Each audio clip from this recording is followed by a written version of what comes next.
This is for Harper, coming in on the backside, finds one, they've closed it out!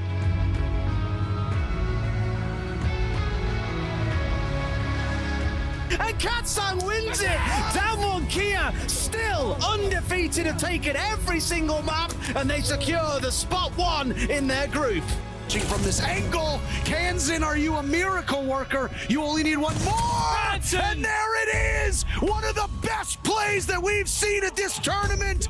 Elevate, who have played so well, they can leave but their heads held high, because I believe many would not have thought they would have been making it out of the groups. And here they are.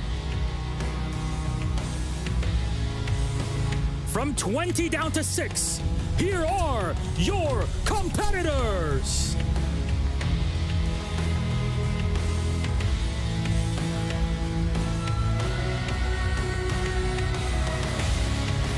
I think my biggest worry for the side of TSM is potentially the momentum that FaZe have. They've made a really big run so far through that lower bracket, and they might just be a little bit too unstoppable. But there comes the final kill, and it's a flawless round at the end of a flawless performance from TSM.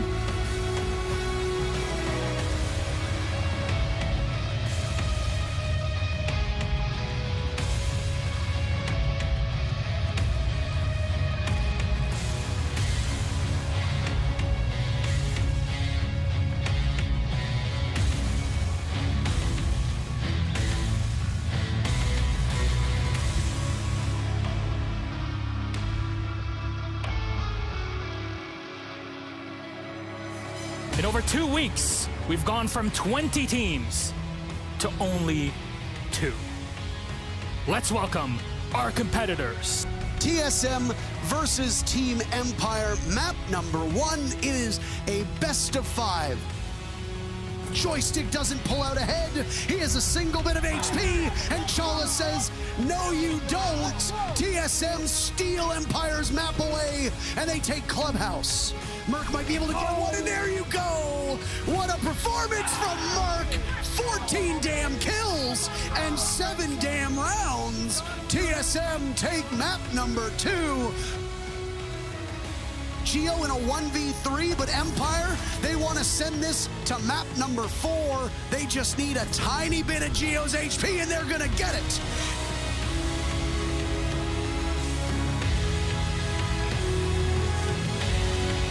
Everything on the line for TSM. What a year it's been from them. And it's all now Shepard to try and stop it. Empire have come so close before, but they've fallen short and they'll do so again. TSM said, trust the process. The process just won you a world championship. TSM are your 6th Invitational 2022 world champs.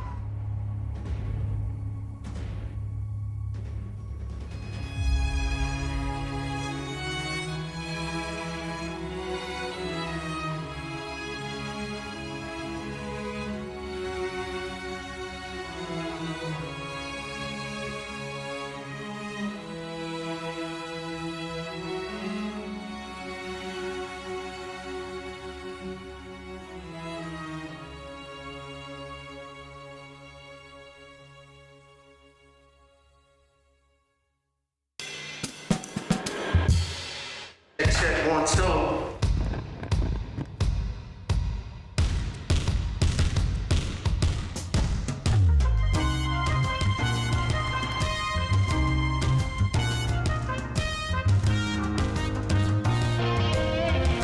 In Boston, the show goes on every night. Did you book your trip yet?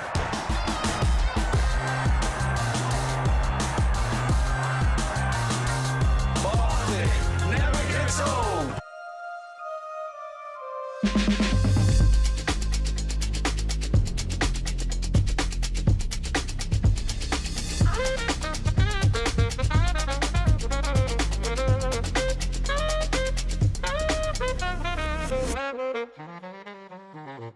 Welcome to Playday 5. It's our first fork in the road. We're going to send 4 teams home today. Not only that, but the 4th place team from each group, they deal some dire consequences as well. We'll talk about that in a little bit. Before we do, let's welcome in our wonderful 2 analysts. That's right, Leo and Jack. Welcome back again, gents. Thank you very much, Rob. I think, you know, the quality of the siege so far, we're on day 5 now, but the 4 days so far has been genuinely exceptional, and so much gets decided today. Yeah, now is the moment that everything unveils and we get to see who gets eliminated in phase 3, and I think we'll have big surprises. Well, speaking of unveiling, let's have a look at how the groups stand at the moment. Of course, as we mentioned, the bottom 2 teams, they are dealt the most dire of consequences. The 4th place team in each group will go directly into the lower bracket. But worse than that, Jack, the bottom team, we say sayonara to. Yeah, absolutely. And obviously, we've had a couple of casualties already, mainly Team Joel, but also Scars as well. But it's not all bad news. Secret, PSG tell them they're able to fight for their survival today. Yeah, and also some big surprise. If you see Group A, you did not expect Liquid so far to be 4th position. Another one, Group D, look at W7M. Not top of their group, actually 3rd. The current major champions are struggling. It's tough to see as well. Like, we all had such high hopes for them coming into this, and just, I feel like it's continuing to slip away from them. But the perfect part about this is it's just group stage for them. They can still bounce back. They can look good throughout phase 2, and all of a sudden, their woes of phase 1 will be gone. G2 at the top of Group A as well are currently flawless. They have not dropped a single map, and Jack, it's almost like it's echoes in time. Yeah, we saw this again from G2 last year over in Brazil. They won all 4 of their games. They won them in a 2-0 fashion as well. So they're trying to do that again. In fact, it's nearly been 2 years since they lost the 6th Invitational group game. Well, you know what? There's been a lot of action, but how about we have a look at some of the emotions that ran hot yesterday?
Elation and devastation written on the faces of those who know their outcomes. Some of them will progress through, and comfortably so. Some of them, of course, as we've already talked about, gents, they're on their way out. But let's deep dive into the monster from yesterday, someone who outperformed.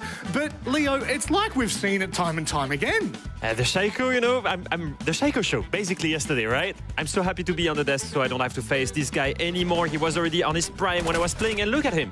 Yesterday, he was still at his prime. Look at this one. Peekaboo! Boom. Almost a one-tap.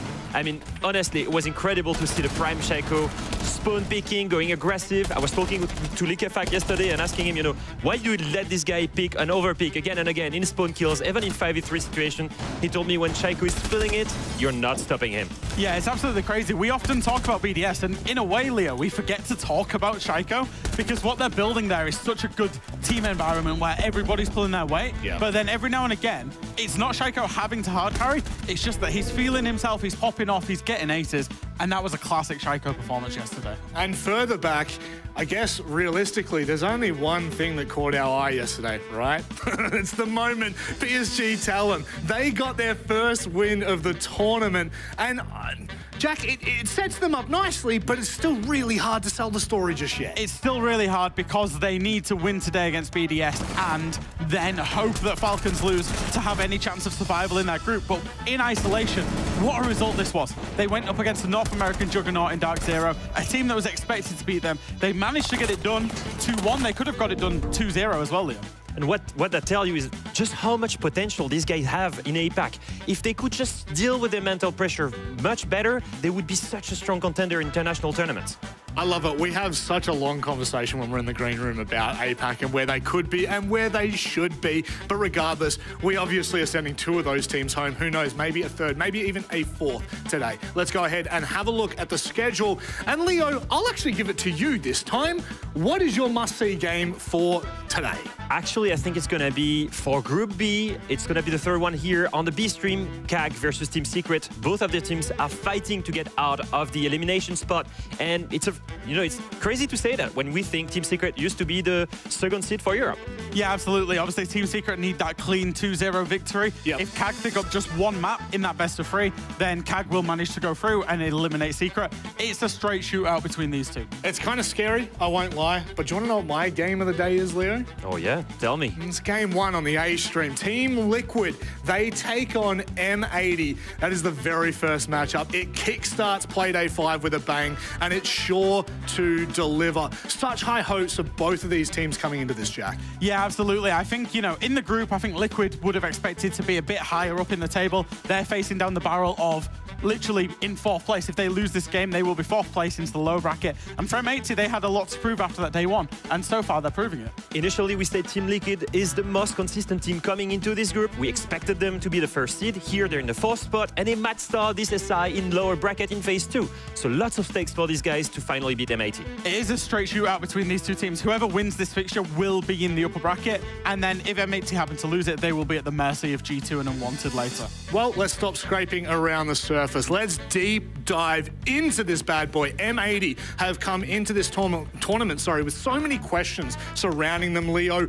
Are they living up to what they need to convince everyone at home that they could make main stage? Honestly, so far, I will say they're exceeding expectations. I want to highlight Kino, though, because I think he was one of the guys that was overlooked. He was one of the only guys that were kept in the core. He was struggling with every other iterations of M80. With a strong IGL on his side, he's really stepped up as an amazing support player. I once did an interview with both Spoy and Kino at a different tournament, and Kino was like, he says, I understand my role in the team now. I'm no longer the superstar, the young emerging talent, and I think he's really matured in this team, in this tournament particularly, and he's absolutely loving life. Now, Leo, you said that they're starting to exceed expectations, but Jack, it wasn't like that at the start. It didn't start so hot for them. No, it really, really didn't. We're looking at average EPS per player across the 3 games so far. The team average EPS, which is expected player score, and you can see that game 1 against G2, they were 86% of what you would consider an average performance. So they were below average, and they got beaten. They got beaten badly by G2. But it's not necessarily the loss that matters, it's how you react to that. They come out against Team Joel and Unwanted, 2-0 victories for M80. They're getting better and better as this group progresses. And you have got to ask yourself, what's the reason for them to get better? What is the main reason for this? And I will say this, I think it's Packer. Initially, he started with a really, really tough performance against G2, and he didn't get into his head. Reminder, this guy is a rookie IGL coming to lead some of the biggest names in Siege, and he's doing amazing. I want to take a look at their plant rate, because right now, M80 is one of the best attacking team in this tournament, and when it comes to plant rate, they're the best one. They're the one that have the most consistent approach to that objective, and who do you have to praise for this? Packer as the IGL. Yeah, especially after he had such a rough day all the way on day one. And, you know, there was the G2 guys really trying to get into his head. The fortitude that takes for a player to come back and then have 2 great days after that. His team have 2 great days, but also the pressure that coming into that M80 environment creates, because it's one thing being on CL4L in an August run into the major. Now you're leading Spoit. Now you're leading Spoit, and some of the biggest names, 2 major champions sat to the right-hand side of him as well. He's got so much weight on his shoulders, and he reacted so well. Well, all the emotion needs to be brought out for this. All stops because the team they're going up against is none other than a Brazilian giant. Team Liquid have showcased that they can stick with the best, but Leo, are they living up? Are they going to make main stage in their current performance? They will make main stage for sure. The real reason here, or the really big question mark for me is, are they going to go in lower bracket or upper bracket? This is what this match decides, and I don't think we expected them to see them here. Like we said before, such big expectations. Your Team Liquid, you cannot lose to an Ergless team like Unwanted. I think as we just look across these EPS scores, the expected player score here, I mean, Nesk, Maya, Palu, the big 3 hitters for Team Liquid in terms of those kills, all below 100, you know, all struggling there with the KD department. You know, it's only really Palu that's positive, and even then, that's not a scoreline that we come to expect of these big 3 hitters on Team Liquid. It's tough to see. Unfortunately for them, they're really going to have to get their stuff together, because once we hit phase 2, what a brutal conversation has been for groups only gets compounded, Leo. What is it that's really, like, I guess, causing the conflict within this performance? What I'm most surprised about is their lack of attacker win rate. They're struggling hard in attack. In fact, if you check the difference between their attack side and defense side, they're the 9th best defending team here in this tournament, and the 15th worst in attack right now in this tournament. So there's a delta of about 20% almost between attacker and defense, and that has to do with how slow they are in attack. It's a big problem for them. Yeah, and I think attack win rate is really where we judge what makes a good team and what makes a great team. 50% is kind of the benchmark for where you would expect a good team at this tournament, and Liquid are falling below that even. Let's have a look actually at the wider spectrum of how this team is put together. It doesn't look great, considering this is a team coming into it that we had such high hopes for, Leo. We expected them to do great things. Yeah, and if you look at their entry rate, they're the best team at winning this opening engagement in the entire tournament. So why are they not converting this? This is for me the biggest problem. You're great at opening engagements. Cool, super cool. No, please convert these round wins, right? You need to play safer, more disciplined, step by step once you get that opening engagement. They cannot keep losing situations where they're in a man advantage, once again. Ultimately, what these stats are saying to you is that Liquid, the first phase of their rounds, especially on their attacker, are good, but then it's dropping off. They're not getting the plants, they're not seeing the executes out, and that's a big problem for them right now. I feel like as someone with, let's say, a dulled down version of the Siege mind myself, looks at that graphic, sees that the entry rate is so high, but that the plant rate is so low, and the corresponding level of attack percentage is so low. There are direct correlations between the two, Leo. They have played teams consistently in this group that were relentless in aggression. They were consistently testing them. And my main worry with these guys is the early phase in the rounds is going well. That mid-round phase, where they need to adapt to execute, is the big problem. Well, let's deep dive into their maps, because we need to set the tone, we need to set the pace for this series. We head to Nighthaven Labs. Yeah, not a big surprise for me with M80 beating Unwanted on this one really recently, and not a big map for Team Liquid. Obviously, if you look on your left to the bans, no big surprise here. It's either them banning maps that are high preference for their opponent, and both of the permabans in Cafe and Skyscraper for M80 and Liquid.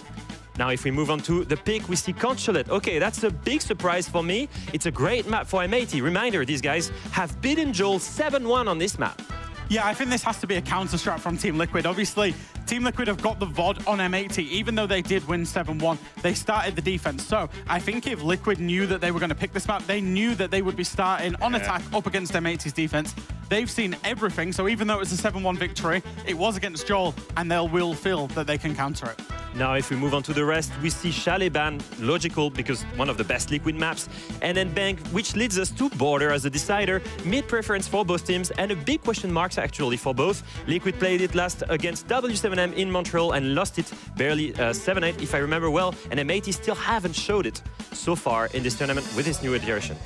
What are your thoughts, Jack? I mean, this one has the potential to go to 3 maps, but will it get there? Will this be a 45-rounder? I hope so. I hope so. I think, you know, you want big competition on the games that matter. This is probably one of the biggest games that matters, especially for these two teams to get into the upper bracket. I think the ban veto is very balanced for both teams. Now, we are very close to hitting one of the biggest milestones in Siege. Leo, on Team Liquid, we have one player that is edging closer and closer to 1,000 kills at SI. That's crazy when you think about it. That's all of the 6 Invitationals combined, only 10 kills. That means that Nest could theoretically hit 1,000 kills in the very first map of this matchup. That's kind of crazy to consider. And Palu is not far behind either. Yeah, I'm kind of hoping for a world where Palu's team killing Nesk all the time and then just getting 4K after 4K to try and catch that up. It looks like it very likely will be Nesk during this best of 3 today. But for both of them, what longevity they've had in the scene to play so many Invitationals and be at the top of their game. Absolutely incredible. 2 giants of the game going head-to-head, a really important matchup. And I'll tell you what, we only get the best for the best. Unfortunately, they were not on call, but we do have Parker and Jesse joining us here. You know what? I'm so glad to see that Jesse's dressed up and Parker just got out of bed. Parker, how are you doing? I'm the one who just got out of bed. I'm put together, baby. I don't know what you're talking about. I don't know. I don't get that. Jesse, this matchup obviously has the potential to go the distance. Is one of these teams shining a little brighter for you? I mean, M80 we got to cast just yesterday in their matchup against Unwanted, and it was a close 2-0, but they, for me, have been the team that have been consistently performing time and time again. I think our analyst highlighted it perfectly. The Liquid have had some struggles at this event. Their attacks in particular were highlighted as a weak point for this team, not getting a lot of defuse kits on the ground, so M80 are going to be favorites in this matchup, but Team Liquid's a team you never count out. No, you certainly can't, and we are ready to get underway with this one. Boys, I know we have a lot of banter, but I know you'll do this one justice. Thank you very, very much. I'm excited to see these two teams collide and to be part of what is going to be such a historic moment in this matchup today. And I say that, chat, because there's no way Nesk drops fewer than 10 kills. Right?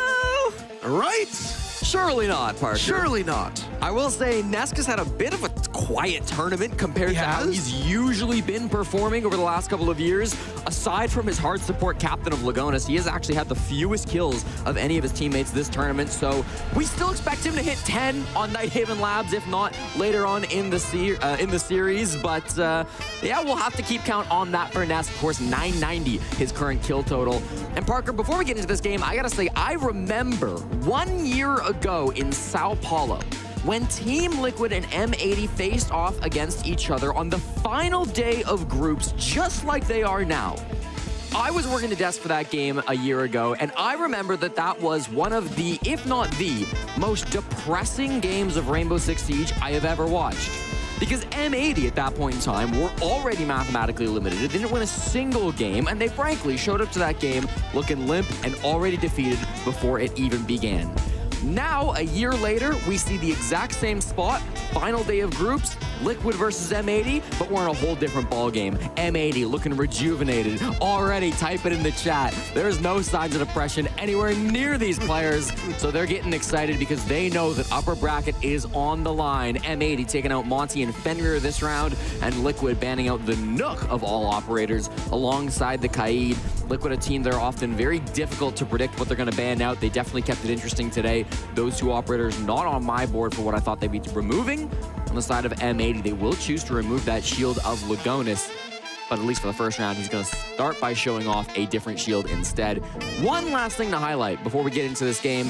Team Liquid got to choose their starting side. They chose attack. That is not because they favor attack. That is because they always choose to start on attack when going into these games. They think it gets them more energized, and they think it helps them out starting on the harder side.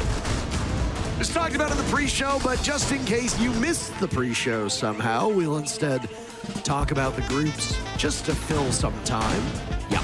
So our observer for the match is Red Lake. As you can see at the top of your screen, I love that we've been giving a shout out to our observers. They are just as much of an important part of this talent group as we, the casters, are, our analysts, and all of our hosts, except for Manic Monday, are. Yep.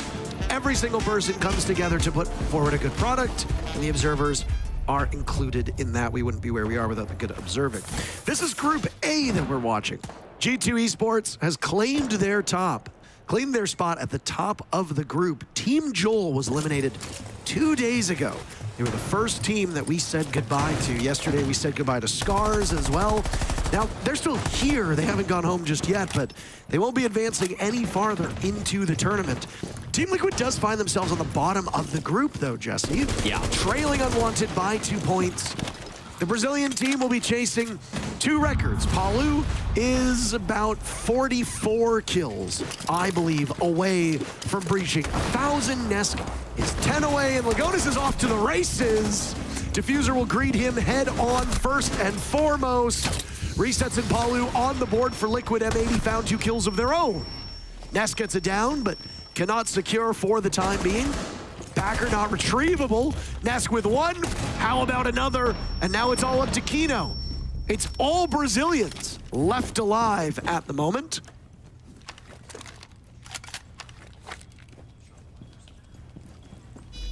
Maya pulls off that diffuser. Nesk beheaded by Kino. A clutch is definitely possible, Jesse, but not when you lean against the door the wrong way. Maya will let the Adrenal Surge run off. It still has 60 bullets to Kino's 17, but it doesn't matter how many you have. You send a Brazilian to deal with the Brazilians, and Kino clutches it out for M80 on round number 1. That's a cheeky smile right on his face. He knows what he's done. Kino stepping out big time here in the very first round for M80. Why is he going wide on Kino? Dude, Kino's been so fantastic all tournament. This has been, in my opinion, the best tournament of Kino's career. He's playing so well throughout the tournament. In that round specifically, obviously stepping up huge for the 1v2. One of the best SAF players in the entire game. The way that he believes in that shotgun SMG-11 combo is the difference maker time and time again for M80, stepping up big, and it's just clean. Just clean recoil control with that SMG-11. Goes for the peak, managed to hit that shot every single time. Dude, how do you say it better than that? He is so good. And Diffuser already hyping up his teammates. I gotta say, bro, this is a night and day difference from M80. The energy that we see from this squad compared to last year at SI.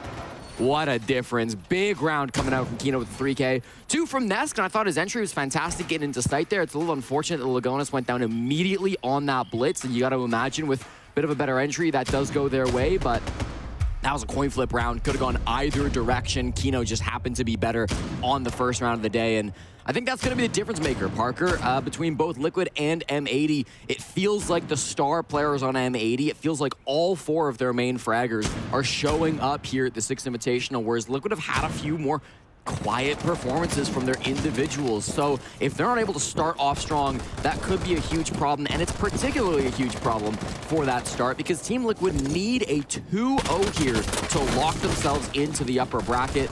With a win of 2-1, they could still end up in the upper bracket. It will depend on games later today. But if they want to take things into their own hands and make sure that they're in that upper bracket, they need a 2-0 over M80.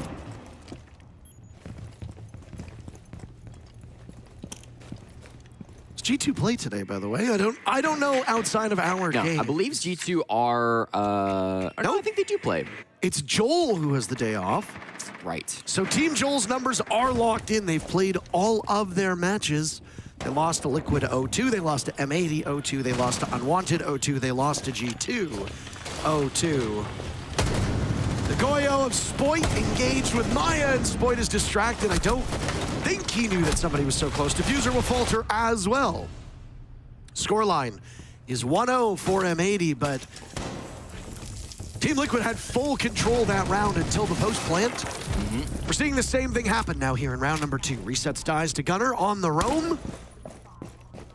Keep numbers close as we hit the halfway point of the round. Liquid was in control in round 1. They seem to be in a very similar position here and now. Down goes Kino to Ness. Kino can't clutch again if he's as good as dead. Palu onto Gunner, and well, it's all up to Packer.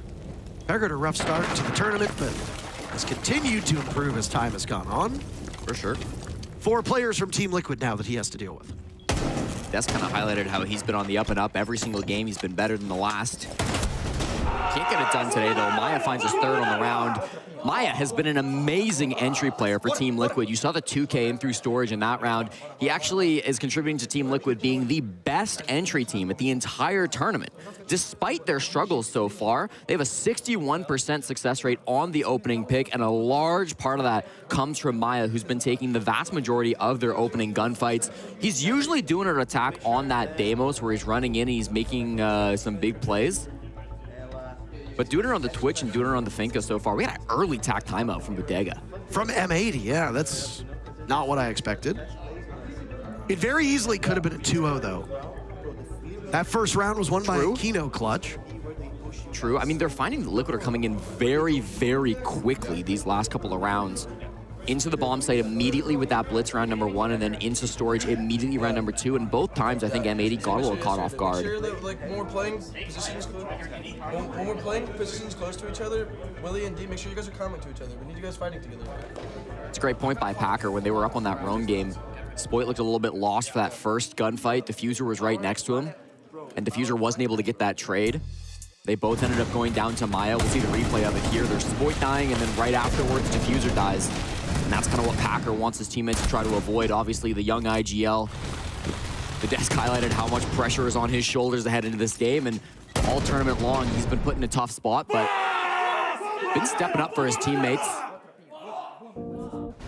Not the greatest of starts, and I'm a little bit surprised they wanted to burn that tack timeout so early, but if Bodega sees a problem and he can address it, it's better to address it now than later, right? It's better to get those problems worked out so that you don't have to worry about it going forward. I think just getting a little bit more ready in those early rounds is going to really do M80 some good going forward. So I don't mind that tack timeout from Bodega, but it may hurt if we get down to like round 11, round 12, and M80 are desperate for attack and they can't take one.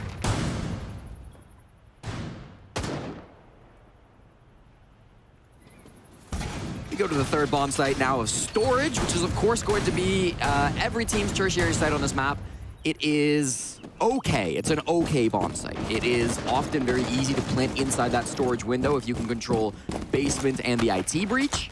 We do see teams go for full clears top floor sometimes for a control plant as well. But kitchen is just so tough to hold for a lot of teams that it's really not worth trying. So there are some strong strategies for the attack on this site, but often it does end up being a forced hand. M80 choosing not to repeat on the basement, which I think would have been a fine selection as well.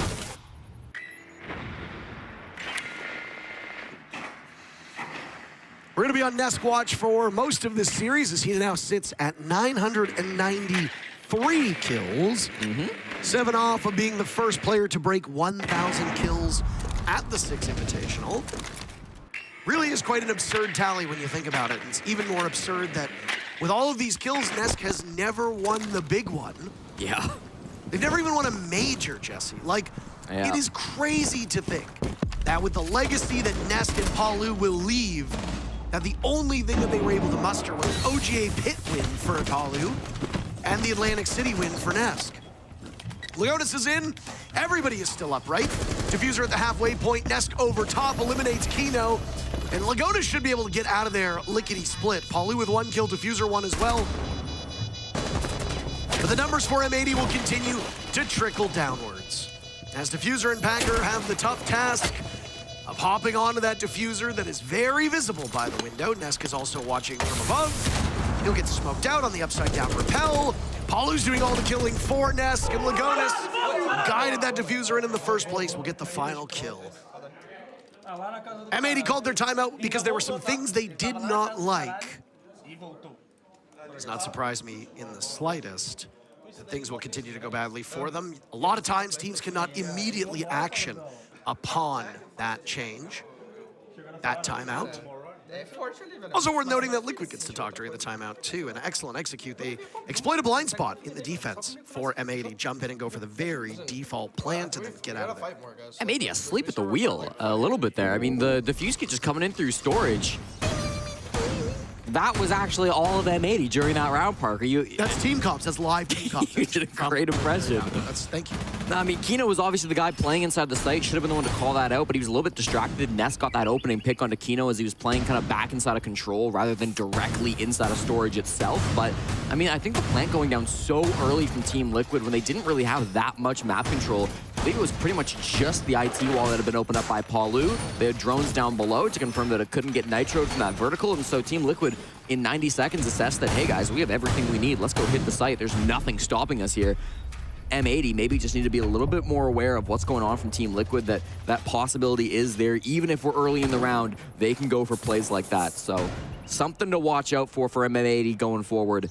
It's been a rough start for them. Even that first round could have easily gone for Team Liquid. Yeah, it could be a 3-0. And I think M80 has that in the back of their mind, especially on their own map. Now, if you look at the way that Nighthaven Labs is shaking out between these teams, Liquid could be up 3-0, which would be a huge boon for the attackers. Nighthaven Labs is pretty close to a 50-50 map.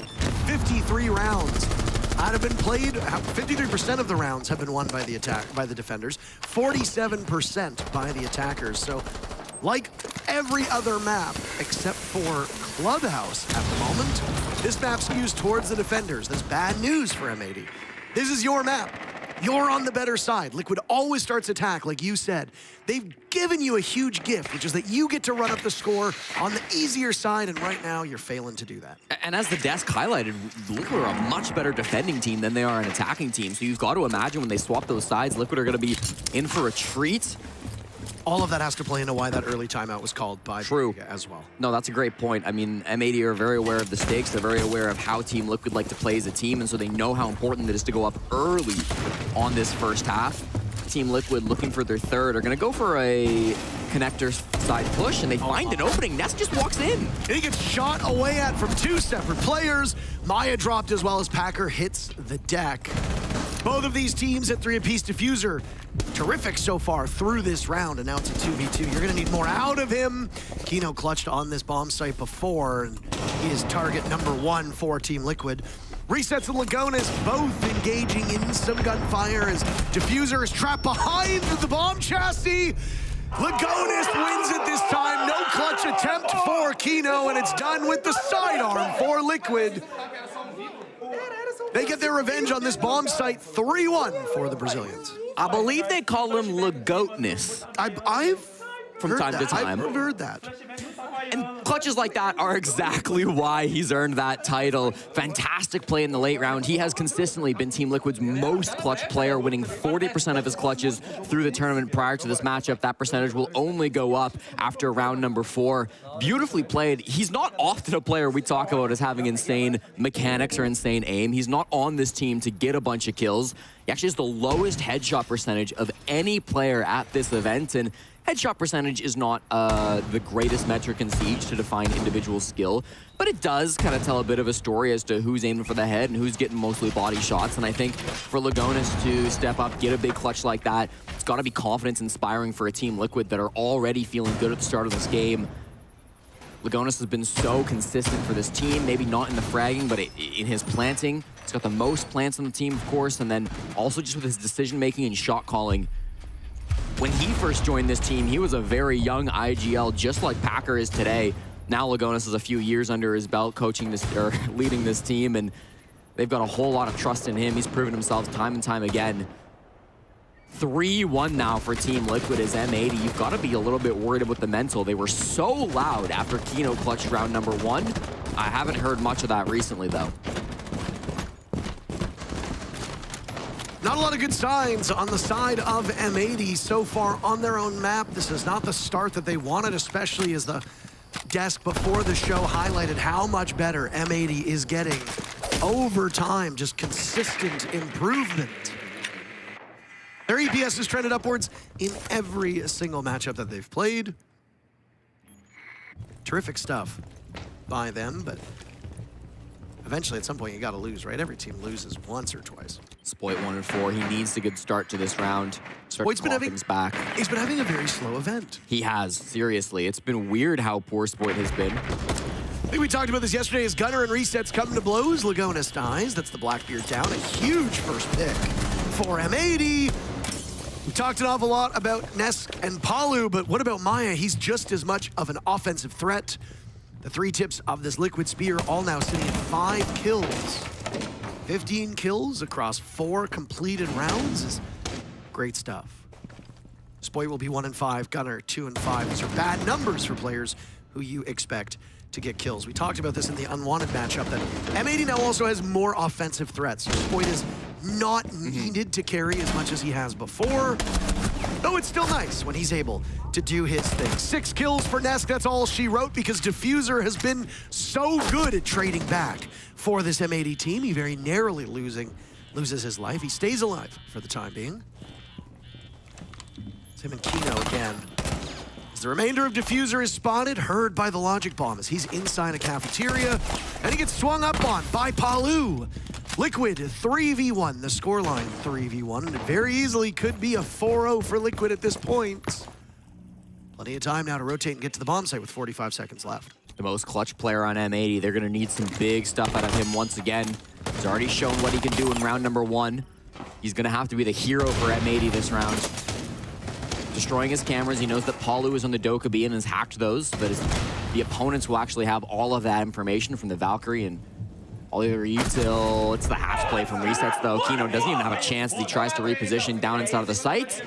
And it is an easy round for Team Liquid. I'm surprised they committed so much to fighting on that roam game again from M80 because it did not go their way. They're bringing info ops too. Like, it's not like they're absent operators that can spot Team Liquid coming. They're bringing the Valkyrie. They're bringing those bulletproof cameras. They're bringing Legion, who works as an intel op, because of the Gumots giving away info when you step on them. And yet, time after time, it seems like M80 is just consistently lost as to where Liquid is approaching from. And I mean, I think it does come down to Maya's entry in the top floor once again. He's taken 40% of all attacking opening engagements for Team Liquid this event. He's a big reason why they're the best opening pick team in the entire tournament so far. His entry, walking in, it wasn't technically the first kill, but walking in and taking down Spoit on that top floor really set things in motion for Liquid. I liked Gunner's trade to go 1-for-1. He took down a Blackbeard. I think that's a hugely important pick. But then Spoit goes down with nothing in return. That forces Packer to make a difficult decision. He steps up and tries to take a fight. Unfortunately, can't hit those shots. And at that point, it's a 2-man advantage. The Team Liquid can kind of spiral out of control, even though it did immediately get traded. That advantage was just too wide for M80 to pull back from. They are in danger of going down 5-1 on the first half, defending Night Haven Labs on their map pick, Parker. A bad attacking team that likes to start on attack, Team Liquid. Much better as defenders. On right now, admittedly, a coin flip map, but one that skews towards the defenders. Yep. And this is M80's map. Yep. How many more things need to go wrong here? And depending on what happens, it very easily could have been mentally a 6-0 first half. Yeah, and I want to be clear, too. The stakes are high for Liquid this game. They're also important for M80. If they lose this series against Liquid, then later today, they could find themselves in the lower bracket of the 6th Invitational based on what Unwanted can do later today. Even though they beat Unwanted yesterday, Unwanted have the opportunity to vault over M80 in the standings if M80 lose this game. So you do not want to be in a position where you're going down to that lower bracket. You only have 1 life in playoffs. Good opening pick from Diffuser. That's huge. Diffuser's been the only person who's suited up into the server so far today. I guess you could say Kino in round number 1, single-handedly winning that.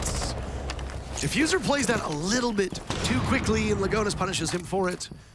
Down he goes, the clash of Kino, still able to get away from this position. Kino infamous for his shields on attack. The clash as a defender, well, it did some work. Uh-oh. The jig is up, Nesk. And yet Spoit still dies. That's tough. Does he get 2 here? I mean, what's gonna happen? Kino, we're in trouble. He has legs! Shoot his legs! Oh boy. Oh boy. He's crouch walking away so slowly. He's like a crab. Ness walks in a triple kill. How about the quadra kill? Oh my goodness. And with that, Nesk should do it. 1,000 kills at the 6th Invitational across all tournaments. Congratulations, Nesk. That was a nice crown. You think he got it fitted before the event? Or? They were ready with that. That's a beautiful play, and it comes with such an impactful round. That 4K from Nesk. I was a little worried he'd hit the record on some wimpy like mid-round kill that was impactless and didn't matter, but no, it's a brilliant 4K that caps it off. Awesome. I can't believe he does it all in one round. Yeah, I mean, beauty does it. That's exactly why he's often known as the GOAT in Brazil, despite the fact that he hasn't won anything in quite a long time. You gotta question some of the plays from M80 in this round. Kino on that clash. Yeah, I don't know about pulling out the gun there. It feels like he had no hope of getting out alive. Spoit, of course, should have had the advantage swinging that, but Nesk was so ready for it. That was a tough shot for Spoit to hit. This feels like a moment where in traditional sports, once you hit that milestone, we take a pause and we acknowledge how good of a performance you get from one player. Like when somebody in the NBA or the NHL hits a certain milestone. Nesk is indisputably one of the best players to ever play this game, to ever touch Rainbow Six Siege. He has made this esports scene stronger. He has made Brazil better. What an impressive tally. 1,000 kills at the 6th Invitational. The first player to get it done. And depending on how the remainder of their run goes, he might not be the only one to hit that metric. Cyber is also chasing that kill total. It's very likely that Nesk and Palu and Cyber all hit it in the same event. Palu's got 6 kills, by the way. He's only about 40 away. A long best of 3. Palu playing like Palu can play, and you get very close to that lucky number of 1,000. It would be poetic for Nesk and Palu to hit 1,000 kills in the same game. Plenty to go, and our analysts will keep us up to date on that throughout the series. There's only one thing that will complicate the matter. M80 needs to play better, so we need a longer game. Yeah. And I don't even say that to be rude. I say that because the way M80 is played right now, there's just simply not going to be enough rounds for Palu to get to that kill total. And I gotta say, Parker, over 60 seconds to get the IT wall open on the top floor is behind pace for M80. They need a strong attacking half, and this is not the greatest of starts. They're angling over towards Aqua. Packer on this blitz. If he can make some movement, that'll be huge. Caught on the bulletproof camera and now starting to find some players. They've opened up this wall on the left, so they've got a crossfire. And with that information, Packer decides it's not worth my time. I've got to go find a different entry point. Spoit on the board this round, the first player from M80 to strike first. Now he's poised up at top fish, waiting for a potential other player to move around. Packer took a bit of damage by eliminating Kino, as Packer had unfortunately baited him in. The 2 black mirrors that were set down by Lagonis earlier no longer factors at the moment. There goes the swarm of bees as a shotgun is pointed and ready to do some damage to the blitz. But for now, Packer seems quite impervious. Gunner falls. Spoit is also gone. Nesk with 2 more. Lagonis and Maya on the board, and they are speed running this Nighthaven Labs. What is going on with M80? If Kino did not pull a horseshoe out of you-know-where on round number 1, this is a 7-0 victory for Team Liquid. Instead, they're going to have to wait one more round, but a 6-1 scoreline is fantastic. There's no other way to say it, Parker. This game's been a disaster. In that round, I mean, M80 didn't seem to know what they wanted to do. They started with an Aqua side push with the blitz, and then Packer chose to swap sides, but M80 were very split in that final execute. They had 2 players that were still pushing in through Aqua, and then 2 players that went over towards Connector. That allowed Nesk to isolate the Aqua players who really weren't facing very favorable angles. So Nesk got 2 picks on one side of the map, then the blitz play over on the other side of the map didn't do anything. M80 struggling to work together both on the roam in the early game and now here on the attack as well, struggling to be able to coordinate some of these late rounds. Might be a point where you think GG go next for M80. They're not in as bad of a spot as Liquid. They only actually need 1 map win to secure the upper bracket. They would still like second place over third because there's a small advantage in second and that you get to choose your opponent. You get to choose which of the third place teams you play in the first round. But I mean, for M80 with the way they're playing right now, getting second is the farthest thing from their minds. You gotta lock in and win map, like a single map first. Yeah, you just gotta get out of this game first, right? Yes, absolutely. G2 playing Unwanted is gonna be a game.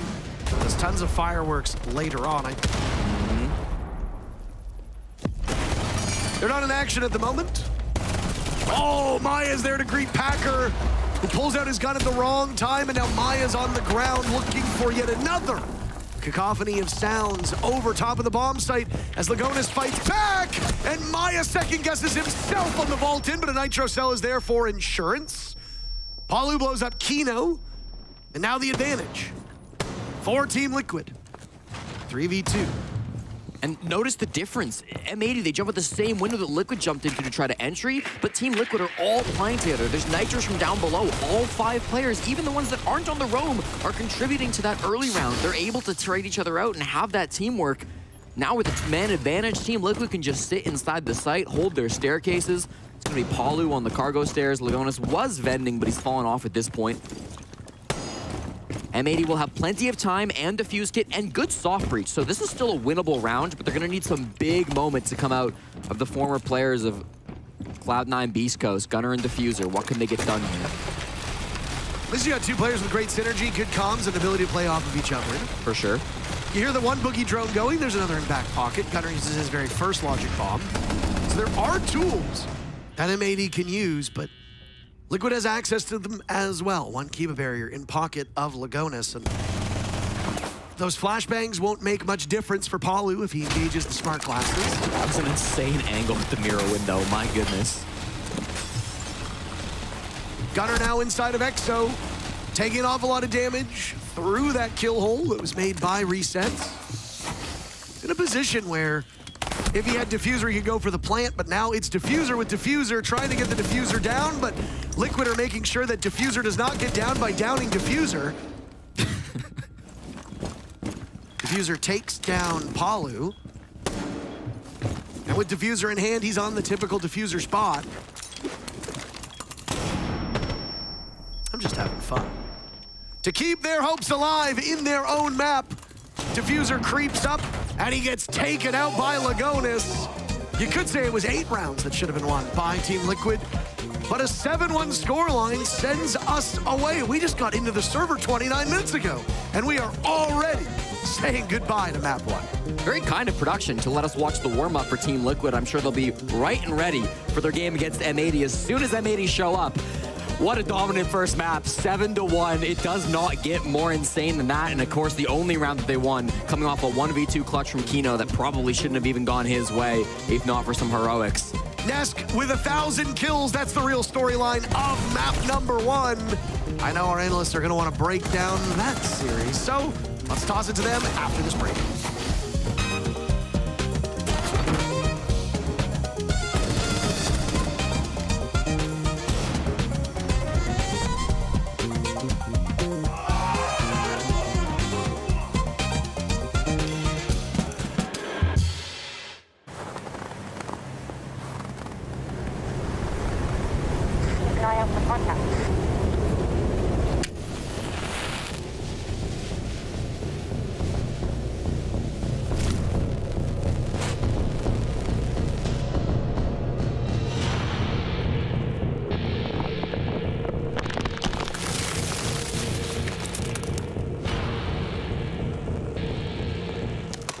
Available now.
Blink and you miss it type of action. Liquid show up in a huge way on Nighthaven Labs, and M80 are left absolutely bamboozled. I mean, Jack, this is what we have been waiting for from Liquid. Yeah, M80's only round being that 1v2 clutch that Kino got. It started 1v3 even. 1v3, I said, you know, it started off well, I guess, because they got their clutch, and it went very badly for them because Liquid, well, they chose to start attack Leo in the map veto because obviously M80 picked the map.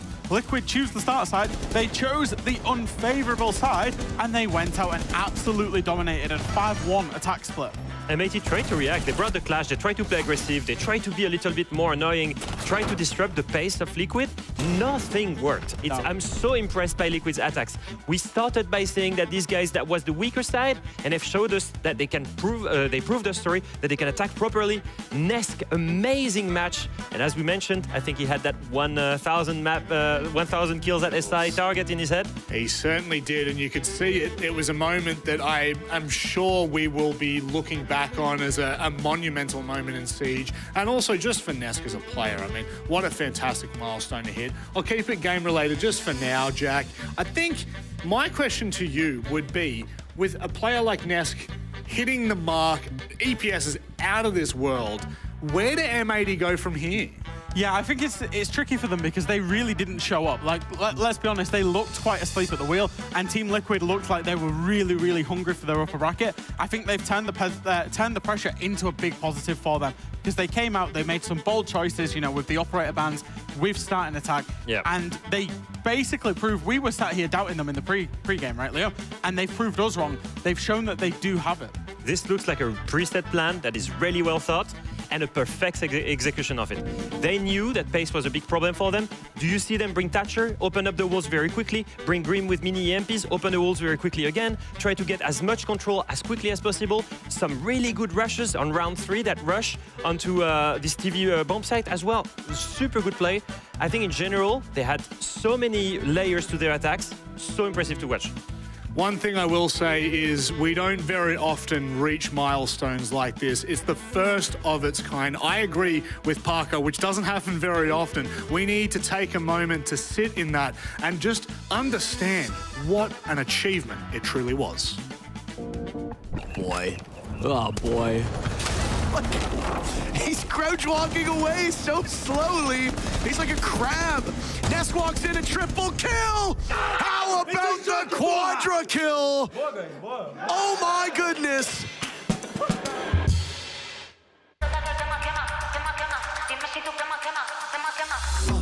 Tap, tap, yeah, I want that. No lines, I don't cut back. Sweet, salty, and all that. Let loose, come get that. Can you play that back, back, back? Can you run that back, back, back? I'm trying to play that back, back, back. I want that. Tap, tap, let's go, let's go. Tap, tap, let's go, let's go. Tap, tap, let's go, let's go. Right here, can you feel? Let's go. Tap, tap, let's go, let's go. Tap, tap, let's go, let's go. Tap, tap, let's go, let's go. Right here, can you feel that? Ooh, you feel that? Ooh, the real back. Ooh, I'm still that. Ooh, you catch that? Ooh, I guess that. The best back. Yeah, yeah. 30,000 up on my pallet. Might jump out if I'm wildin'. Catch my flow, I'm so stylish. Tap, tap, real smooth. Can you play that back, back, back? Can you run that back, back, back? I'm trying to play that back, back, back. I want that. Tap, tap, let's go, let's go. Tap, tap, let's go, let's go. Tap, tap, let's go, let's go. Right here, can you feel? Let's go.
milestones aside, if Liquid aren't careful, M80 could get back into this game. They're not too shabby when it comes to Consulate, Jack. Yeah, we've seen them play Consulate already in this group stage. They played up against Team Joel. They won that 7-1. So for Liquid, I'm thinking, well, they're going to pick into it because they know they've got VOD on M80 on this map, and they know that they're very likely to start attack, and therefore, Leo, they can counter them. Exactly. The most interesting fact about this 7-1 win versus Joel for M80 was that they played 6 rounds in defense, which gives them, basically for Team Liquid, a full analysis of these 6 rounds and every single bomb site for M80. If I'm M80's shoes right now, what I'm doing, I'm throwing out these threats to the window right now. Yeah. I'm playing completely different. I'm switching everything. I know it's easy to say, but these guys, they're professionals. You can come up with strats on the fly, because I can assure you that Team Liquid has a counter strat for every single bomb site. And we've seen that from Nighthaven. That's what Nighthaven just proved to us, is that Liquid are ready with their counter strats. They've clearly focused. Their area of improvement was their attacks, and that's what they focused on. We've seen that on Nighthaven, and therefore we would expect that to leak over into Consulate as well. It's a little scary, Leo, because we saw the pace just completely change from Liquid. We haven't seen that up until this game. Labs was completely different. If you're M80, you're sitting there going, what's going to happen on Consulate? What's happening? For sure. You were looking at Team Liquid. Look at their faces right now. They look chill. They look in full confidence. And that pace, you can find it out of game and in game as well. It's just a question, can they find it again on Consulate? The question will be, the bigger question at that, can M80 bounce back? Can they bring this series back to naught? We're going to our incredible casters, Parker and the wonderful Jesse. Wonderful. He's good at his job, I'll give him that. I like him. But he irritates me so immensely. What a map for Team Liquid for 2 reasons. Number 1, coming very close to now finishing near the top of their group, but also Ness breaking 1,000 kills. Let's just take a moment and to Ness for 1,000 kills. Honestly, an incredible milestone. It really does seem like Ness is having a fantastic game. He's not been the best player this tournament. He came into this matchup negative overall by -7, so he's looking to reverse that scoreline. I gotta say as well, at the last 6 Invitational, Ness was by far the MVP up against M80, so maybe he just powers up against this organization. Whatever the case, it is allowing Liquid to storm towards a clean 2-0 victory. The winner of Map 2, Parker, regardless of who it is, will lock down a spot in the upper bracket, because M80 just need 1 win and Liquid need a 2-0. Those are the win cons for upper bracket to be secured. We'll jump into the op bans very quickly here. M80 again banning out the Montaigne of Lagonis. He does not want to, M80 do not want to see that operator being brought out by Lagonis. They know how good of a Monty player he is. Liquid's most common ban on Consulate is Monty, so I'm a little surprised that M80 still wanted to remove it on this map. They will answer with a glass ban. Okay. I said yesterday that Kino was the best sniper player in the world, and I stand by that. Respect being shown by Team Liquid. They're going to ban out the Mute then, right after. So the double Kino counter ban, they are really targeting the hard support player who was definitely the best player from M80 in map number 1. So maybe there's some value to that. As the desk broke down, they've got a lot of VODs to look back on too. So Liquid clearly are coming into this game prepared. Valkyrie, our final ban, I think the most likely outcome from M80, so no surprises to finish things off. But really, this is going to be a test of how well M80 can change things up. I think the desk hit the nail on the head. They need to be changing things. They need to play in a style that Team Liquid won't be ready for. In their 7-1 victory up against Joel, they played every single bomb site, all 4 of them. So no matter where they're gonna go, Liquid will have some footage, they'll have some idea as to what they like to do, and they're gonna have to be ready for that on the side of Team Liquid. For their part, they did show this map as well. They played 12 rounds up against Unwanted on Consulate earlier in the tournament. Wasn't quite as dominant of a victory, but they did win that map 7-5. So Team Liquid comfortable on this matchup. I will also mention M80 currently on a 6-game win streak on this map, but the vast majority of those games, obviously, with a very different roster. In keeping with them always starting first on attack, Liquid will once again go back to a side that they don't find the same level of dominance on as they do as defenders, but apparently M80 did not get that memo in the previous map. On the other channel, by the way, as there is a B stream, and we don't just want to monopolize your attention, BDS and PSG Talon are currently in hot pursuit of staying alive in that group. BDS has already clinched their spot. PSG Talon is fighting for their lives. They have an opportunity to escape from that group. They have not been eliminated. The only two teams that we've said goodbye to are Team Joel and Scars. I hear Ace yelling in the other room, so I imagine something crazy is going on over there, but... Yeah, it's a race. PSG Talon versus Falcons in that Group C. Falcons don't play today, so it's all in the hands of PSG. In this matchup, obviously we start top floor for Consulate. That is by far the strongest site that every team tends to go to. Liquid have control of this main floor, but they might not know that Gunner's in the basement. Reset seems to be aware that there could be somebody pressuring him late. Gunner on yellow stairs. He's got to time this flank correctly. It will be a CEO execute being attempted by Team Liquid. The Grim will help them quite a bit. Here's the run out, and that's going to be the Grim off the board immediately. Great play by Gunner. Maya is such a threat for this Team Liquid squad. You lose the utility, you lose the great player. Lost a lot of your tools with just one going down. Diffuser dies shortly thereafter. He was the best player for M80 in the previous round. Down goes Resets at the hands of Gunner. This row is still working out so effectively. The Mozzie cannot be caught, cannot be contained. Spalu almost gets the head of Spoit. Spoit playing over by Long Desk, just holding tight to that door frame. Now Lagonis will walk in with Nesk behind him, never mind. Had a good idea on approaching that top floor bomb site, but instead might want to go downstairs to deal with whatever lays in wait. Gunner in that position as now he's on the run. Gunner always makes this face when he's under pressure with his lips. Very obvious that he's in some level of distress.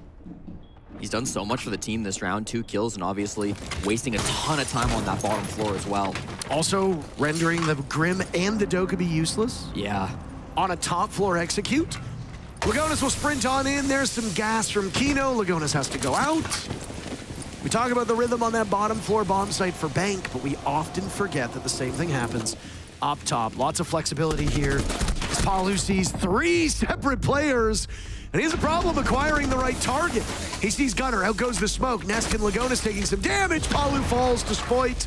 Packers Nitro Cell sails in. Down goes Lagonis, and Nesk will swing into his undoing. Kino with the final kill, and M80 is poised as ever.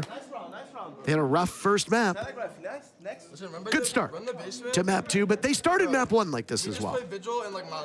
Yes, but this was a much cleaner round than round 1 on Nighthaven Labs. Round 1 Nighthaven Labs probably should have gone the way of Team Liquid, but it was a hero performance from Kino.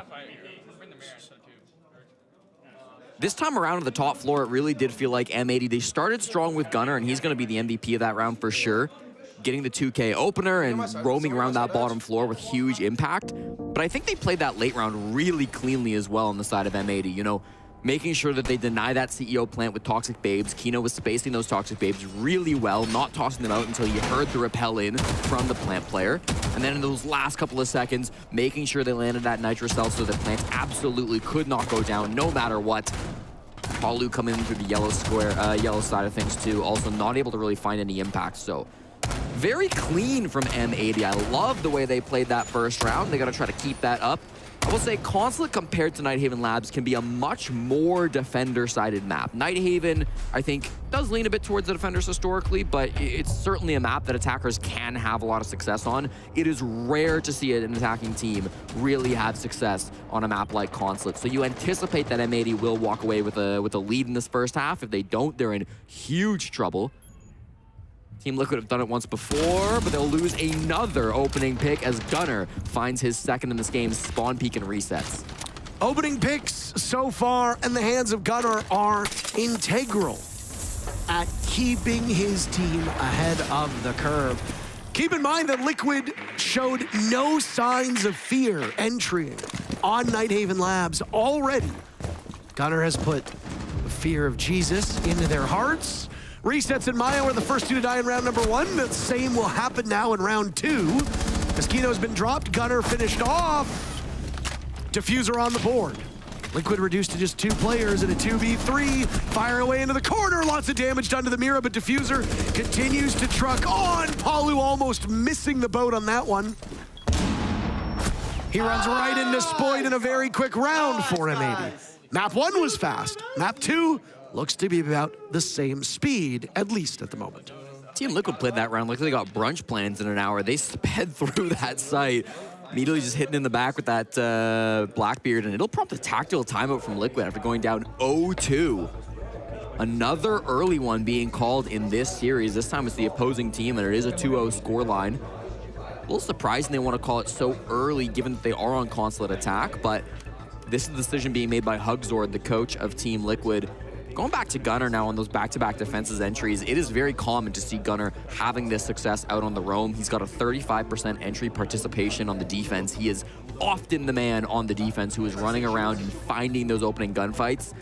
He's not been so successful, though. Only a 31% win rate on the defense for his opening engagements through the tournament so far, so starting to turn that stat around, which is great to see from the Manchester Major MVP. I think the bigger troubling sign is that Team Liquid are regressing, right? This is a team that has had struggles on attack.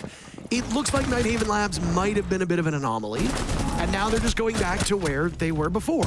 I will say, though, Parker, both attacks from Team Liquid didn't really get to start. You know, both times they got spawn peeked or run out on, and they didn't really get to start their execute. They didn't get to start their plan. If Team Liquid can just get around where all 5 players exist for the first 30 seconds, they're going to be in a great spot to actually convert these, and we'll get to see what a Team Liquid attack actually looks like.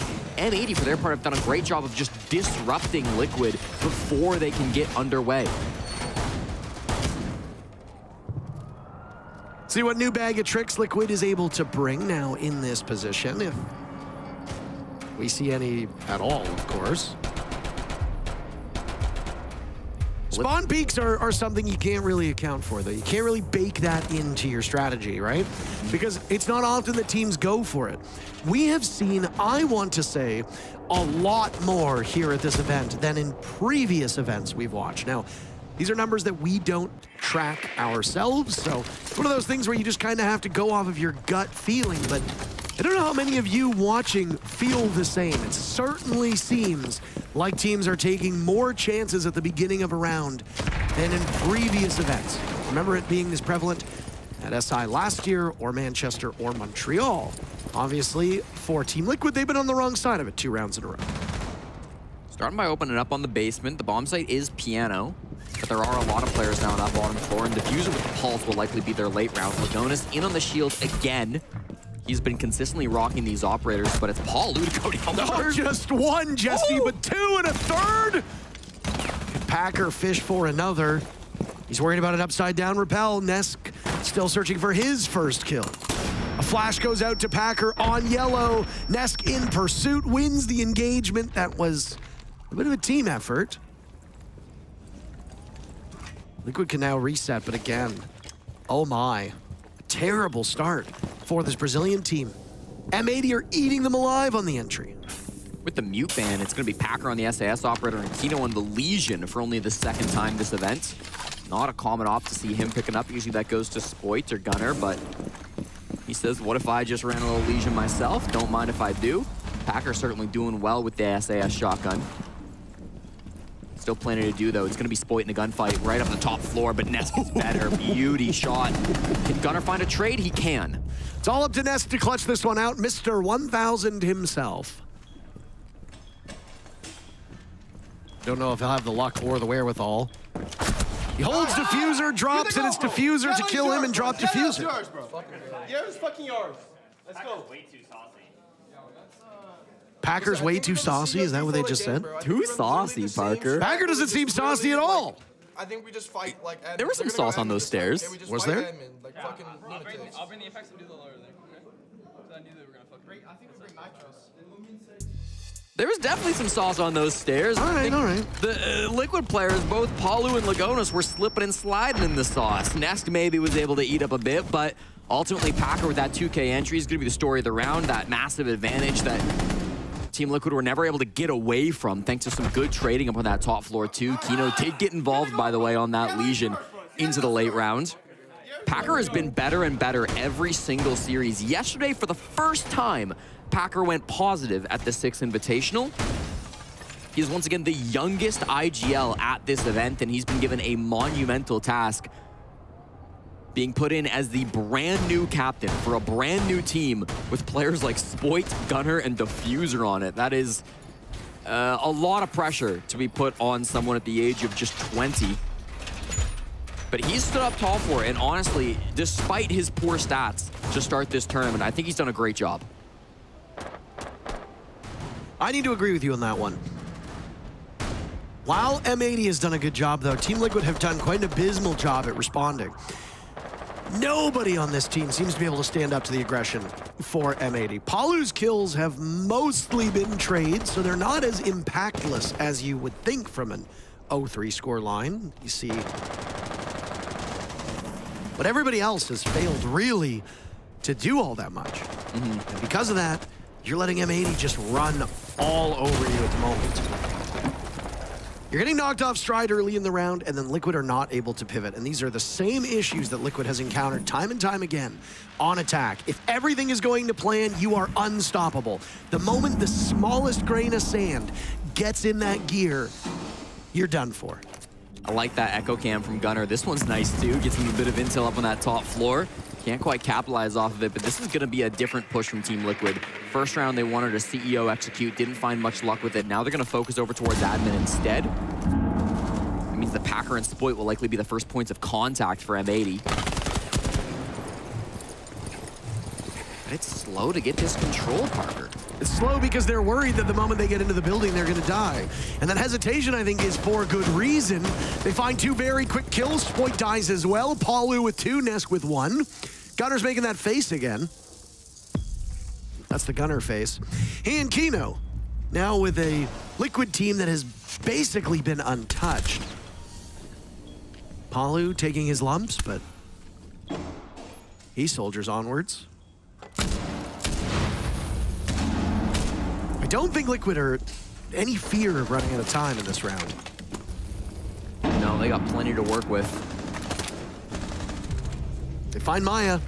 0-4 so far. A terrible start to him on his roll, and now Nesk will take some damage over towards Spiral. Kino's attention in that instance will now need to turn towards the vending machines as Kino and Lagonis can spy one another with that death mark. So they know where Nesk is, and they have an idea of where Lagonis is. Gunner still on the move. Lagonis attempting the defuse plant. Smoke has missed him. Gunner with the vault out, but he will need to clutch out. Nesk waiting at the top of the stairs, and Gunner just misses the head. Palu and Nesk getting all of the kills in that round. A full house, you could say. So 3 kills for Nesk, 2 kills for Palu. Liquid are finally on the board. They looked strong. It's the best look we've seen from Liquid, but there's not been a lot of good looks so far here in this map. There's 3 kills for Palu, 2 kills for Nesk. I swapped them. You did, and that's okay. And now M80 has called their timeout? Really? We want to play all time with 2 barricade. We already have. We just gotta change for the 2. Yeah. And then I want more ops to point for no Valk and Echo, you know? So we can get around. So we just play Echo and Mods, you know? I want to have him on the top 4. We're going to keep them top. We just collapse them like on lounge and on VZ, you know? We just play around them on lounge and VZ. I can't walk around with Echo though. No, just play on side. Just play on side. And then the next round, just do CEO again. Just do CEO again with this scope. Alright, I'll keep it. I couldn't find Echo, bro. Bro, 2 seconds. All right, well, it's going to be round 5 down into the basement. They wanted some intel. I believe Packer was supposed to pick Echo, but he couldn't find it in time. He didn't have time to click the operator. And sometimes that happens. I've talked with players about this. After attack timeout ends, there's sometimes not a lot of time on the clock to choose your operator. So Packer has defaulted to Soulless this round, as we're looking at the top-down view right now. And then round number 6 is going to be back to the top floor, back to CEO. They're going to try that one again. Interesting that Bodega would take a tack timeout when they're already in such a lead, just to specify the strats that they should be running on these next 2 rounds. He knows it's really important that they can get as strong of a first half as possible. Only time will tell if that tack timeout will pay off. Obviously a bit of almost negotiating between Packer and Boo in that tack timeout. Bodega not even realizing the Valk was banned. And they were the ones that banned the Valk, just so we're clear on that. But, I mean, mistakes happen. There's already a hate brigade, by the way, for Bodega on certain parts of social media. I hate to see how that particular interaction is going to play out between those people. I mean, if they come back and get a 5-1 half here, I think that tack timeout from Bodega is genius, you know? If that can actually be converted into 2 more round wins from M80, that's very worthwhile. Big trepidation from Liquid on getting into the building. We highlighted it in the previous round. Mayan resets, yet to get a kill. Lagonis with 1. It's all but on the shoulders of Palu and Nesk. That last round in particular, like we said, they got both of those picks. And they'll look for more as Maya now inside the building, aiming to hunt down one of these 5 defenders afflicted by the logic bomb. It's got Palu upstairs with him as well as they find Spoit's goo mines. Nobody on the top floor for M80. Gunner goes down at the hands of Nesk. Nesk continuing his sensational play from map number 1. M80 suffering through that entry. Maybe a bit of a confidence booster here. As now the Legion of Spoit is spotted over towards Spiral Stairs. Palu engaged in a showdown as Lagonis is dropped. What is going on? Logic bombs will go, shotgun is out, Packer collapsing on resets. The advantage that Liquid had is evaporated. Now Spoit losing some of his safety from above, flushed out by the Buck, right into the waiting arms of Nesk. Maya doesn't get that kill, but he was instrumental in Liquid getting it themselves. He'll take an assist, I suppose. 1 minute left and a 3v3. Nesk will sledge his way down as Maya falls at the hands of Packer, but he cannot secure the kill. Problem is these 2 remaining players from Liquid who are upright are in the basement. You might not have wanted to play this operator, but Packer's doing great things on the Solus. Nesk has been amazing as well. As you mentioned, Palu has to rotate all the way up just to pick up Maya, leaving Nesk alone inside of the basement, and he's just holding the long angle. A smoke will allow him to advance. Shot through the smoke, though. Nesk and Palu both on 1 point of HP. They step in a single goo mine and they're as good as dead. Kino ensuring that Palu doesn't get that close to the site. Now Maya also on 1 HP. Watched quite intently by that cam. Nesk with 3 kills. Looking for a 4K in the previous round or an ace. He'll attempt the plant with Maya to cover. Maya on 0 kills. Misses the nitro cell completely. Kino doing double duty. Bodega jumps for joy in the background, and M80 seem impossible to slow down at the moment. Big round from Kino down in the basement. Just run our default piano. I think our CEO here. CEO, you want CEO? Okay. These guys are playing like straight pussy. Should I put the word in again? Yeah, you got it? Okay. What should I play, bro? Whatever you want. Sure. I'm gonna put it whiteboard. That's Bosco. Someone played early. That is Bosco.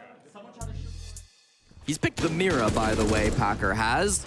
Some debate over the bomb site. They do choose to follow Bodega's advice, and they're going to go CEO thanks to the influence of Diffuser. I'm going to go back to Kino in that last round. His anchor play was absolutely phenomenal.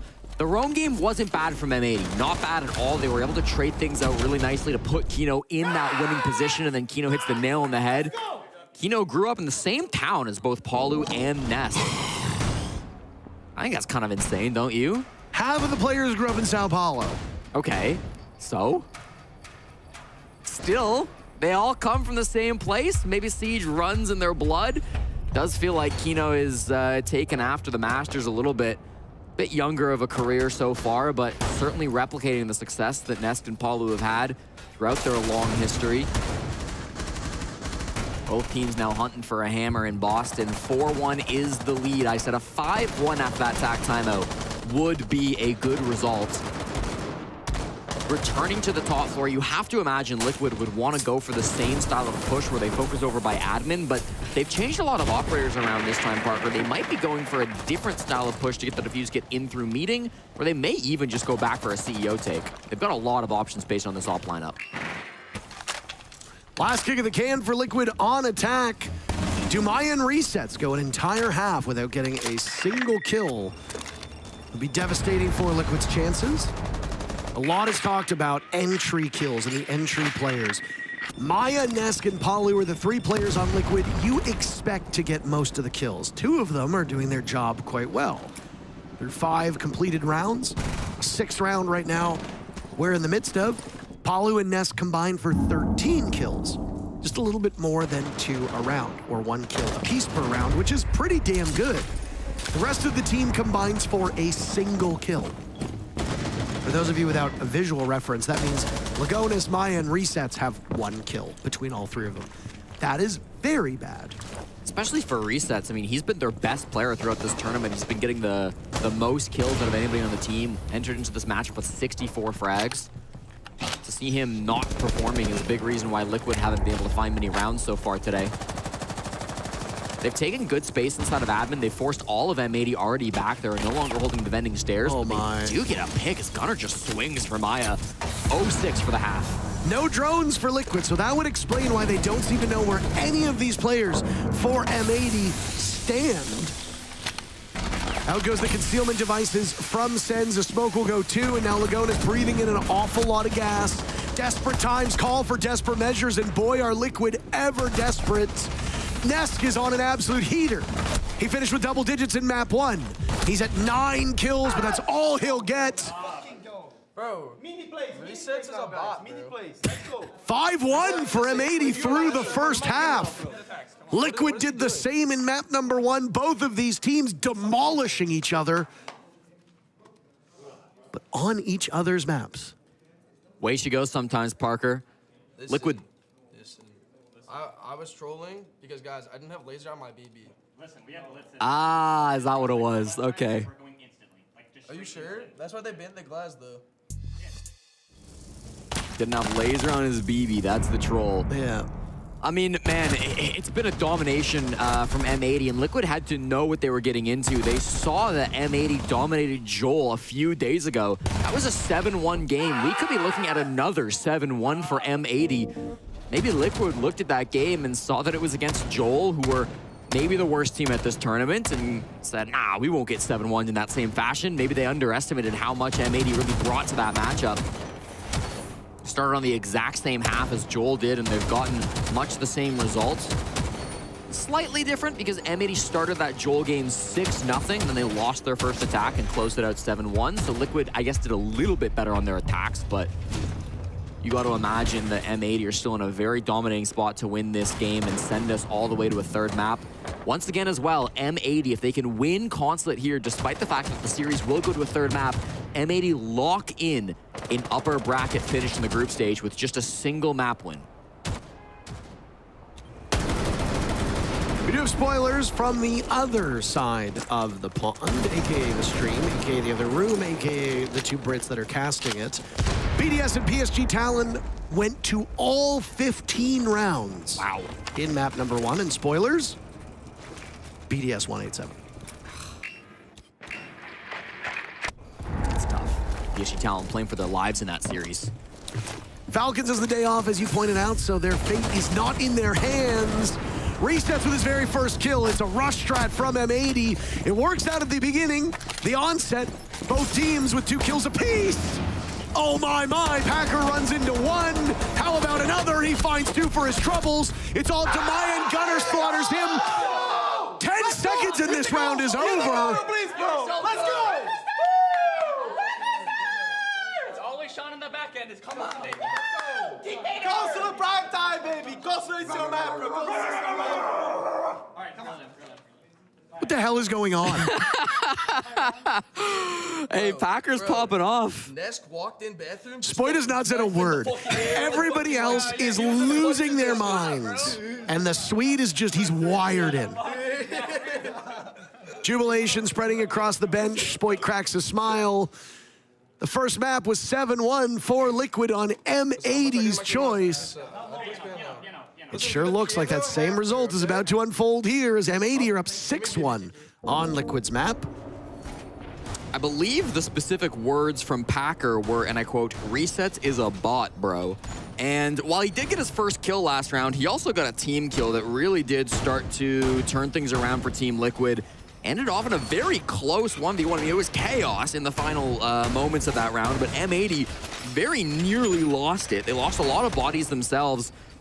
Resets, if he didn't find that TK, I mean, in chaotic situations like that, you know, it's always going to be tough to stop a fast, aggressive push as M80 just brought through. In any case now, unless we see a huge comeback from Team Liquid, map 3 is on the horizon. We have a correction to be issued, by the way. Falcons do not have the day off. Oh, my mistake. I believe I said that earlier. You did? But that's okay. It's Dark Zero who has the day off. Dark Zero's already clinched their spot to the next phase, so they don't need to worry about anything. I mean, obviously their position matters. Right now they find themselves in second place. They are 1 point ahead of Raza Company Academy, 3 points ahead of Falcons, and 5 points ahead of PSG Talon. So DZ are in an okay spot, but Falcons will be playing today. So if you're wondering when does Bolo play, the answer is not today. Maybe in a couple days. Certainly in a couple days.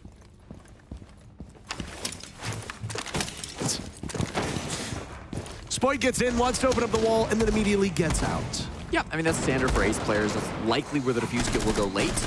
They could go back in the bomb site too if they wanted to. A couple of different plant spots. Depends how much control they get on this top floor. Piano's the bomb site where a lot of spots can be denied vertically. Nest, what an aggressive move, and he gets 2 of them, Parker! Spoit and Packer both fall. Well, that's it for Nest's tyranny. Kino at the top of Visa Stairs, eliminating him. Other silhouettes inside of Projector. M80 need more than just 1 kill, especially when you've lost your Blackbeard and your Hard Breach. Bit of calm before some more calm, and then maybe a storm, who knows. Halfway point of the round. Both of these teams have already used their timeouts. I know by the scoreline that might seem insane. Resets eliminating Diffuser, and things will fall by the wayside for M80. Don't really know how Gunnar and Kino find themselves in a healthy way out of this position. Yeah, this is tough. Liquid can hear everything that Kino is doing. Palu is just waiting for an opportunity. Resets is a bot. According to M80, well, you just got beat by a bot in that round. A huge one for Resets. Liquid staying alive for the time being. They got a long, long road for them to get back to the same pace that M80 set. Listen, Nesk has been in a spot like this once or twice before. Just in case you didn't know, he's got over 1,000 kills at the 6 Invitational, Parker. Wow. Across all the years. And so he knows what it takes and when he needs to step up and make a play happen. That round was one of them. Sometimes getting aggressive like that, going for a swing that is unexpected, that is on paper maybe not the right call, but is correct for a player like Nesk who can make those plays and understands when it's going to be unexpected, who's got game sense as good as Nesk does. It can often be the right decision to go for a swing like that, start off the momentum, and if you know for a fact that your team needs to come back, that you guys need to start things rolling, those aggressive moves can often be exactly what it takes. And those aggressive moves are what it took for M80 to get started in this matchup. Don't forget, rounds 1 and 2 started with a run out and a spawn peek for M80. So they used those aggressive moves to get the momentum going, to start winning these rounds on defense time and time again. And Nesk, while it's not quite as aggressive, is still aware that he's got to make some moves here for Team Liquid to get the rest of his teammates back into this game. He's not the captain of Team Liquid, but as the eldest player on this roster, and as the only player on this roster who has lifted a trophy with the organization, he knows how important it is to get the team back on track. There's like soft leadership skills that are brought by somebody who's been around for a while. I mean, when you are the veteran presence, people will listen to you. He is the institutional knowledge of Team Liquid and one of the most respected voices in all of Rainbow Six. M80 are off to the races. They want a quick execute onto this bottom floor. A Nitro Cell goes out, and M80 will start with the very first pick. Down goes Resets. A terrific previous round. Lagonis will join. Spoit is on the ground, but not dead. M80 not as healthy as it might seem, but still in very good shape. Now it's Maya to do damage against the Blitz. Packer dies to Nesk.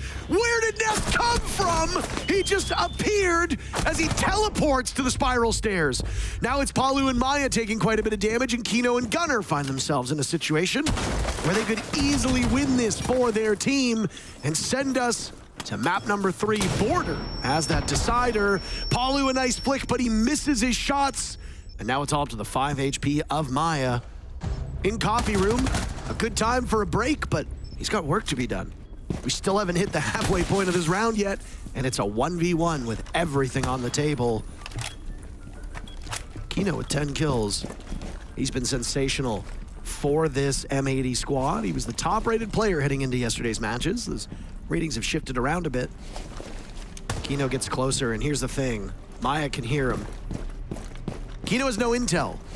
The one thing Kino has is tons of time. He sees the sentry. Maya wins the duel! No way Kino drops that!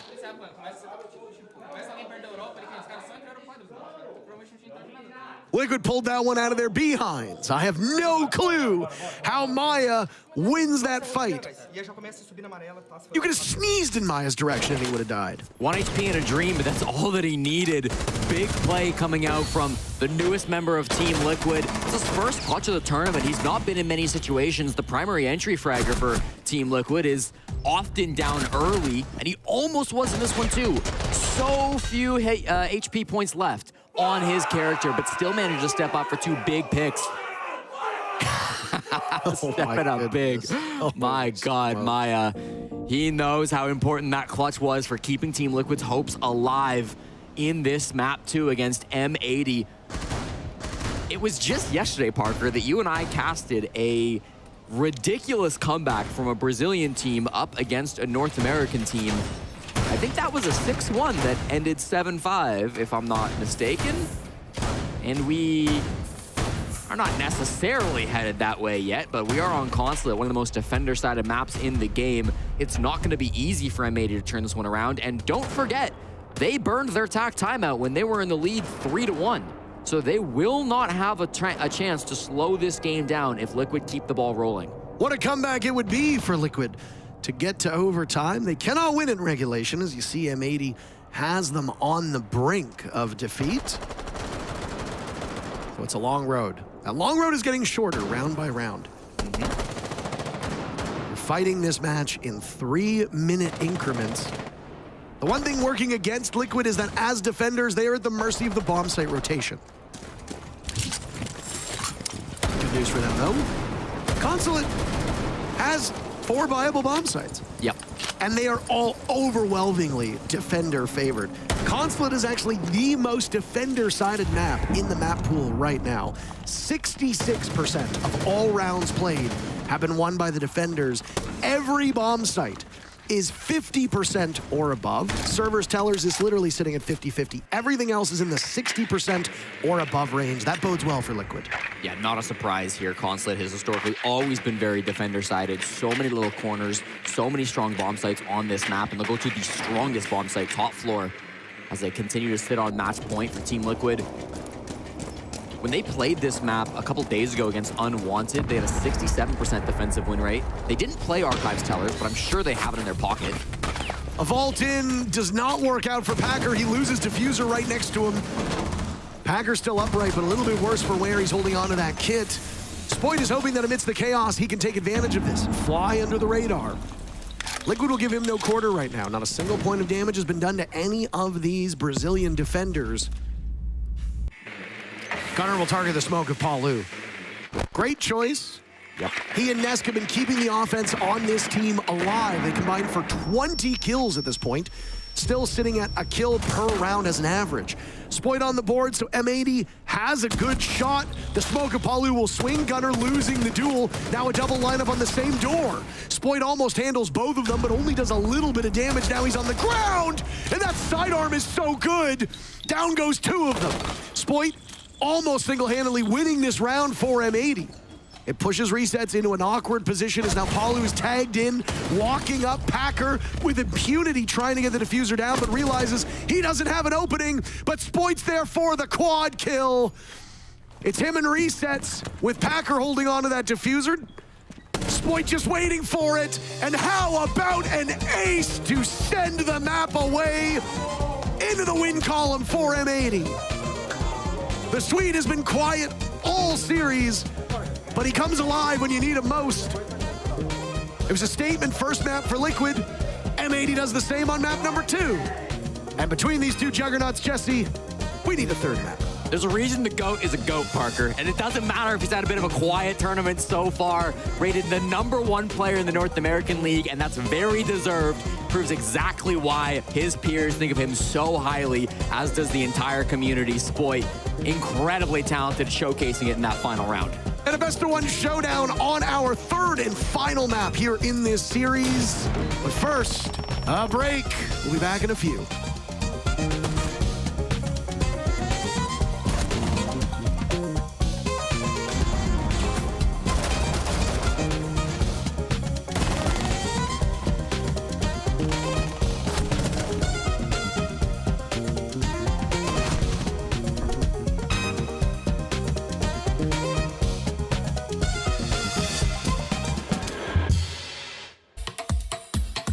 Back it up, back it up. Let me take it back to the realness, feel this. Let me take it back to the realness, feel this. Let me take it back to the realness, feel this. Back it up, back it up. Let me take it back to the realness, feel this. Let me take it back to the realness, feel this. Let me take it back to the realness, feel this. Back to the back to the back to the back to the back.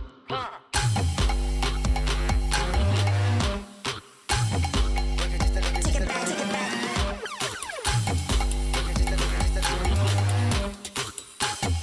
Back it up, back it up, back it up, back it up, back it up, back it up, back it up, back it up, back it up, back it up. Take it back, take it back.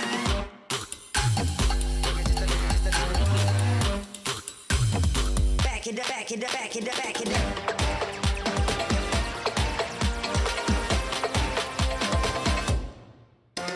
Let me take it back to the realness, feel this. Let me take it back to the realness, feel this. Let me take it back to the realness, feel this. Back it up, back it up. Let me take it back to the realness, feel this. Let me take it back to the realness, feel this. Let me take it back to the realness, feel this. Back to the back to the back to the back to the back.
Team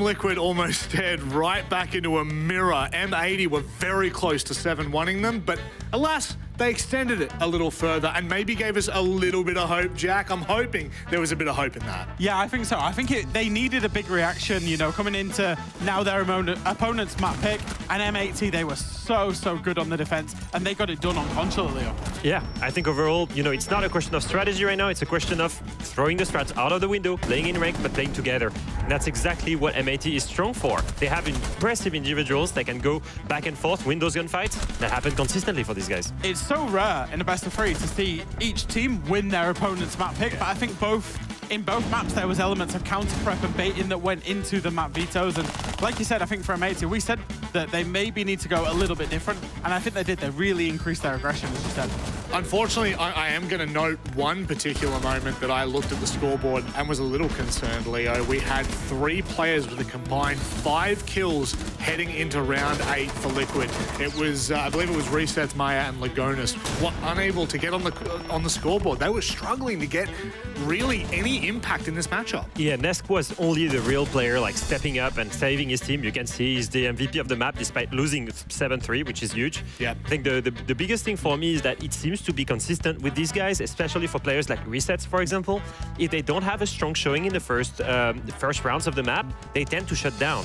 And it's tough because that's something that you see in rookies, but Resets has been there for a long time. Yeah, and I guess we could probably lean into that a little more, Leo. We can talk about the moment at which we knew, not that their fate was kind of sealed by any means, but Liquid really had a rough start to this one. After last map, one of the things that we mentioned was M80 needs to be disruptive to this fundamental playstyle. Look at their way to be disruptive. Gunner here, shoots the Claimer, runs out, first pick of the round. That tells you about the aggression he's looking for. And that's not only that, he will continue to be annoying. That roamer is gonna go kill Dokkaebi downstairs as well. Gunnar was an instrumental part of that. Round 2 is again spawn picking, gets another pick, and even later in a round you will see Spoit going aggressive as well. Same position towards bench as Maya is going downstairs to hunt the roamers. And different way, but like Packer again here in yellow. Here's the call out that they're rushing. He's gonna go down with the shotgun and go aggressive and get another pick. You know, these guys are amazing at denying these entry points. They're gonna go and play as aggressive as possible. Jack, they started strong, but Spoit finished it in an even better fashion. Yeah, he did. We know that he's one of the best rated players in the world. He's certainly the best player in North America right now. And look at him, this kill here, this double kill, he'd ran out of ammo. He knew that he was gonna get double swung, gets the double kill, and then finishes it off. And what's actually quite funny about this is Spoit got the ace on Ash. Now, I was talking to Spoit about his operators yesterday. He's like, I really like playing the operator ace. I love playing I'm not an Ash main anymore. He literally said to me, I don't really like playing Ash. He's just gone and got an ace on the operator. Another 50 quid, right? Another 50 quid, yeah. Sorry to say, mate. Sorry. Oh, to say. it's all good. It is what it is. Goes to a good cause. It does go to a very great cause, and you are indeed a very great gentleman. But it is time for us to take a short break. On the other side, will M80 steal this from underneath Liquid as we head to border? Ouais, choc-les, choc-les, ouais, choc-les, choc-les, choc-les, ouais, voilà ce qu'ils me disent, les entends parler et ils m'étrisent, j'arrête que pour rappeler la mise, petit pas sur la piste et le succès je l'ai pisté, disque la place du premier, fais monter la côté, sur moi tu mises gros, tu connais déjà l'équipe, ça criera au complot, je prends le double, on est quitté, je fais la magie des chiffres. La somme je la triple, la concurrence la dribble et le stade est en délire, ça fait choquer, j'arrive pour tous les choquer, toute la foule elle est choquée, j'espère que t'es accroché, gauche, droite, esquive rageux, coach m'a rajouté du temps de jeu, dans l'action ouais je me sens en feu, je suis on fire, je fais la différence au compteur, money time ça shoot sur le buzzer, je suis on fire, choqué, j'arrive pour tous les choquer, toute la foule elle est choquée, j'espère que t'es accroché, choqué, j'arrive pour tous les choquer, toute la foule elle est choquée, j'espère que t'es accroché,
Map 1 and Map 2 have set us up very nicely for Border. It's been a very aggressive game, Leo, and that's exactly what this is going to be, an aggressive map. We're headed to Border. Border is the kind of map, if you want to defend it, it's so small, you need to play super aggressive towards the outside. Yeah. And right now, who's starting in defense? M80 is starting in defense, and Liquid has to face crazy confidence-boosted gunner on it.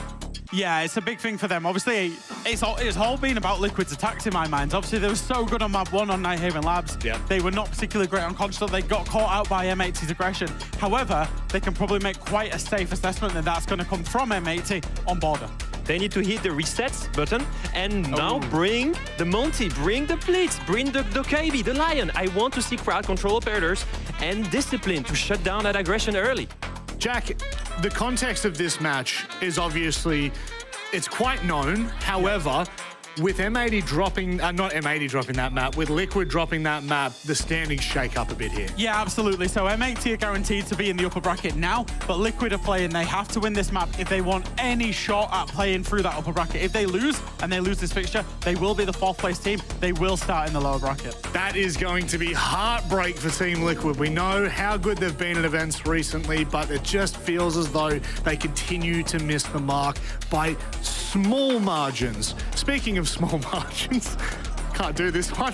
What do you mean by that? Hi, Jesse. What do you mean by that? Finish your thoughts. Finish your thoughts. I love you, Jesse. It's great to see you again. Please enjoy this matchup, will you? Didn't finish his thought. I wonder why. What was he going to say there? He was going to say that you're small. You are a little boy. I don't like that guy. I'm staring at him right there. I don't like that guy. I liked him last time. Admittedly, we could fit 3 of you in Rob. Okay. If you were Luke Skywalker and he was a Tauntaun, 3 of you could climb inside of him. And I'm sure he'd keep you warm in these cold Boston winters, let me tell you that much. M80 still with the nod in terms of community votes, 57 to 43%. Do you agree with the community, or do you have a different opinion on how Border will play out? No, I think I do, Parker. M80 are looking like a better team today, and although Nesk and Palu have shown up today, no doubt about it, they need some help. Somebody else on this team's got to step up, or Team Liquid, as the desk outlined, will be starting in the lower bracket. A loss in this map will guarantee that result. If M80 can win map number 3, then Group A is locked. G2 would be 1st, M80 would be 2nd, Unwanted would be 3rd, Liquid would be 4th, and of course Joel would be 5th. If Liquid can eke out a win, then they're in a much better situation, but Unwanted would still have the opportunity to force Liquid to the lower bracket later today. We'll start with the double shield ban as M80 continue the trend of banning Monty every single map up against Lagonis, and Blitz will be removed on the side of Team Liquid. I was expecting a zombie if Liquid were following their common trend, but they will break that and take out the Vigil instead. The Bosch G Mastermind removed from Border, a map with loads of good Bosch G spawn peaks, so I don't hate that decision. And this is a hard one to call. M80 will respond with the zombie ban that I was kind of expecting Team Liquid to run with. So really standard bans across the board. Team Liquid, you don't get a lot of standard bans with this team, and M80 as well can throw a lot of curveballs in the operator ban phase, but we're keeping it simple and basic today. The only shield left alive on the board will be Blackbeard. Wait, what is that GG Easy background? I like that a lot. GG Easy, is that Black Dragon? It's one of the R6 share It's definitely ones, a right? team, yeah. Don't quote me on what team that was. Be very curious to know. Our observer is confirming for us it is Black Dragons. Thank you, Red Like. Appreciate that. I'm glad I was correct on that. You are so good with your skinnergizing. I like the skins. I try to buy quite a few of them. I got a nice throwback the other day because there was a team that was fully skinnergized.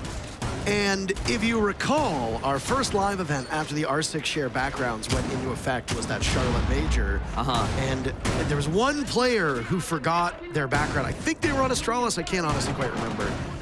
And we jokingly booed them, and it stuck around for the entire event. Yeah.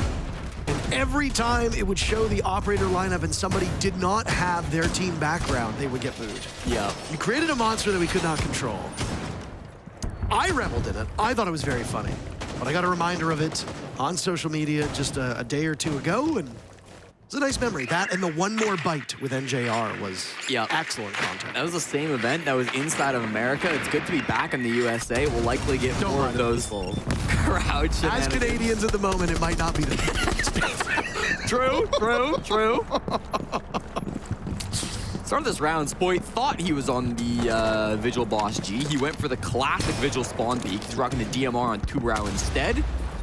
Didn't find anything though. Team Liquid have been very cautious. After the way that Consulate started, I think that's the right read. It's funny to see that fear sink into Liquid in map number 2 after they looked unstoppable on attack. If anything, on map number 1, it was M80 who seemed to be quite fearful in that very first altercation. They knew he was there. Yeah, they had a drone on that guy. You droned him. Gunner's better, though. That's the thing they forgot. You droned him sitting in that doorway. Great shot coming out. The Gunner face making an appearance. Gunner rocking the Roni. I feel like most people are running Commando these days. You know what Gunner's face kind of looks like? You've watched Breaking Bad, right? Like, I did watch Breaking Bad. Hector Salamanca? You know when he makes that scowling face? Yeah, that's dirty. I would exactly what Gunner's face looks like. No, it's a compliment. Nest with 1 kill, and Lagona's hopping inside of office right now, looking for yet another. But the Mozzie of Gunner will hit the deck. The smoke emerging in this position, sidearm out! Lagonis was in a target-rich environment. Only able to secure 1, though, before getting dragged on down. A follow-up immediately from Maya as he spray transfers on over. Packer and Maya in a 1v1. Diffuser retrieved. Packer is miles away from where this is going, and now his position for a second will become immediately visible. Maya shooting away at Packer. The gun right now favoring the attackers. The UMP for Packer is not particularly great. Packer's got to go. Maya should be able to get there, right? Packer sees the engagement for a second, just saw his leg. He'll go right back on. There's another drone on him. This drone is watching him from outside. They trade, but with the diffuser down, Liquid wins the round. Talk about too close for comfort.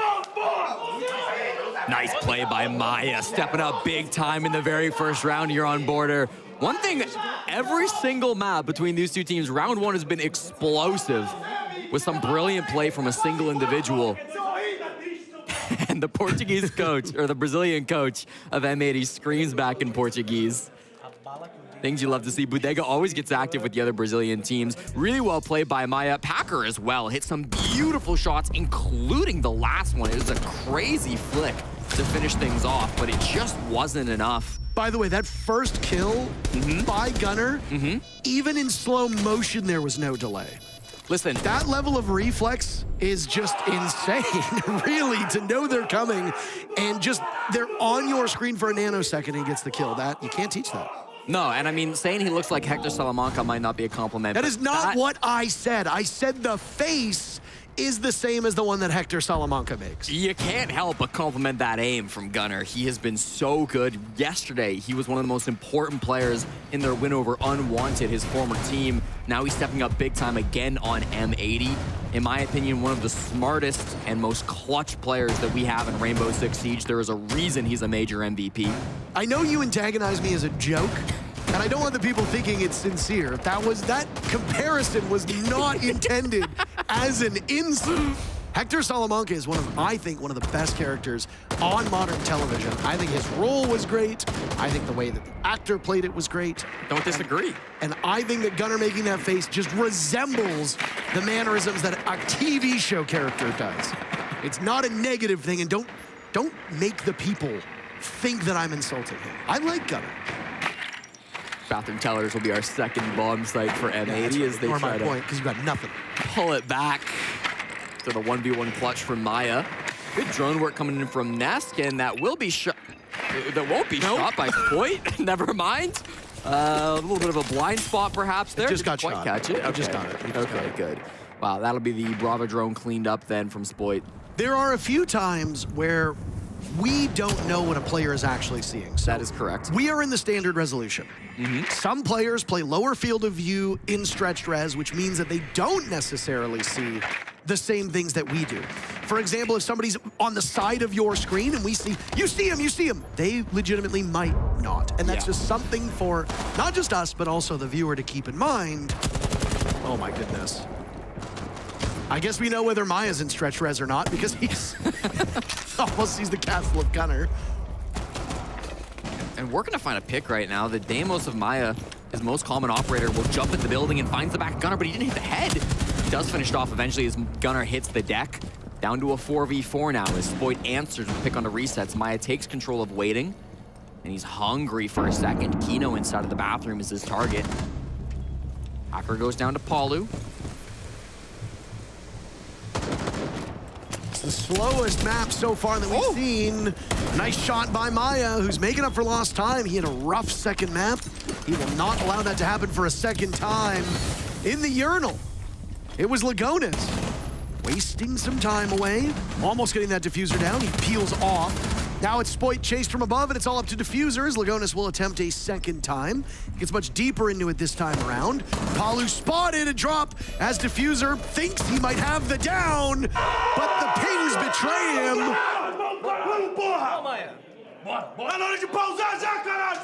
Big round by Lagonas.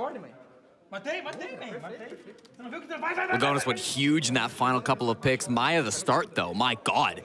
The way he found that gap, the entry on the Deimos, I mentioned it beforehand, he's taken the majority of opening gunfights for the team on that offense. There's a reason why Team Liquid are thought of as the best entry team in the world. At least through this event, their statistics would suggest that. And honestly, tough from Gunnar. He was watching that window, but the timing just not quite there, so he lost the opening duel, and then really smart thinking from Maya to so quickly drop down into waiting, find his way into the bomb site. That just wasn't expected by M80. That allowed them to start getting a plant down, and unfortunate for Diffuser on that final gunfight. I thought he downed Palu as well. Very close, and I can understand why you'd assume that, but... Yeah, not quite though. Left on a sliver of HP, and then the chaos in the 2v1 kind of overtook it. Liquid are loud today, Parker. I didn't hear much of that in map number 2, and I guess there wasn't all that much to scream about back on Consulate, but on Border, Team Liquid are coming alive. They know how important this map is. This is their fight for the upper bracket. The difference between having a second life and not during the 6 Invitational bracket phase, playoff stage, is massive. And with how many 6 Invitationals they've been to, Team Liquid know that better than almost anybody. A 2-0 lead on Border on attack is also not that uncommon, as this is one of the most attacker-sided maps in Rainbow Six Siege, probably the most attacker-sided map over a long enough sample size. We tend to see that the attackers find a lot of success with all of the bomb sites having pretty direct access from outside the buildings. These really small maps generally favor the attackers. We started off this series, Jesse, with Nesk breaking the 1,000 kill mark at SI, and by the end of next week, he might have 2 more players alongside him, one of which is on his team. Palu was 46 kills away. I think he was at 954, if memory serves correctly, so 46. Palu is sitting at 17 kills, so 29 away from 1,000 himself. Palu has been playing for a lot less time than Nesk, so maybe it's a bit more impressive when Palu hits it. Cyber is also very much in the conversation. I think he was 20 to 30 kills away. FaZe Clan is in action later today. So there will be an opportunity for Cyber to break it, depending on how long the rematch of the SI Grand Finals against Furia goes. That'll be happening at the tail end of today. Diffuser with the first pick here in the round, and he finds a second onto Lagonis. Maya, Lagonis attempting to get into the building. Diffuser says, no, thank you. Now you have to use some utility to try to push him out of this position. Palu near-sighted as there go the Candelas. Diffuser tucked into the corner. Kino will come to assist. E1Ds will go as gas rains out in front of Diffuser, who's down through the soft wall. Do Liquid have the information that they've downed one of the players? Now resets, looking for his very first kill. He gets the down on a Diffuser, but that's not an actual kill.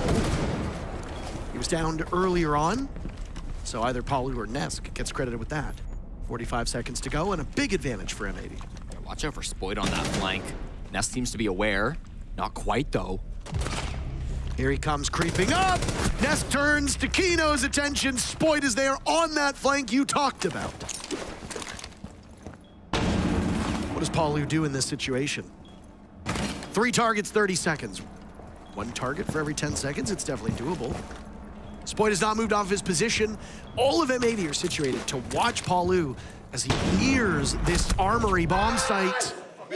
Gunner eliminates him, and M80 get on the board. We run the secret workshop. Let's go! Clean round coming out from M80. Obviously, Diffuser starting off strong. He'll have a few more years before he gets in the 1,000 kill conversation. The rookie at his first Six Invitational. Despite how well he's played both at this event and in the year so far, Diffuser's been phenomenal. But barring the... I think it's probably mathematically impossible, but barring a ridiculous run, he's going to have a few more years till he gets to that point. Still, though, having the impact in that early round with a 2K entry, playing inside of offices, that set them up really nicely in Team Liquid. I like the way they responded in that 3v5. They did a good job of starting to bring things back and punishing some of that aggression from M80, but they never had any idea where Spoy was. That movement down through break room to be on that south side of the map was something Team Liquid just did not expect. Spoy got a freebie halfway through that clutch attempt, and then the rest of the players on M80 able to claw back a couple kills as well. So that will be their first round on the board. As we go down to Vent's Workshop for round number 4.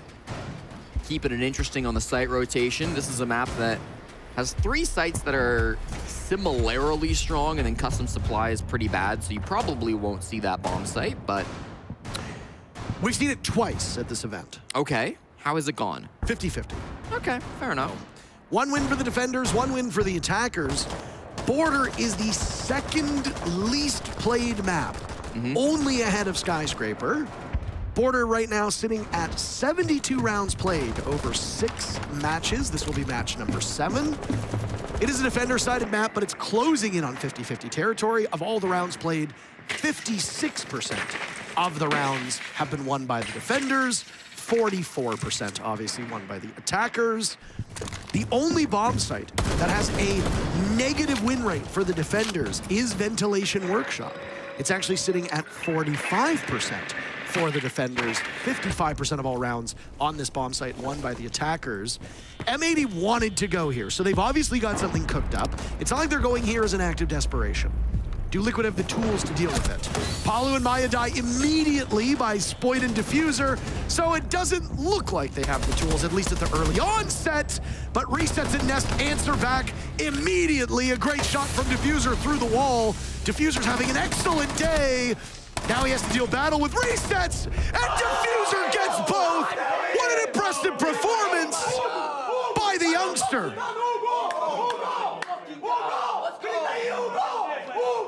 There's a reason they call him the Rookie of the Year. Remember the fountain Oh, Diffuser, he's so good, Parker. This is a player that was slept on for a long time in Tier 2. You play Castle D. He wasn't even supposed to be in Tier 1 this season, by the way. There was supposed to be another player that joined Beast Coast in the very first stage. That player bailed last second on the team. They needed to find a new pickup. Diffuser had just won the most recent season of Tier 2, so Hot and Cold said, screw it, we'll pick up this kid. They weren't 100% on him, but then what a performance. He helped them achieve a major winning result in their first stage. Played well enough in stage 2 that they ended up getting bought out by M80. Alongside Gunnar, made the move over to this new super team that was formed right before the 6th Invitational. And what a performance he's been putting up now against one of the greatest orgs in Rainbow Six Siege. It is hard to shine on a roster with Spoit, Kino, and Gunnar, but somehow Diffuser does it. Here's their best player and back in map number 1, a map that they were soon to forget. M80 getting embarrassed on their own map, losing 1-7. Diffuser went 8-8. Everybody else's numbers were deeply underwater. They were searching for Atlantis down there, you see? In map number 2, on Consulate, Diffuser was actually the worst performing player, but with how confident and dominant M80 played in that map, somebody's got a bottom frag. And if Diffuser's bottom fragging, things are probably going pretty well in a victory. If Diffuser's bottom fragging and you're losing, then things are going bad. But if he's at the bottom and you're winning, things are A-okay. Spoit ran away with that series. Close company from Kino, but ultimately, Sweet still stood on top. Diffuser making his mark here. 7 kills, leading the way on his team. And very comfortably doing so. High impact kills, high value ops. He's given the freedom to roam and make some plays. This is quite the thinker from Gunnar. Oh my. Nice. Gunnar jumps out. They called resets a word I don't particularly want to repeat on a broadcast, and I suspect if things go awry for Liquid on this round, we might see M80 use it yet again. No, Liquid have found their way into the bomb site. Now Lagonas with the Diffuser at the halfway point, shield on his back. Gunnar in! Almost no coverage. Lagonas manages to survive with a point of HP. Same with Ness. Lagonas drops. The kill feed turning as blue as the Liquid jerseys. Diffuser is on the case right now. Is he gonna get away with it? Do they get there in time? Oh my God! What are you guys doing? Oh my God! Yo, you guys fucking suck! Yo, shit! Oh, he's feeling himself now, Diffuser. Gunnar hopped on the case and did not let go, and he relied on the rest of his team to keep Liquid at bay, and despite Liquid toppling player after player, Gunnar's call was correct. M80 on quite a tear on border now. I believe they say pros don't fake, Parker, and that's exactly what they had to do on defense. M80, yes, they let the defuse kit go down. That often happens on this bomb site, but when Diffuser sticks the Diffuser, he doesn't get off. Back-to-back rounds, Diffuser is the hero for M80. What an insane stick to get on it, and I gotta credit Kino in that 2v2 as well. Didn't get any kills, but stepped up and delayed a little bit of time. He knew that it was his job to protect Diffuser as he stuck that disable. Perfect team play from M80 in the dying seconds. Liquid had so much map control. They had such a good entry. Nesk seemingly had great coverage, but at the end, it wasn't enough. Oh boy, Team Liquid, this is starting to get scary. You had such a good start, but what has happened on border? It is slipping away, and it's the rookie from just 3 hours down the road that's been bringing it back. I brought it up yesterday, Parker. I don't believe any other player at this Invitational grew up closer to Boston, Massachusetts than Diffuser. Well, we still don't know where Marion is. Yes, there's a couple players that we don't know where they're Yaga might be close by, but we don't know. I thought Yaga was from Texas. Maybe. There might be a Marion down there, too. Somebody please help us. Jesse in particular. He loves to know where these players are from and sprinkle it in. The prodigy from Perth, Australia. A huge pick for him. There's only one Australian at this event. Oh, and shut up. Virtue actually didn't say where he was from. He chose not to answer, so I don't know where he is. Maybe it's from Perth. I don't think so. Nesk and Palu have shown up in a big way in this series, though Maya has now actually surpassed Palu's total with that previous kill. Nesk is 29-17 through this entire series. He was the player to watch coming in, breaking 1,000 kills at just the 6 Invitational. That's not 1,000 career kills. That's 1,000 kills at the most prestigious event in the entirety of our ecosystem. Palu, if he wants to climb the standings of his team, is gonna have to wait another round. Will have to come in the second half. Very first kill comes from the side of M80. Liquid now losing their main flank watch, losing the Nomad. It's a flank-heavy map. Those stairwells are often unguarded when an execute on this top floor goes down. Diffuser bites off a bit more than he can chew, so does Kino. But there's a desperate attempt to keep these numbers close. Gunner takes down 1. Doesn't want anything more than that, and he manages to run around almost everybody from Liquid, shouldering an awful lot of damage in the process. 4 players die in the span of 15 seconds, and no team is closer to pulling off a victory in this final round of the first half. M80 maybe overheating a little bit in that rounds. They're clearly confident. You see them typing in chat. You see them going for these swings, but Lagonis makes them settle down. Down to a 3v3 now. Hunting down Spoit will be the first task. A couple of players are circling this CCTV room. I do worry about Lagonis' HP, given the fact he holds on to that diffuser. Wow. Things are gonna get a little bit tougher. Maya dies in the hands of Spoit. Spoit falls away, but somebody from M80 will have to go to that bottom floor to retrieve him, and that's Gunner who's gonna do it. He hears the thunderous footsteps above of Lagonis, but with the time being what it is, they have to get to the bomb site. That's gonna leave Packer in a very bad position. Lagonis will go for a default plant behind the A-bomb chassis. Spoit is back up, super shorty in hands. Packer doing it all himself. A triple kill for Lagonis, but the timer will do it. It might as well have just been Packer, but Liquid also need to be worried about where those other 2 players are. Where is Gunner? Where is Spoit? We can't necessarily plant if we don't have any idea where more than just one of these players happen to be. Liquid will call their timeout right as the first half ends, and M80 took that first series 4-2. And what a decision from Gunner in that last round to leave Packer alone on site. Shows he's got some confidence as a teammate, and you might be thinking, is that the correct play? Maybe you just want to play the 2v2 on the bomb site, but when Gunner picked up Spoit, Spoit still had a nitro cell in his back pocket.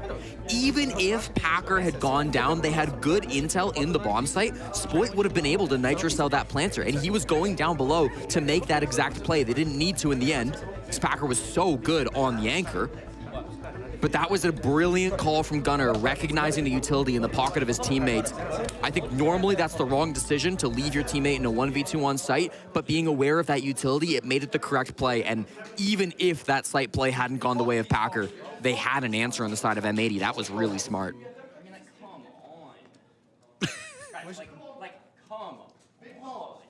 Are you joking? I'm gonna beat some Brazilians and then I'm gonna eat their fucking steaks downstairs. Come on.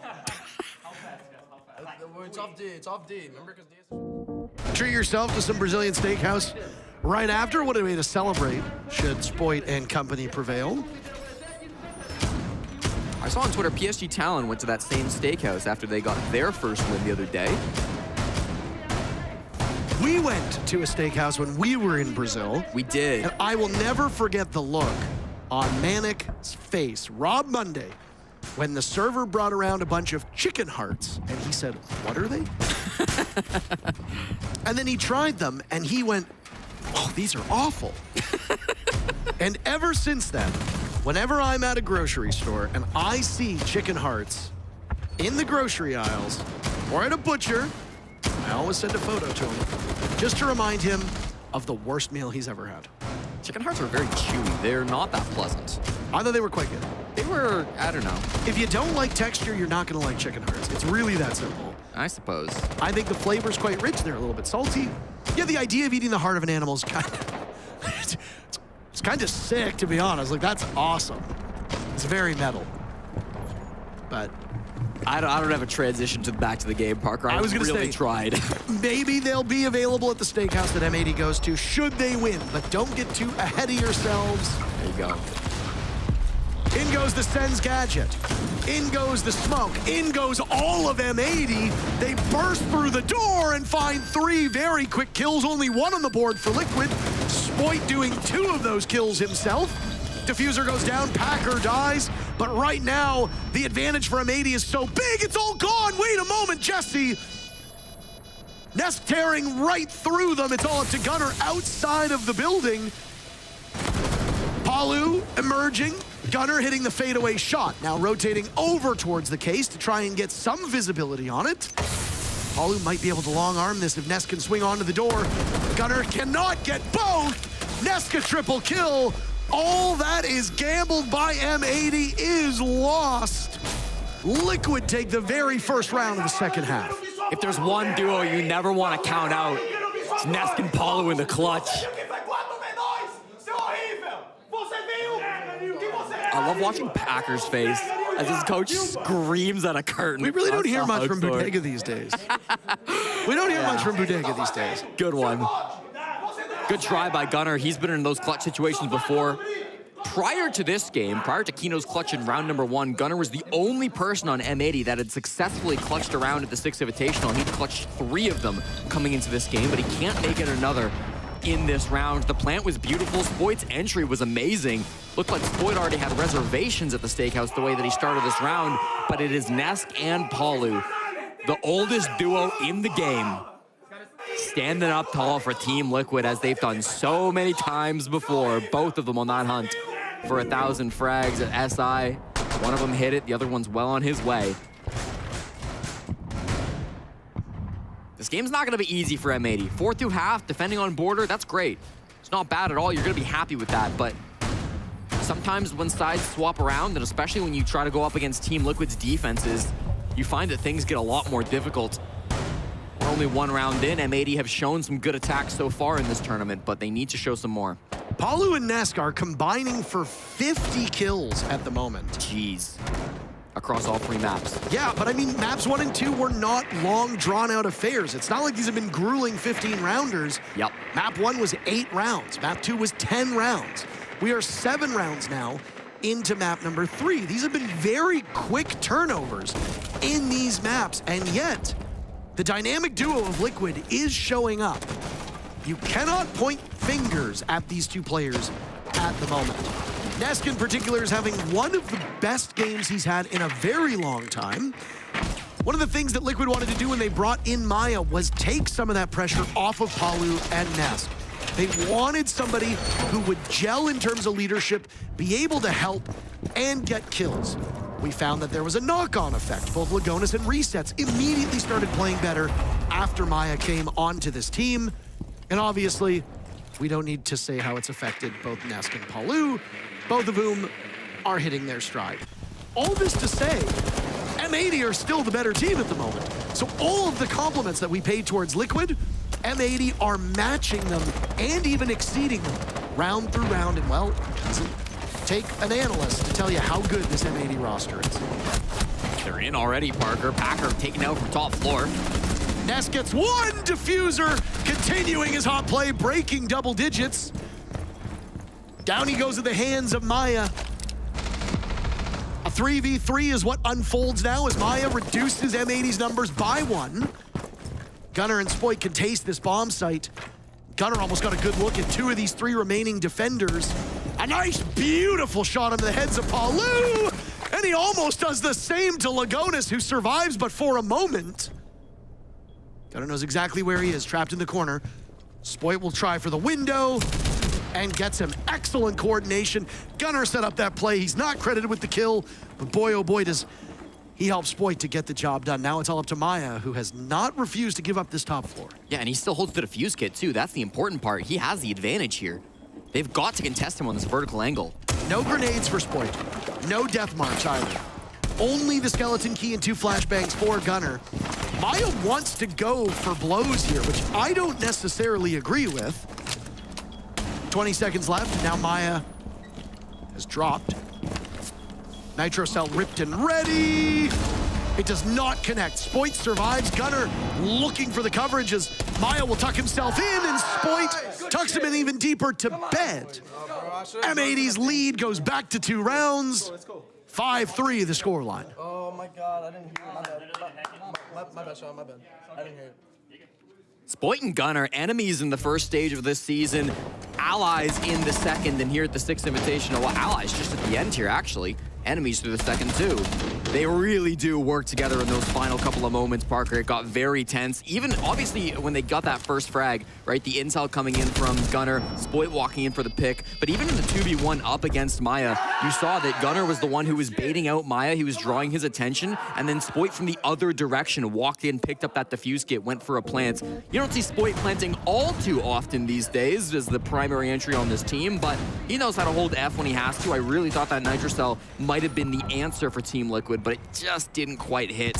And then at the post plants, M80, some excellent angles, forcing some really difficult decisions out of Maya. They will extend their lead now, 5-3. Team Liquid, 2 rounds separate them from the lower brackets. They are desperate to get some more round wins, Parker. They need it here at the 6th Invitational. We have an update on the B stream results. Spoilers for the next 10 to 15 seconds. Cover your ears. After BDS won a screamer of all 15 rounds on map 1, overtime is not needed in map number 2 as PSG Talon has tied things up. And now map 3 is in the cards. Okay. Both games will be going to a 3rd map. We are already in the midst of it. We're actually almost done it. We might be done map 3 before theirs even begins. We might be at map 3 for a lot longer, though, Parker. Team Liquid on the defense. New bomb site now, ventilation and workshop. Kino on his favorite operator. This was banned out in map number 2. Don't forget it. I'm going to say something very bold here. I think Kino is one of the best sniper players in the game. I'd call him the best, Parker. Wow. We are so in sync. Kino on 1-8 as a scoreline well below his own standards and very much below what we've seen from him so far at this tournament. They're off to the races. Gunnar is in. Kino looked for our opening as well, firing away in the midst of the smoke. Lagonis and Resets have been felled, and they'll lose Nesk too. Maya and Palu dealing with an overwhelming amount of M80 players. Maya was almost killed earlier. He's living on borrowed time. And a 1v4 with M80 looking to go up to series point, and Maya finished off by Spoit. Top East, Spoit goes. He assesses there's an opening. He takes full advantage of it. I knew what was coming, so I played Firewall. You're just so smart and cool. After map 1 went 7-1 in Liquid's favor. That was M80's map choice. I think there was a feeling that you and I shared. The analysts seemed to share it, and I'm sure a lot of the community shared it as well, that M80 just did not show up today. They flipped the script very quickly on map number 2 and have pretty firmly been in control of Border at least from round 3 onwards. Liquid sprang out to a lead of 2 rounds and looked good while doing it, but then they faltered. A timeout was taken relatively quickly, and it has been M80 all the way since. Liquid's only victory since round number 2 came at the very start of the second half. That was round 7. Since then, M80 has looked unstoppable, and it's M80 using the clock so effectively. That was a perfectly executed smoke and rush strat. Kino wasn't even really that much of a factor, all things considered. Yeah, no, I mean, going back to that last round, it was a kind of pinch play coming in. Spoit over towards offices, jumped in the radio window, was able to work a pick early and then a second one late. We saw the Blackbeard being brought out by Packer as he hit in through Armory and managed to find a good couple of frags. So all around the map, M80 were able to collapse into that top floor and punish the players on Team Liquid. They will head to the top floor now for what is potentially their final round in the SI group stage before heading on to the bracket. If they lose here, it will be lowers for them. They need to avoid that fate. Palu, hungry for a pick, over on East Stairs, playing on the smoke. A common operator to see in this position when the Azami gets banned out. M80 are hunting for that frag as well. They know where he's at. It is a full top floor hold from Liquid. They don't want to give up any of this map control. The opening gunfight is going to be critical in this round of Siege. Liquid has actually drawn blood first in the previous 2 rounds, but They were trades because of the ensuing brawl that happened. Beyond that, M80 has been very successful at gaining advantages early on. And it's not just one player doing it. You got first bloods from Diffuser, Gunner, and Spoit. Maya will find the first blood in this particular round. Gunner is down, that means no Candelas. That's a particularly devastating blow. And Kino has been felled, but will be picked back up by Spoit. Liquid, when facing the prospect of elimination, seemingly level up. This is no different. A big opening for them, but M80 has shown time and time again that even when they are staring down the barrel of defeat themselves, they can turn around. Nesk has taken an awkward spot here. He's aggressive inside of security. Uh-oh, a messed up flash by Diffuser. Resets finds Kino as well. It's all falling apart. There's very little left of Kino. Now Packer goes too. Diffuser walking up to the Arsenal wall. He's taken out. Spoit is last alive in a 1v5. Not seen a flawless round here on Border. Not yet. We just did. I would like to issue a correction. Team Liquid wins the round flawlessly, and they're 2 away from sending us to overtime. Just as we saw on the previous map, Jesse, Liquid cannot win in regulation. No, and I mean, we saw it on map too. When Liquid's backs were against the wall, what did? They got aggressive. They started making those more forward moves to try to take things back into their own hands. It was, again, Nesk and Maya, that duo shift that were roaming over towards both break room and inside of security. Maya got the brunt of those picks, but Nesk did a good job supporting, being a bit of a distraction inside of security so that Maya could work those frags in for Team Liquid, and that really did make all the difference. M80 downed early and never were able to regain the momentum in the round, so makes it a 6-4. Team Liquid just 2 away. This is as far as they got on their comeback on Consulate.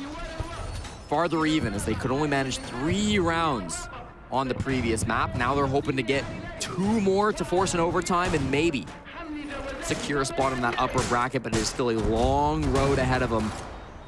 Plenty for MA to play for in this matchup as well. If they can manage to win this, they will lock in second place, meaning they get to choose their opponent in the first round of playoffs. If they lose this map, a 3rd place is possible, but 4th is not.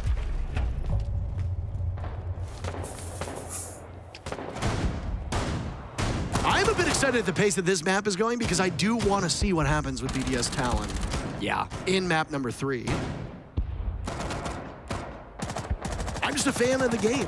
I like watching the other matches. And even if we're not casting, and I think it's good to keep an eye on what's going on in these groups, because we'll likely be talking about these teams in the very next phase. Especially with so much on the line. Absolutely. APAC in a position where they could send all 4 teams home from groups. PSG Talon and CAG both still in strong spots to get out of the groups, and it is still in their hands, so. It's a bit more precarious for PSG Talon. Yeah. CAG would have to have a historical implosion, they said, because I think all they have to do is lose 2-0 to Secret. Yeah. That's only 1 game for them to throw. I enjoy the language used there. I mean, listen, CAG have a bit of a history here. Really not helping on the side of positivity. Palu needs to stay positive, but Maya, where did you come from? And the head shake tells the whole story. 3 kills to keep Liquid in this matchup. Now it's Gunner taking some damage. But Kino finds just his 2nd kill through 11 rounds. High impact. That's what you need. Liquid having a numbers advantage, but it's gone. Maya got the 3 first kills, uncontested, and both Gunner and Kino have clawed this back. Resets and Palu are the last 2 from Liquid, the lucky 2. One could say, Palu taking damage from Kino. They both exchange words. Kino has been downed. Palu is still alive, but very weak. He might attempt to secure. Gunner finishing him off, and now can go for the retrieve. There's no way they win this, right, Jesse? There's no way M80 pull this off. Resets, almost gets it done, but there's just too much to cut through. Gunner is off to the races. Where are you going? Where are you going, son? What a victory for M80. That round looked like it was surely over. Then it looked like it was okay. Then it looked like it was over. Then it was actually over. A statement round from M80 as they topple Team Liquid 2-1. Gunnar had something to say after that one. My goodness, 1v1, beautifully played. M80 secures second spot in the group. I've never seen somebody get out of their chair quite that quickly. Maybe he wants to make the reservations at the steakhouse because they've got a lot of celebrating to do tonight. That play from Maya almost saving the round, but coming up just short. Nest breaks 1,000 kills, but Liquid, unfortunately, they don't make it out. M80 take the series 2-1. We'll be right back.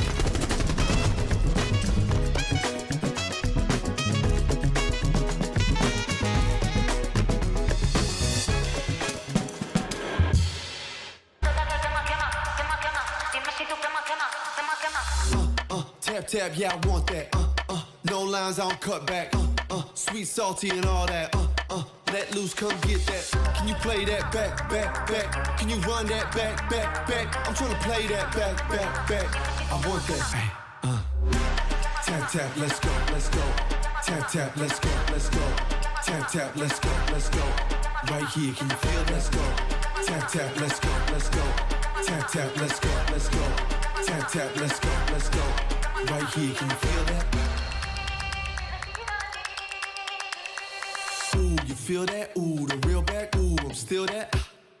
Ooh, you catch that? Ooh, I guess that. The best back. Yeah, yeah. 30,000 up on my palette. Might jump out if I'm wildin'. Catch my flow, I'm so stylish. Tap, tap, real smooth. Can you play that back, back, back? Can you run that back, back, back? I'm trying to play that back, back, back. I want that. Tap, tap, let's go, let's go. Tap, tap, let's go, let's go. Tap, tap, let's go, let's go. Right here, can you feel? Let's go.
With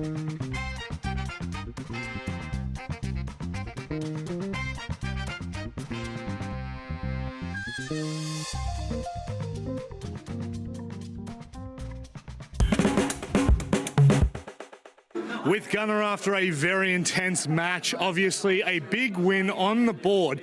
However, on map 1, you had everyone worried for a little bit there. What was the conversation from map 1 to map 2? I mean, I think you could see it. Map 1 on defense, we're just sitting there letting them give it to us pretty much. We were just taking it. And map 2, we're like, stop being fucking pussies and just start fighting these guys. They're not better than us.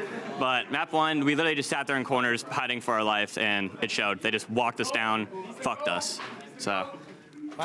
Completely PG, family friendly. We love it.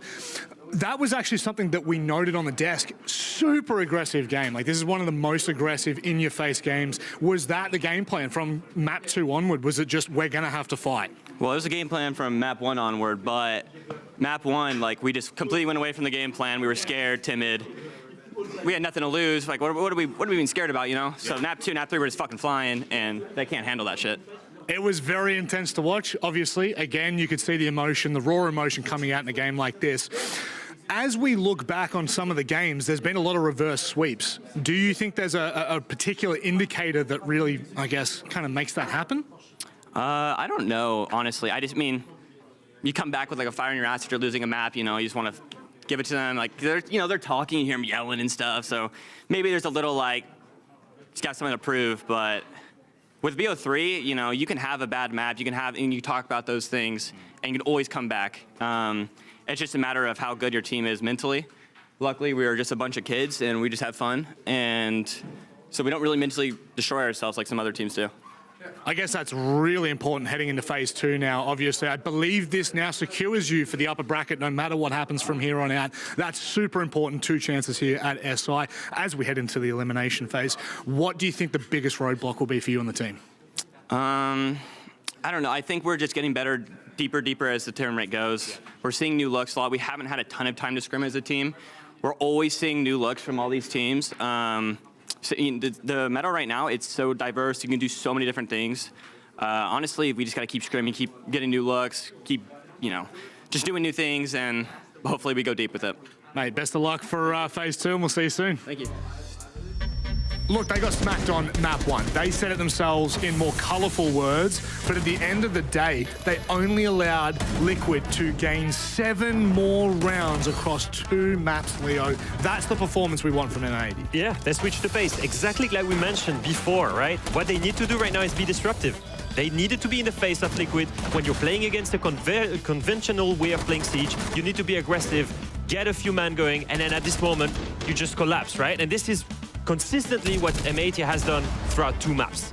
I think it was quite a curious take they're going to have regarding the pressure that he felt and that his team felt, because the answer to that is there was none. He said, we're just a team of young kids. We are just having fun. And I think, yeah, you lose your map pick 7-1, you get absolutely smacked on, and then you've got to come out map 2 and make the right changes. They made it with ease, and look at him. He's got a bit of main character energy. He's gonna, right after the game, going and shouting at Liquid.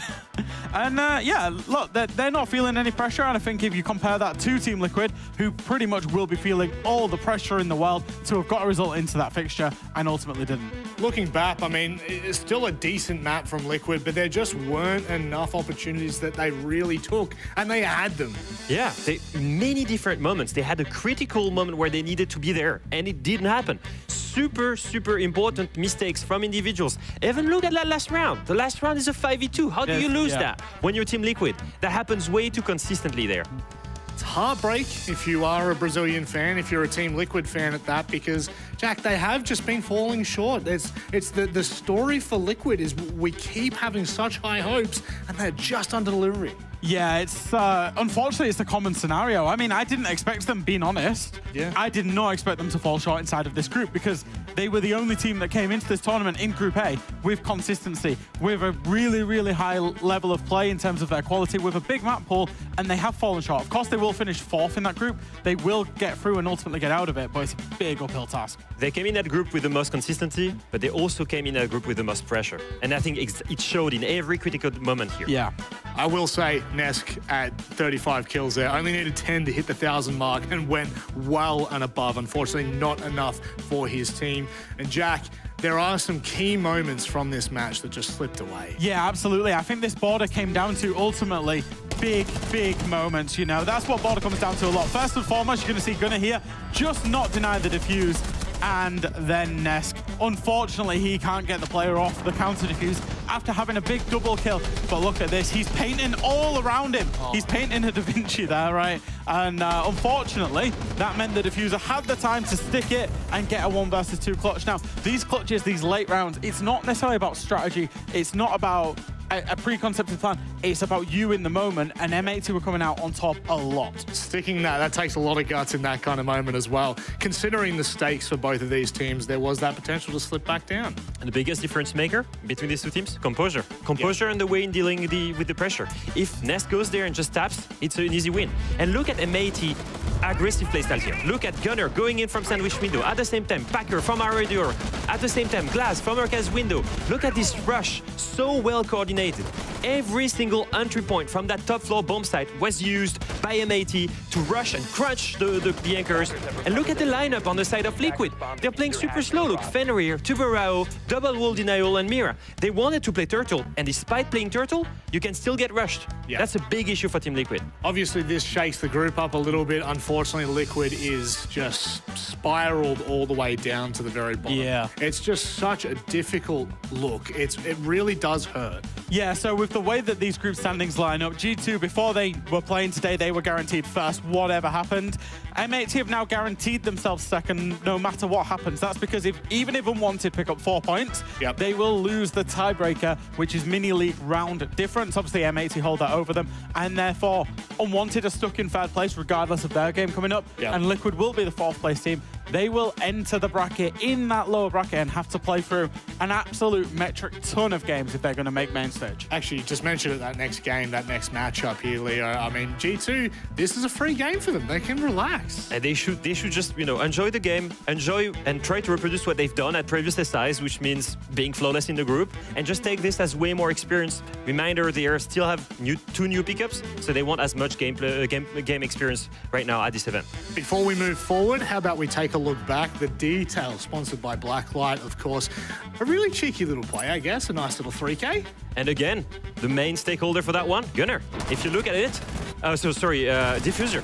One of the biggest pickups. Look at that wall bang through the wall on a call out from his teammate. Now he's gonna take that engagement, and the Detail is at 180.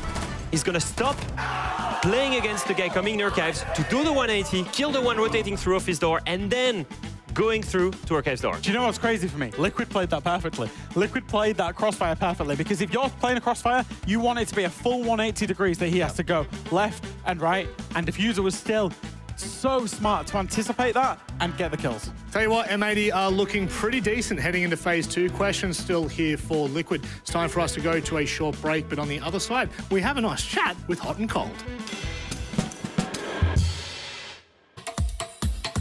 Back it up.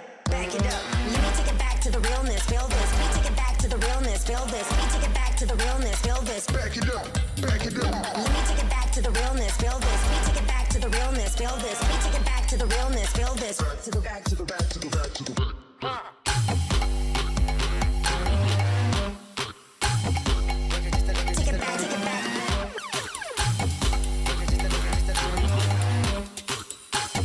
Take it back. Take it back. Back it up. Back it up. Back it up. Back it up. Back it up. Back it up. Back it up. Back it up. Back it up.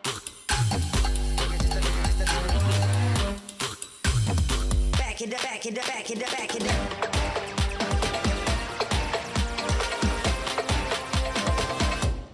Let me take it back to the realness. Feel this. Let me take it back to the realness. Feel this. Let me take it back to the realness. Feel this. Back it up.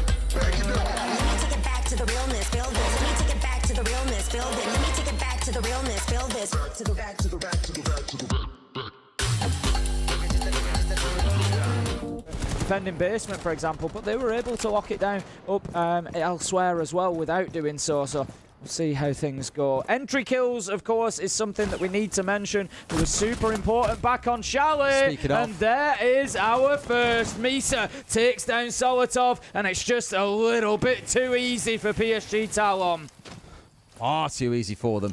Worth stressing, Gotti, by the way, he wasn't involved in a single entry kill before we got into Chalet, and now he's 0-4 off the back of playing out on these very isolated roles around the map and being punished for it. Admittedly, has to kind of work on that one. You shouldn't be having your backline anchor getting involved in those fights, but times when he's on the Fenrir, for example, playing around Bar and Gaming on a basement defense, he did get punished for it. Still, the team sits up overall. I think it's about a +5 on entry so far. Now +6 with the start to this one. They really are handing these early rounds to BDS, so it's no surprise that BDS has struggled to get started in some of these rounds. I think Breeder just a little bit unsure as to exactly what is preventing that wall from dropping away. He does get it done now, but we're a minute 30 in. It's taken quite a lot of time. We're going to have users there to get it opened up. Of course, on the AC was unable to do that given that the Bandit batteries were there, but after all that work, Leakifact's been able to get into the point of taking the Bandit batteries out. So a little bit of an issue there. Shaco just needed to be careful about pushing too aggressively. Once he took that mute jammer out, his Rotero drone that was trapped in it did activate. They do activate immediately at that point, so he didn't want to get caught out. Shaco's going to walk in. He's going to get shut down. Soldier is ready for it. There was backup as well. It's going to be 5 versus 3 now in favour of PSG Talon. He's only got one canister left here. Brede can't mess this up, and he's gone through half of it. He's got to be so precise or this wall won't be opened up. Another electrification coming in as well. Otherwise, you have to turn in towards the ace, and you're not going to be able to make that one happen by the looks of it, Tim. He's out. That wall is staying closed. BDS have bottled it. Quite literally. No more bottles of gas left. Too? What is going on? They're going to have to work their way through into warehouse instead, potentially. Just having a look from underneath. He sees the head. Great eyes on users there to find his man. Gotti taken down 3 versus 4, but 35 seconds left to go and no real point of entry here for BDS. And importantly, they haven't dealt with the Azami out on that balcony. It's going to be very, very difficult to push in from that side because Ryder, he's going to be dug deep. It looks like Brede is going to go in through the window, look for the challenge, but Ryder's actually dipped away. He knew that the pressure was going to mount from there. 10 seconds, Des. Still got Tubarão on side, Tim. They can delay out here all they like, but they don't even need to. IT not being open feels like a cardinal sin attacking this site, but with nothing to deal with the electrification, they completely stalled them out, Tim. And like you were saying, and BDS was slowed down a little bit back on Chalet. PSG managed to play things out well behind utility. They've done just that in round 1, and BDS probably kicking themselves. How on earth have they not managed to deal with any of that electrification or swapping operators that can deal with it? The energy seems very... I mean, don't get me wrong, they're not a team, that are necessarily always hyped up and, bouncing up and down in their chairs. Generally quite a reserved team overall. But the energy does seem a little bit low on the side of BDS, and it's not too much of a surprise because, they have found themselves in an absolute brawl of a game, really. This is no doubt going to be taking its toll. PSG Talon come out with a good first defense. They're going to move down to basement next. Like I say, this time they can use the map a little bit more to their advantage. They can get the Valkyrie cams out. They can have Yas with the Mozzie trying to create top floor. I was going to say team up with the mute, create a little bit of a blackout area up there on the top, force BDS to take that time to go in, guns up, having to face check every corner. Maybe they lose a body or two along the way. It could all play in PSG Talon's favour. More and more Dinar being stacked up. Why not if it's working so well at this point? Solotov on that nook, hoping to sneak his way through and find themselves a cheeky little entry, because again, it's where they've struggled a lot throughout the series. And the last one couldn't really get too much going their way outside of Gotti being caught from below. It was a pretty convincing round overall for PSG Talon. Starting themselves up on the top floor, and Leakifact's got... This is the thing, because if I look at BDS historically, there'll always be a drone ahead of a player like that making quick entry into the top floor. There's no way that they get caught out for free like this in 9% of situations, but just giving Leakifact away for free, back to his old habits of not really finding many kills in this series. The book is going to be a big loss as well, of course. Attacking onto basement, you want to really get in there, get control of storage, start opening that floor up, and that can create a lot of space to put the diffuser down. That's no longer going to be possible. They do have some soft breach charges in the hands of Brede, but that's really going to be their only option in terms of working that verticality. PSG Talon still got a couple up there, 3 in fact, up on the first floor. It is Yas Ryder and Soldier that are going to look to get aggressive here and look to challenge on. Shaiko's trying to get something going with the track of the Deimos, but we can see Ryder just dips himself away to some safety here, and they've kind of just got BDS chasing them around the map at the minute. Ryder can still play out as well because the track's expired now. Of course, still got 2 more available for Shaiko to use. I've mentioned before they like to have one of those available in the around end situations. Ryder can afford to hover around a bit, try and cause a bit more bother. The Nook, of course, given away by the barbed wire here. That hatch being opened up, I thought for a second then we'd see the swing coming out of Misa to try and catch him out, but no such joy. But now massaging that area of the map, letting them know that he's here, trying to soak up some attention and resource. Ooh, Gotti 1 HP. Very nearly losing his life there. Very committed to the potential bandit trick, but has to dip himself away because otherwise he's going to lose his life. So it shouldn't be any issue whatsoever for Breeder to get this wall open now if that's what they are looking to do. But at the minute, Breeder is not on the wall at this point. Shaiko going to take a lot of damage, but Yas ultimately caught out by Solotov. Coming in on his flank, Gotti does manage, even with super low health, to take down Breeder. Ryder onto Shaiko. PSG Talon are doing it again. The verticals now being used against them. Solotov, but Gotti's there for the trade. He is making the most of the health he's got left, Des. That's 2 kills from the bandit. Ryder closes it out. PSG Talon 2-0. Looking so cozy, but a couple of key moments in that round from BDS that I'm thinking, what? Leak of Fat dying early on, a bit of a stinger. Gotti managing to push his way up cargo stairs, another, and then securing a second. Like, where are the comms boys? And I imagine that must be a discussion point in the BDS camp. How on earth have we let them spend that much time up on the first floor and not getting ourselves established like we would normally do?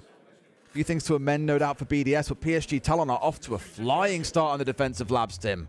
They really are, and right now BDS are fighting for their position at the top of the group. If we have a look at how things stand, they are currently up there on 9 points. The risk they have is that Raza Company particularly get the win. I mean, if Falcons were to get a 2-0, that would put them on 9 points, so would tie up, and we'd need to have a look at exactly how that looked in the tiebreakers. But Raza Company getting a 4-point win could jump above BDS. So their position at the top of this table is very much in jeopardy, Des, depending on the outcome of this game. They will get 1 point if they lose, of course, so that will put them on to 10 points, but it is very much losable. Raza are on 7, so a 3-point or 4-point win from them will tie things or better with BDS. Ooh, we love a day that really matters when it comes down to it, Tim. At the end of the groups, horrible when things are already all decided, and it stays tight. PSG Talon at this point, Tim, not really needing to step away from this denial-focused setup they've got as well. Still behind the mirror, still behind the mute, still in behind the bandit. And of course, the more flexible nature of that Azami coming in. Unwanted, take 1, Mark. Hot and cold, and I play currently for Unwanted. Since Manchester, I mean, a lot's happened. We failed to qualify for the next event, and then we also failed to qualify for World Cup, the Esports World Cup. I mean, out of nowhere, our roster got sold to M80. They took 2 of our players, and then, you know, now we had to kind of scrounge up whatever players are left, the unwanted players, quote unquote. I will be talking my shit to Gunner and Diffuser. Still think of them as friends, but it's definitely gonna be a competition. Going up against M80, I mean, I'm definitely looking forward to it. I would say the new pickups definitely impacted our playstyle a little bit because, you know, they're not one-to-one carbon copies of the players that left. So we kind of had to adjust to their playstyle a little bit, especially like early on, we tried to just fit them into Diffusers and Gunner's old roles, but kind of wasn't working the best, so we've made a little changes, but I still think we're just as flexible as we were in Manchester. I really, really want to prove that we're still on the elite level of, you know, of not just NA, but World Siege. I don't think it was a fluke that we won Manchester. I think, you know, we were all good players and we made it happen. And I just want to prove to people that, you know, I'm as strong as a leader as I feel like I am, you know. Everyone's doubted us. Even the orgs doubt us, and we're just trying to prove people wrong.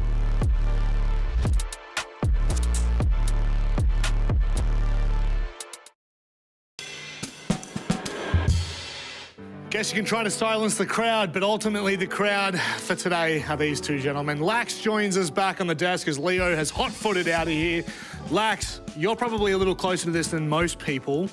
What are your thoughts on the current situation? So I can, relate in some instances of wanting to get a little payback on the team, or the players that left you. At least that's the better end of it, is when players leave you, not you're leaving them, they're dropping you. But, he said he wants to shit talk them and all that, but unfortunately, with the previous matchup that they had against M80, that shit talk is going to have to wait a little bit, maybe later down in phase 2 that we might see a little bit of a rematch. I will say, though, for a team or a core of a team that became the unwanted players, that were the players that didn't go over to M80, that lost organizations. Yeah. It would have been so easy to come into this event and just falter, right? It would have been so easy for them to have been the 5th place team.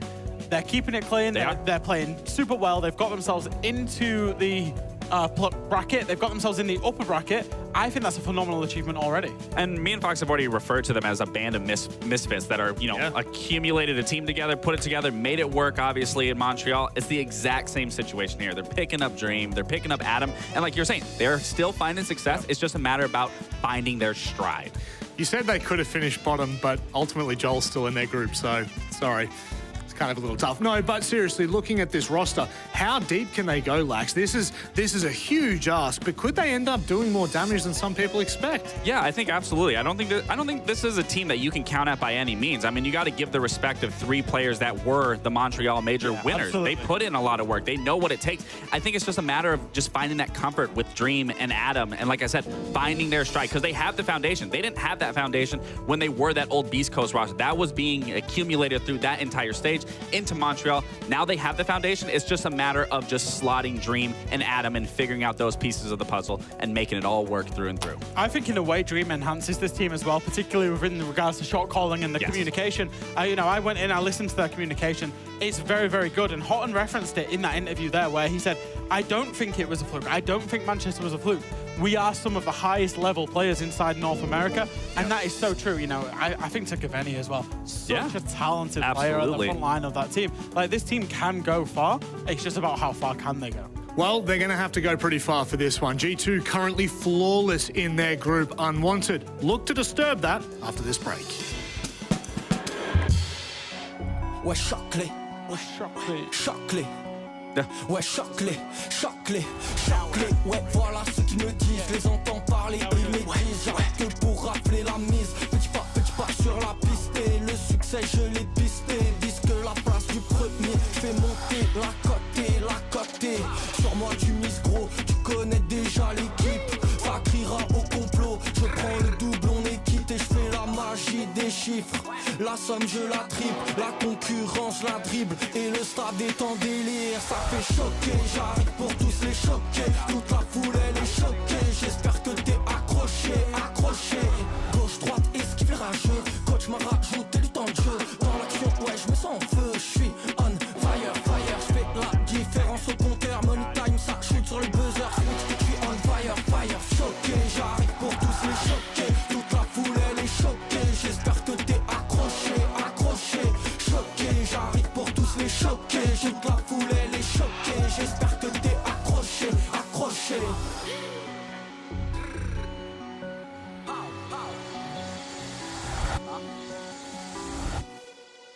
Yeah, but G2 is going to want to prove it. And they're going to replicate, the exact same thing that they did at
Although Group A cannot change from here on out, it is still going to be an interesting match nonetheless. G2 are currently flawless and unwanted. They have an absolute point to prove. Do not get it twisted. Lax, Jack joining me back again. Shocker, I know. But honestly, this matchup is an interesting one because we can kind of set the tone a little bit for both of these teams. You know, how I look at it, some people might say, oh, G2 can take a day off. They can kick their feet up. They don't got to be serious. I don't think we're going to see that at all. I think they are going to come here with the exact same ferocity and the exact same mentality, attitude that they've shown every single opponent so far. They want to show why they are the top dogs, why they can win another SI, get another SI underneath that G2 title belt. So again, this matchup, I'm not going to expect anything less but nothing but a perfection from this team. Yeah, I think G2's story is a big one about redemption. You know, if you look through 2024, they obviously struggled particularly hard. And I think this tournament, there were so many people that thought G2 would struggle, that thought G2 might get grouped. They now sit pretty top of the leaderboard. They will be first place regardless of what happens in this group, in this game today. They will now be first place. But I think they want that clean sweep. They are a team of players that is used to playing so much at the Six Invitational. In fact, the last time that they lost a map in the group stage, and I will caveat this, group stage only, was 730 days ago. That was to W7M at that point in time. And even then, that was their only loss in that group stage. They are used to being the first place team out of groups. It's pretty outrageous, Lax, to go that long in groups. Like, I know it's groups and a lot of teams, they go, oh, as long as we get through, we get through. But that's a statement. That is absolutely a statement. And I mean, it's a statement that is a well-deserved statement because the way that these guys play now, you know, you could maybe count them out through like EUL stages, but then they always want to give themselves the harder road. They always want to go through that LCQ hellhole and then make it here and compete and then show why that they should have been here from the start. And they continuously do that. But again, their performances so far, they're flawless in their group. Yep. It's a reason as to why we're seeing those 730 days, why they haven't lost yet. And it's not just about the team as well. Some individuals can really change and turn the tide. Yeah, absolutely. And we've got to talk about Blaz here because he has improved significantly.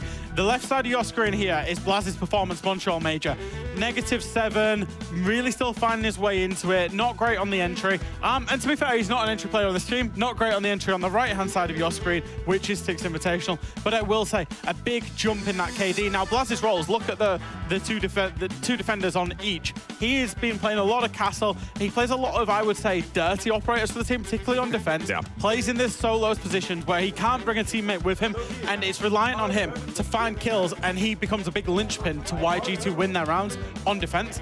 He's improved tenfold this tournament. Now, obviously, G2, phenomenal as they may be, unwanted have turned up for the group stage. Yeah, you know, I look at it as perfection versus imperfection, and I have a head-to-head to kind of display that in terms of how well these teams are matching up here. Obviously, you look at G2's end. They are 21 wins on defense, 21 wins on attacks. They are 62%, 68%. But then on the other end, you look at 19 wins, 46% on attack, 24 wins, and 60% on defense. And G2 is doing this in 16 rounds less. Yep. So for me, I need to see Unwanted find that success on those attacking rounds, because what we saw way back when they were Beast Coast was that IGL of Hot and Cold that was leading the front, leading the charge, leading the band of Misfits to success, to a Montreal Major win. And he can absolutely do that here. He has all the pieces that he needs. He has the familiarity with not only Spirits, but with Gavini as well, and then Adam and Dream. And this is the thing. You need to be utilizing those pieces. And this is a big thing for me when you are going to need to be utilizing pieces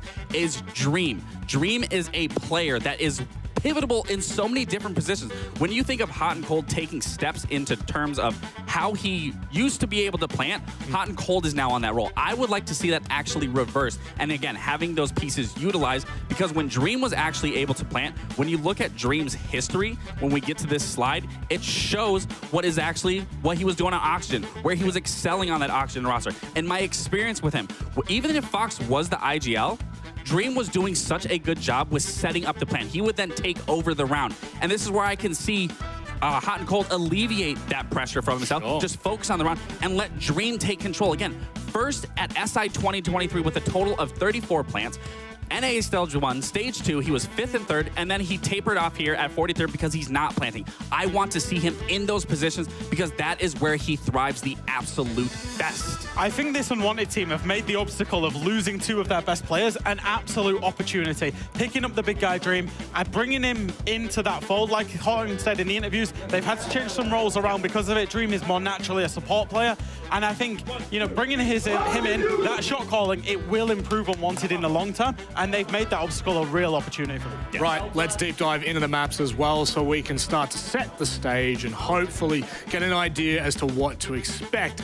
We kickstart with Bank here, Lax. Happy with that? I'm very happy, and I think G2 is really happy with Bank. Now, this is a map that they can really throw Unwanted under the bus here. They can really take advantage of an improper attack setup because the defenses are super strong from G2, as we were seeing. They're over 50% on both ends of that, and Bank is very heavy on your attacks. You need to be coordinated. You need to be able to adapt. You need to be able to move pieces of the puzzle around in order to get to that last little bit. So again, for Unwanted, I'm going to need to be seeing a lot more from their attacking half if they want to find success on that Bank. And then Unwanted are going to pick into the border. Now, border's quite a low preference map for G2, so I understand why they would want to go there. Obviously, these vetoes were done whilst there was still something to play for, whilst the previous game was playing. So Unwanted have to go for everything they can. So they're going to show their border. And G2, they generally don't like it. They like these big, expansive maps, whereas border's quite small, quite compact. Cafe to finish on as well. It will be Unwanted starting on the defense should we get to a third. But I will say one thing. G2 have yet to go to a third map. I was just about to say, I don't think we're going to see a third map. Realistically, if Unwanted to get it done, they are going to have to be getting it done in 2. I don't think they're going to be able to go the distance with G2. I would like to see them push G2 to the limit because they haven't really been tested, in my opinion, just yet. And this can very well be the match where we're going to see G2 actually break a big sweat and maybe have to go the entire distance. Well, how about we welcome in our casters? It's Penmana. How are we?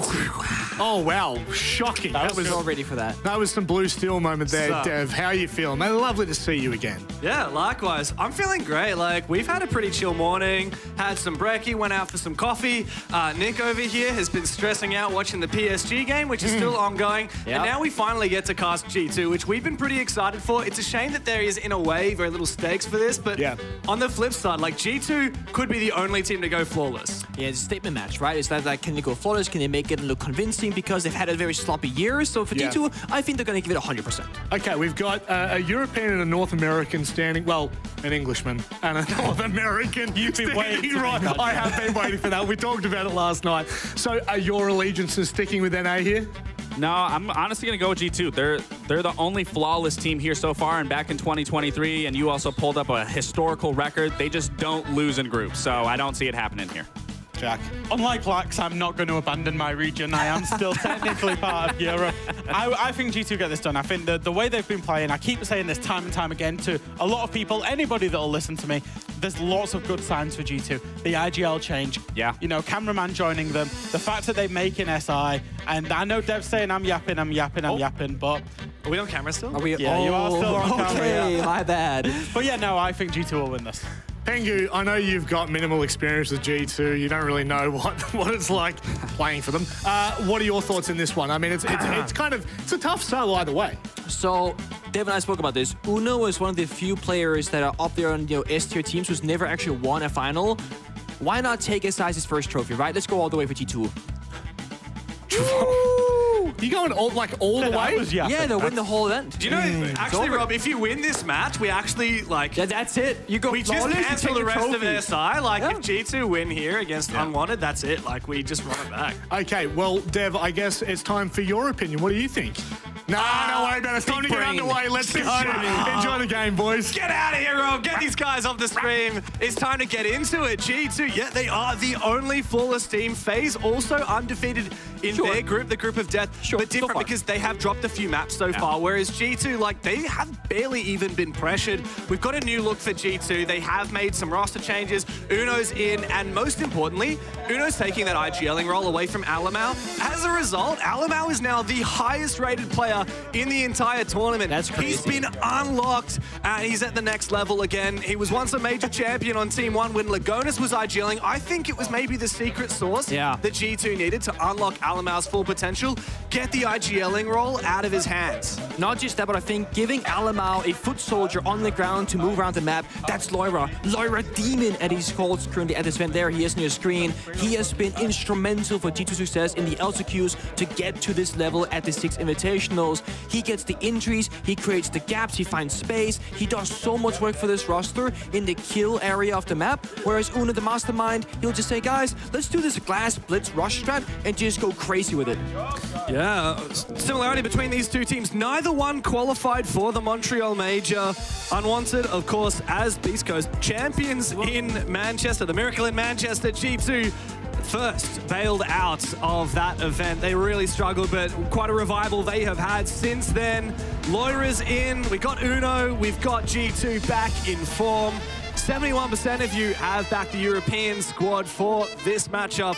And yeah, as you can see, 75% of us here on the talent stream have also done that. Unwanted have got their work cut out for them. Let's see if G2 can continue their flawless streak as we dig into their map of Bank.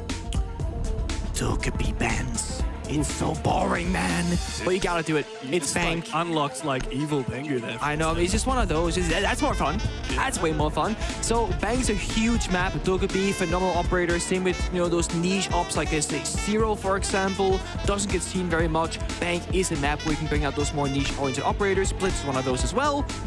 Defender Castle. We gotta keep out the niches here. Of course, excellent operator for Bank as well for every single bombster to extend the roam, those long lines of sight in the windows.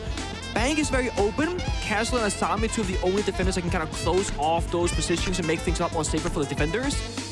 Does Asami? Yeah, speaking of, there it is. So this is gonna be a very open map. Long lines of sight, and defenders can only really hide behind a clash or deployable shields. So there's two ways this can play out. Either we're gonna see a ton of utility, Wamai, Jaeger, shields, etc., or the complete opposite. It's gonna TDM it out, fly out the windows, take gunfights, because if you don't, well, the map will not really support you all that much because those two operators are banned out. Yeah, wow. That's very unusual to see both of those site constructing operators banned on out. In a way, they do fill a similar role. You can play Azami and Castle in a similar way to block off lines of sight. We've seen some great Castle usage on this map. I'm trying to remember which match it was, but I remember in the green room we were talking about the Castle barricade that can be placed in the red hallway here on the basement to protect any defenders in red from that hatch above. Nice idea, of course, not in play. So what are Unwanted going to do? Are they going to play a little bit more loosey-goosey, as you said, a little bit of TDM meta? I think we are going to see a little bit of that, because when it comes down to late round plant denial, these guys have a million years worth of util. We've got Goyo, Smoke, and Tachanka. We've got Tuber for time wasting. We've got the Fenrir as well for delaying a little bit of that time and preventing those entries. I feel like Unwanted can play aggressive early round. Even if it ends up a 3v4, they're probably still going to win the round just because of that site util. I see that. Timer is definitely going to be an important factor here for G2. And if they see this lineup in their own phase, they know they got to go very fast. Unwanted, they're a good roster, right? They got good strat fundamentals. We see a lot of teams where they will play these kind of operators, but then they turtle in the basement with no roaming pressure at all. That means D2 could just fully take the whole map in 20 seconds, and then they have so much time to work with. So the fact they are working on the roam game in open area, TLS archives, they got rotations, really big step up. But look at this Doki. He's about finding gaps, shotting off the rotations. This could be the beginning to the opening kill. Oh, spots him, and nice shot onto Adam. Very good start here from Doki. Very quick entry, 45 seconds into the round. With that, Gavin is also going to fall back to site. Unwanted don't want to overstay their welcome, especially as Adam died. Thankfully, his util still is going to have a massive impact. But G2 are making such good usage of time, which is really a requirement when you've got this Smoke, Goyo, Tachanka setup. There's 4 reasons why you should fall back.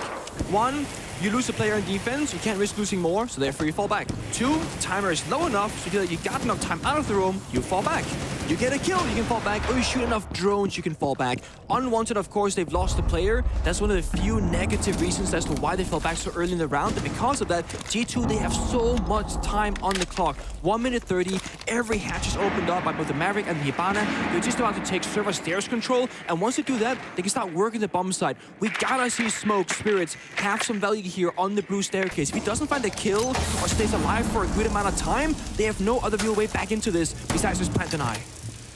There's a lot of investment here from Unwanted into holding the blue stairs. And now the Tuberau getting targeted by the Deimos Spirits is still allowed to survive. That's his last gas babe. There's still a minute left to play. G2 making excellent timing. He has one Vulcan canister on the stairs he can utilize as well as another drone spots him out. Shotgun there, flashbang, and Uno's gonna come in from behind and stab him in the back. Unwanted did not get the maximum value out of that operator. G2 still have made fantastic time management. It's gonna come down to Dream now. On the Tachanka, he's left all alone. Hunting him down is Doki. First kill finally for Unwanted. It's not going to be nearly enough. Great shots from Loira. The Demon to close the round. Easy as you like for G2. Uno just flexing that. I could have shot him, but I just knifed him instead. Four Spirits, flashbanged, Blackbeard pushing that staircase, and G2, full control. The thing about Bank, it's one of the few maps that are left that is really, really open like this right here. If Unwanted wants to cover every area of the map, either you need a Valkyrie camera, you need more roamers, you know, on the top 4 portion of the map, or just be more prepared for those scaps and say, hey guys, where could they push us from without us finding out? Because Doki just sprints down that staircase, takes Archon's control, get the opening kill, and not just that, but it forces the other roamer from Unwanted to fall back towards the bomb site so again full map control. Bank is often defined by the opening kill, and of course the first minute of the round. If attackers can get a ton of value, it just is so much easier. Whereas defenders can lock you out from getting your goals accomplished for, you know, a long enough time, then you're working against the clock, that's when things get difficult. Spears is playing Doc. That's great, right? ACOG MP5, no, he's playing Shotgun. What? He's playing Doc Shotgun. On CEO defense top 4 Bang. This is like a long-range side. This is where you deliberately bring your magnified scope so that you can fight people at long range. No castle, no Asami. You can't even make it a close-oriented bomb site, so... Surely that's... I mean, I can't imagine it's an accident. I mean... Unless it is. If he... The thing is... He'd have double shotgun? There, I wonder. Good point. I mean... We can't really know. Good point. We can't really know unless he gets it out, but... Yeah, why would you? You got a primary shotgun. I mean, if he has double shotgun, then it must be a mistake. Interesting. You see Honeycomb and Echo, though, with the MP5 SD, with the ACOG scope, of course, and Echo. He can fight those long-ranged angles. That does leave us with only one zoom scope on CEO. So when it comes down to it, G2 will have the gunfight advantage of things. Gavin on the bandit can trick those walls on the lobby side of things. Most attacking teams will try to open it up, but G2, they bring no hard breach here at all. No can openers, no rings destruction. Oh, what is gunfight? Very aggressive, very early here from G2, and it works out in their favor. Nice shot from Blaz here on the lobby repel. Numbers in favor for G2. Shotgun! A shotgun kill for Spirits, traded back by Alamau, who goes down, but the trades come through easy as you like for G2. Unstoppable, barely broken a sweat in these first 2 attacks. No hard breach, no real execute, just rappel on in, Spider-Man upside down inside of lobby, get a couple of kills and apply all that pressure towards Unwanted. And when you have a Dark Shotgun again, you're so limited on where you can take fights on the map. It seems like it's like an easy chill start for G2 here, not really gotta do too much for these rounds. As long as it's gonna work for them, they're gonna keep up this kind of like really cocky playstyle where they have no respect for their opponent. Because why wouldn't they? Look, this is so free. No respect, but also well thought out. You've got these players supporting each other very well. These repels working out massively for Blaz, finding 2 players from those lobby repels. Meanwhile, on the B stream, spoiler alert, it's been quite hectic. The score is now 5-3 in favor of PSG Talon over BDS on map number 3. The Koreans on the verge of giving themselves hope. Now, even a 2-1 win won't guarantee that Talon make it through. It'll depend on the next match, Falcons, whether they can beat Raza. True. but it's a crazy look for PSG. You know, one of the only teams to beat BDS in the last year, and they could do it a second time. Only one other team has beaten BDS twice in the last year. W7M champions. Crazy. Also, I heard Ryder got an 8. So a lot going on the B stream, but also worth watching here. If you like G2, well, perhaps you'll be expecting them to continue their flawless run. Unwanted, though, the underdogs, they are fighting for second seed in their group, which gives them an advantage moving into the playoffs, and they'll jump over their rivals in M80. The spawn peak, I learned from Hot and Cold, is not really the most important thing. Sure, he gets a kill, but he also saw the Monty, the Glass, and the Sense in action. So now I wanted to know what this strat is here from G2. It's very obvious, right? You go in the kitchen double door, right in front of Adam. You just smoke, sense it off, Glass smoke it off, push him with Monty, go for a plant. It's so simple, but because Unwanted are aware of this, they might be ready for it. I gotta worry about that Teller's window, though. Pressure from Archives could be difficult. That's exactly what the Sens comes in for, and Doki's going to run straight through the projectors and look for this kill. He's trying to bait out a swing here. As the gadget subsides, bit of damage done onto Adam. It's once again Doki versus Adam here in Archives Tellers. Doki should have the advantage. This pistol packs a serious punch, 1 or 2 more bullets, and Adam will go down as he looks to track that Fenrir again. Elsewhere, a spray has unfortunately taken Loira down, but not out as of yet. I like this from Adam. He doesn't want to overexpose himself, and he affords Spirits the opportunity to support him. Doki finished off. Alamau now with pistol in hand. Shield on back. Very unusual to see a Monty playing like this. It's just him and Uno now. It looks like it might be Unwanted finding their first. G2 tries to bait it out by using all the utility, hoping onto they go for an aggressive swing and they fall apart, but no, they just sat in corners. They are waiting. Again, that's such a good read on what the execute was going to be from G2. They knew their win conditions, just don't give them any kills. They're not walking the bomb site just yet. Uno, 2 projector walls in pocket, can find some value here, but look at Hot and Cold. He's right by that bomb site wall, just waiting for a swing. I don't think they know about his position at all. The Sens might be the way to isolate Hot and Cold here. Good nade. Well. Oh, well played! Alamau makes his way forward, but Gavin is able to reply. Good sprays through the projectors. Even though that bulletproof camera can't see through the projector, it is on the correct side to feed information there to the Unwanted players and allow that spray from Gav. Now 1v3 for Uno. Adam, the first one he may well find, but this crossfire is awkward. Adam does have a small amount of cover to hide behind. He retreats back. Spirits also supporting from that position. Gav with the crossfire, and Spirits finds Uno's head.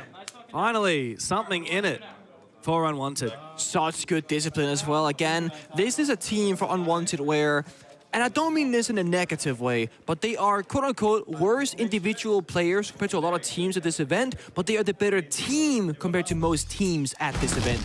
They got the discipline, the fundamentals, the strat foundation, and they play what we call the old style of Rainbow Six Siege, where it's much more about strategy, coordination, and execute than just outright taking these brawl-heavy gunfights. How they won the entirety of that round is by doing very little. I love the philosophy back when I was a player that doing nothing is doing something in Rainbow Six Siege.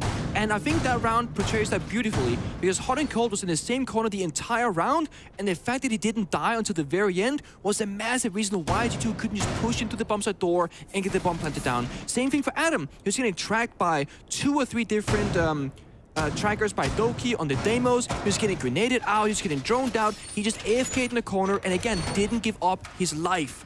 So doing nothing is doing something in that particular round. Yeah, huge value there for Unwanted.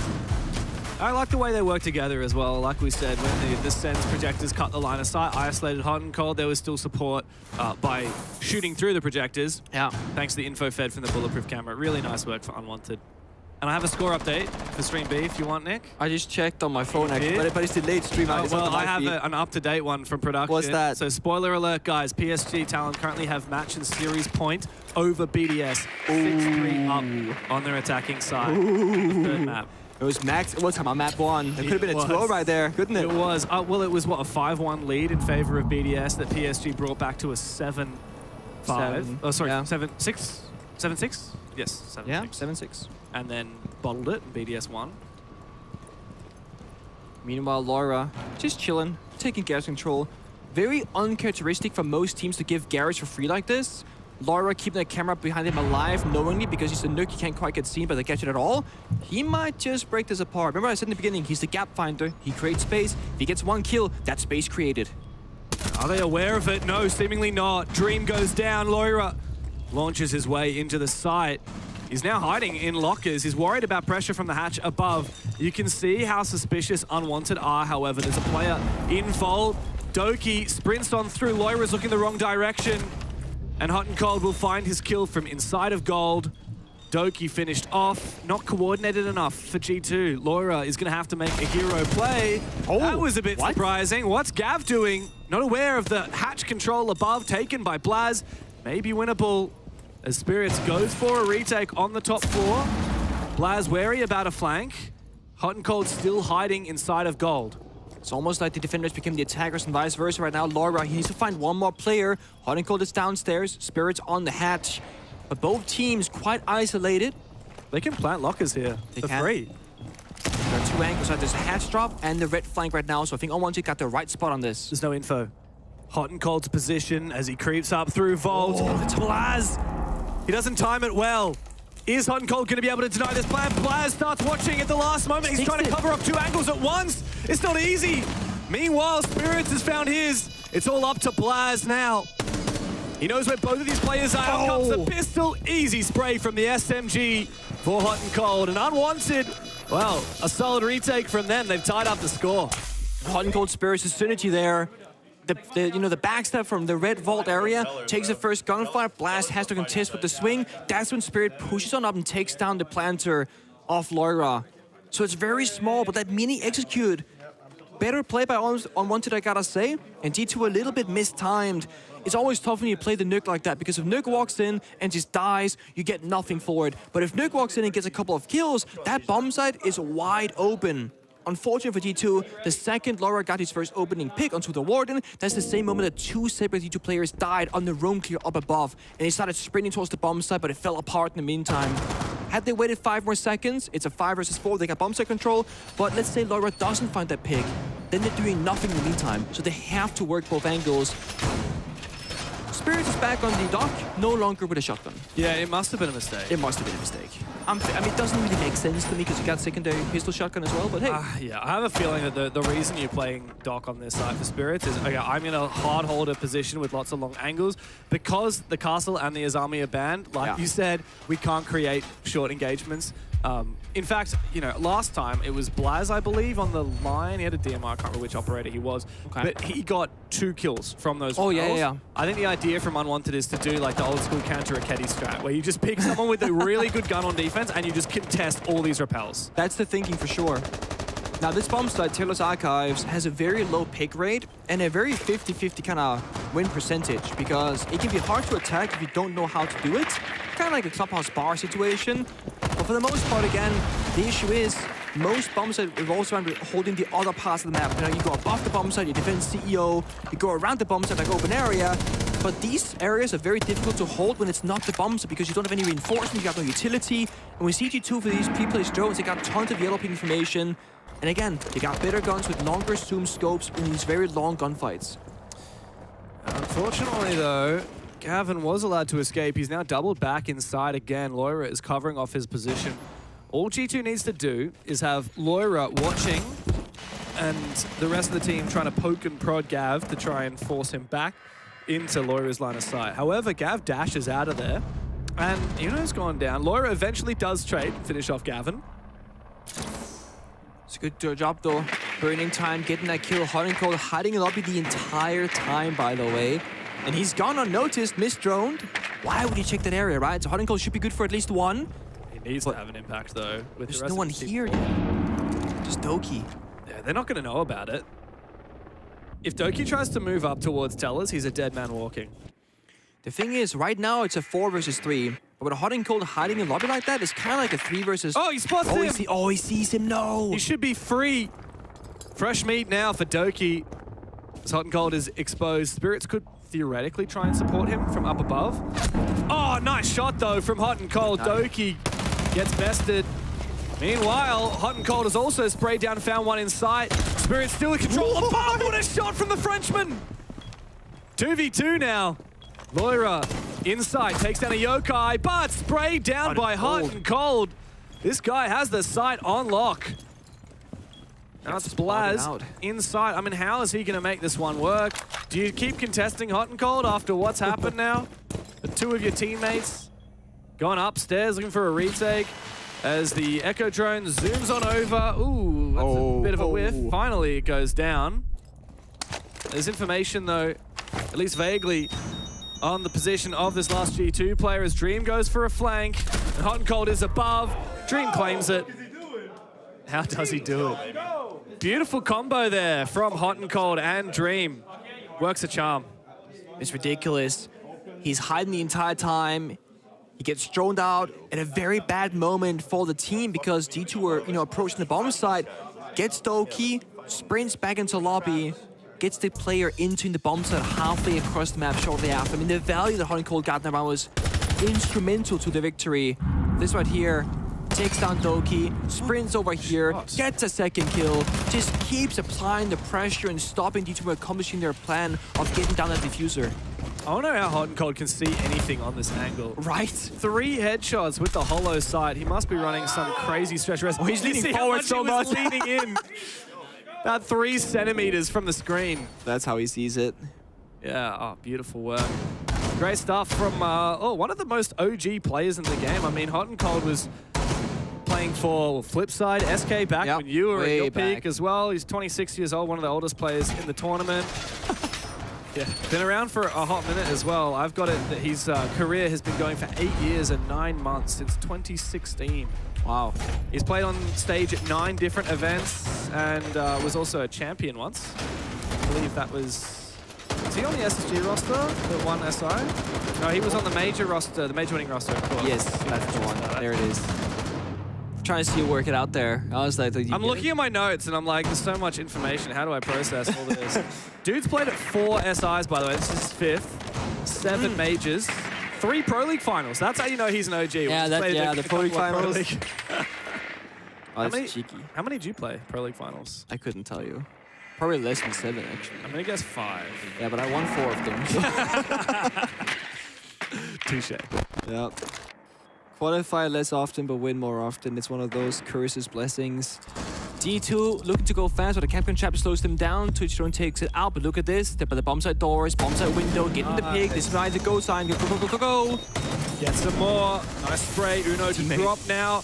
Timing's good here for G2.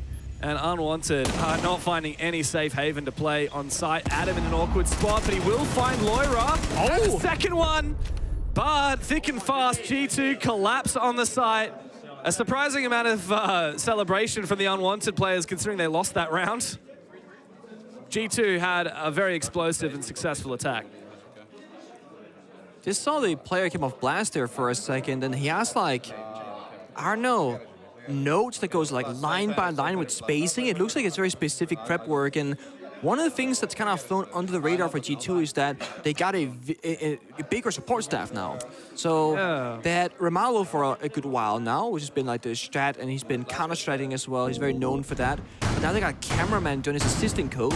And during an interview in the LCQs before they qualified, maybe it was when they qualified for SI, I think Doki or Unu spoke about how they split up the workload. So let's say for this best of 3, cameraman takes the first map of Bank with the prep work, Romalo takes the second map of Border, then Uno will actually also come in with his own ideas as well as the IGL of his team right now. And just seeing the notes from Blast, it looked like it said like, for example, CEO, watch out for this, or CEO, keep this in mind. It could be very specific, targeted notes, which isn't super common in Siege because it's an adapting and evolving game and it's hard to predict what the enemy is going to be doing. But when you got really great masterminds like cameraman on the job, it might just work. Also, I'm hearing the B stream yelling like crazy. Yeah, well, I mean, surely it's near the end now on the B stream. I'm watching. I'm sure, well, yeah, but you're not up to date, are you? You're watching the delayed stream. I know, so they must go overtime then. But it must keep going. We'll get an update from production eventually, I'm sure. I think we'll be able to hear Des and Ace from... we can hear them in the other room. Yeah, we can. We can hear them loud. While we've got our headset on and this game blaring in our ears, we can still hear them casting in the other room. Oh, I heard that! Really? Okay, spoiler alert, what did you hear? Spoiler alert, I just heard a caster call that PSG takes it 2-1 against BDS. Oh, holy. What the hell, dude? That's an upset and a half. That's You kidding me? unreal. The only two teams that have beaten BDS twice in a year. W7M major champions and some little old APAC team called PSG Talent. Unreal. Holy crap. Okay. What is it that Des Ace do? They've got some secret deal with the admins where they always get the most banger games. Yeah, it's day 5. You know, BD is looking really hard. PSG have been playing like terribly all tournament, and all of a sudden it's like max overtime. Classic Ace and Des, of course. Yeah, a massive pressure on Falcons now for the upcoming game against Raza. It's either Falcons or PSG that will go home in that group. Turned out to be a much more deadly group than we expected, a lot closer. There's been a couple surprises so far. I think Unwanted, going into this event, I didn't think much of it, but after their first play day, which was on the second day, the first day off, I believe, from memory, I was like, these guys, they're legit. Liquid, dude. Exactly, like, they're a legit team. Their first match of the tournament, they beat Liquid, they beat Joel just like everyone else. Yeah. They ended up losing to M80, which was a bit of a shame. Domestic matches are hard though because maybe they know their playstyle so well because they scrim them so much. Yeah. I feel like Unwanted, because of a different style of Siege, similar to, for example, Shopify Rebellion, playing teams that don't know you from scrims will benefit you massively. And look, there's still an opportunity here for Unwanted. Like, they're in 3rd place, so they do see it into the upper bracket at least. Team Liquid are the ones who will be playing in the lower bracket from Group A. Oh, that's a lot of damage. Wow, Spirits is really feeling the pressure. This impact is surely going to finish him off. Oh, look at that, the support from the player on the other side. Uno knows oh the dead man. He's trying to survive a little bit longer. And hopefully take 1 or 2 players with him. Now it's a 1v1 between Uno and Hot and Cold with Diffuser in pocket for Hotton. Uno will go down, worried about some refrag potential here. Hot and Cold wants to try and finish off Uno, and he does. Contesting with the pistol, this is a dangerous game. Loira trades him back again. Diffuser? Time is ticking away. This late push into Garage, unsuccessful. And now G2 try and hold on for every damn thing they've got. Loira, another one bites the dust. Add him to trade, but there's no way that they can get the Diffuser. Alamau can sit pretty on site and wait out the timer. First round of defense for G2 looking pretty. Way too close to comfort. I mean, I'm thinking to myself, if Unwanted had Diffuser and any other player in that round, they just take it because they can plant, they got bomb site control. It's a 1v2 with a player injured, of course, and Gavin wouldn't have to sprint through Garage like that because there was no time. I want to say that Blackbeard was alone. He was, until he wasn't. Bit of a missed timing perhaps on Unwanted. Blackbeard had support, but a little bit too late in the round, therefore he died before help could reach him. Right here, very awkward sequence of action here though. Uh-oh, pistol whip, grenade comes out, get the headshot, and Uno misguesses on the positions there.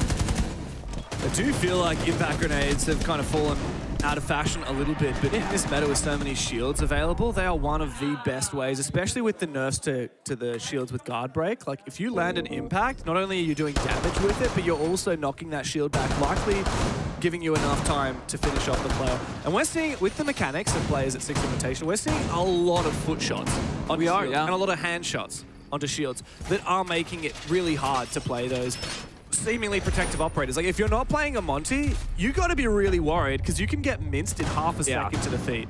That's why Monty will always be the king of shields. It's just a bit more boring and difficult to play in some ways. It's very slow-paced, but we love a good Monty round. All right.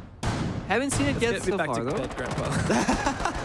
Hey, I'm just saying, you play Monty this round, you walk up lobby staircase undamaged, you're just chilling. Dude. There's no lesion, like, oh, you're This is an Osa strat, all right? Okay. Osa's got her place as well. Okay, where would you put the Osa here? All right, one of my favorite ways to attack this bomb site is to go for a top square take. Okay, so right here, execute Osa just at the wall where Hot and Cold just left his drone. Chuck it down, go for a plant behind it. It's a lot of bait and switch with C4s and plant denial, so there is a lot of work. It can be finicky. But I love, when it works well, it's so frustrating to play against. Well, it's not a bad shout. The only issue right now, the obstacle in front of them is the mirror window and Janitors overseeing the bomb site. There's no Ash to deal with it, there's no Kali. So either a Selma charge or a Bana X Cairo or Janitor control will be necessary right now. Otherwise, you just see the plant right in front of them and sure that will not work. 2 D4s in pocket of Blast and Uno. Smokes, 1 left in pocket of Alamau right now. So G2 are burning down the utility so far. They've gotten no damage done onto any of the players of Unwanted.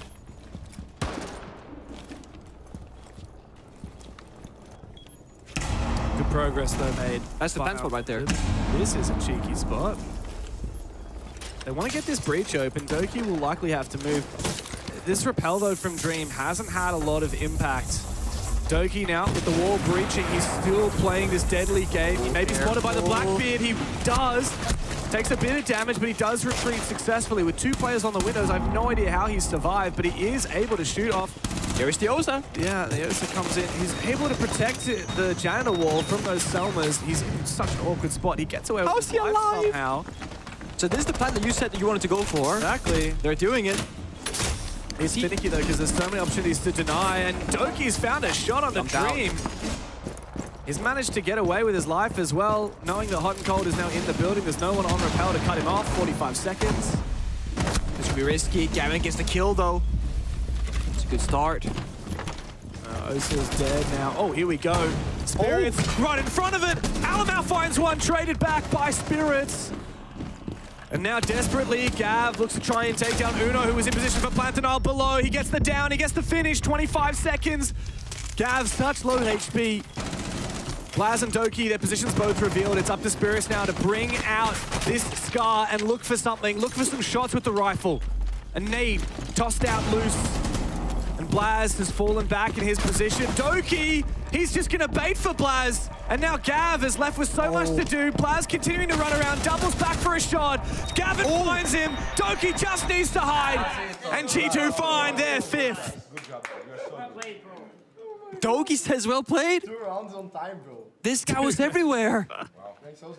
Doki was the guy on the breach that saw the Blackbeard, ran away, juked the guys on the window, ran further back, reloaded, jumped out the window, got the kill, ran back into the bomb site, got another kill, went downstairs. He was absolutely everywhere. But that is right, 2 rounds now, 1 on time for G2. They know how to play in that chaos in the late rounds. Now it's a tactical timeout for Unwanted with their brand new coach, Mint, formerly a Dark Zero. Time to weigh in.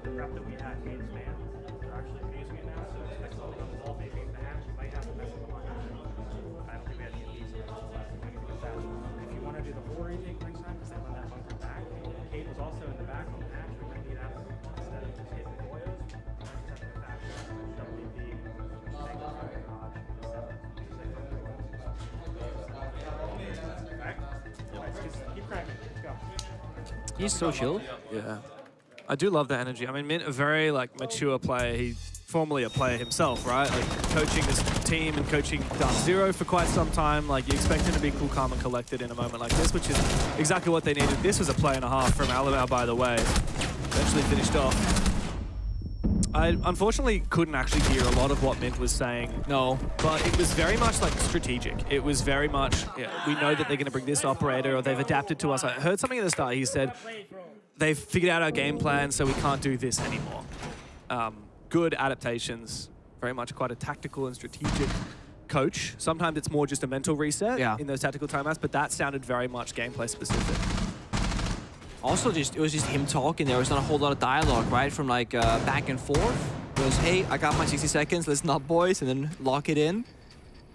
So, G2 right now, however, they're playing again very aggressive, very extensive around the map, and without the cast and the Asami, instead of closing off angles, they're actually opening up more things with the mirror windows, with the bunch of shotguns that they have, trying to hold on to as much of the map as possible tonight and wanted the entries to the building.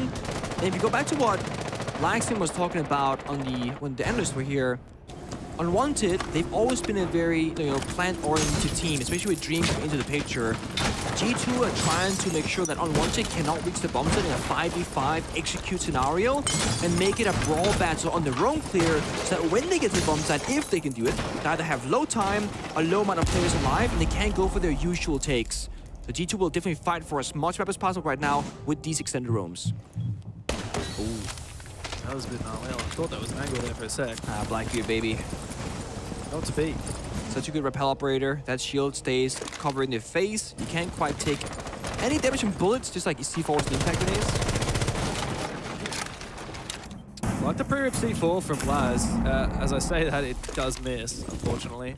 Those C4s can be so deadly on windowsills. Takes some very quick timing. Ooh, hello. Nice little crossfire there from Unwanted. Blaz not able to escape. His plan was just to try and get a C4 kill, try and delay some time, and then fall back. Alamau's going to have to fall back too. He's being pressured from multiple angles. Good pre-fire from Spirits. But Alamau slinks away back to sight a C4 from Uno. And another one attempted. Damn, there's a lot of C4s in this lineup. Loira still has one in pocket as the vertical game begins.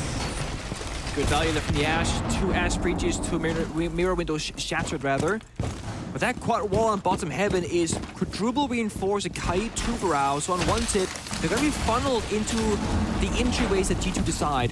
The hatch right here most likely. The double door right below them will be the only ways in for them. Get a soft destruction, try and get that hatch afterwards. Nice shot. Gavin finds Loira downstairs. Yeah, beautiful.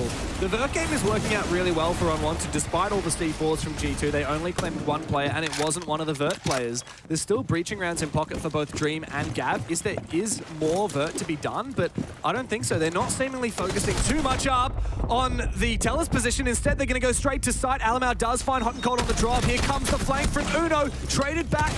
And perhaps a way in now for Unwanted, but sneaking through. Alamau finds one on the smoke.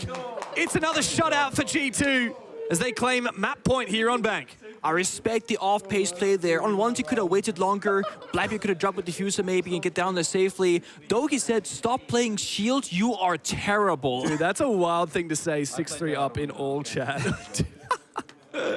We've seen a lot of that this event, I feel like, so far. Yeah, say, you are bad, you are dumb, stop this, you're a baiter. Like, people are getting really brave. Did they even have Kane last round? Yes, they did. They did have Kate last round. See, it's a good question to ask. Confusion on the Unwanted roster. It's a great question to ask. It's bad that they don't know. Yeah. So to speak. But I mean, where Dream was on the map was on the vert above, and the Kite was pre-placed for the quad wall. So it makes sense he didn't know, he didn't see that portion of the map. But definitely gotta make sure that that comes through clearly in the communication channels. G2 though, very comfortable in the driver's seat right now. 6-3 up, can start taking, or continue should I say, taking risk and playing overly aggressive. It was a great start in that round for Unwanted, but then towards the execute, I think they pulled the trigger a little bit too early. If Spirits dropped with the Blackbeard shield, he can safely land down the hatch. And remember, no C4s left G2. They popped all C4s very premature, trying to get those kills. They only found one. So there was a plant potential, but we didn't get to see it because Unwanted wanted kills over plant objective. Well, the Kaid has made a return. We still have that Thatcher now on Gavin. And the Sens makes an appearance. We saw a little bit of it from G2 now. Unwanted bringing it out. Shopify Rebellion, the team that we really look to for that Sens masterclass on the operator. Despite Doki's threat, Spirits are still going to run the shield. It looks to be a map clear. Eventually, when it comes to executing site, there's going to be a lot of work to be done between the Kaid, the Tuberau, and then, of course, actually executing onto a Smoke, a Goyo, and an Aruni. Like, that's a lot of burn. Also, mind you, how Spirit is droning right now, clearing all those small rooms top floor. That means there was no pre-placed drone for Unwanted. They gotta manually check every single area of top floor first, then go downstairs. They've done a good job though. Only spent 60 seconds. They got full roam clear. There are currently nobody from G2 that's not on the bomb site or in the garage portion of the map. Blast took a fair bit of damage as the Goyo, not the end of the world. But we gotta see Unwanted progress this execute. We see 2 silhouettes now inside of server. So G2, they are holding on to the extension so far. It's Loira Demon with Smoke on that staircase, similar to Spirits many rounds ago. I like the Maverick pick. It just nullifies the usage of the Kaid Tuberau. The Kaid should have been dispatched with thanks to that EMP. When eventually the Zoto canister subsides, we should see that hatch open up. Of course, also the Aruni gates are a nice way to counter some util. We saw that in... Oh, okay. They never got the A hatch. I thought the EMP got rid of the electric claw. Yeah, but then they froze the hatch twice, and the EMP stopped working. Kite Claw started working, and it sapped the can opener. And Lara fell back from server as well, with 3 toxic babes in pocket. So this hatch not being opened has actually cost Unwanted so much time. Well, thankfully, this Maverick will get the job done eventually, but as you said, time is of the essence. We still have that Goyo up. We still have 3 gas babes on Smoke. A beautiful decision from Loira to fall back. Oh, so much damage done, so much time wasted. And here comes the Sens devices. Is this an execute from Unwanted? I think they kind of whiffed it. There it goes. Second one gets the job done. So they can smoke off the red hallway, but I guess the issue is the toxic babes are going to be starting to fly out. C4 from Alamar as well. They don't need vision. They got utility. Wanted, not inside the bomb site just yet. They're waiting down this toxic gas. And so the execute must come through now. 25 seconds left to play. And Loira has once again smoked up the position. The fire from the Goyo continues to be a real nuisance. That's the C4. Another C4 is going to completely dismantle the protectors. Loira dancing with death finds a kill in the middle of the site. Taken back eventually, but it's all up to Hot and Cold. He can't stick the plan. He can't find a damn thing. And G2 cruise through Bank. Nothing in it for Unwanted. Massive game from G2. Easy as you like. They continue their reign of terror here in Group A. They're just one map away from a perfect group stage at SI. Unwanted falling a bit short there. Final round, can't get A-hatch open up, get Kai Claw tricked, and then nobody's on the hatch during the bomb site execute. Loira spins to side, gets a kill, gets away with it, and stall things out further. That is not good enough if you're Unwanted. We know they can do better, but they gotta show up here in the second map. I just don't get it, man. G2, how do they always come back? How are they in this form after failing to qualify for Montreal? It's the G2 buff, SI buff. They're back into it, and it's one map until they're done for groups. We'll be back in a moment.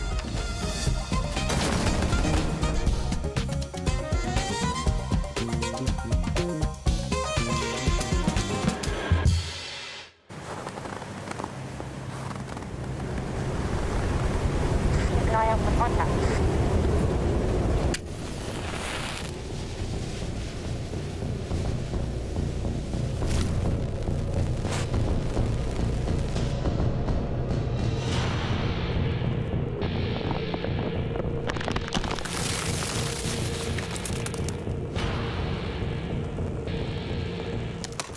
Available now.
With the inability for this group to change, the main question we had coming into it is how serious was it going to be taken? Jack, we have well and truly had that answered. I think you know that G2, they want to be the #1 place team in this group, and they showed it today. I thought they were genuinely excellent out there on their attacks. Obviously, Bank can be a bit of a 50-50 map. I think both teams feel comfortable attacking and defending onto this map, but I do just want to very quickly talk about the bans.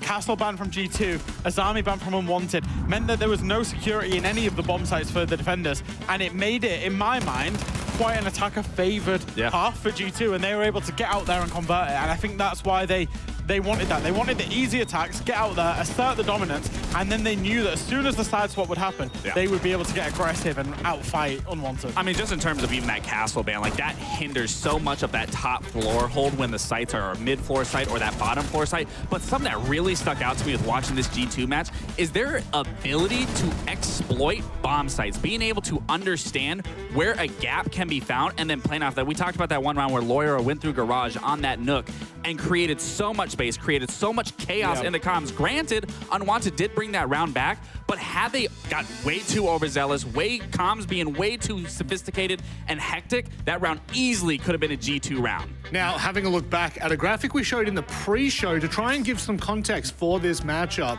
Jack, it's really interesting that what we highlighted coming into it has indeed followed through to be the fault. Yeah, exactly. You look at G2, 21 wins out there on the attack and the defense, really high percentage numbers, greater than 50% on both of the attack and defense.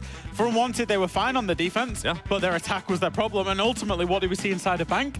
Their defenses are okay, but on the attack, they just couldn't get it done whatsoever. Yeah, and that was going to be the biggest issue for me is you can get it done on defense, but there's two sides of a coin. It's also going to be your attacks, and that's where Unwanted is just falling. And realistically, when you look at G2, their attacks and their ability to adapt is fire. You like it? Absolutely fire. This is round 6. Prior to this round, before they came up against the Unwanted roster here, where they would be met with force. They would be met with just an ungodly amount of bullets trying to get into that site. But then they transitioned back into coming again to that site. They found a way around it. They didn't have to force into it. They completely exposed where the opening was in that site, came up through the bottom stairs, came into open, and just took complete control of that site and closed it out excellently. Jack, is this I guess, the kind of reverberation of Uno now taking over and helping lead this team? I think so. What the IGL change does is it allows Uno to provide a level of consistency in terms of the base plan that G2 will play with, and then when that man on your screen, when Alamau finds that gap, when he sees what he sees, I know Doki's the same, they can just shot call over the top of it, but the key thing there is when Alamau was IGLing, he was trying to force that gap every single time when they were attacking, created inconsistencies, whereas they now have this consistent basis with Uno and a default plan, and then that opportunity seeking, it makes them super adaptable as a team. All right, well, you know what, we don't need to flounder. We don't need to talk anymore. It's an absolute slaughter from G2. Who knows what to expect? We're going to give Jack a quick break so he can go grab a cup of tea. We'll be back after this.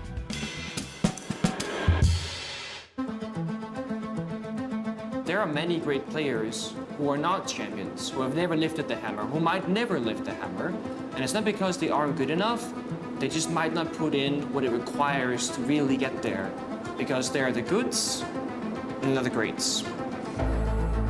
There is not 1 hour of the day where your mind can be off siege. You have to sacrifice everything to win. If you were to win any event and call it quits, it would probably be the 6th Invitational. Chegar no topo uma vez, então assim foi um momento de muita emoção. The Invitational is, the kind of the final checkpoint, the final test. It meant the world to me.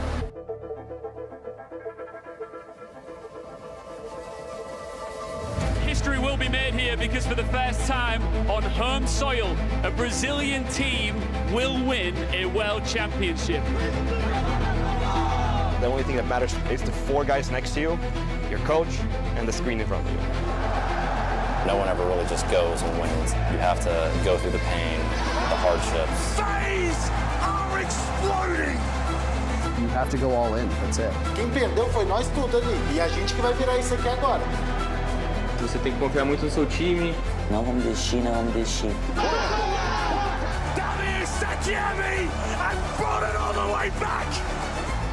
Passa demais, porra! When you truly want to become the best, you truly have to believe that you are, because you have to play it 100%.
G2 could get this done nice and quick as we move on to Border, a map that will surely be explosive. And after what we've just seen, the ability to adapt from G2, it's flawless. I mean, clearly from G2, they can do it. It's a matter of Unwanted can do it. And I don't want to see another defensive half where it goes 3-3 for Unwanted. I want to be able to see something out of it. The nice thing about Border, it is very aggressive. It does kind of play into the playstyle that they do like. They like being able to get into the building, like being able to take those gunfights early on and be able to play off one another.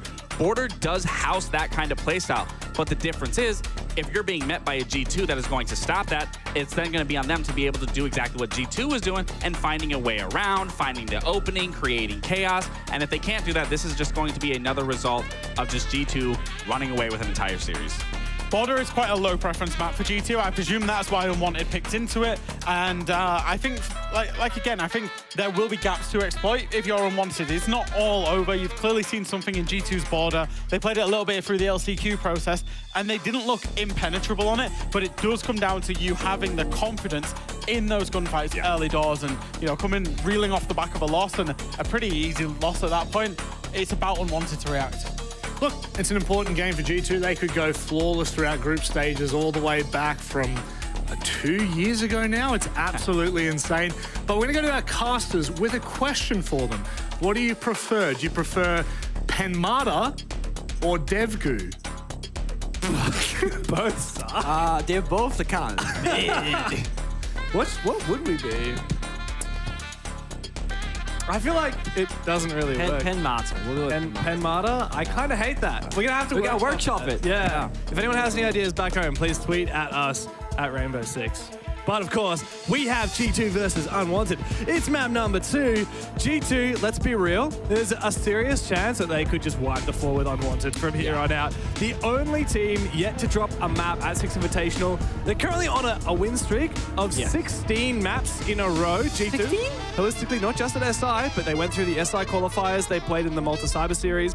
And that makes 16 maps undefeated for this G2 roster. Let's make it 17. Why not? Why not? Why not make it 17? I can really see, like, yes, low preference map for G2, but the way Border plays out, and then we saw how they were playing on Bank. I feel like it's a classic, really natural one-to-one fit.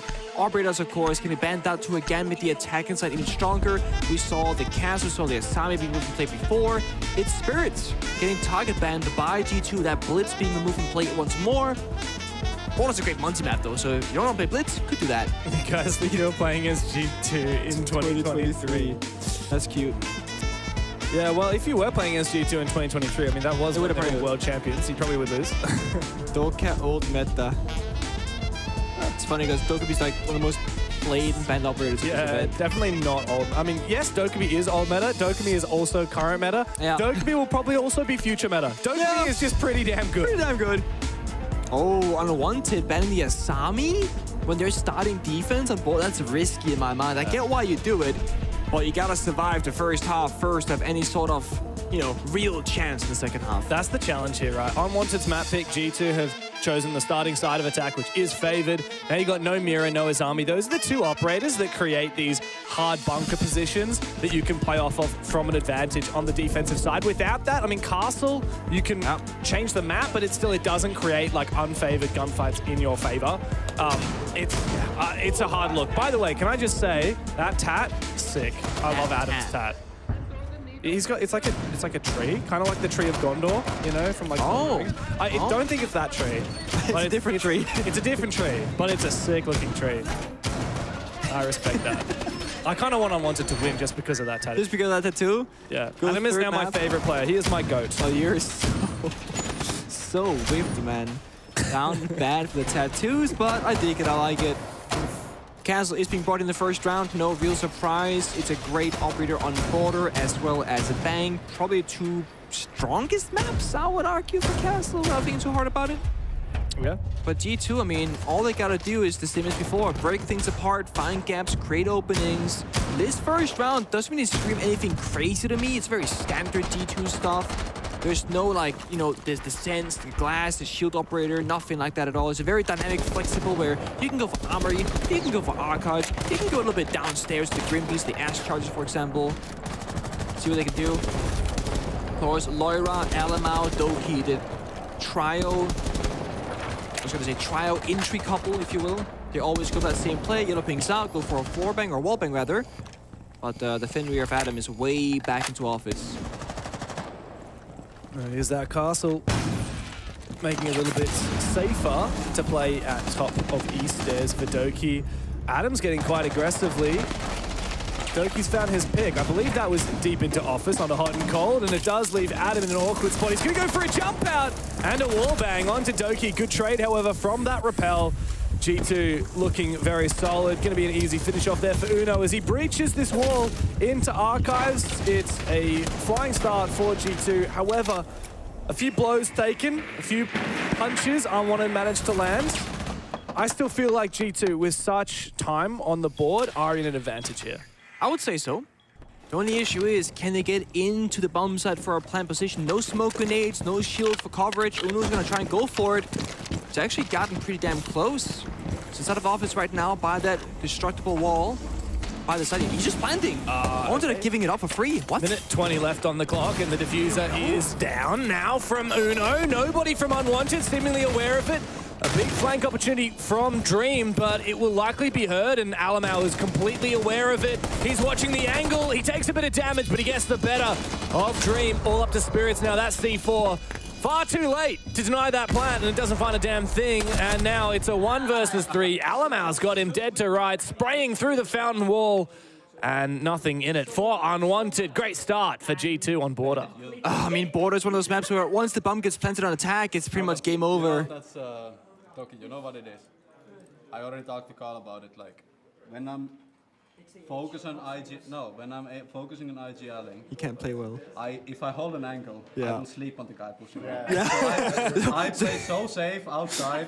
This is something that goes back to when I played with Uno all the way back in 2019. He would literally hold an angle and then he would get swung and he will not react to it and shoot back because his brain is going from finish to anklets and focusing so much on talking. It was a big struggle for G2 earlier when Uno was not yelling because he would have a very poor individual performance. That would then make him feel bad, which makes sense. And then he would actually call and lead the team worse on top of that. But right now, Uno has a good support work around him, really good mechanically players. He can say, hey, Doki, go over there, get that kill. I'm gonna go down and plant here, please cover me. And Unwanted, they need to stop G2 from getting down that diffuser because once they're in the post plant, that 3v3, their round should be over. It's when Uno is going for the plant, they're 3 versus 2 for just 7 seconds. That's when they gotta strike and use that small opening and take advantage of it. I gotta say though, I mean, yeah, Uno can fall asleep while he's IGLing, holding angles. I don't think it really matters. He's doing his role, and he's also not playing terribly while doing it. The big thing about Uno taking that IGLing responsibility is that previously when Alamau was IGLing for this roster, his performance was so inconsistent, not only as an individual, but as an IGL. And we saw that in moments like the Atlanta Major, G2 really struggled. There's been a few moments, even in Manchester, where G2 just could not hack it. Alamau struggling. An early push here and a nice pick onto Gavin. So easy. But just to finish saying about Uno, like he's IGLing, he's allowing Alamau the freedom to play well, and Uno himself is also playing solidly. He's got a dead, even 100 EPS, 40 kills, 40 deaths so far at 6 Invitational. He's planted the diffuser 9 times, he even has a clutch to his name. So he's been a really solid player, while also alleviating all the pressure from Alamau and allowing G2's main star fraggers to shine. Uno's also a very selfless player, I know that much. It's all about team success and team victory. Not everyone is like that. And Unwanted right now, they gotta make a hero play of their own most likely because things are kind of falling apart very early here on Border. Sure, attack our favorite map, but I mean, you gotta get something going right now. Yellow ping going out. That's a Blackbeard though. You just gotta fall back and keep sacrificing this map space for free. And the bark from Alamau as well. In tandem, these two players put a lot of pressure on Dream, and Uno's covered off the position of Hot and Cold, trying to come for support, but there's nothing in for it. Easy kill for Doki on the Blackbeard. Spirit's the last one left, and it's flawless from G2. Every single player on the roster joining the fray. Nothing in it for Unwanted. Decimated on that roam, decimated on site. This is G2 trying to make a statement and going to phase 2 of this event. Looking as good and as hot as possible and building up that confidence after a very lackluster full previous year. They're just walking in on us.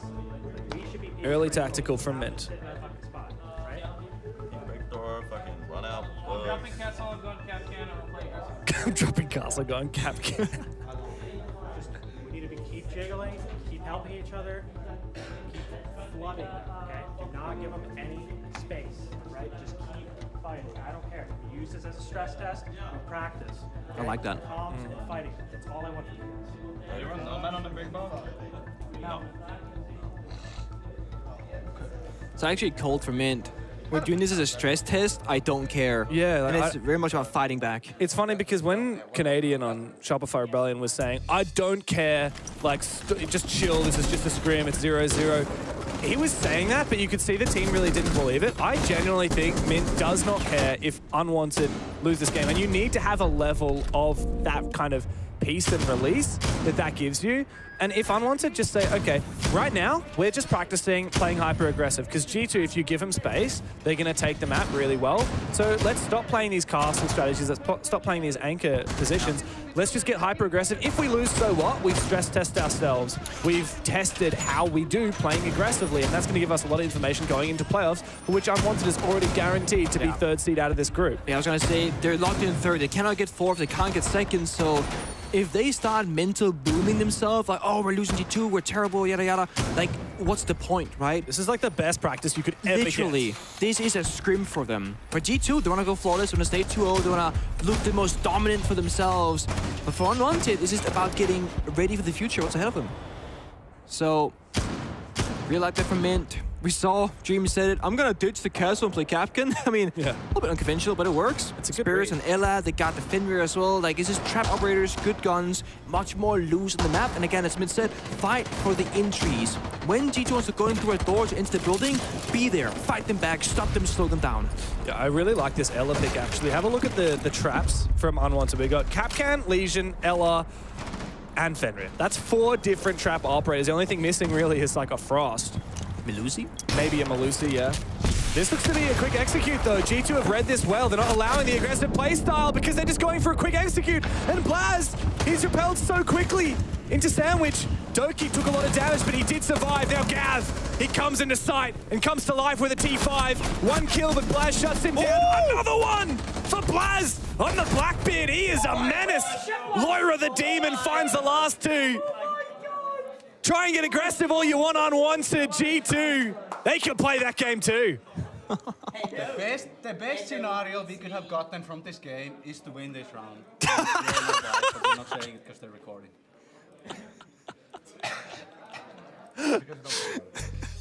Did Uno just say he said that because they were recording for the voice comms? He's focusing on the G2 YouTube content. Oh my god. I mean, he's not entirely wrong. Dude, that is totally going to be on the G2 YouTube channel. Just wait. That is insane. Wait 24 hours. We were here before. Holy shit, Blaz! Holy shit! Oh my god! What a shot! It was a great shot, great flick there. Blackbeard keeping him alive. But G2's great read. Okay, Unwanted, they're playing trap operators. They're spread across the map, rather, denying entries. How does the bomb set look like? It's a great read from G2. It's one defender. Unwanted are trying to get in their faces. They're trying to spawn peek. They're roaming. They're playing a lot of traps. Where's the presence on site? Yeah, G2 had multiple entrances. We got a player repelling in from Locker's window. We had a player on the AC balcony. We had a guy just literally sprint in through Archives straight into Armory. Like, G2 are overwhelming the 1 or 2 anchors that Unwanted have, and it helps when Loira and Blaz are just farming. Yeah. This is the thing. My concern going into this best of 3 was, again, G2, they got the better individual players, those gunfights, the clutches, the rushes. Unwanted might have, compared to a lot of teams here, really good team structure and synergy, but this is an FPS game at the end of the day. You can do strats all you want, but that's a freebie on Loira. He has no idea. Honeycomb's farming for a second. Yeah, this is what we wanted. However, there's going to be a charge. Surely, no! Doki can't find it. G2 hunt him down. And yet the Hunter, turns out he was never prey. Hot and cold, slips back into Tellus with 3 kills to his name in this round. And he's allowed a lot of mobility thanks to that castle barricade on the lobby door as well. Nothing for it now. Alamau and Blaz to try and pick up the pieces, but Unwanted have finally broken that momentum. Just like that, oh my god. The round looks to be over. Hot and cold, of course, fighting for a 4th. After that, a 5th, looking for that ace, because why not? Blast up the east stairs, Adam out downstairs by ventilation. Workshop going outside again because the pressure is there. Impact grenades, bit of pre-firing on the walls, slowing them down. But G2, they're just fishing for kills. That's all they can do. Crazy to me that the 1 round Unwanted have won to kick off their start on defensive quarter is the worst bomb site on the map. The only way you can win customs inspection is by playing aggressively, and Hot and Cold did just that. Adam's gone down. Nice tree tattoo won't save him, unfortunately. Blaz continues being such a menace in this game. Bit of damage dealt to him. Not sure where that was. Alamau's also sneaking in from Archives, spotted for a brief second. Blaz has found his onto Hot and Cold, and it looks like they might shape up onto site. From a 2v5, they've brought this nearly even. Information on their position, though, thanks to that bulletproof camera on site, and the vertical game is making this hella awkward. Eventually, Blaz goes down. 2 kills is all he will find. Up to the captain now, and he won't get anything timed. And Dream finally gets it. Don't back down, says Mint. And Unwanted will not. Keep fighting. That's it. Hot and Cold just standing his ground. It might look like a bad position. Found all 3 kills, though. That Customs bomb site is one of those, if you don't clear top floor entirely, I mean, you saw Blast trying to walk in. There's verticality, bulletproof camera, so many angles to worry about, the crossfires, it looks impossible. I will say, Doki vaulting over the railing for a bit of a troll play. We'll allow it because they're up 3-0. Also, I still can't get over the fact that Uno was literally thinking about the YouTube content because they recorded the voice comms. Like, that's crazy to me. You're undefeated, sure. You're talking about Unwanted, sure. But you're also farming content on the side. No wonder he has a bad reaction time. He's got all this stuff happening in the back of his mind while playing the game. Oh, well, he's still got a positive KD, so... For now. For now. For now. Yeah, well, everyone on G2 currently does have positive or even KD. Funny enough, it's Alamau. Only got 2 kills. Unwanted need to keep up that momentum from last round. Hot and Cold found his first kill there in the 4th round of the game, and he found 3. Good start. Let's see if they keep up that aggressive playstyle. Let's see if G2 reads into it a bit more. Unwanted will definitely know now that if they find a pick on a G2, everyone from G2 will try and hunt for a refrag. It's exactly what happened to Hot and Cold that round.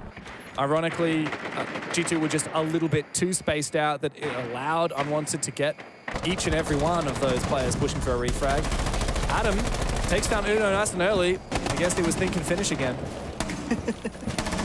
Just like that, positive no more, neutral 2-2. Let's see though, Unwanted, you see how they're not backing down right now. They're fighting for office control. They want more drones, more kills, stall for longer on the clock. G2 burning half their drones. Emma wakes up, gets shut down. Hot and Cold is there again to strike back. Yeah, this has turned into chaos. The first couple of rounds of this game, Unwanted had setups they wanted to play behind, and G2 did a great job of picking them apart. Now, it's just calamitous. Both teams are going balls to the wall crazy. It's an average ranked match right now at a high level. Going for swings, isolated gunfights, no trades. But that's border for you, that's coastline as well. Back when I was in pro play, that's how you play this out if you have to. And the defenders, of course, they try to set the pace with being quick. Attackers going to be mad to slow things down further. And G2 right now struggling to enter the building for the first time. And G2 are continuing to also play this play style. There is someone trapped inside a bathroom. Meanwhile, Doki is on the side. Doesn't seemingly matter. Even though he's found a pick onto Hot and Cold, he's in a 1 versus 3, and he doesn't have that diffuser, a flashbang to go upstairs. He doesn't exactly know where anybody is, and Gavin is just hiding around the corner from him. He will have heard him, and he swings. Sloppy. Keep it going.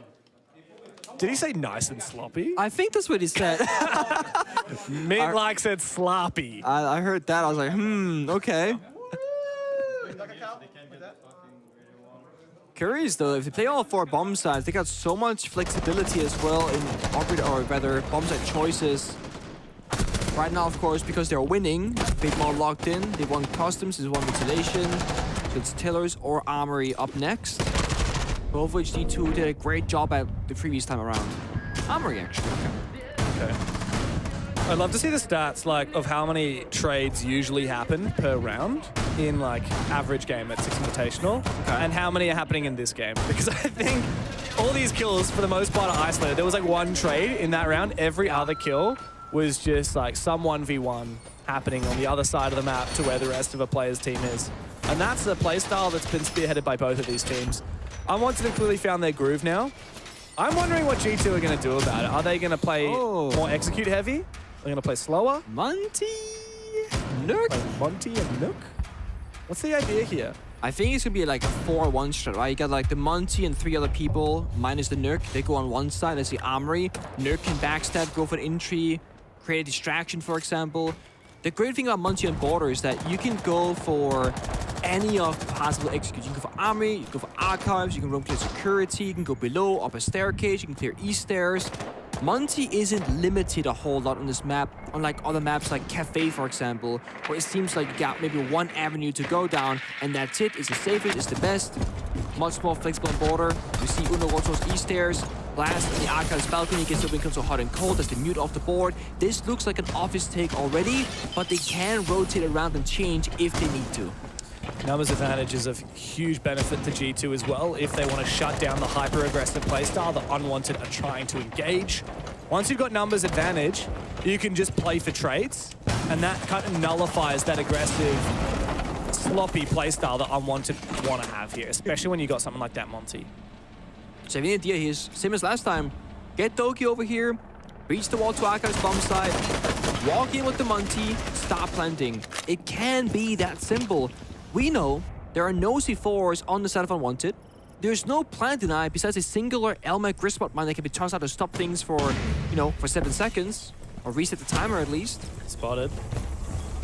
G2 is solid here. EMP came out, 7 times followed up, wall is opened up, Doki's there for a kill, that's 3.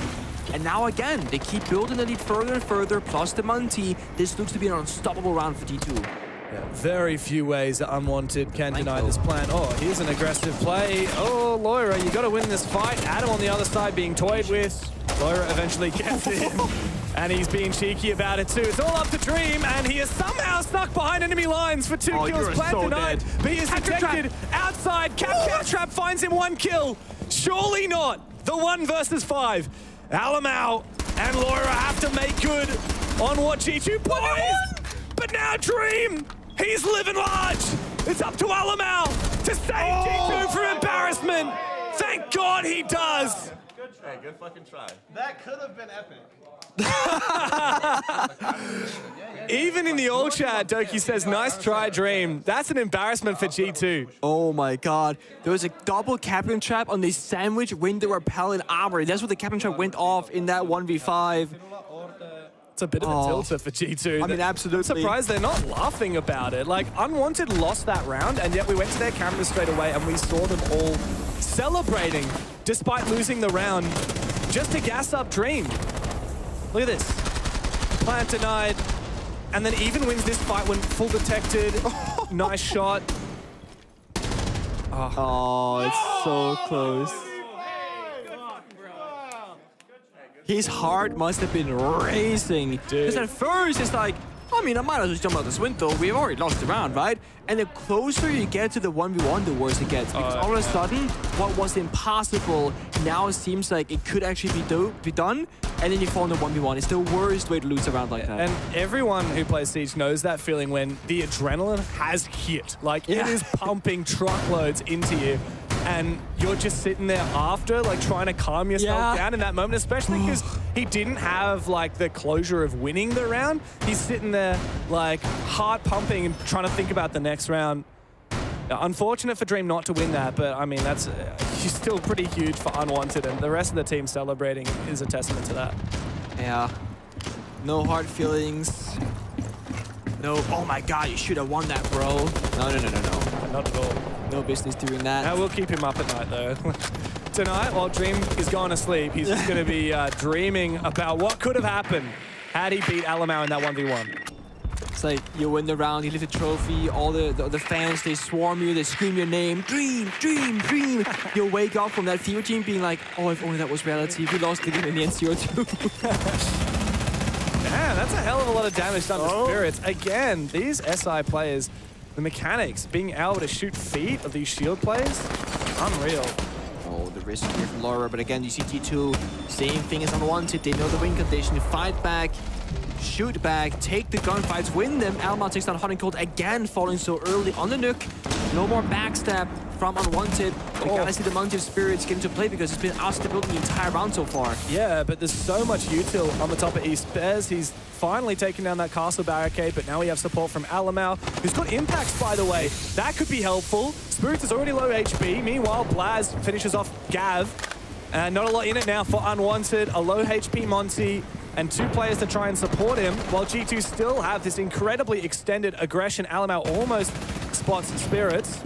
Laura is going to try and bring that shotgun out. He's already used all of his gas to try and deal damage onto that Monty. I like that. Again, invest early, get ahead, then relax and take that advantage instead of sitting around, okay, should I wait? Should I do it? Maybe. No, you can't see him. Dude, oh, he loses. How do you lose that fight? Unlucky. Dance between the monitors. Plaz wins one that he shouldn't have. Uno's now finished off Dream. And that's it. Flawless for G2. It's kind of crazy how that's a flawless round. They were fighting from the very beginning. That Monty was locked out of East Airs. I mean, the castle play inside break. I played the Legion. I put the Legion trap for you. That's cut and dried exactly what Unwanted wanted to do. The way that G2 played that round. Aggressive from the get-go. Ah. Yeah, lurking there, didn't have information. Unusually, you won't have a drone in customs. How does Plaz crazy, dude? I don't know if Adam thought the PC case wasn't penetrable, but it is. Yeah. Because he shot it when he died, and then yeah. It looked like he thought it wasn't. It was like avoiding to shoot it, but you can just shoot it. I do know that that desk in particular, there used to be more monitors than before the mini reworked it, and it's like the one spot where every player that I know is like, please clean up the debris and unnecessary items on desks, because if that's a clean desk surface, it's the easiest kill in the world. Oh yeah, there's no question. Plaz would not have see, there's a that. lot of stuff here. Yeah, well, there's a lot of stuff in security and border. Like, you know, it's a border patrol outpost. They got to have all their monitors. They got to have all their files. They got some hard copies. Sure. I care about the law, Pengu. Okay. Do you disrespect what's the most Rainbow Six iconic law? line on border then? Give me the lore. Do not attempt to board the helicopter. It is the do not attempt to board the helicopter meme, yeah. That's true. Okay, you passed the vibe check for now. And it's got to start with the beep, like that screech noise. This little siren. Do not attempt. Yeah, my goat. Oh. Yeah. PA speakers are the real MVP on border. Okay, so we'll let the monitor stand for now, because it's a lore thing. Okay, lore accurate. But Adam will disagree and say, oh yeah, I would have won that gunfight if only that was the case. You know, you could also just shoot through the monitors and get good. Technically true. Don't tell Adam that though. No, it's fine. He's stand. still my bestie because his tattoo is sick. He has also taken down a yokai drone nice and early. G2 looking to get aggressive with those drones, and Flaz on the back of that yokai. I hear no. Exacting revenge for losing that first one and continuing that aggressive play. G2 have now found a second one. Spirits is Blackbeard, Blackbeard, he's Monty outside the building. He's not injured, he's literally in spawn, droning as Monty. Monty is meant to be the live walking drone. Get in there. Yeah, 1 and 5. Not a good game for Spirits so far. Unwanted have slung back into their shells. Now 3 versus 5. G2 solidifying their positions. I'm not even sure if that Rotero drone's going to have enough range to get to that shield in bathroom. It will, thankfully. Dispatches that key position. Laura now has to play a little bit more passive. Yeah. Meanwhile, plenty of info here for Alamau, who spots out that Monty. Why are you throwing a smoke? I thought he thought it EMPs. Yeah, he must have thought he had EMPs. That would have been a good idea, but smoke kind of impactless as a result. Bombsite is Teller's bathroom, just FYI here. A lot of action, customs, main door, etc. I do just want to see Spirits advance forward. I get maybe he's afraid of the yoga drones hitting with a stun and he's gonna die to a gun from G2, but what's happened on the offside? Well, Gavin and Adam are both dead in gunfights while Monty's hiding behind the guns. Also not ideal. There's a second yoga drone. Gonna stun him. It's gonna speed away. Uno finds another kill. Get it. Uno's come back for a flank as well here on Rafters. And the yokai drones are enabling the information. The yokai can stun him and try and shoot the feed here for Uno, but he hides away, worried about Dream coming to support. Spirits is finished off. It's an embarrassment now for Unwanted. Doki farms him, gives him a new haircut, and puts G2 on match point. Bro, you know what? I saw it on the prep that the Gavin, he plays on the main door. As soon as we killed the guy customs, I pre-fired through main door. We killed him. Go Vance, close it out, play whatever the fuck you want. Play whatever you want. Oh. Ice cold. Classic finish. Kind of confidence and demeanor, and I mean, this is crazy. Uno here is running over. Drone. This is exactly what he was talking about. Yeah. That's nasty, dude. Uno is like, I will always say, as one of my former teammates, Uno is the most deserving of any form of trophy of the players that I know who hasn't gotten one.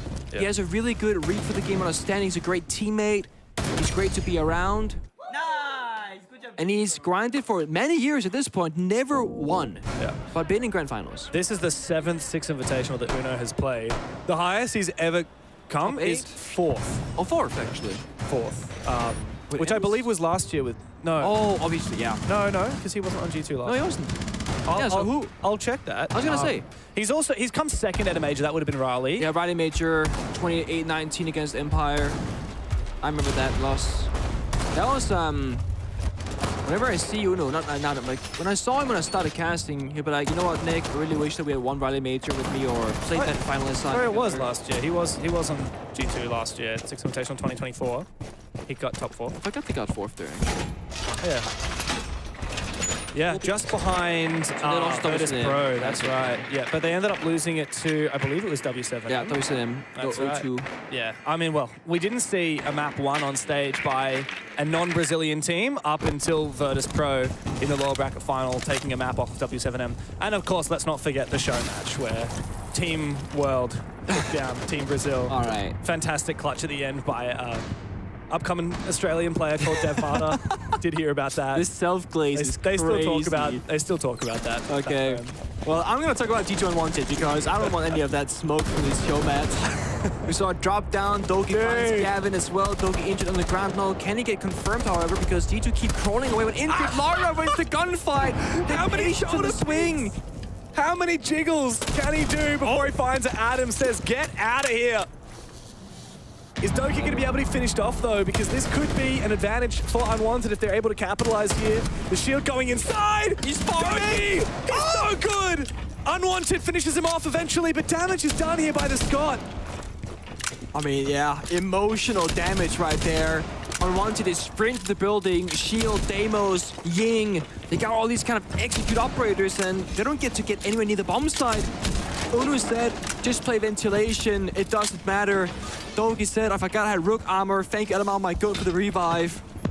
When you got that Rook, you can self-revive, of course, we know that. It was a recent buff that happened not that long ago. Onto the pre-fire, hits the shoulder of Uno, doesn't get the kill though. Just Deimos is going to make things awkward though, but Alamau, he's snuck his way back up again. All up to Port Spirits on this Monty. How does he take this as a 1v3? He's trying to bait the shots from Blaz, who's been phenomenal so far. Blaz is just biding time for the flank from the IGL himself. Untouchable at Six Invitational, as they always are. G2, a flawless run through the groups without dropping a single map. These guys are on one hell of a streak, and they're looking like one of the tournament favorites here at SI25. I don't know what it is, if it's SIG2 or the Uno IGL, Laura, Alamau enablement. Maybe it's the new anniversary 10-year jersey they got wearing for this SI, because the white one is with the big ones. They got a red and black one for the usual ones. Either way, this is G2 back in, I don't want to say peak form, but in a much better form. I mean, this is the best G2 that we have seen for a hell of a long time. Maybe since they raised the hammer in Montreal 2 years ago. Could they be in for another one? I guess it remains to be seen. We'll break it all down for you on the Analysts in just a few minutes.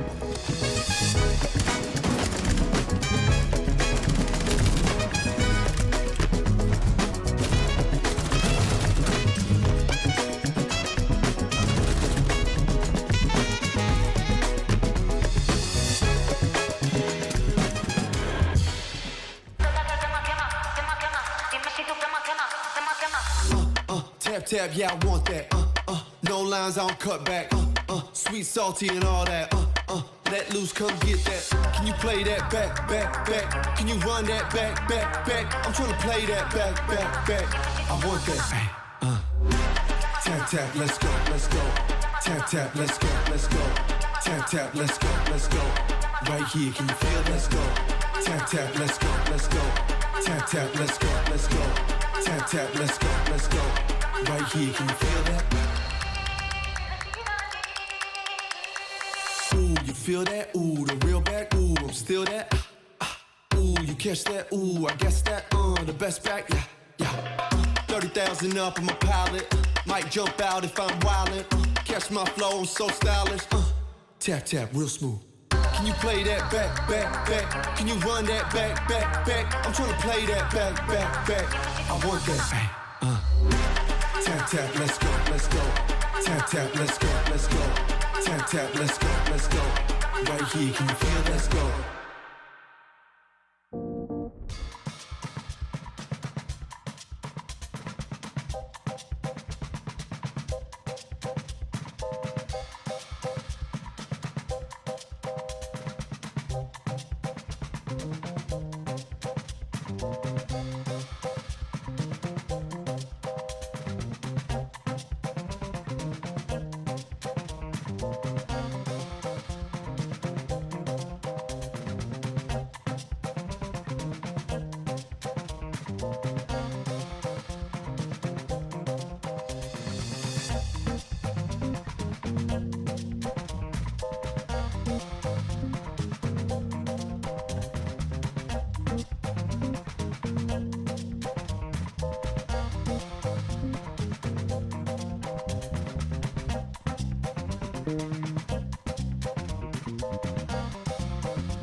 All right, we're here with Alamau after topping the group yet again at SI. I want to ask you to kickstart. Unwanted, unfortunately, although they tried, did not win a single attacking round. What are your thoughts on that? How is that even possible? I don't know, like maybe they are saving strats because this game was like kind of like worthless. Like they were already like second, third place, I don't know. I think third place and we were already first. So maybe they had some strats because they attacked pretty bad today. I don't know what happened because they are a decent team. So yeah, pretty chill. On that note, 730 days it's been since your last SI group stage loss as G2. I mean, does it mean anything for you guys? Do you feel like that's an accomplishment, or is it just another one in the book? Another one in the book. The SI group's so easy. How many days? 730 days? Yep. That's crazy. A lot of days losing in the groups. But yeah, we got a chill group, not the group of death. So yeah. And obviously Phase 2 is coming up very, very shortly. You guys are looking really good. Didn't drop a single map, mind you, just an occasional accomplishment. What are your thoughts going into that? Yeah, I think we're more ready than we were last year for these playoffs. We're going to play like some better teams now, like maybe VP, FaZe, Sonics, even Furia. They're looking good right now. Yeah, excited to play the playoffs. And final question for you before I let you go. Uno, we all knew that the IGL had changed hands coming into this. You've now had 4 officials at SI. How does it feel with him in control? Yeah, it feels amazing. We share the same like mentality, so we don't collide like our thoughts. So we feel very free to like help him, call with him as well. So yeah, me and Lord have been shot calling, and Uno's been doing a great job with IGL, taking the pressure off my shoulders and bringing it to him. So yeah, and he's doing a great job. Mate, best of luck for the Phase 2. We'll see you soon. Okay, a lot of honesty coming out from Alamir. I thought maybe we might get a little bit of cockiness, but he knows the group wasn't the group of death. He knew that obviously going into this final play day, nothing could really change, unfortunately, so he's very humble in that. I mean, Alamir knows what it takes. You know, you got to beat every single team at the end of the day if you want to win SI. So, I like the calm, cool, and collect Alamir that we got right now, because now things are really going to start to ramp up. Now he's going to be going against harder opponents to get to that end goal of making that main stage, and they only got to do it in one, because they get a bye. So the fact that they're even that much closer says a lot, and the performance that they put throughout the entire group stage is solidifying their name through and through. If you just said to me just 6 weeks ago that G2 would be 1 game away from an SI main stage, I would have said they are a world away from that. But they've gone through the hard times, they've changed out their IGL, they believe that it's going to increase their team ceiling, they've added in an assistant coach and cameraman as well, and everything is pointing towards the right signs. There's a really, really good feel-good feeling around G2 right now. Not only did they perform well in groups, but Alamir said it himself coming into this SI. They feel more comfortable, they feel more confident, and that's saying something because they made semi-finals at SI 24. Yeah, I mean, you got to come into this with confidence, plain and simple. And again, their performance so far would lead to nothing but confidence. And again, this match in particular, you could say that it wasn't anything of importance to either team, but G2 still came in here looking absolutely flawless. So that just goes to show every little bit of confidence they have is being displayed in terms of their performance. Certainly is. And on Unwanted side, it's kind of just a write-off at this point, Jack. Do you think you take anything from this game? Do you maybe There's a lot ask to the take away question? from this. Yeah, you would? Okay, I'll let you guys simmer in that then. I think whenever you come into this game, they came in with a freedom, right? This game was a free hit, but they'll know that they're miles better than what they put out there today game. Yeah, I mean, again, the attacks, they didn't win a single attack. That has to speak volumes. And they aren't coming into this thinking, oh, we can't make any higher placing. You should still be taking it seriously. It's still practice for you. Game day reps are just as important, if not the most important. So the fact that you can't find your attack here, going into phase 2, where you're going to be playing against harder groups, you're going to be again playing against harder teams, you need to be on par with your attacks. You can't just make it by through your defenses. And obviously with the way that the upper bracket will work, Unwanted are now looking, based on the fact that they haven't won an attack today, like a very tasty opponent for a second place team to be picking into as well. Yeah, sure. Well, it is time for us to have a look at the details, sponsored by Blacklight. Gents, what have we got for us? It's Bank. It was back on Bank. It was actually, this was a fumble again. We were talking about already where Unwanted just struggle with their attacks, but this was such a pivotal round for G2 specifically, and this is why it's the Blacklight detail, is they get bombed down here. This was looking like it was going to be an unwanted round, but just due to the time, due to Bomb being down inside Garage, they just had to sit by and just wait for Unwanted to go try to fumble this bag, try to get it back. Time dwindled down, and just because of that, they get the round flawlessly. Got to be careful with where you take that diffuser. You can't be losing it in Garage, though. Now, overarching, I guess this kind of wraps things up for you and I, Jack. Obviously, you're going to be sticking on for a little while longer, Lax. So any thoughts before we leave phase 1? Oh, I mean, obviously, Group A was, we called this a big group of opportunity all the way back at the start of Play Day 1. We said this is the group of opportunity for a lot of these teams to be proving themselves. I think there was a big redemption arc for G2, for M80 as well. Even for Unwanted, they managed to get through and into the upper bracket. So even though it's ended a little bit sourly for Unwanted today, congratulations to them. I just want to say one thing. Obviously, they went flawless. Plus 28 on the round differential. Crazy. Mad. That's insane. It's crazy going into phase 2. It's dangerous going into phase 2. They will be a team to look out for. However, speaking of looking out for things, we've got the halftime show coming up with Doki and Gunnar.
Welcome to the halftime show. My name is Ed and I'm joined by Doki and Gunnar.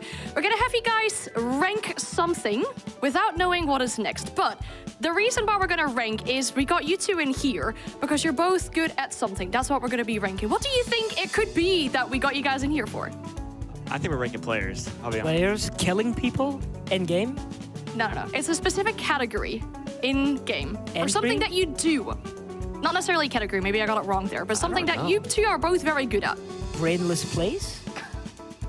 I don't know. I'm lost. I actually don't know. I mean, we spoke Entry about kills. it. We spoke about it in the interview. I don't. Something you were doing with the enemy team. Shit talk. Shit talk. Yes, exactly. We're gonna rank the trash talkers in game. We've got 10 players who love to get a bit vocal in the server, and you guys are gonna put them in the order. But when I give you guys a picture or a name, you won't know who's gonna be next. So think about where you're gonna put the players. Think carefully, because there might be a very good person at the end. Who knows? It's gonna be Fabian. You ready? Let's be real. Fabian? It's gonna be Fabian at the end. They love his shit talk. Nah. You ready? Yeah. Okay, I'm ready. Okay, first trash talker is JV92. He's like a sleeper shit. He's like a Twitter shit talker. Bro, I've experienced this firsthand. I don't have much experience. He goes for the nitty-gritty stuff. he literally says, like, you're getting dropped after invite type of thing. Bro, he's up there. I'm not kidding. No, I believe it. He's just always been nice I'll give to it to me. you. There you go. Okay. Just put it where you I think like 4. A 4? I'm happy with a 4. I think there's going to be better. A safe bet for us to get started, yeah? JV4. Is it good there? Yeah, just put it in diagonally, otherwise it's going to be very... Yeah, like Sorry, hold from this. the hold that. top to the bottom. Otherwise it probably won't stick. There you go. Wait, There you go. actually, Cool, there we go. I need to add one more. Just 1 second. Fourth is a safe one, I think, for us to get started. Oh, wow. Are we... Straight to the dome. See, this is what we got you on. The trash talking is literally done as we speak. But the next person we got is Super. Oh. Nah, I don't know. I haven't really. He's like a stream shit talker. Like, does that count? He's like nonchalant about it. He's like kind of. I don't know, but do you not remember like Prano G2, bro? Every day on stream. Yeah. To be honest, he hates Blaz. He does hate Blaz. He hates Blaz. Okay. But how do we count? Like, I don't know. I feel like we should save like top 3 for like in-game shit. Yeah. But like he's like a coach now. He doesn't do it anymore. I think we have to put him near the bottom. I'm gonna. I think because he of still his has what it Prano takes. stint. This 2 area, like 6 or 7. I'm good for 6. Okay. I'm good to put it on 6. Put him here. I was going to say, are we keeping track of where we're supposed to put them? Because our pictures are that big, we had to put them on either side. Okay. If he's on 6, you got to put him on the other side, I think. It's okay. We'll... Or everyone knows, Seth is 6. Seth is 6. Cool. Okay. Perfect. Yep. Right. That's good. We're filling up the middle first. Safe bets, I see. This one, I mean, we could not put this person on the list. We got Ashton next. Dude, he could be 1 in 10. He's still screaming. Damn. I think he has to be top 3 because he. Yeah, he's top 3 for sure. He was 1 in 11 yesterday screaming at W7M. But is he one? Is he one? I don't know. I don't. Bro, he was 1 in 11 yesterday playing against W7M. Yeah. He was shit talking exactly. Furia, who were on the other side of the game. The best trash talker, or is there someone above them, you think? Who don't could be feel above like Ashton? Who would you say is above him? I don't know anyone that's as vocal in Could game. Alamo be above him? Oh, but like Alamo's like, if you're shitting on Alamo, he's not talking to you. That's true. Like he will, like he could be 6. You gotta go 1. Gotta go 1? All right, I think we have to be 1. I'll go on 1. Well, I see. I We think got we a have. picture to suit the situation as well.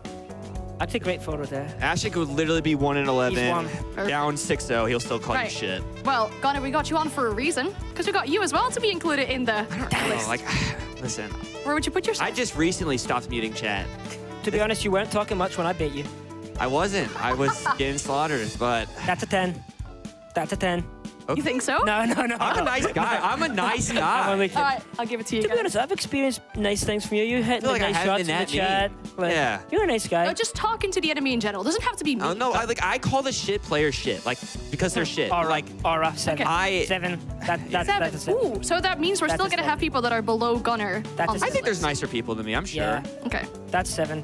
Calling the shit people shit, you gotta just put it where. Oh yeah, like Go? you gotta let the shit players know their shit. Yep, that's it. That's it. We're staying in NA for this one. We got Kobilex. Ah, 10. 10. Yeah. Have I ever been? Okay, I don't that's know if I've ever a been shit unanimous talked like- decision. Yeah, he's usually getting shit. I mean, when you're negative 30, you're not shit talking people, bro. Yeah, that's true. There you go. Damn. All right, cool. Hold Well, on a second. What was that? What? You're gonna have to go up the list a minute here. I'm gonna have to move you, I think. For what? Yeah, I was This gonna say, shit talk you're Kobilex. actively trying to get yourself higher on this list. No, by no. Trash talking whoever we I'm got just on saying this there's a list. reason why he's not talking. Like, All right, That's all. one more stint like that, Gunnar, and you're going up the list. Bro. Not even kidding. You mentioned him already. It's your teammate, Alamo. I think he's top 3. Bro. yeah, he is. He's top 3. I think he's but is 3. he I think second? there's worse. Yeah, I think there's worse. I put him 3. I put him- Actually, a great, Hey, that's pretty high. great picture of Carl here. Pretty great. Yeah, 3. I'm going 3. 3 here. Yeah. Is that a good spot? I think he needs to bring back the shaved blonde hair. The shades, the slim Yeah, shady look. Slim shady look. All right. And well, Doki, we got you on for a reason. You're on this list as well. Where would you put yourself? Oh, what a terrible picture. Damn. I mean, I don't know. 9. I don't think. I feel like who do you shit talk? I should talk the Fuser in your Did you? game. And you I talked also, to the I enemy. I also had you shit guys talk muted. Pac. I'm not gonna lie. I was shit talking Pac. To be honest, I'll let you gauge yourself here. I'd actually respectfully put me around the JV level of shit talk. Okay. Respectfully. 5? But he's Yeah, 5. 5 right? is still open. You could do some 5 is still open? Yeah. I can do 5. Perfectly in the middle. I can do 5. Is 6 open? No, No, we 6 got is Seth at set. 6. And we go for 5. Always under JV. Always. And he's punctured again. There we go. Yeah, All right. JV's getting. We're getting there. It's a good list so far. We got another NA player. I feel like this has to do something with the region. We got Canadian. It's always weird. I don't know how to like. He'll like yell at you after he beats you. Like I remember the first time I ever lost to Troy, he ran over to me and goes, "This is my league. I run NA." Back when I was on Parabellum. We can't put him second because I think I know who's second. I'm not gonna say it, but I think I have a better second. That has to be there. Are we allowed to move people around, or is it just stuck? Are we fucked? Because I feel like Can we move? Troy at 8 is a little weird. Oh, we can't move. That's the thing, yeah. You didn't know who it was going to be when you got Okay, these so what do we pictures. have available? We have 3. You have 2. Oh, Carl's 3. You got Elamau with 3. So you have 2 and 8 and 9, I think. Okay, has to go 2, I guess. Damn it. Yeah. He has to. Ooh, but there might be some really good. Nah, bro, because like remember when he lost to There's Ash, one or no, player when he, that I'm gonna say, beat okay. Ashen and then he walked over there and then Wait. I'm gonna say, what if Vita King's on the list? He has aura, bro. He goes up and he's like that, you know? Bro. What if he's not on the his list? chest at people and pointing at people. No, you're right. He has aura, bro. Fuck, bro. Well, But like you have going to at put him 8, somewhere. weird. Okay, 2. We have to go 2. No, but like he does this more. Yeah. He's worse than Vita King, bro. Ooh, okay. Vita King be saying shit like after Yeah, the you game, gotta like think. when he's Alright. with his boys. Well, that means we only got 8 and 9 left. You talked very highly of the players that we got, but who knows, we might have saved one good one for the last. The one to last is Hurts. He's like, You're not affected by I'll it, just I like see. call Okay, you okay. shit here and there. I think but 8. So that means the person coming last is going to be 9. Is that? Can we see? No. I think we do 9 for safekeeping, just so it looks a little better. A safety? Like Herds will like LOL you or like make it like a passive aggressive nice shot when it wasn't a nice shot. Well, than anything else. I think one of you two mentioned him already. We have to put our told you. Emperor I on literally here. told you. Fabian's our last one. Are you really going to put Fabian at 8? I feel like he doesn't shit talk. Yeah, I feel he like he doesn't just gets shit mad at his team. Yeah, he doesn't shit talk. He more so gets He's mad at his actually team. so respectful. He's a guy, he's like, you can't disrespect your... He's a great guy, and then when you're on his team, he just gets disappointed in you and he'll yell at you. Exactly. That's not shit talking. That's just actually so coaching. true. Wait, so is this the list of toxic players? Yeah. Well, we got Ashen, then we have I'm not mad. Canadian, we have Elamau, JV92, yourself, Doki, we have Super, we have yourself, Gunner, then we have Fabian, and we decided on Hurts for 9th and Kovilax for 10th. be Would honest- you have changed anything if you had the option to do so? I'm actually proud of myself here. Because I used to be number 1. I'm not mad at this I even list. got a toxic ban, and then I've reformed myself. I actually did. And I'm now I middle did of the recently pack. get a toxic ban in ranked. Wait. So. Gunner, you're not doing this good for yourself. Should we put you up higher then maybe? No, we can't. I'm happy with this list. Yeah? I'm happy with this list. I think we did a good job. Yeah, I think so too. Well, thank you so much for being on here and ranking our Trash Talkers. Thank you guys. Appreciate you having us on here. That's it for our tier list though of the Trash Talkers. That concludes it for our halftime show. After the break, we'll have Oxygen and SSG.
This is the Rainbow Six Invitational. Is this the moment where we can crown a new champion?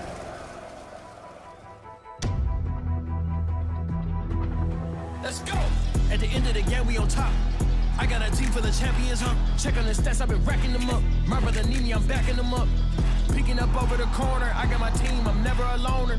We coming back, we fighting for champ, cause we get the heart of a soldier. I'm playing with Oryx, so you already know that I'm moving with speed. Okay, last one alive, but I'm finna clutch, relax, we winning with ease. I'm checking on A, I'm checking the bombs, I think he had B. Come on, put up the wall to fit in the bomb, I'm hoping they never get breached. They thinking they know how to beat us, they gotta relax. Stop aiming at you through the crack, don't try to wrestle, you getting one tap.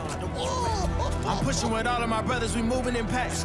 I tell them go to attack, the way that we moving, they thinking we hack.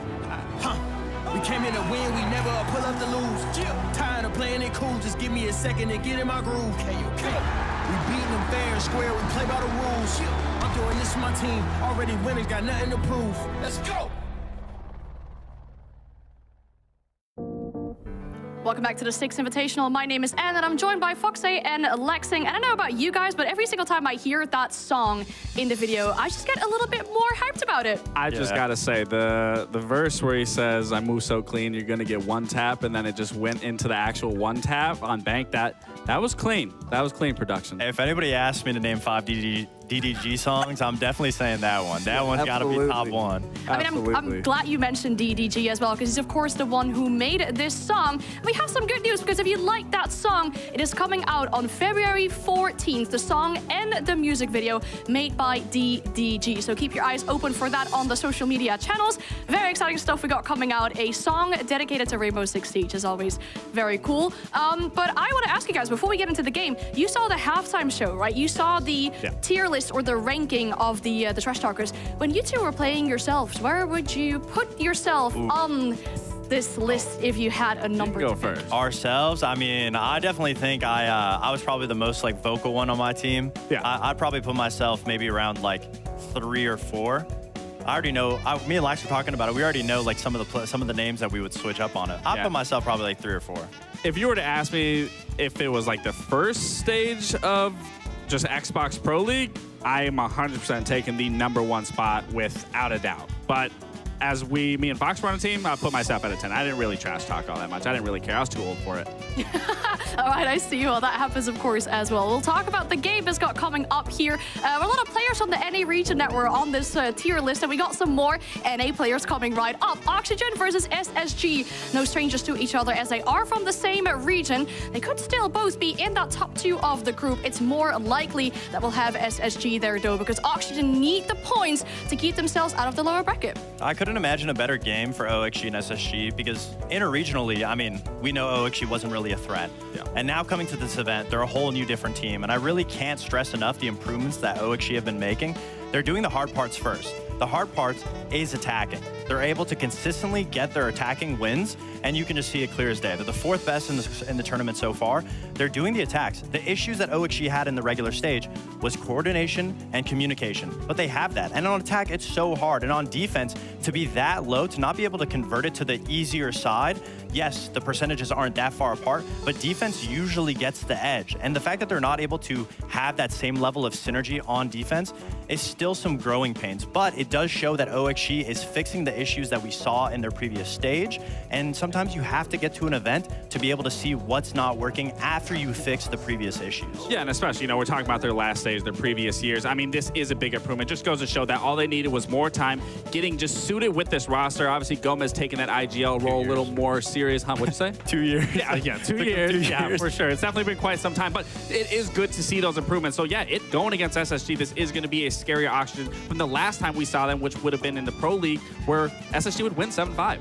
Yeah, and I mean, of course, you mentioned the attacking win rate as well. I remember that SI qualification game for Oxygen, where it was 15 rounds against Wildcard, and they only won a defensive round. So definitely a glow up coming from that then. When we're talking about their opponents, we talked about these two teams coming from the same region, Lexing. But when we say they play against each other a lot, it is definitely not an understatement. Yeah, and, you know, for SSG, I mean, you obviously see all the stats going across the board here. This is a unit. This is a team that we've talked about through history. They are the epiphany of what a team should be in terms of synergy, in terms of dynamic, in terms of just how they play. But yeah, like you were talking about, they're familiar with one each other. This is just another day in the office for SSG. This is the entire history of the SSG organization versus the Oxygen organization.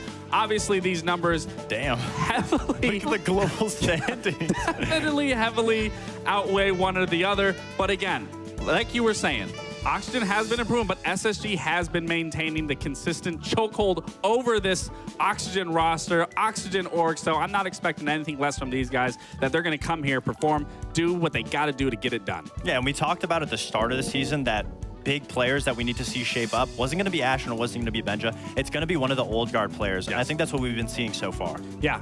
Fultz is that player. Fultz is 100%, you know, the boys in the camos, they ain't hiding nothing, nor is Fultz. We were questioning in the beginning, you know, this old roster, this old veteran, this old world championship player here, what is he going to do? Sure enough, he is currently leading this team. He is leading the charge. And then we look at these rounds. This is round 7, match point. Keep in mind, what I like about this round is they wanted to do a solar uptake using this vertical pressure, applying this buck. They do end up getting a kill here. The round does unfortunately fall apart when they go for this vertical pressure due to the fact that they had no one on the big window. I would have rather see someone on this big window. Ultimately, this round does collapse. And then they take top server control, and the push off of being able to play off of each other in a trade, I mean, it doesn't really work out best, and it just puts Ashen in a position where he has to clutch. Yeah, and then again, so this round is pretty much going to get sped up here. The one thing I wanted to take note of, in that beginning, they were looking outside the hallway window. Now we're going to fast forward this round. It's going to completely collapse. Now we revisit this. It is now round 12. Jack ends up getting 2 free kills here. This is an easy situation. They're using the Monty. They're taking library. They weren't taking advantage. The nice thing about the switch round, it was alleviating so much information, and it allowed Jack to get 2 free kills for the simple fact we're going to rewind and show the old clip where I wanted to just reference was the simple fact this was free from the first time we showed this clip.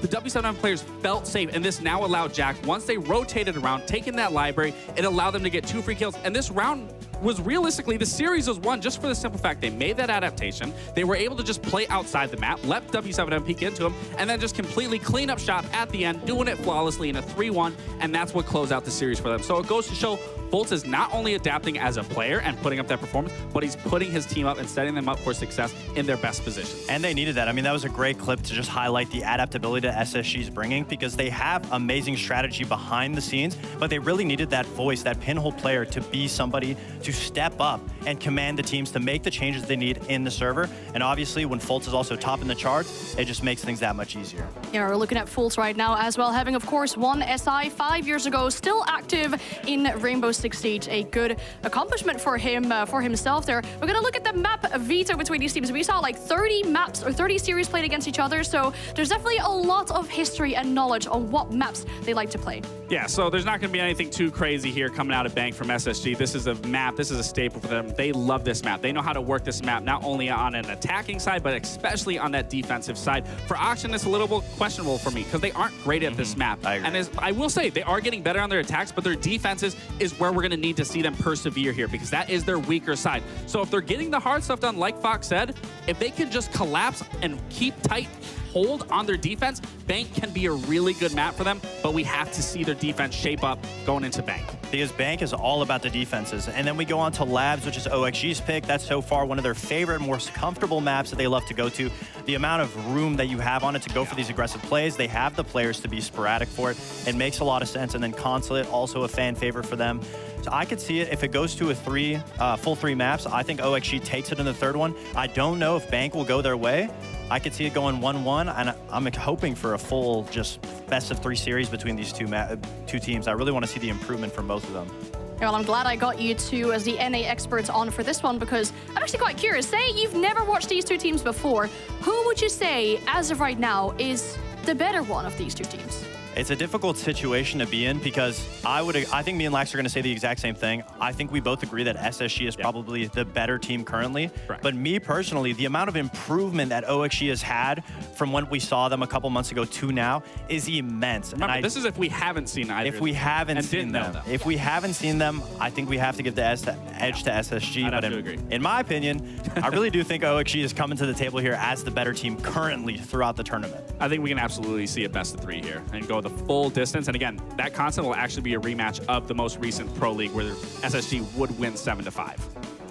Right, of course, I hope it's going to be a very close matchup. And we got NA experts on. We have some more NA experts. So we have our caster duo joining us. We got Intero and Jesse. Guys, how are we feeling about this all NA matchup? It's good. It's always nice to be here in our home region, so to speak, watching our home teams do battle. And of course, we've got two former OXG players as analysts talking us through what's going to happen. I'm a little bit up in the air about this game. I don't know if you think the same. There are times where it's like you come in and you think a team is going to do well and you know a team is going to do well. This is one of those matchups where I have no idea what's going to happen. Yeah, I mean, obviously the history says that OXG tend to struggle against Space Station Gaming, so for that point, it might be a difficult game for the guys in green, but they've also shown some real improvements over the last couple of months. Obviously, just winning that North American qualifier was a big statement over Wildcard, who a lot of people thought were going to take it, so this really could go either way. It'd be great to see Oxygen coming out and getting a dub here, probably an upset win over SSG. Oh, I'm so sorry, but we're seeing the players sitting down. That means the game is ready, and we'll have to go to Bank for the first map in the series. All right, well, we are also the guys in green somehow today. We have matched almost every day, and not by choice.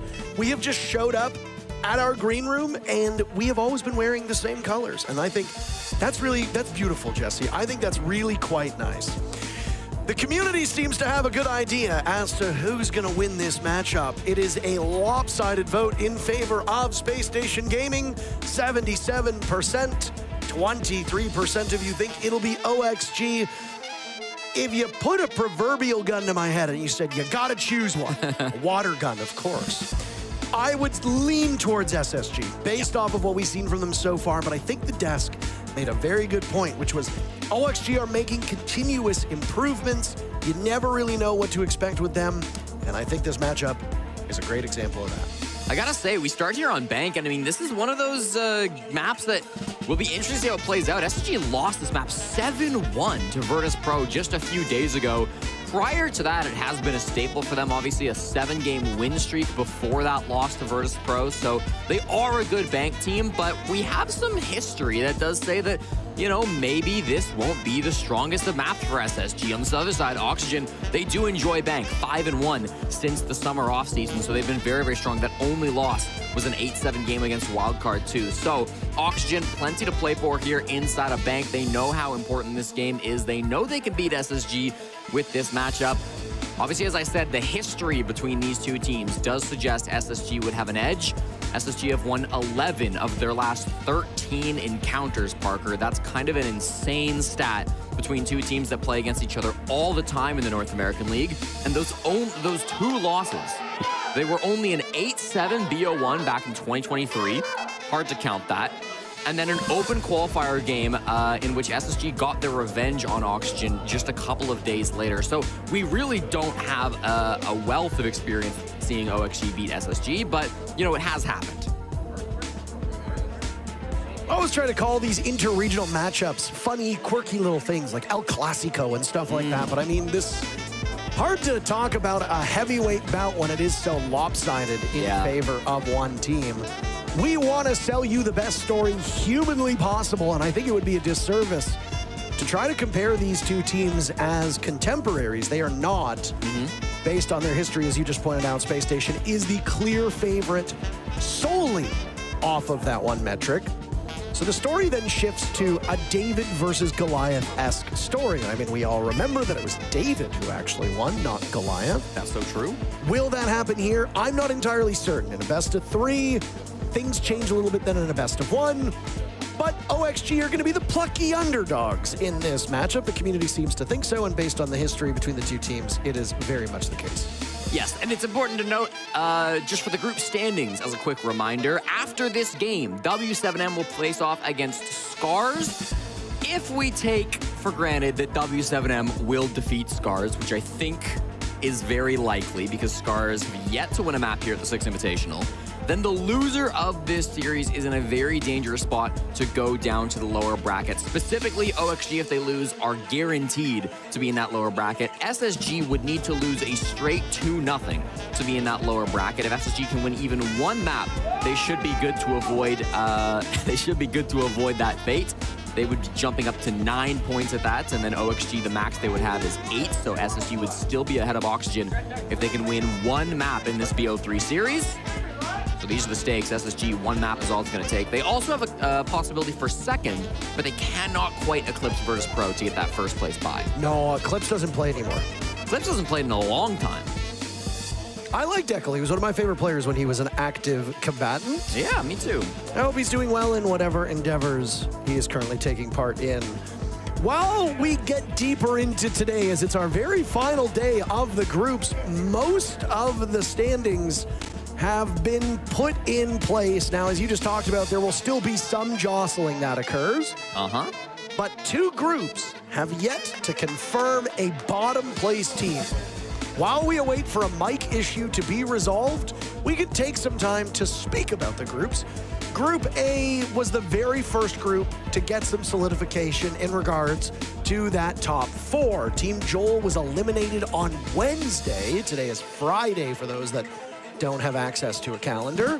Team Joel was the first team to go home. They did not win a single map, and because they have today off, that is it. We say, unfortunately, goodbye to them. I do know that while the team had organization troubles, they were originally with Bleed, and then a very publicized issue occurred with Bleed as an organization, and then all the teams ended up becoming orgless. The actual players were fighting a really nasty illness for the first couple days that they were here, having to play through a cold that is impacting all of your players to the point where you thought you might actually had to have subs come into play is never a good thing. And if you're a team that's already battling the standings and battling your mental, it's not going to get you very far. The other 4 teams in Group A have all locked in. Group B, we've got some movement down at the bottom. CAG Osaka, that's Cyclops, and Team Secret are both in a position where either could go home depending on the way the matchup goes later today. Specifically, CAG, if they win just one map, they'll be good. If Team Secret can get a clean 2-0 over Cyclops, they will eliminate the favorites from Japan, who we all thought were in a good spot to finally get out of groups, but the curse could continue. In Group C, there's a matchup going on the other stream right now that involves both Team Falcons and PSG Talon in the standings. Falcons playing up against Raza Company Academy. Either PSG Talon or Team Falcons go home. And then in Group D, our group right now, we said goodbye to Scars just yesterday. There is a new teaser, though, for a trailer, for a documentary on the horizon about what it takes to win at the Six Invitational. While we're resolving the issue, let's take a look. There are many great players who are not champions, who have never lifted the hammer, who might never lift the hammer. And it's not because they aren't good enough, they just might not put in what it requires to really get there. Because they are the goods and not the greats. There is not 1 hour of the day where your mind can be off siege. You have to sacrifice everything to win. If you were to win any event and call it quits, it would probably be the Six Invitational. Chegar no topo uma vez, então assim foi momento de muita emoção. The Invitational is, the kind of the final checkpoint, the final test. It meant the world to me.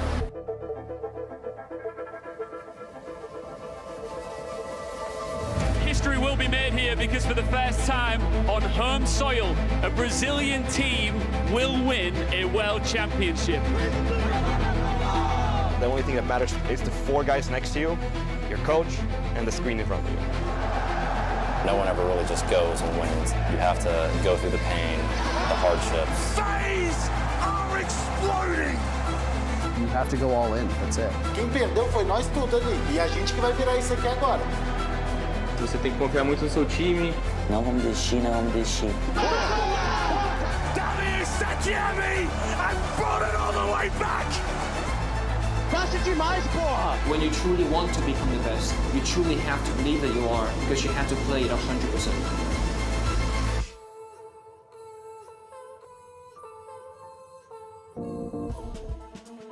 For those of you that didn't see, that'll be coming out shortly, and it's a documentary that touches on what it takes to win while telling the story of what just might be the best grand final in the history of this game for a long, long time, Jesse. At 2018 Six Invitational between Evil Geniuses and Penta Sports was the high water mark. But last year's grand final in Brazil between 2 Brazilian juggernauts, FaZe Clan and W7M, just might have passed that mark. You'll have to watch the documentary when it comes out. It's very good. We filmed some content for it at the Montreal Major, and it's been ongoing over the last year. I was a part of it, as you saw from the commercial. They also had Bolo and Canadian and Bobby. I was there, but they didn't put me in the commercial, which I think is kind of weird. It's so odd. It should be good from the things that I have seen. I am eagerly anticipating its release. All the tech issues have been resolved, by the way, and as the smooth jazz plays over our words, we will march straight first into round number 1 of OXG versus Space Station.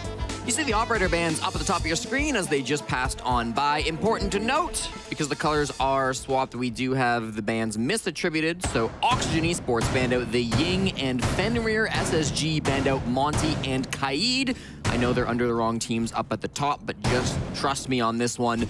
And those are all very predictable bans. You know, I think they had a couple different options. I could have seen a Dokkaebi ban maybe from Oxygen. I think both of these teams, permaban Valk and Kaid. So the Fenrir is a little bit of a curveball in my opinion. These teams have very similar bans on this map, actually. So the Kaid going was a pretty much certainty. And then Valkyrie, I thought, would be removed. Both these teams like to play without her, but she was kept on the board. So we'll see if we get any Valk play later on in this series. But for now, the stage is set, and we will begin our journey through this wonderful All-American BO3. I say All-American. We've got a Dane on one team and 2 Brazilians on the other, but for all intents and purposes, 2 North American teams going up against each other always tends to produce a good game at international events, and Forest is quite deep early.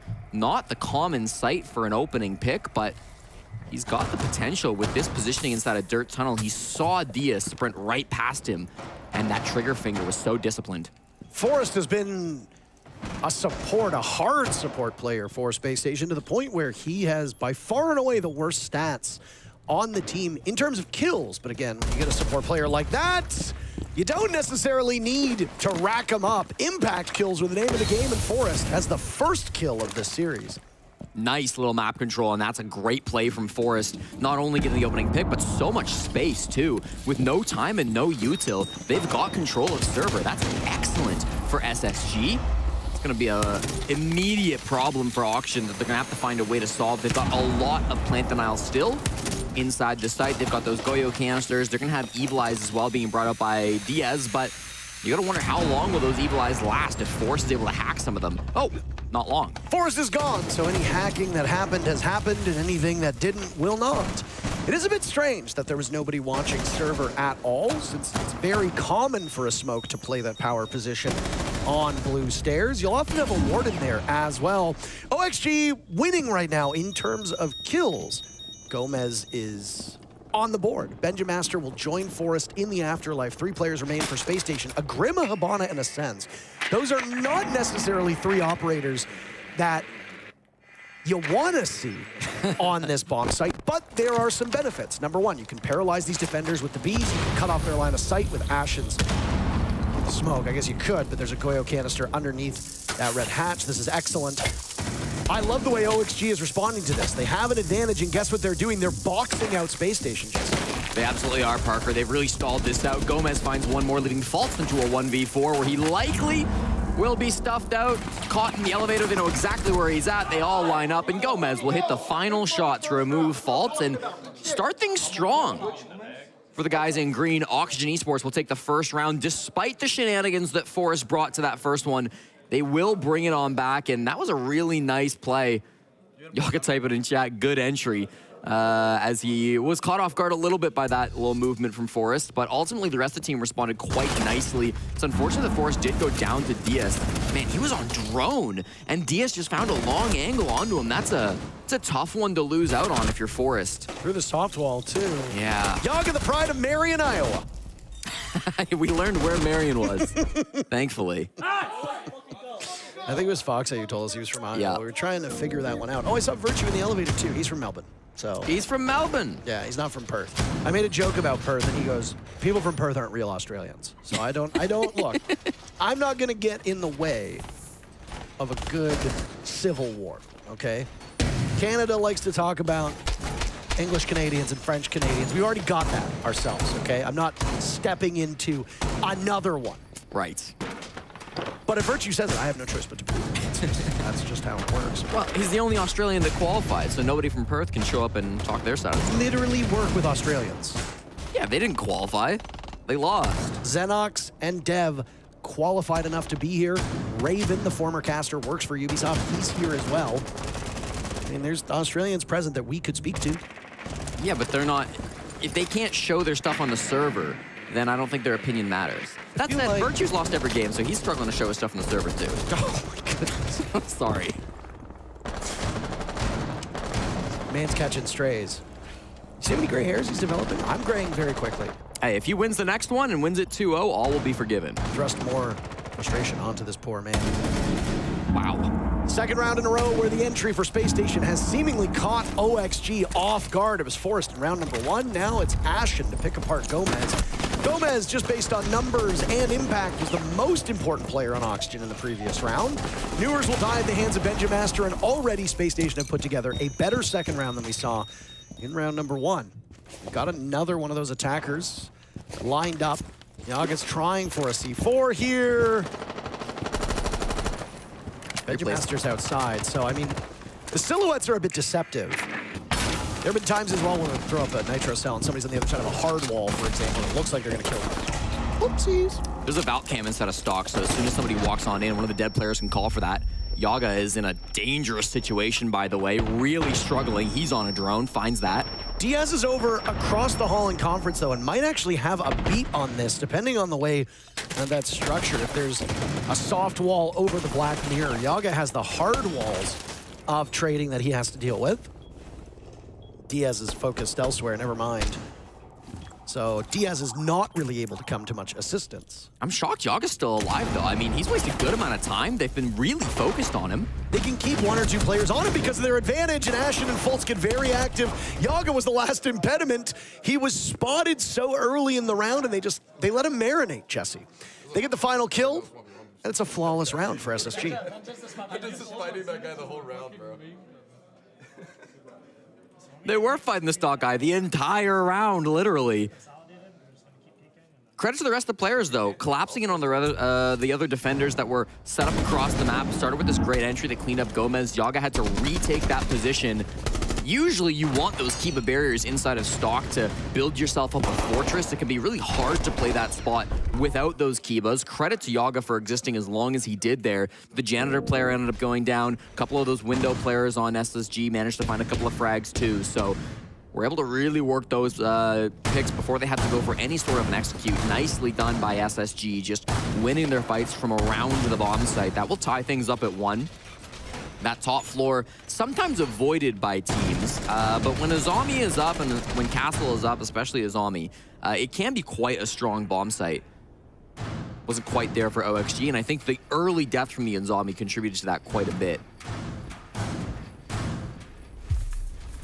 The way they use an Azami on this map varies depending on the bomb site, but yeah, it means defending upstairs is a lot easier for the attackers. You saw how, or for the defenders, you saw how SSG ran headfirst into some of those Kiba barriers in the previous round. That was back in round 1, and well, they're great at buying time. They act as a number of things. You know, we talk about intel a lot, and they're operators that you don't necessarily think as intel operators, but kind of function similarly. Legion's a great example of that. Capkin functions as an info op, but so too does a zombie. If somebody starts shooting or even meleeing a Kiba barrier, you know exactly where they are. If the barrier's not there, somebody can sit around a doorframe and wait for intel. If there's a Kiba barrier on that doorframe and they melee it, you know somebody is there. That's information that is only present because of your utility as a defender. Forest is in and off to the races for yet another round.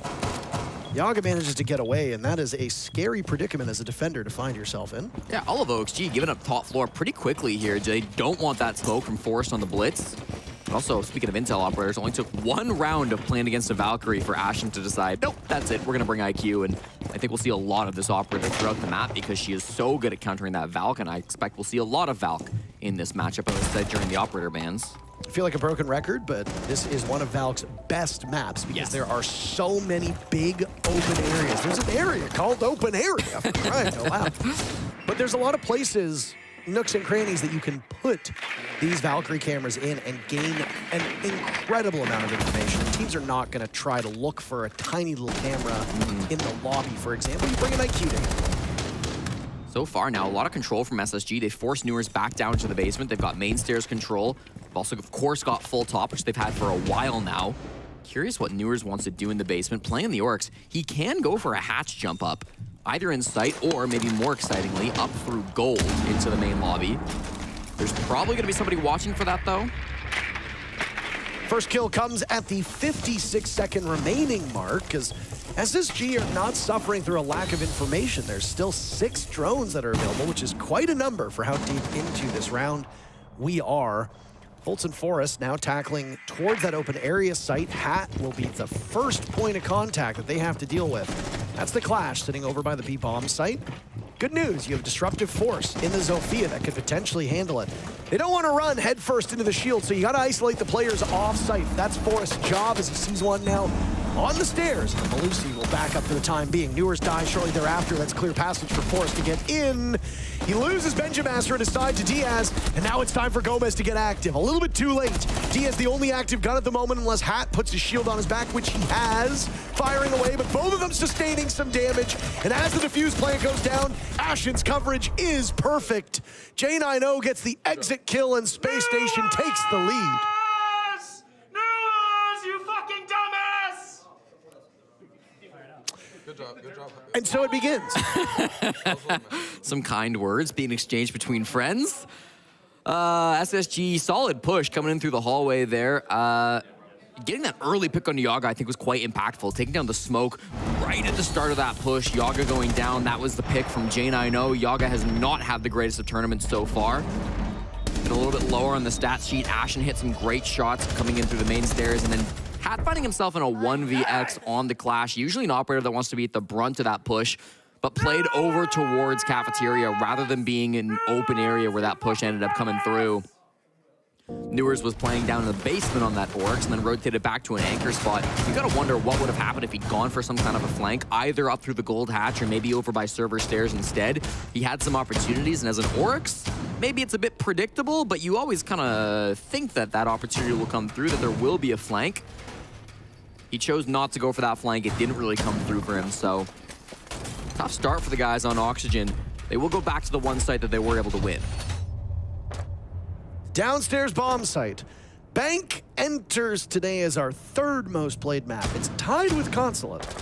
And that's the decider, so we might have to go there. The only more popular maps at the moment are Chalet, the most popular map, and Cafe before it. Consulate is the most defender-sided map, but would you believe it? Bank is number 2. 61% of all rounds played so far have been won by the defenders. Every single bomb site up to this point is defender-sided. The only real caveat to that is that Teller's Archives has only been played 6 times, and it's been won 4 of those 6 times. So, I mean, a very small sample size. It's a deceptive number, but it still holds true. This bottom floor bomb site almost perfectly mirrors Bank's overall defender win rate, as it's 59-41 favoring the defenders. So we saw OXG already win it once. Why not a second time? So this is a really interesting setup. OXG are roaming with 4 different players, and they've actually castled off the garage door because of that. They don't want to get a late round push, but they're just going for gold, Parker. And why not go for broke? There was a Goyo shield to stop them last time. Yaga's had some strips torn through him as Ashen desperately fires away. Hat and Diaz have both been dropped. Ashen looking for more as he had lost J90 after that drop occurred inside of main lobby. A brief pause now as they've managed to take this gold portion of the map inside Vault, but they don't feel secure in getting that diffuser down just yet.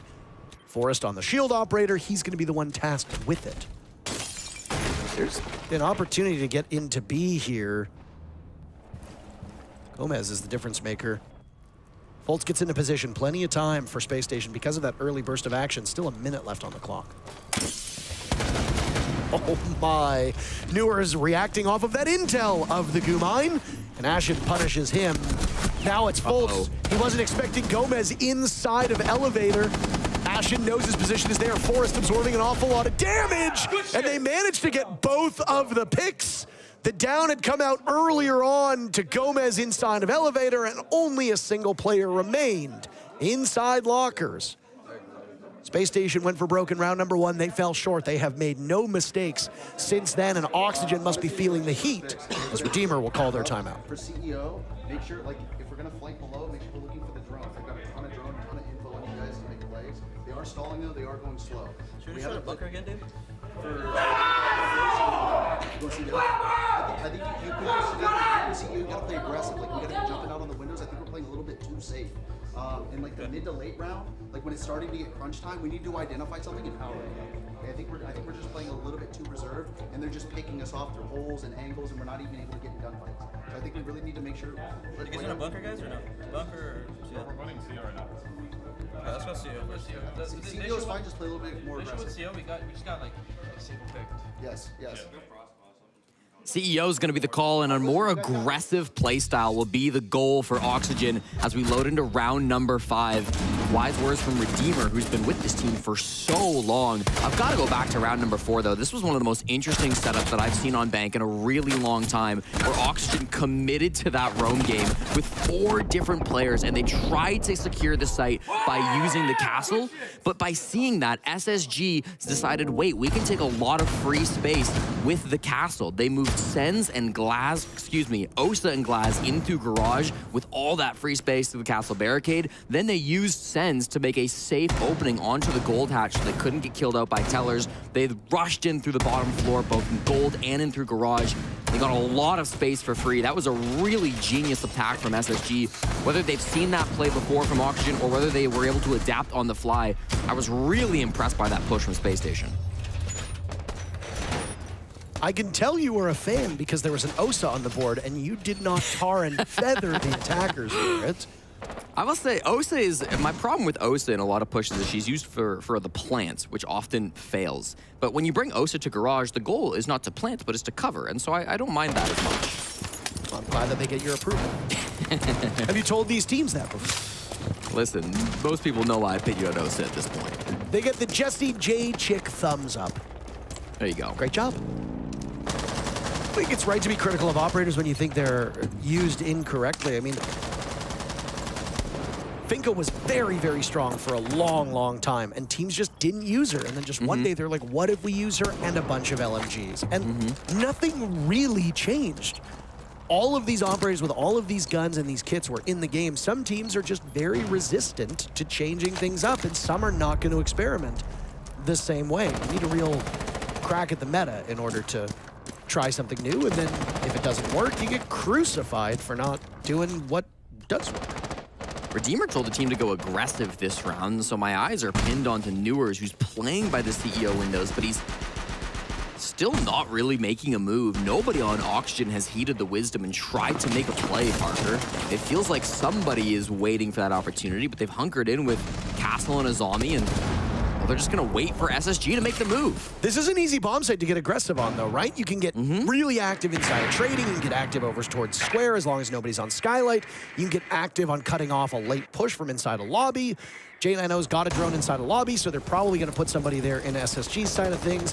They lose their best player on the side of OXG, though, as Gomez had died just a moment before, and now some of those castle barricades will be taken out. Flores still with all 4 drones in pocket, meaning that those Kiba barriers, the castle barricades, anything that might slow you down is going to be taken out. But Benja's going to start using them soon, because we're in the final minute of this round, and half of SSG is still on rappel outside the building. Yeah, SSG are taking this slow and steady. They want to work picks. They're expecting some aggression from Auction, but it's not coming. Some smoke bolts coming through, but it's just a bait. Here we go from Hat. Hat's first kill. Yaga Dai still searching for his first kill as now Newers looks towards those CEO windows. Ashen the only casualty for Space Station up to this point, and with 30 seconds left, IQ maybe isn't the operator whose gadget you need the most at this point. There goes a fire arrow from Forest.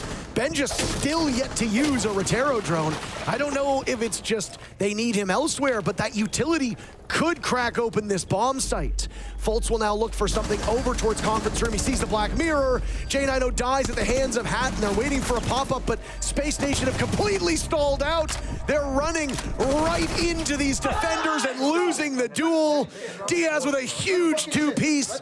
Benja dies with every single Rotero drone in pocket. Why bring a Flores if you're not going to use those drones on barricades, Kiba barriers, or even soft walls? I am a bit perplexed. Thatcher brings the AR-33 if that's the gun that you want. I mean, Ben just spent most of that round kind of on the bottom floor, maybe hunting for some roamers. You see it on the screen. He was down an open area, which is often where Benja likes to play. He thought about walking up main. He eventually rotated. He got a pick, actually, over by main, and then he rotated over towards stock. But yeah, that's not really a position where you can use that utility, and I think the util in sight was massive. A lot of those castle barricades stayed up. We saw how important the mirror window was from long desk into janitor. That helped secure a kill for Diaz. And I think really the anchors of OXG just got a lot of value out of the utility that was inside this site, specifically the mirror windows, specifically the castle barricades, and the Kibas as well. Either use some of that Rotero drones to destroy some of those castles, destroy some of those Kibas, or bring a Twitch to maybe destroy some of those mirror windows. The util clear from SSG wasn't there, and I think, honestly, a lot of the success in that round from Auction came from not getting aggressive. SSG played that very patient. I think after the TAC timeout, they realized that Auction might try to play it more aggro, so SSG slowed things down, but Auction gave them nothing to bite on, and so when it came down to 10 seconds, the site was full of util, and OXG had the advantage. There are times when teams seem to forget about the gadgetry that they bring. A great example of that was there was a soft hatch on bank one time and a buck entered, ignored it, and then Hibana walked in and ex-Kairos the soft hatch. And it's like, you got the buck right there. For those of you that get that reference, it's from a Pojo Man's Pro Digest. I do miss those. I know he's a civilian now and he's escaped esports, but I do wish he still made them from time to time.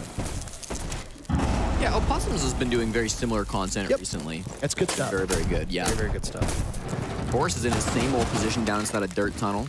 There's once again no roam at all, so it's much more similar to round number 1 for Auction Esports. Looked like Yaga and Diaz were both watching that server area. Yaga is positioned over towards blue, but it's hard to tell, there we go, exactly where he is. Yaga's still looking for kill number 1. Yaga doesn't play as forward a role as a defender on Oxygen, so him not getting a kill is not the end of the world. Yeah. He has been in positions where he needs to be somewhat active, but he's got 3 assists, so that makes a great deal of difference. Yaga's stats in general this tournament have been a lot farther below where they have been at previous events, but the thing about Yaga is over the last few months, he's been playing way more shields on attack than he ever has before. I don't think you think about Yaga as a shield guy most often, but throughout the qualifiers and continuing in throughout this tournament, Monty and Blitz have been his primary operators, so he's playing a bit of a different role, more support focused on Oxygen than what we're used to seeing from Yog Dog. The walls have been set as Ashen gets the very first pick. SSG striking first. They were successful the last time they took a crack at this bomb site. They had a very different lineup, and now Fultz greets Gomez as he blind peeks the stairs. Very limited information for Oxygen. They're trying to get aggressive. It worked in the previous round, as Redeemer had asked them to do. This time, both Newers and Gomez lose their engagements and put Oxygen in a very tough spot with not a lot of time left. This bomb site does tend to work in your favor, so you can gain something from just sitting back, but if SSG have the right tools at their disposal, they can trample you very quickly. Another falls now at the hands of Fultz as he's just running riot.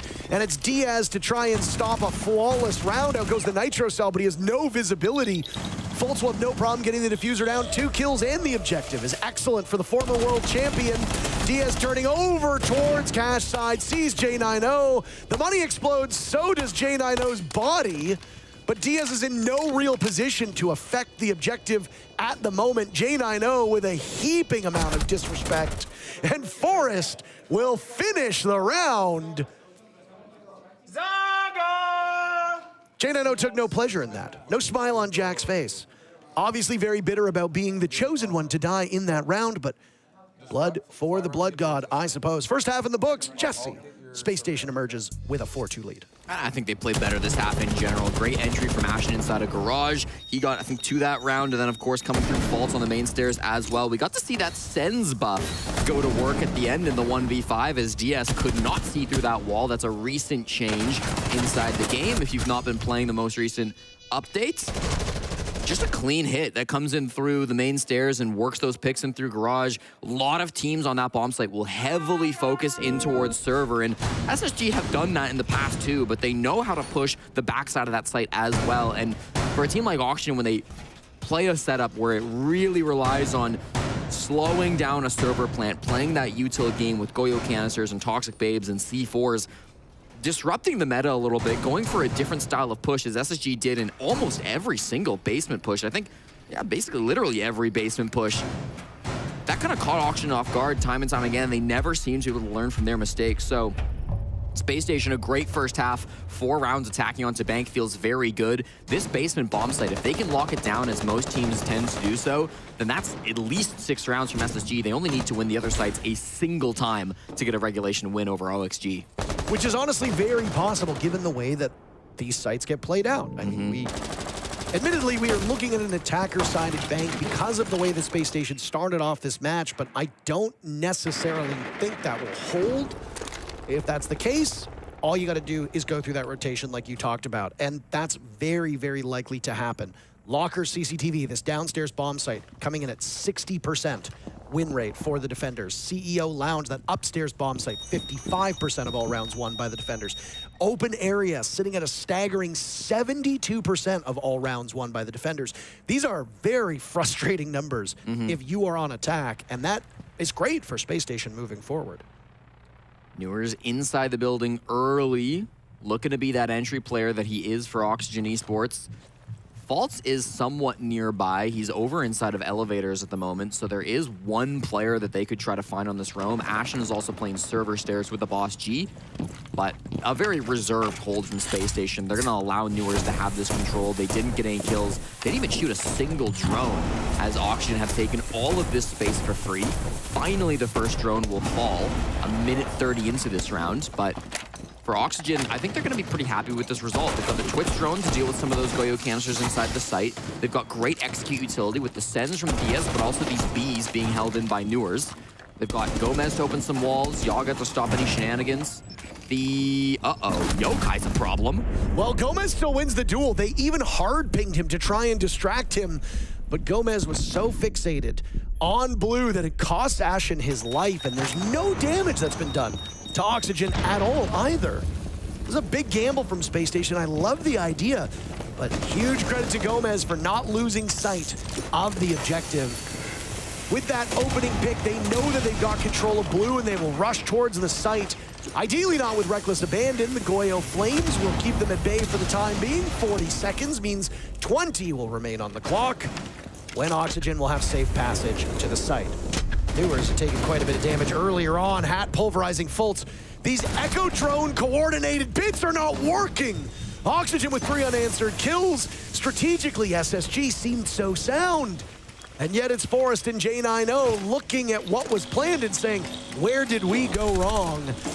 Gomez is in, getting diffuser down. Forrest tries to emerge from red. He's punished. J90, after all the typing that he did, well, he disrespects himself and his team gets flawless by OXG on the first round of the second half. I think literally everything that could have went wrong did for SSG. They didn't win the early game because they chose not to engage with that roam clear from Newers. They gave up open area very early compared to what we see from most teams. Then they didn't have the greatest of sight util either. I mean, they had some good utility, but the clear was very strong from Oxygen. They had nades, they had the Sens walls, they had the Twitch drones. So the Goyo canisters and everything that they had inside the site for SSG wasn't going to win them the round. Then the flanks didn't work either. The more aggressive moves after conceding that top floor to retake up through server stairs, retake up through main stairs, all led by those yokai cams, as you mentioned, weren't successful either. So every kind of piece of that puzzle went the way of OXG. Jesse, twice they tried to disorient him before a gunfight, and they lost both of the engagements. First, over by where the B-bomb chassis is now, inside of that staff break room. Gomez was just too hard to deal with. Then they did it over towards main stairs, and they lost that fight twice. Not just once, but twice. They lose 2 players on those stairs. Again, strategically, it's so sound. But just because you got a good plan doesn't mean you can actually put it into action. And then because they had 1 yokai in open area, 1 yokai on the main stairs, they didn't have yokais to deny the plant either. You know, that plant did go down within 20 seconds. There's an IQ, so I imagine if there was a yokai in the site, it should have been shot. But even still, that's more of that site utility they had to sacrifice in order to get those aggressive plays going. Think about how boring of a 3-minute round that was for Forrest. He sits on both the yokais upstairs. He gives constant comms to his teammates. He tries to stun Gomez, it gets Ashen killed. He tries to stun, I think it was Diaz, on stairs. Yeah. He gets 2 of his teammates killed. He gets off of his cams, he walks 1 step towards the rotate, and then immediately dies.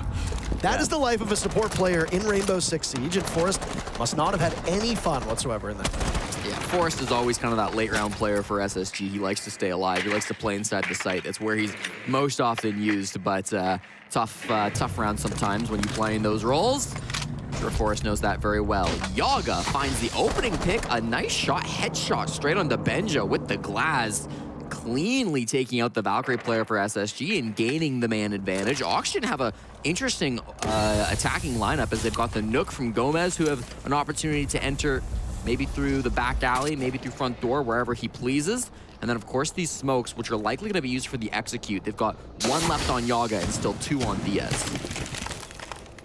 I don't know if that's a graphical glitch with Gomez, by the way. It looked like he engaged his gadget, but it's not ticking down. Well, he's not moving. Yes, I know, buff. but he moved a bit. It's still not ticking down. Yeah, but if you're slow walking, it doesn't tick down.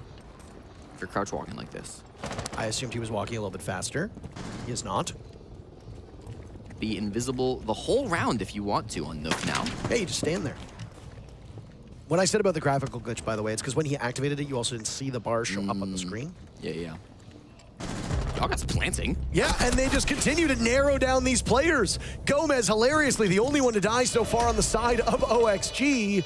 But I think they'll be pretty happy with that one. Jesse, Fultz, and Ashen now trapped in a position where they're going to expose themselves to these 4 remaining Oxygen players. And just like that, the round is over. The Yog Dog shows that his bite's a little bit worse than his bark. He hasn't had a lot of kills in that round, or in this matchup in particular. 1 kill, and then he gets in, gets the diffuser down. And, well, OXG used their timeout a few rounds ago. Now it's time for Callout to speak to Space Station. Let's listen in. They don't get that, they're not very good. Yeah. We just gotta be able to sit our outside our fucking zone. Force it. Yeah. Let's go, CEO. After that, Frankie, they go back to basement. It's up to you. Which one? I will say. Fuck the bitch.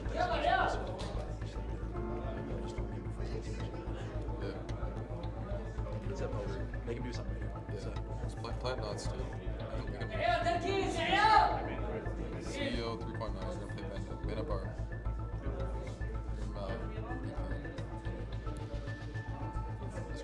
Parker, I didn't hear a damn word that Callout said that timeout.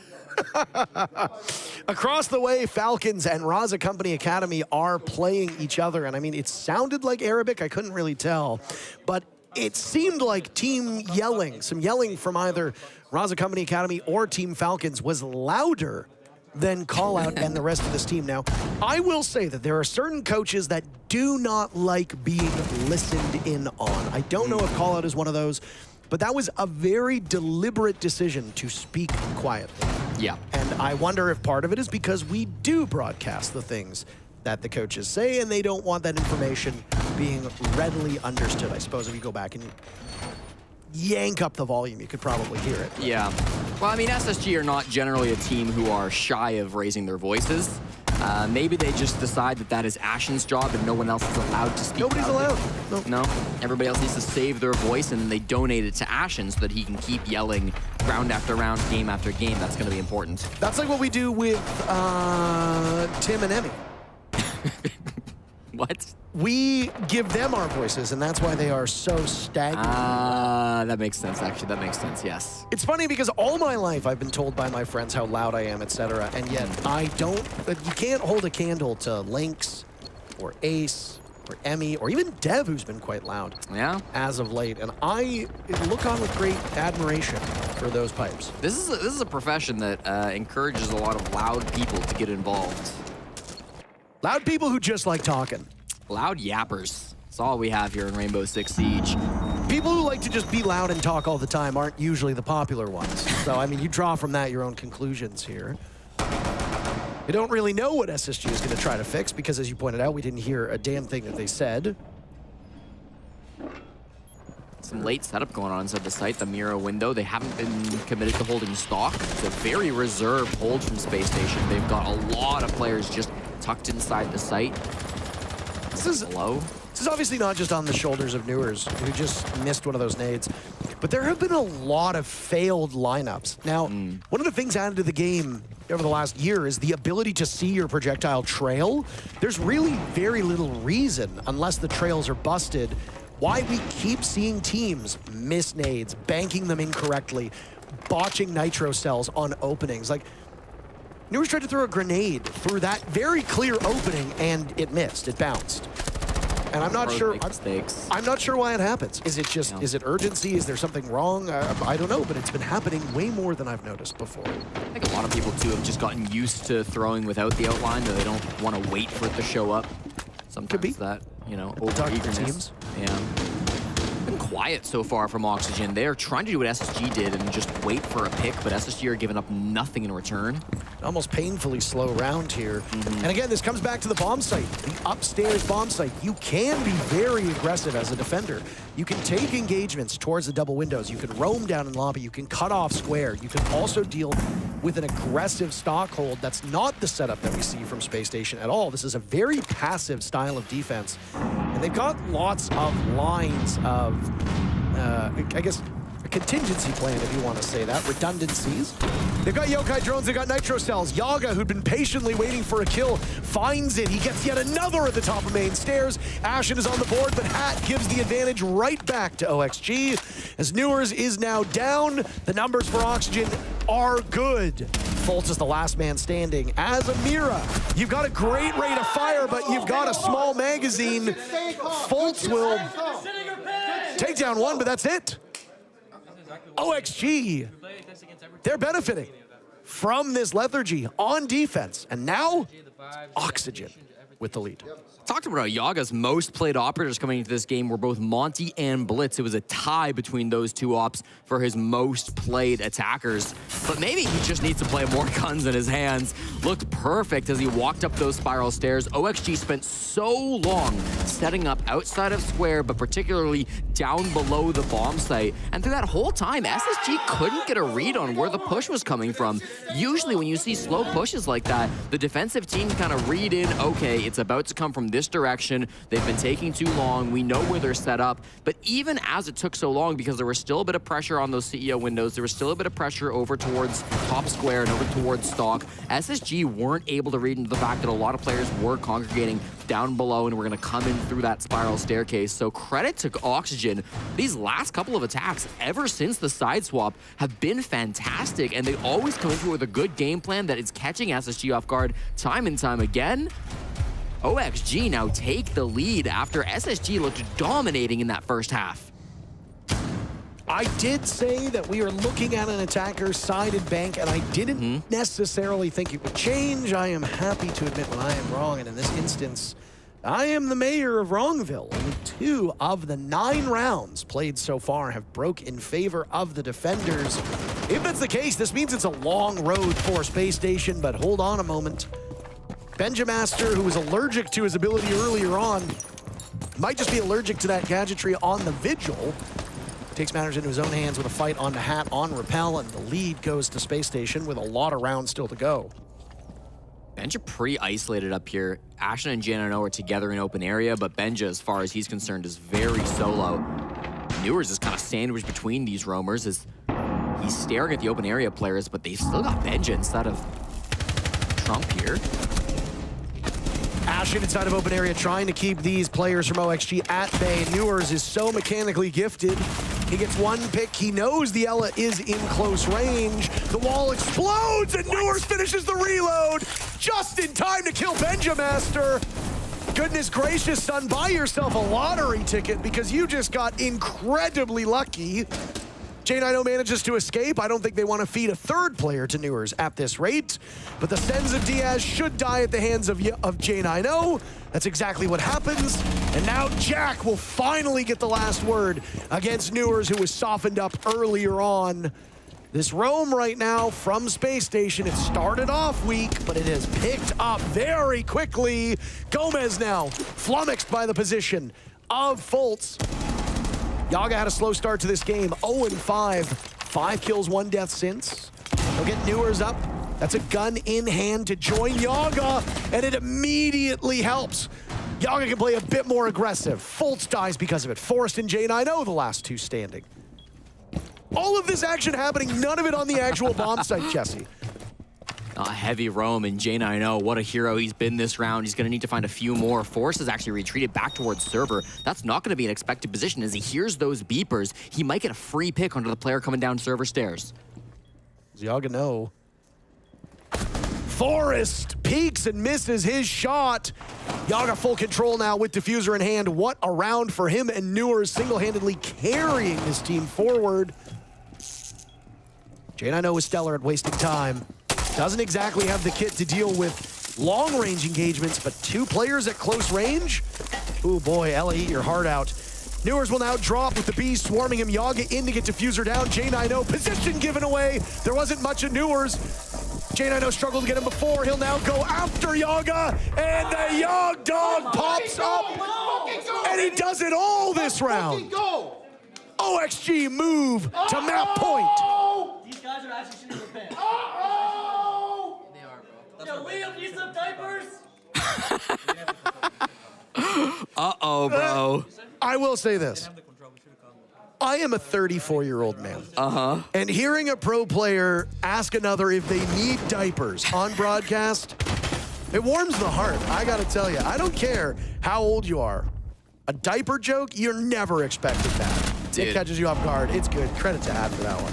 And I mean, you gotta admit, when it's going up against Ashen and SSG, it hits a little bit harder, doesn't it? Yaga and Newers, what a fantastic round from the two of them. Newers and Yaga both hit some insane shots, but the utility play from Newers right at the end there too. Those Grims, the bees came through and they hit J9O in the 1v2, so the information was perfect for Auction to play that 2v1. It was really, really clean coming out. They knew exactly how much time was on the clock. They knew exactly what they had to do to win that round. They played it perfect from start to finish. I mean, 2 to 3 of those B capsules from Grim will completely cut you off from retaking the site. One will go down in between gold and red. One will go down on the rotate in red. The other will go down on the hallway leading into the bomb site. That denies you an opportunity to make it into the site to engage at close quarters without being spotted. Grim is a great operator at finding where these players are. Usually, teams will keep these Bs for the execute. Grim was not styled as an execute operator. Grim was styled as an anti-flank operator, but teams have adapted to this operator and now use him in a far more successful way. That's pain for Space Station. OXG are cruising to a victory at this point, Jesse. Oh, they are, Parker. This has gotten very bad for SSG. They haven't won a single defense on their map pick. How does that happen when you're a team like Space Station? It feels like sometimes, Parker, this team has the highest highs and the lowest lows. I think that's just NA in general, Jesse. Mostly lowest lows. Okay. SSG, though, they feel like a different beast. On some days, they look unstoppable when they beat W7M. On other days, they look very stoppable. Open area is going to be the goal for Oxygen. They want this to be the final round. They're going to work their way in with a Glaz. They're going to work their way in with a Flores. They want to go direct to site. They do not care to clear the entire top floor. They've got some tools to put pressure on it, but it seems like this diffuse kit's just going to come in through square and be planted under smoke. 2 good nades, and J90 is in rough shape. He doesn't want to actively hold this position. There go the nades. Both of them tossed out by Gomez. It's like I could predict the future. But J90 drops through the hatch quickly, so he gets away with his life intact. Gomez using both of those grenades correctly, but it's played even better by Space Station, and it'll keep J90 on the run. Over the last 2 rounds, J90 was exceptionally good at wasting time. Can he waste more than that and maybe even pick up a kill or 2? SSG desperately need it. Benj is going to be the most important player here. He's got a great position to turn around and flank into square, which is going to really disrupt this push coming up from OXG. All of their players are set up around the server stair, around Printer, and now in through the cafeteria door. Yaga taking down Benjamaster, the hero from the previous round. He's itching for an angle onto Forrest. He knows he's there. Forrest will lose some of the safety of that wall, and now Yaga gets ever closer. 3 players from Space Station in the ground. The bodies aren't cold yet, but they're stacked on top of one another. Foltz to clutch out a 1v5. He makes it a 1v4 very quickly. Yaga with diffuser yet again.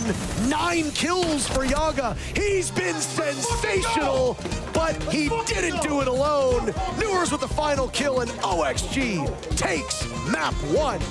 I don't think most NA fans saw this coming. The team that they have consistently struggled to beat, stumbling on their own map pick. Oxygen, insane on those attacks. Unstoppable as they push through the roam game, manage to execute time after time. Creative strategies coming out from start to finish. Oxygen read this game like a book, and SSG had no answers. That was a dominating performance in the second half, Parker. I didn't think we'd see it, but Oxygen proved everybody wrong. No, I mean, the social vote in particular was so lopsided towards Space Station, but Oxygen silencing the haters. They do their talking inside and out of the server. At least one more map awaits us. We'll be right back.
There was no air left for our astronauts as Oxygen take this first map. The map pick of SSG actually as well. So a great start for Oxygen in the series. And I find that interesting because when we talked about the best team coming into this, we said it was probably going to be SSG. One, I just want to say, I love that beginning that you just threw right there. But yeah, you know, we thought this was going to be an SSG map overall. It was their pick overall. But I got to say, I am impressed with Oxygen. Sure, their defenses might not have been the cleanest, but they only needed 2 because the second they swapped sides, they looked, I believe the first round was a flawless round, and then the second round was almost flawless, but through and through, their attacks are nothing to scoff at.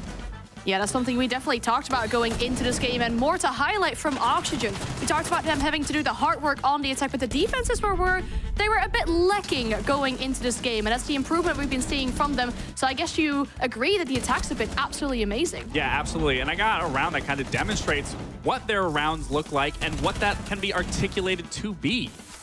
Yeah, we'll talk about that one later as well. Just a 7-4 for Oxygen, Joe, is a good way to set themselves up in this best of 3 here. Teams that are very familiar with each other. We'll look at the scoreboard as well. I think it's always a bit sour when we have the MVP, the best performing player on the losing team. Yeah, that is a little bit unfortunate, but it's nothing to, you know, take away from this game as a whole. Again, Oxygen, they came into here, they came in ready. I don't think SSG was truly prepared for this Oxygen. They've been so used to an Oxygen that has been lacking in certain areas, lacking on pretty much on all fronts, you could say statistically, for the past 2 years. Now you're seeing an entirely brand new Oxygen. This is the Oxygen that needed to get the air back into them, and now they're finding their stride. Definitely good to see that. No, you had a clip about the attacks, the absolute excellence from both these two. Yes, I do. It is round 9. It truly articulates how well their attacks are. You see the 2 players outside the CEO windows jumping into big window while 2 players are coming up the red stairs. That is completely causing chaos in SSG's camp of trying to maneuver and figure out how they want to ward off this attack. What are they going to do? But again, Oxygen are just so damn good on their attacks right now. The best that we've seen it in a long time, and they just completely eat away at SSG's defensive setup. Yet again, just going into what Fox was talking about of how well their attacks are looking. And again, for me and Fox, we love to see this because this is what we know the roster could be. On paper, this roster is great, but what we haven't been seeing is this performance, so I'm glad we're seeing it now. I mean, that was one really good example of a great take by Oxygen, but there were so many in this game that we have Fox over at the Telestrator to show us another one. Yeah, I mean, OXG's attack won them the game, but this defense just goes to show that they're constantly adapting and improving. First things first, we want to break down SSG's attack, their man-up advantage. They're going to have J9O holding lobby for the double window. Force is going to be holding lounge. Fultz is going to jump into CEO to go for a potential plant.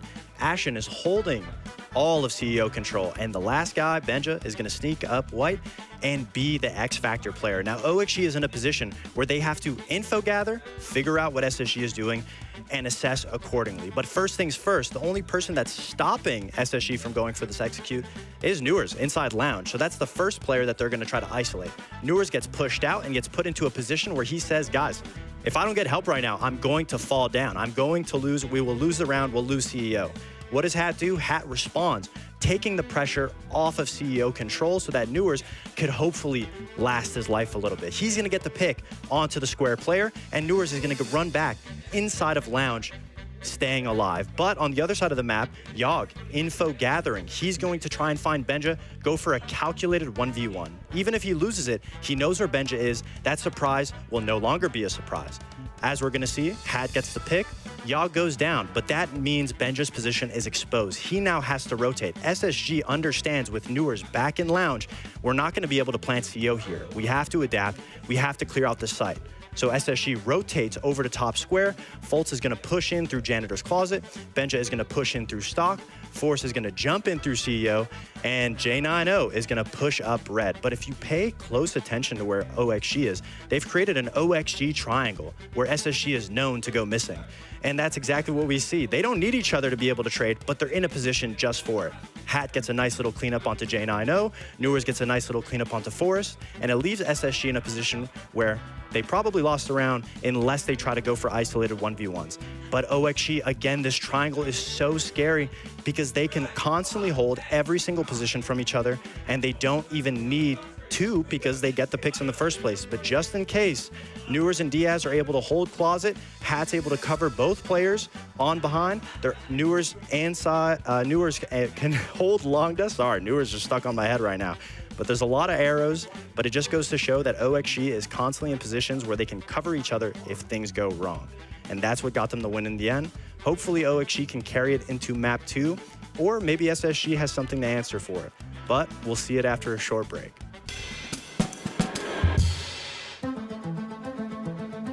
There are many great players who are not champions, who have never lifted the hammer, who might never lift the hammer. And it's not because they aren't good enough, they just might not put in what it requires to really get there. Because they are the goods and not the greats. There is not 1 hour of the day where your mind can be off siege. You have to sacrifice everything to win. If you were to win any event and call it quits, it would probably be the 6th Invitational. Chegar no topo uma vez, então assim foi um momento de muita emoção. The Invitational is, the kind of the final checkpoint, the final test. It meant the world to me.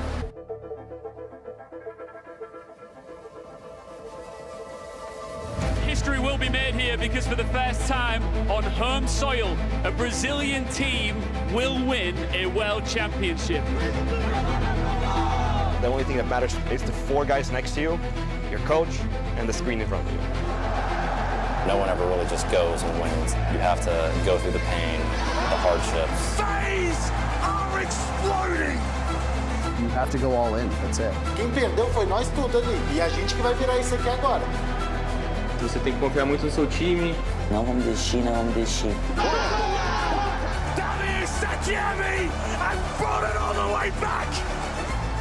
Passa demais, porra! When you truly want to become the best, you truly have to believe that you are, because you have to play it 100%.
themselves 1-0 down in map score after their own map pick as well. We're now going to go to Labs. This is Oxygen's map pick.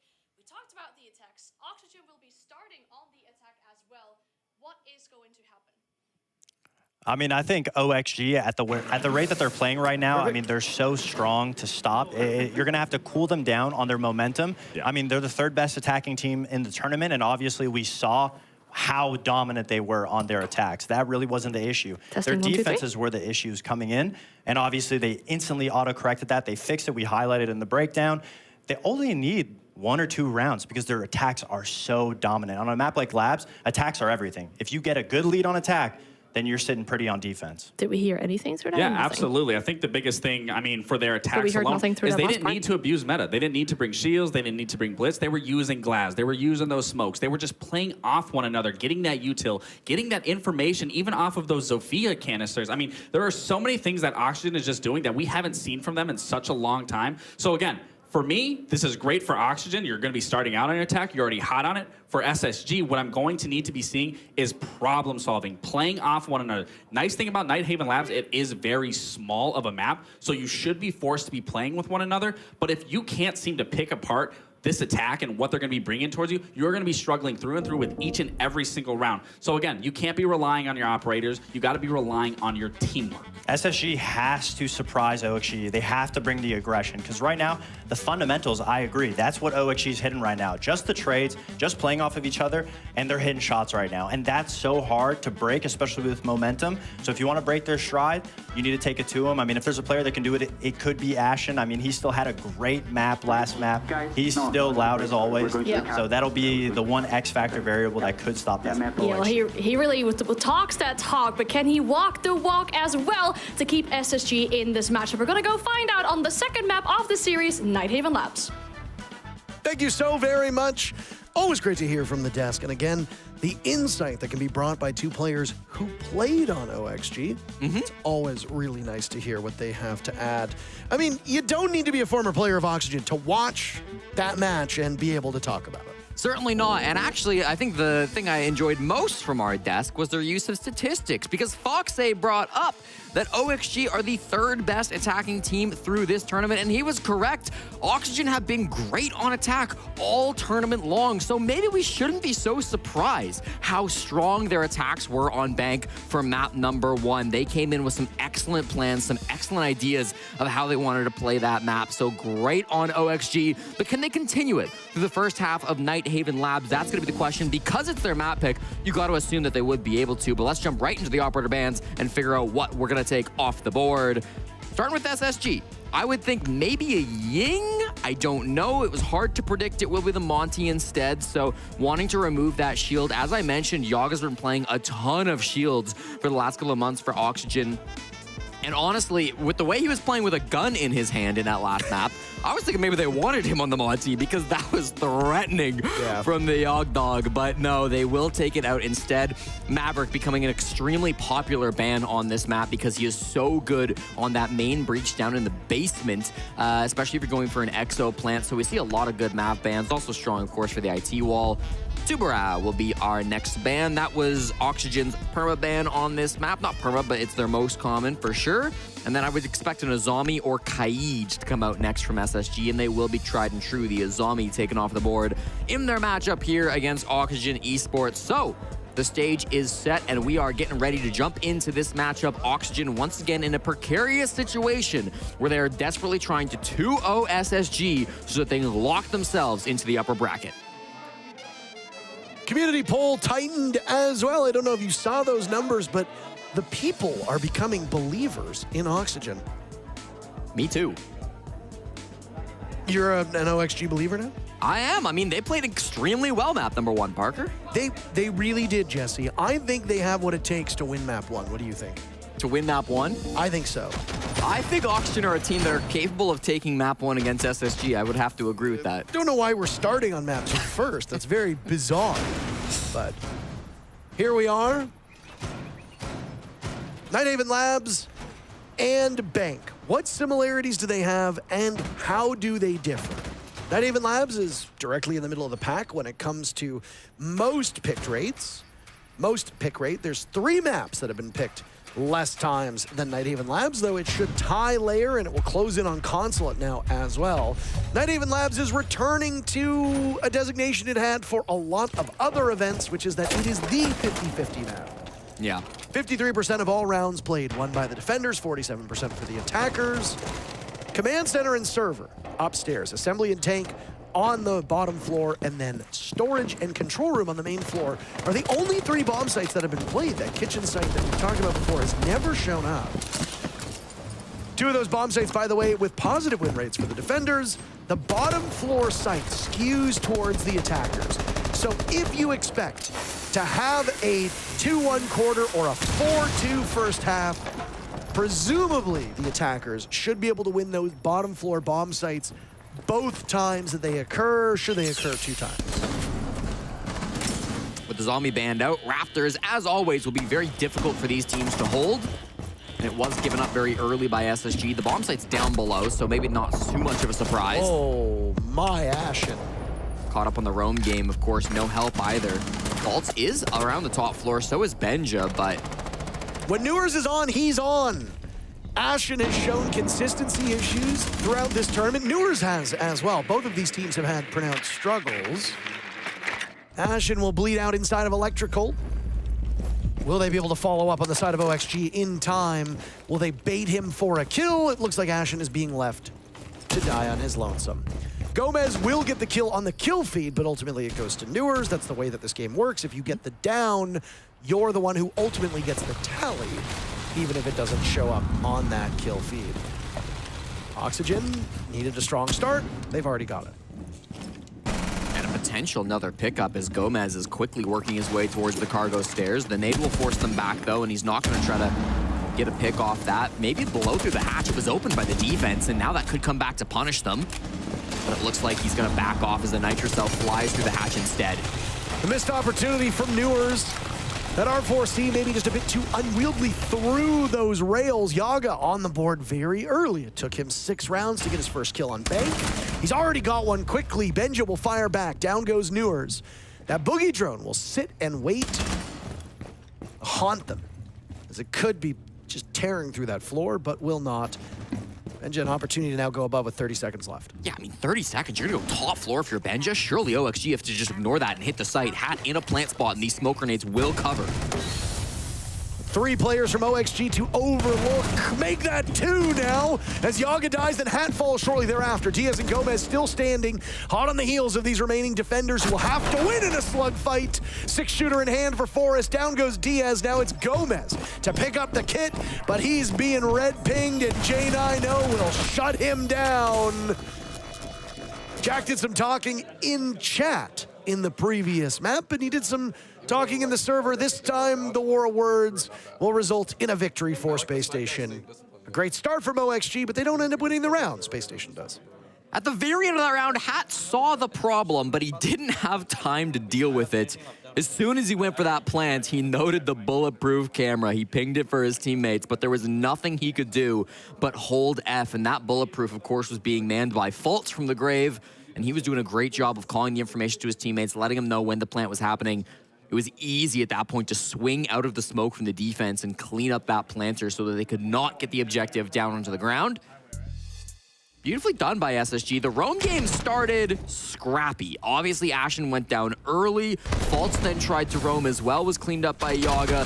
Benja found some success on the roam and eventually made it back to site. He was probably the best of the 3 roamers we saw from SSG, but it was those site players for me, both Forest and J9O, that really clutched up and were able to play off that util that was in the site. It was not a setup that had many resources for the bottom floor, but the resources that they brought, particularly that bulletproof cam inside a tank, was exactly what was needed to make sure that they could stop that plant. Defenders already winning the least safe site of the 3 that are played. It's great for Space Station, but I don't want to get ahead of myself here, Jesse, because it was on Bank where I said, well, it's a defender-sided map, and you know, with the way that Space Station is playing, I think they're going to do very, very well as a defender, and then they got absolutely smoked. So, predictions are only as good as the person who makes them and the information that you have to make them off of, and I'm not going to say I'm bad, I'm going to say the information is. What is this setup, Benja? This is the most aggressive Mira play I have ever seen on the connector wall. He's got it electrified by Forest Electro Claw. And you can see OXG have paused for a moment with this. They could Selma it, but of course they got to deal with that Claw first. Looks like they might be bringing over some EMPs. Gomez has some of those. They're only pocket EMPs, so they'll have to be precise with it. This is definitely slowing them down in the early round, but I can't imagine they're going to get a pick off this. Benja's going to have to hit some ridiculous shots to actually get a frag. He's in such a precarious position here. I mean, now he's going to get a drop from the Dokkaebi, completely misses vision. Tried to drone him out, he will eject. Oh my, what a bait that was. J9O had the cross the whole time. Hat answers back by taking care of J9O, so OXG seemed to suspect this would happen, but they were just a little bit too slow to action upon it. The damage is already done, so you just gotta walk through the remainder of this round knowing that a second could make or break an entire round. Logic Bomb still went off though, so I guess some saving grace. Gomez being gone. So many players over by meeting, by the way. Bomb site is beneath them. It's inside a kitchen, so this is such an interesting setup. Here comes Yaga. He does find Ashton, so that man count keeps getting worse. Benja, big one on the Hat. That's the big flank that will now tilt things in favor of SSG. Benja and Forest both on 3 kills, leading the way on this team. Forest was towards the top of the scoreboard on Bank, which is something that's a bit abnormal with the way that he plays and the role that he plays. Could be a worrying sign. It means that the other players aren't doing the job. Forest will add 1 more kill to his tally. Fultz gets on the board as well, and SSG answers back. That was really cool. That kitchen bomb site I often talk about as one of the least holdable sites in the game, not even just on Nighthaven. But SSG brought a really unique take to it. They know how difficult it is to hold kitchen on this bomb site when you lose that top floor. So they said, let's hold everybody on that top floor. Let's play hyper aggressive. Let's take the gunfights to them. Let's run this really cool mirror window setup with players in and around the lobby stairs as well. That was a sick hold from SSG, and I don't think Oxygen were ready for it. Nicely done. It feels like both teams are so ready for their opponent's map picks. This was the initial frag from J9O. Because the door was still barricaded, Oxygen didn't expect the first pick to come from that direction. They thought it was still going to be flanked up. And then obviously those players down below working on the vert picks as well, able to support from the bottom floor. Nicely done by SSG. That was a really cool setup. I like that. A great start for the Astronauts as they continued to train out on those kills and so far have made all the sites work. For a 50-50 map like this, it can break either way, but I mean, at some point you expect Oxygen to get on the board. We predicted it would be that bottom floor bomb site, already won by Space Station in round number 1. And it's crazy too that SSG, they're up 2-0 on defense, and now in round 3, they get to play the strongest site on this map. They get to go top floor. The numbers for this bomb site, by the way, 58% of the rounds won. As you point out, the strongest bomb site statistically. I mean, I know that the other main floor bomb site's not particularly good, but surely somebody's going to pull it out at some point, right? Well, I mean, they just did. They played kitchen. That's typically the fourth site, right? People play storage every now and again, pretty often. But SSG now they don't have to because they've got that great win on kitchen. If numbers come out, that will be the first play that we've seen on kitchen. Well, yeah, it just was. Yeah. There are, by the way, there are currently some server issues with some of the stat tracking that we do. The websites are not working, which means that we aren't using up-to-date data, so we are going off of speculation for the most part. So if you hear things that might sound a little bit goofy at the moment, I promise you this is not an excuse. It is just us, fortunately, suffering through internet issues, which happen from time to time. I mean, hey, they've literally affected the game before. Yeah, internet issues. I think the router put down by Benja was kind of causing some issues for Newers too, his gadget. Yeah. Failing to go off there. No failures from Benjamaster though. Brilliant shot through the floorboards onto the head of Gomez. I don't think they can mute jam our actual ability to play this game though. I don't think it extends that far. Benjamaster been playing off of these mirror windows that have been set down in the previous round and now here too, as he doesn't want to deal with that IT wall. He could have ejected the black mirror, but he doesn't. He tried to wander back to the bomb site, but Newers actually caught him dead to rights. Of course, he's yet to die through these 2 rounds. He's the only immortal player up to this point. An unkillable beast on the side of SSG. If OXG wins a round, eventually Forest should die, right? I mean, it's just how it should go. Unless Forest decides to keep away and then they have the diffuser and Forest does nothing for it. Nope. Another very slow round here, as now IT wall will get opened up. Taking advantage of the ejected mirror window, and there's a vaultable area on in created by the Selmas. So safer passage towards the bomb site. A botched fight by Ashen, as Hat doesn't just get 1 but 2. Ashen's inability to get the kill results in 2 from Hat. The rest of OXG gets on the board, and those guys in green, they get their very first round. Beautiful play from the newest member of Oxygen Esports, Hat. Couple of big, impactful picks there over towards Connector. After playing 2 full years as a professional R6 player, this is Hat's first ever event, and he's been solid so far for Oxygen as their support player. A lot of people were kind of confused when Hat joined as the support player because it wasn't a role that he had really been experienced with before joining Oxygen Esports, but he's been great on this ever since he's joined the team. Newers as well, contributing some entries, of course, over towards the rafters in this round. They didn't have too much map control on the side of Oxygen. They really just cleaned up some kills inside a connector and from rafters. They were pretty far from sight that whole push, but SSG maybe just aggressed a little bit too far outside of their bomb site, got a bit over eager, and that got immediately punished by Oxygen. As we saw back in map number 1, both of these teams are very capable of fixing your mistakes for you before you can fix them for yourself. And that is not a good thing. Don't be like, oh, that's really nice of them. No, that's not what I mean. What I mean is that if you make a misstep, they're going to punish you for it. Ashen failing to control recoil at close range directly resulted in Hat killing him, then getting another kill. Now, mind you, Oxygen then picked up 2 kills right after and won the round, but if they hadn't, Hat would have had full control of Electrical, took out 2 very important defenders, and then been able to take command of Electrical and look towards the bomb site and do some even greater damage, putting more stress on those last 2 players from Space Station. Sometimes it's not about strategic ability, Jesse. Yeah. Sometimes it's about missing a gunfight, and now you've enabled your opponent on their roll to do even more damage. Well, we head back to the basement for round number 4, and the roam game a little bit more restrained from SSG. Ashen does not want to be going down top floor like he did in the first round, so he's just playing inside of cargo at the moment.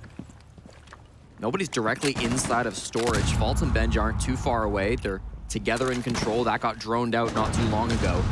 Oxygen know it's important to get these early picks, and Hat will find the first. All 3 of his kills coming in the last minute and a half, by the way. Yaga's logic bombs will ring out, and maybe he got a bit too overeager with that information. Ashen punishes him for that. Benja lurking on the Soulless was the one who's in the ground. Newers will now join Yaga. A Nitro cell from Forest connects Hat, so 3 kills over the last round and a half is all he will get. Diaz and Gomez, who have for so long been linked to one another, are the last 2. A dynamic duo, some could potentially say. Salmos will go and open up the main hatch inside of warehouse, leading down into the bomb site as we saw a very belated Black Mirror get set up by J9O, angled at where they suspect these last 2 OXG players will come from. The problem with a pocket mirror is that if you die, it dies with you, but in this instance, it's a brilliant move. And he guessed the plant spot correctly. Gomez is going to be planting, and he sees the mirror and now knows how big of a problem that's going to be. This Nitro Cell should be able to win them the round. They don't have many other choices. Now that Gomez is committed to Animus, it's really hard to leave. They've still got DS up above. Gomez can try to work a pick, but this is going to be a very difficult round. The Black Mirror that was put down is now gone, but it's a little too late for OXG, as it looks like their flame in this round is going to be snuffed out. Gomez picked back up as Diaz is now dropped. They're not in the bomb sites. They can't go for a defuse just yet. There will need to be a few steps ahead of them. Gomez trying to get through the doorway, which honestly might as well be the most impossible task you've seen. It only looks like a couple inches, but it matters an awful lot. Fultz with the final 2 kills, and Space Station only allowed Oxygen to get on the board a single time so far. SSG is in control of this map. I really think they did a great job reining things in. After the first round, it felt like SSG's roam game was quite spread apart. That actually prompts a tack timeout from OXG here.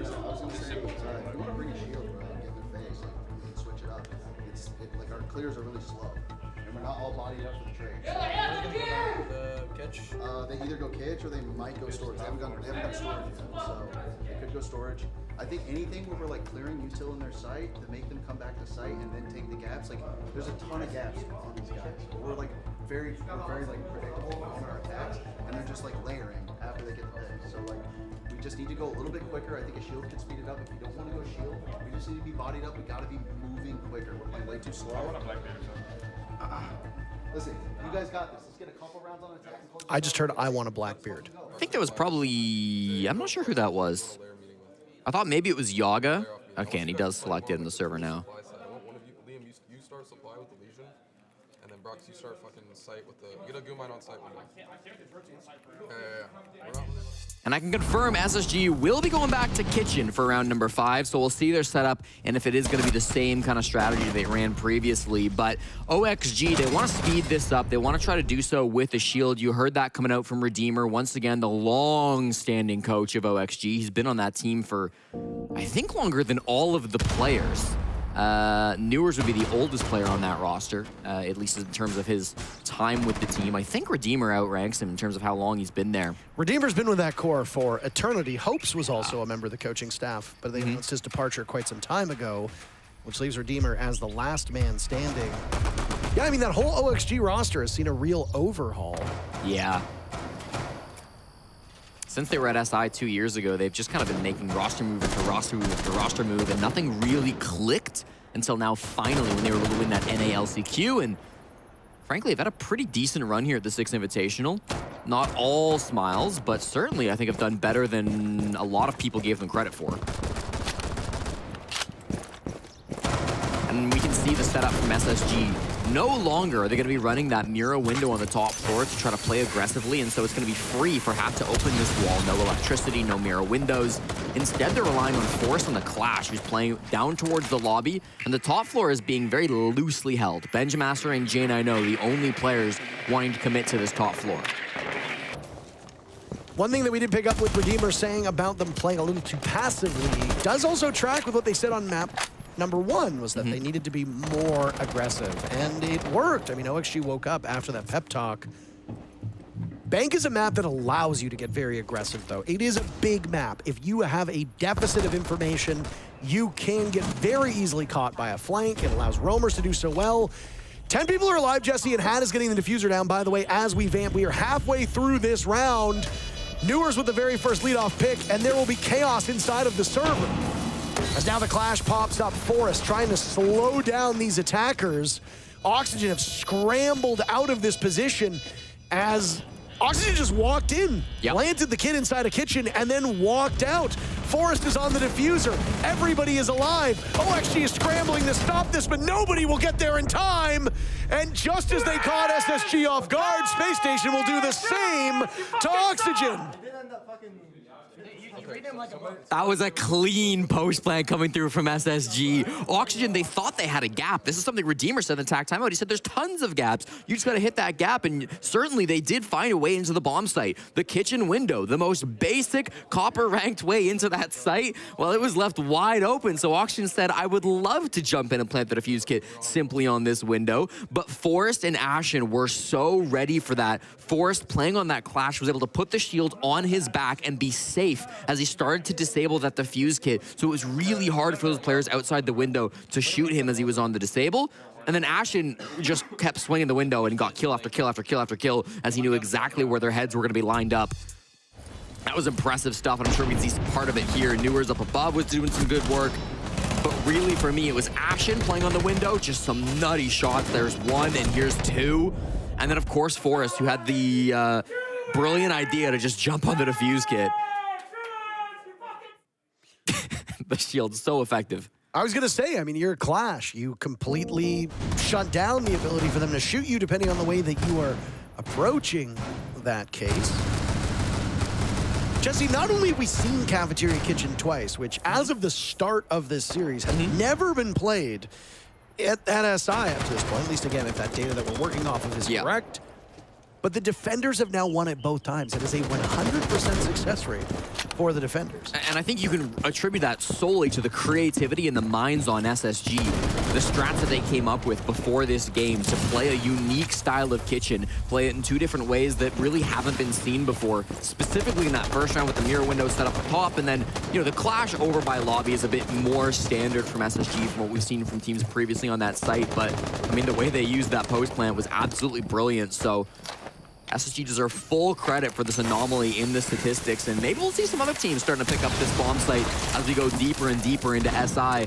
One of my favorite things with the Six Invitational is how the meta tends to develop over such a long tournament, which we have here. It's been 3 months since any of these teams played at a top level, and for a lot of the teams here at SI, they didn't make deep runs at the Montreal Majors, so there's a lot of workshopping that's being done. It gets said time and time again, but it always needs to be repeated. Scrims are not a proper substitute for the real thing. Game day reps are vital. Fultz, probably the most experienced player right now inside the server. Game day reps aren't going to help him against Hat. A fun fact, Jesse, only once has the first pick gone to the team that wins the round. So if you are Oxygen, you probably aren't actively tracking this, but I mean, you kind of got to be a little concerned. I mean, Oxygen do have one of the lowest conversion rates of any team at this event, so that's honestly not a surprise. For SSG, a bit more of a issue, perhaps. They average about their average is average in terms of their conversion rate. They're very much middle of the pack. We've seen Oxygen stall out a little bit. It's clearly going to be a connector-focused push. Forest inside of Electrical is a huge problem they've got to solve. Benjamaster goes down, and SSG sure look like they're going to lose the plot on this round. 1 kill away from a flawless, and they'll get it. Hat in particular, my God, 3 kills. Doing it on a more support-oriented role on attack, opening up walls, and slaying the dragons along the way. Boy, oh boy, what can't he do? First half in the books, Space Station, as defenders, take 4 rounds. The attackers of OXG take 2. Side swap now occurs. Are we looking at a defender-sided map? In that case, Oxygen should be able to make up for lost time, or do we eat our words like we did on Bank? It's been a great series for Hat. I mentioned before, this is his first ever international LAN event. He'll feel right at home, the 21-year-old growing up on the East Coast down in Tinton Falls, New Jersey. Had a fantastic qualifier as well with OXG. Struggled when he first got picked up. I know a lot of people were critical of that roster move on social media, but I think he's really proving to the world that he belongs on this roster. He belongs at SI. It's been wonderful seeing his progression, not just on Auction, but as a career as a whole. As I mentioned, he's been a professional player for 2 years now, and he's just making it to his first event. That's dedication that a lot of people don't really have, to be frank. First half in the books, and as for the site rotation, we didn't see them all. We saw Tank and Assembly get played 3 times, by the way. Oxygen prevailed on it a single time. Oh God, Benjamaster, that is not good. And Rose hits him with the GN. Sometimes there is a bit of chat participation. Can we get some GNs in the chat, please? I'm sure you're already doing it yourselves, but I'll try to. You was one of the first people who ever started typing GN, if my memory is correct.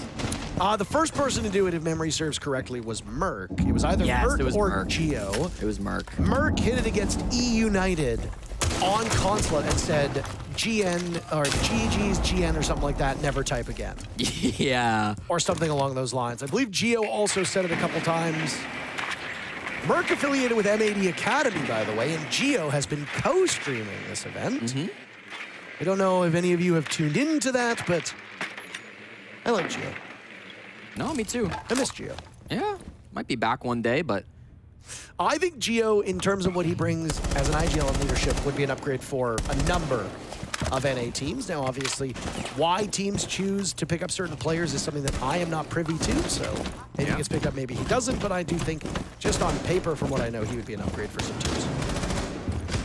This might be a quick one from Space Station, by the way. They lost Benjamaster, but they show no fear trying to haul ass into the bomb site.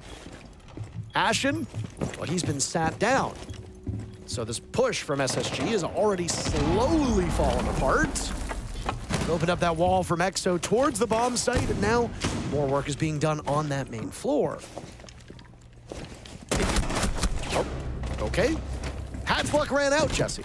He had a great previous round. He looked like he was going to go for some more. Fultz doesn't sustain a single point of damage as we hit the 1 minute to go mark. And Fultz finds another. Collapses on Newers as he tries through the rotate.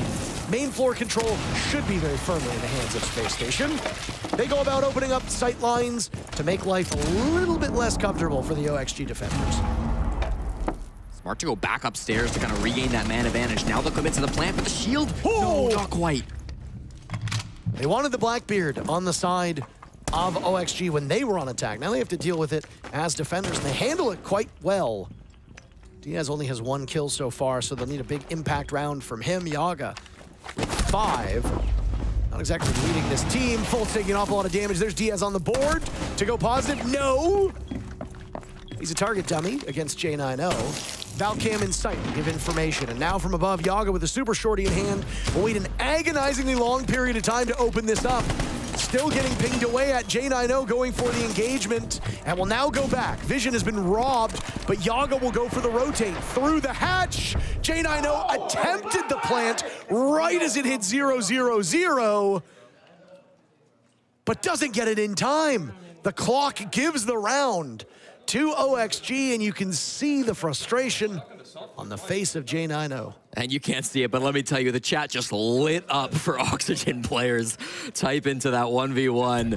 Uh-oh, nervous with how much intel there was in the site. Obviously, J90 wanted to get that defuse kit down, but there was a Valcam in sight, then there was a bulletproof in sight, and he kept getting pinged, and then he wanted to change his site rotation or his plant swap because it was going to be too obvious. And then, you know, there were so many mind games getting played. Ultimately, he got the short end of the stick.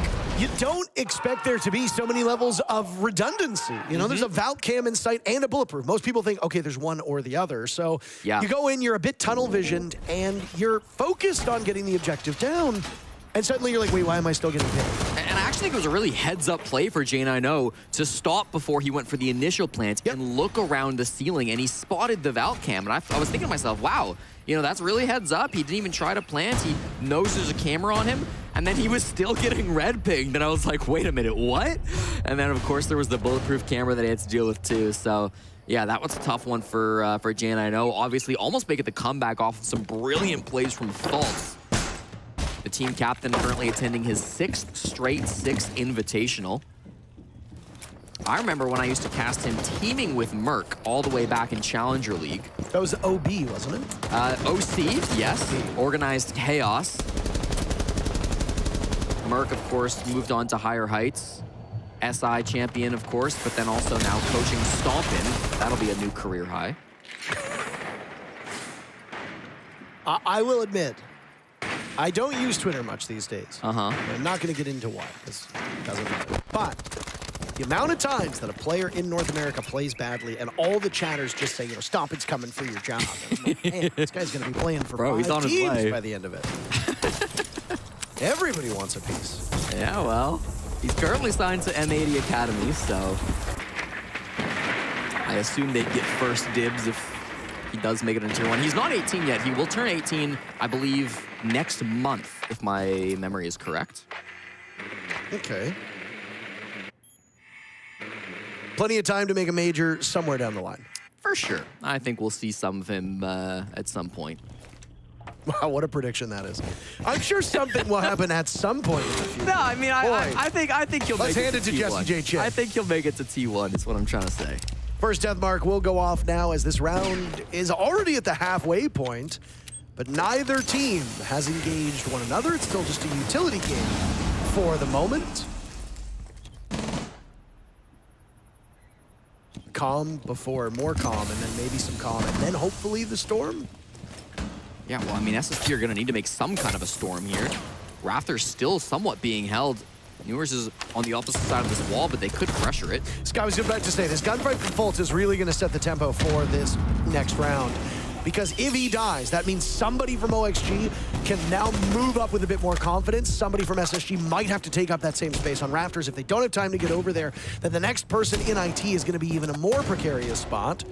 That's J90 who's going to try to fight his way out here. If J90 cannot catch one of these OXG players looking the wrong way, trouble will brew for Space Station. Benjamaster's the one up on Raptors. Gomez thinks he is the all clear. He's wrong, and he pays for it dearly with his life. J90 desperate for some information. Hat comes alive. J90 does get the cross a bit too late, but Benja and J90 are slaughtering everybody. Diaz picked up kill number 2 in the previous round. He'll have to double his tally or wait out 10 of the longest seconds of his life. The 2 players from Space Station double up, and they assert themselves inside the site. It's another round for SSG. And the former SI MVP, Benjamaster, a huge part of that round from Space Station. Some fantastic play on the entry, getting that 3K as he walked on through from Raptors, was aware of the flank. Don't know if that was pure game sense or if he had some sort of intel from his teammates, but in any case, he's the one that hit every single shot that he had to. 2 years ago, when Benja was on that SI winning run with G2, the last day of groups, so same day as that we have today. You're digging mighty deep here. I like this. He played against Space Station Gaming on the last day of groups. He put up 18 and 8 in a quick 2-0 over SSG. He dominated his now team back at that event. Remember what I said about Fultz being the difference maker on Raptors and how SSG would have to get somebody in that position very quickly? Yep. That's exactly what Benja did. It looked admittedly like Benja was already heading in that direction, but I think the bigger mistake was OXG not being aware of a second player to push from that angle. And rightfully so. It is very uncommon that you will see 2 players angle for the single rotate into the site. Usually you'll get the one from outside. You'll have to worry about IT. You'll have to worry about electrical. You have to worry maybe about fish side, etc. There's a lot of things you have to keep focus of. But alarm bells should have rang out on the side of OXG when Benja got that first pick on the stairs of Rafters, because he waited. He gets the pick right where Newers is standing, and then he held. He allowed his teammate, J90, to look for the cross as the push-in from Electrical and Fish happened.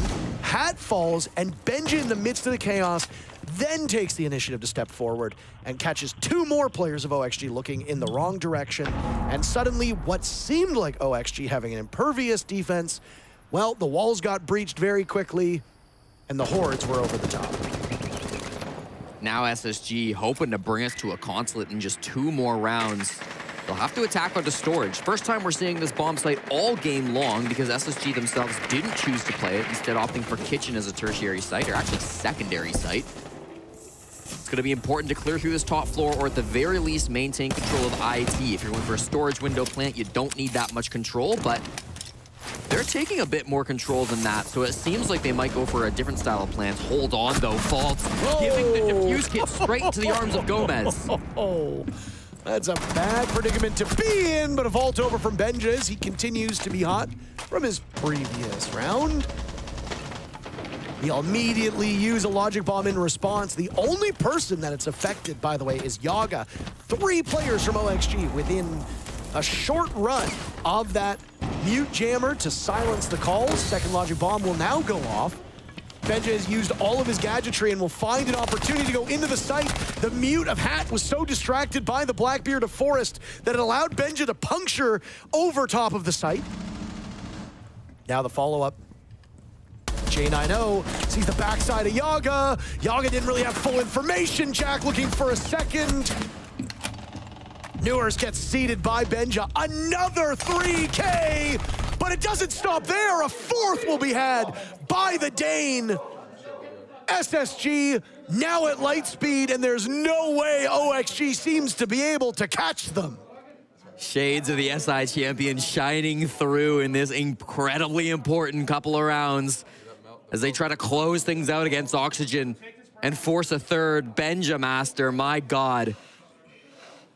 Joined SSG halfway through this season when he was let go from G2. People really were critical of G2's decision to drop Benja, and I think SSG were more than happy to bring him in. What a player he's been so far at this event, not just today in this game, but throughout the tournament. He has been fantastic. Before this game was putting up 66 kills for just 54, and he's continuing to stack up that KD round after round. And the thing about Benja, too, you'll see him get a 4K, you'll see him make the greatest play of his career, and there's no emotion. He just gets the job done and says, well, okay, he is Danish.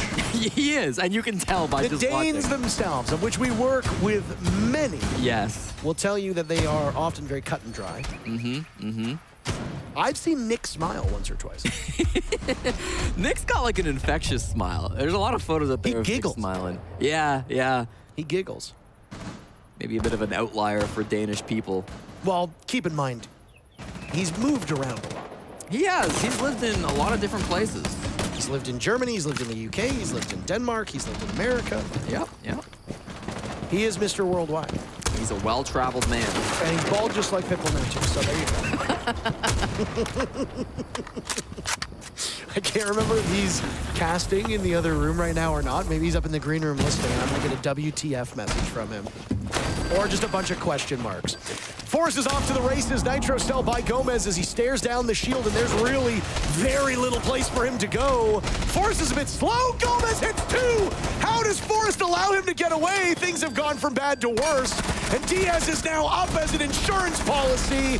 OXG just turned lemons into the sweetest lemonade you could think of. J90 is the last one standing for Space Station. A comeback for OXG seems so improbable, but a round like that can be a turning point in a long enough series. Right now, Consulate as a map 3 looks more likely, Jesse. But OXG could very much make this work. Jay, I know we'll have 1 minute and 30 seconds to troubleshoot the remaining problems that he faces. 4 players from OXG, and the best part is, Gomez didn't even end up getting killed. He's still alive. Gomez and Diaz, some insane work together. They've been a duo since all the way back in, I think it was 2020 when they played together on Favelas. I remember that too. Favelas and eventually the Kansas City Pioneers. Gomez and Diaz have been connected at the hip their entire careers, and you can see that chemistry paying off in this round when they play around the vending stairs. Gomez starting things off, Diaz the backline's player. That's been their dynamic ever since they came into the scene.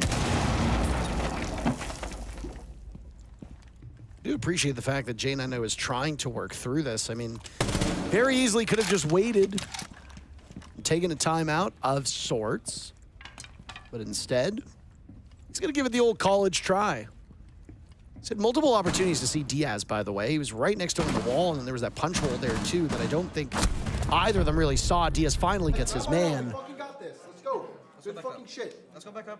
The story of that round, though, was Gomez. Yep. Hunted down by Forrest. Forrest springs through, sees Gomez. Gomez tries to crouch walk his way through a rotate. He can't get it done, so what does he do?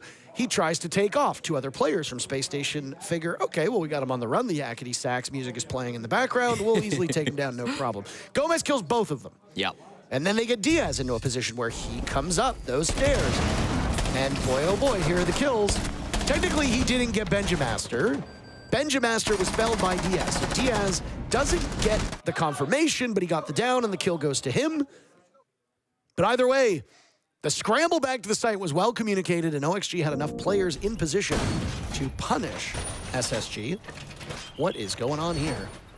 We're hiding both Bandit and Kaid, Parker. Neither want to get droned They're out. Huddled for warmth. Listen, what happens in IT stays in IT, okay? That might just be the play. I mean, we're seeing the chemistry from Yaga and Gomez right now. It's really quite beautiful. We saw the chemistry from Gomez and Diaz. They were both born in the same year. They grew up in the same city, Sao Paulo, Brazil. They both moved to America, started a Siege career, and have teamed together their entire lives. And now he's cheating on him with Yaga. Yaga, to be fair, has heartbreaking way for that story to end. Playing with this core for a very long time as well. This kind of core that bounced around between Xset and Oxygen has a few different players that are in this friend group, have been teaming together in professional Rainbow Six Siege for years and years at this point. It will dawn on Space Station now that there is electrification to deal with. But they brought the Thatcher anyways. And the Zofia. And they have the Zoe from below. They should be okay. Explosives will chase Yaga off of his position, and EMP will ring out as well. 2 shots from the Lifeline launcher of Zofia, and a single EMP are good enough to open up that IT wall.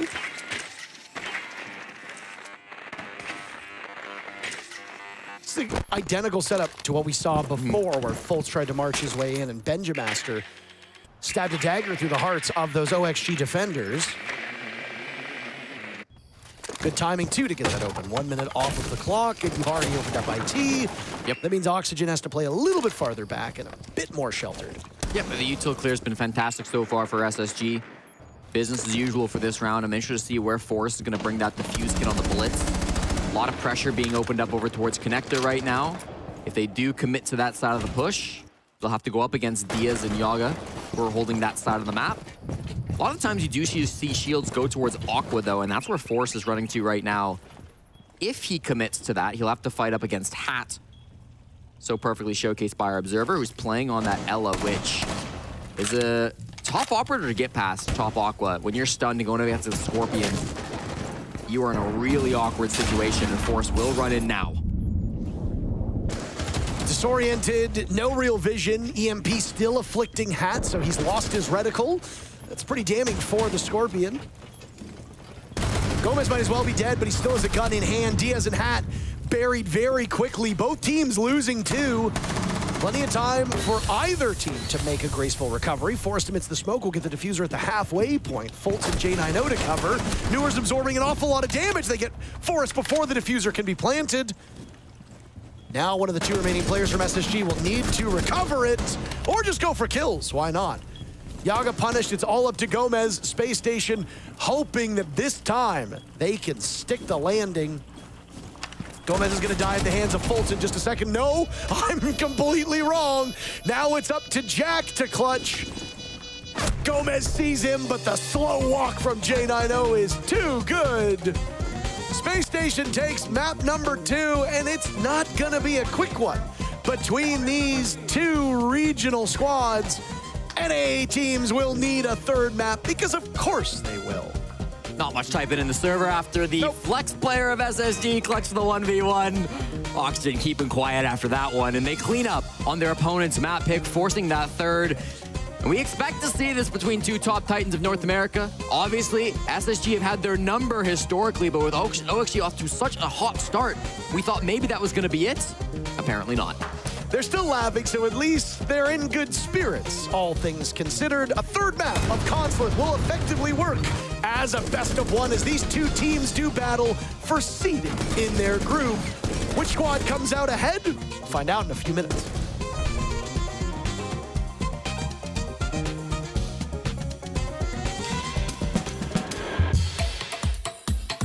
Back it up, back it up. Let me take it back to the realness, feel this. Let me take it back to the realness, feel this. Let me take it back to the realness, feel this. Back it up, back it up. Let me take it back to the realness, feel this. Let me take it back to the realness, feel this. Let me take it back to the realness, feel this. Back to the back to the back to the back to the back.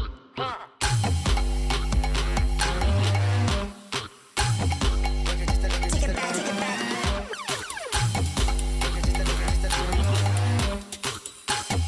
Back it up, back it up, back it up, back it up, back it up, back it up, back it up, back it up, back it up, back it up.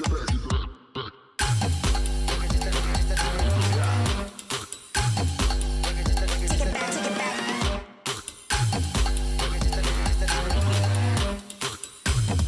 Back it up, back it up, back it up, back it up.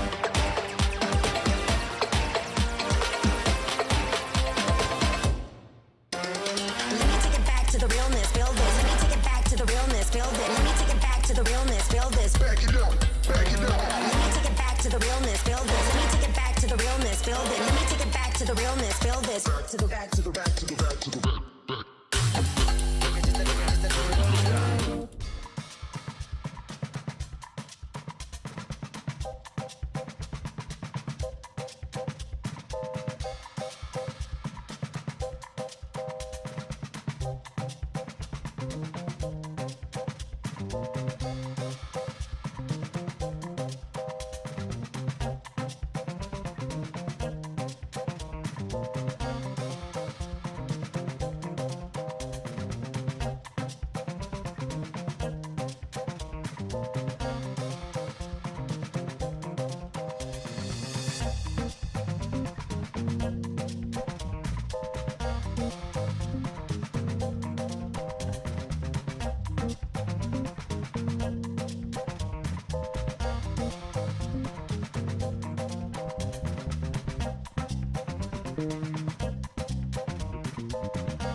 SSG tied the series back up as both these teams take each other's map pick.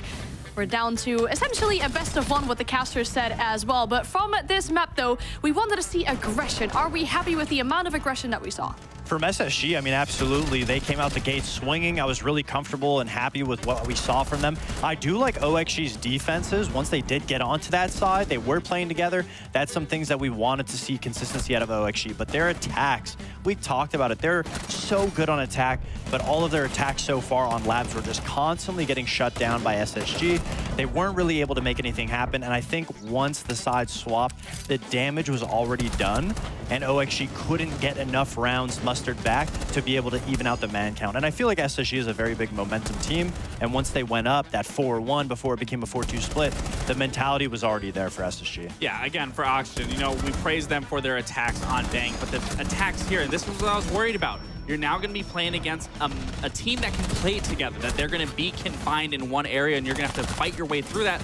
And that's where, truthfully, I would like to see Oxygen adopt a little bit of that meta. Bring some shields, even bring the blitz so you can face check. You can clear it yourself and force SSG into those line of sights and get those picks and keep playing a trade game from there on, instead of having to play these aggressive peaks and losing out on a gunfight, losing out on a man, and then playing a game of back and forth that you don't need to play because there are operators that can alleviate that pressure. Yeah, I think it really came down to the map. I feel like the supportive cast from SSG really shined in this matchup. Jay and I know, obviously, doing the best on their team. It really was clear as day because on a map like Labs, most of the time your entries, it's so limiting. You're always going to get shut down and you get put in positions where your back line has to be the players that win out. And I really do think that SSG just played really well as a team. I mean, just plain and simply, once they were on defense, constantly getting those trades, OXG looked a little flustered, but I do think it really came down to the map itself. Yeah, but look at those entries that you saw on the scoreboard there as well. So many more entries going in the way of Oxygen, and then still SSG coming out with the round win in most of the occasions. Yeah, and it just goes to show, you know, when you're going on a map like this where you're forced to play together, even if you are losing that man advantage, because the map is so tight and confined, you don't need to really stress who's going to be holding this angle, who's going to be holding that angle, like a big map like Bank, where you do need another player in those positions. So it doesn't really surprise me too much. But yeah, and then for Oxygen, you do have that advantage, and that is where you should then be playing the trade game, because statistically, if you're already up by 1 and you just keep trading out, at the very end, you should be the team coming out on top. You should definitely be. I mean, these two teams have already played so many maps against each other. We showed it just before the game started, but we're going to add one more to that tally. That map is going to be Consulate, and it will be with us after the break.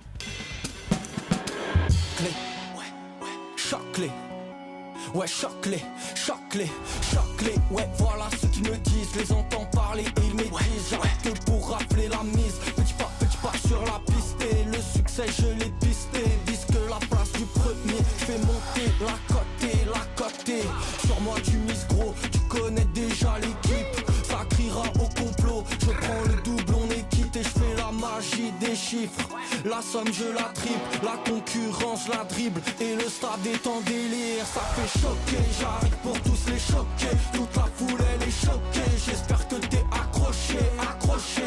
Gauche, droite, esquive rageux. Coach m'a rajouté du temps de jeu. Dans l'action, ouais, je me sens en feu. Je suis on fire. Je fais la différence au compteur. Money time, ça shoot sur le buzzer. Je suis on fire.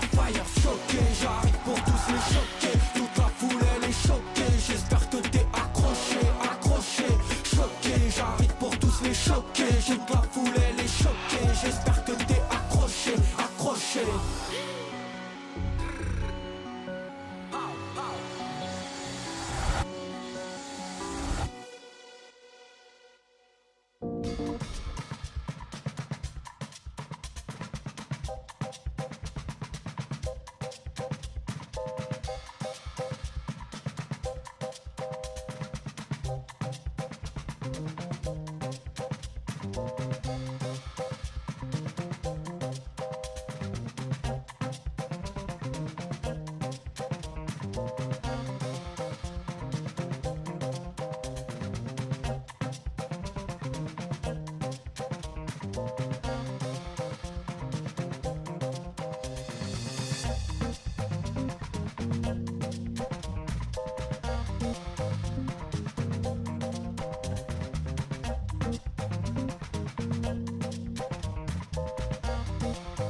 SSG tied the series back up, and it comes down to a best of one, where these teams have played against each other so many times. And we're going to do this once more on Consulate. But talking about Consulate, when these two teams last played on this map, Oxygen looked a lot different. Yeah, I just got to mention, yeah, that hole right there on Gomez's arm production, if we can just get a constant update status throughout the event, how big that hole is going to continue to be. Because before it was like quarter size, me and Fox were talking about. Updates on the hole. Yeah, live updates on the arm sleeve hole. But back to your question, and yeah, these two did meet in the NAL where SSG would beat them out 7-5. But to be honest, this was not the OXG that SSG played back then, where I would say this is the exact same SSG that OXG played back then. So going into this last matchup, I'm honestly a little convinced that this can fall into Oxygen's favor. Absolutely, just because of how SSG's playstyle is. We saw it on Bank, we saw it on Labs. They love to spread out around the map, take these fights individually to get an advantage, and sometimes they don't know when to reel it back in.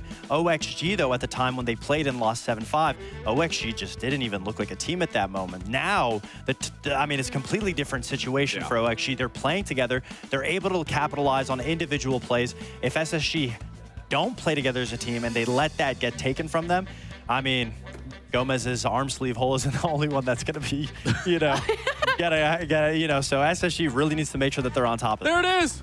I mean, yeah, going into this game, SSG had the better positioning in the group, right? So Oxygen will need to do everything they can to get themselves up a little bit higher in the group, at least secure themselves a little bit more prize money. So maybe some new arm sleeves could be, you know, sorted out for the team, hopefully. But we have one more map in this series. We're going to go to Consulate with Intero and Jesse. Thank you so very much. You know, I know another North American pro who actually sells his own arm sleeves. Oh, really? Who could that be? I think it was Bolo. Maybe they could get him a replacement by any chance. Those things look beautiful. You can save 10% by typing in when does Bolo play next when you're going to purchase them. Is that real? No. Wow. As real as the dog operator. Fox has an arm sleeve, too. Gabe has an arm sleeve, too.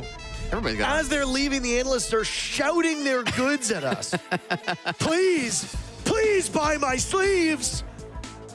If things go well for SSG, they'll be shouting across the curtain as well. This is an important game for Space Station. A win here would lock in second place, meaning that they will guarantee to choose their opponent in the first round of playoffs. So they'll be looking to get that early advantage for Auction Esports. Winning this game gives them a chance at getting into the upper brackets.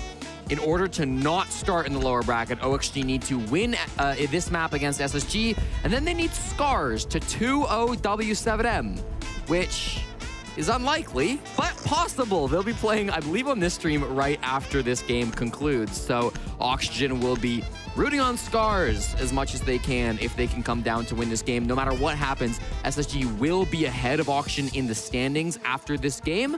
So that means that SSG cannot finish in the lower bracket. They are going between second or third now, based on the results of this game and W7M later today.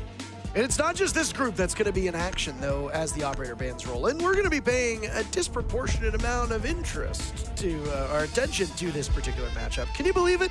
We're casting this match, so we're going to talk about this match in this group. But on both this stream and the next stream, it might actually be all on the next stream. I don't know the schedules for the streams.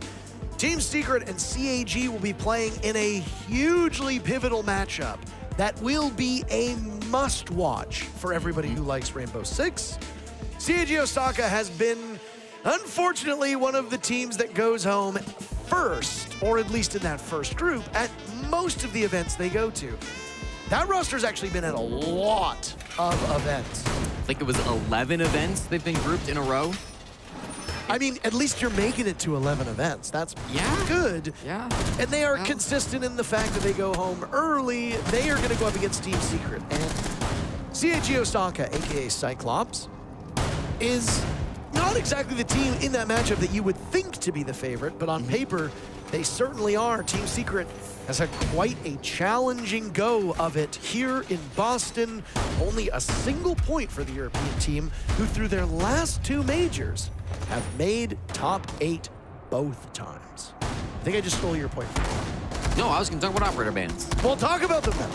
Well, the only thing I wanted to mention is that we do have the HUD glitch, so swap the sides to Auction Esports, banning out the Blitz and the Vigil SSG, removing Blackbeard and Valkyrie from the game.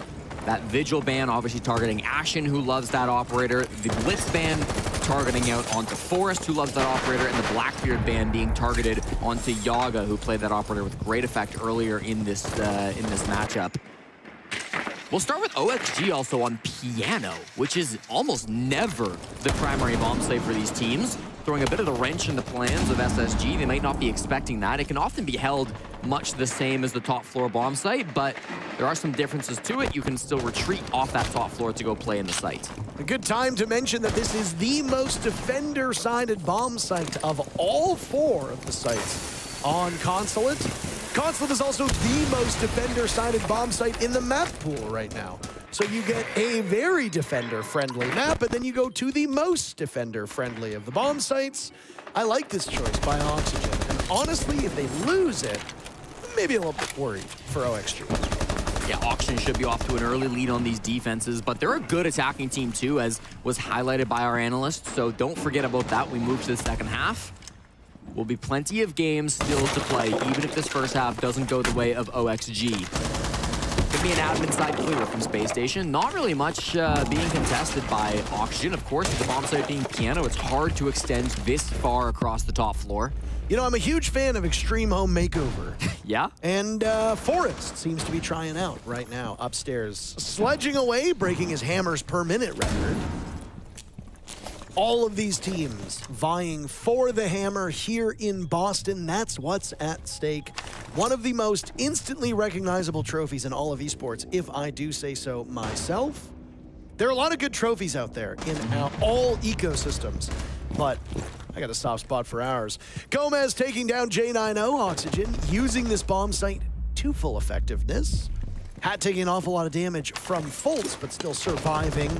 Fultz will find the remainder of Hat. In go those flashes, caught by Magnets. Ashen slaying Newers as he presses on up.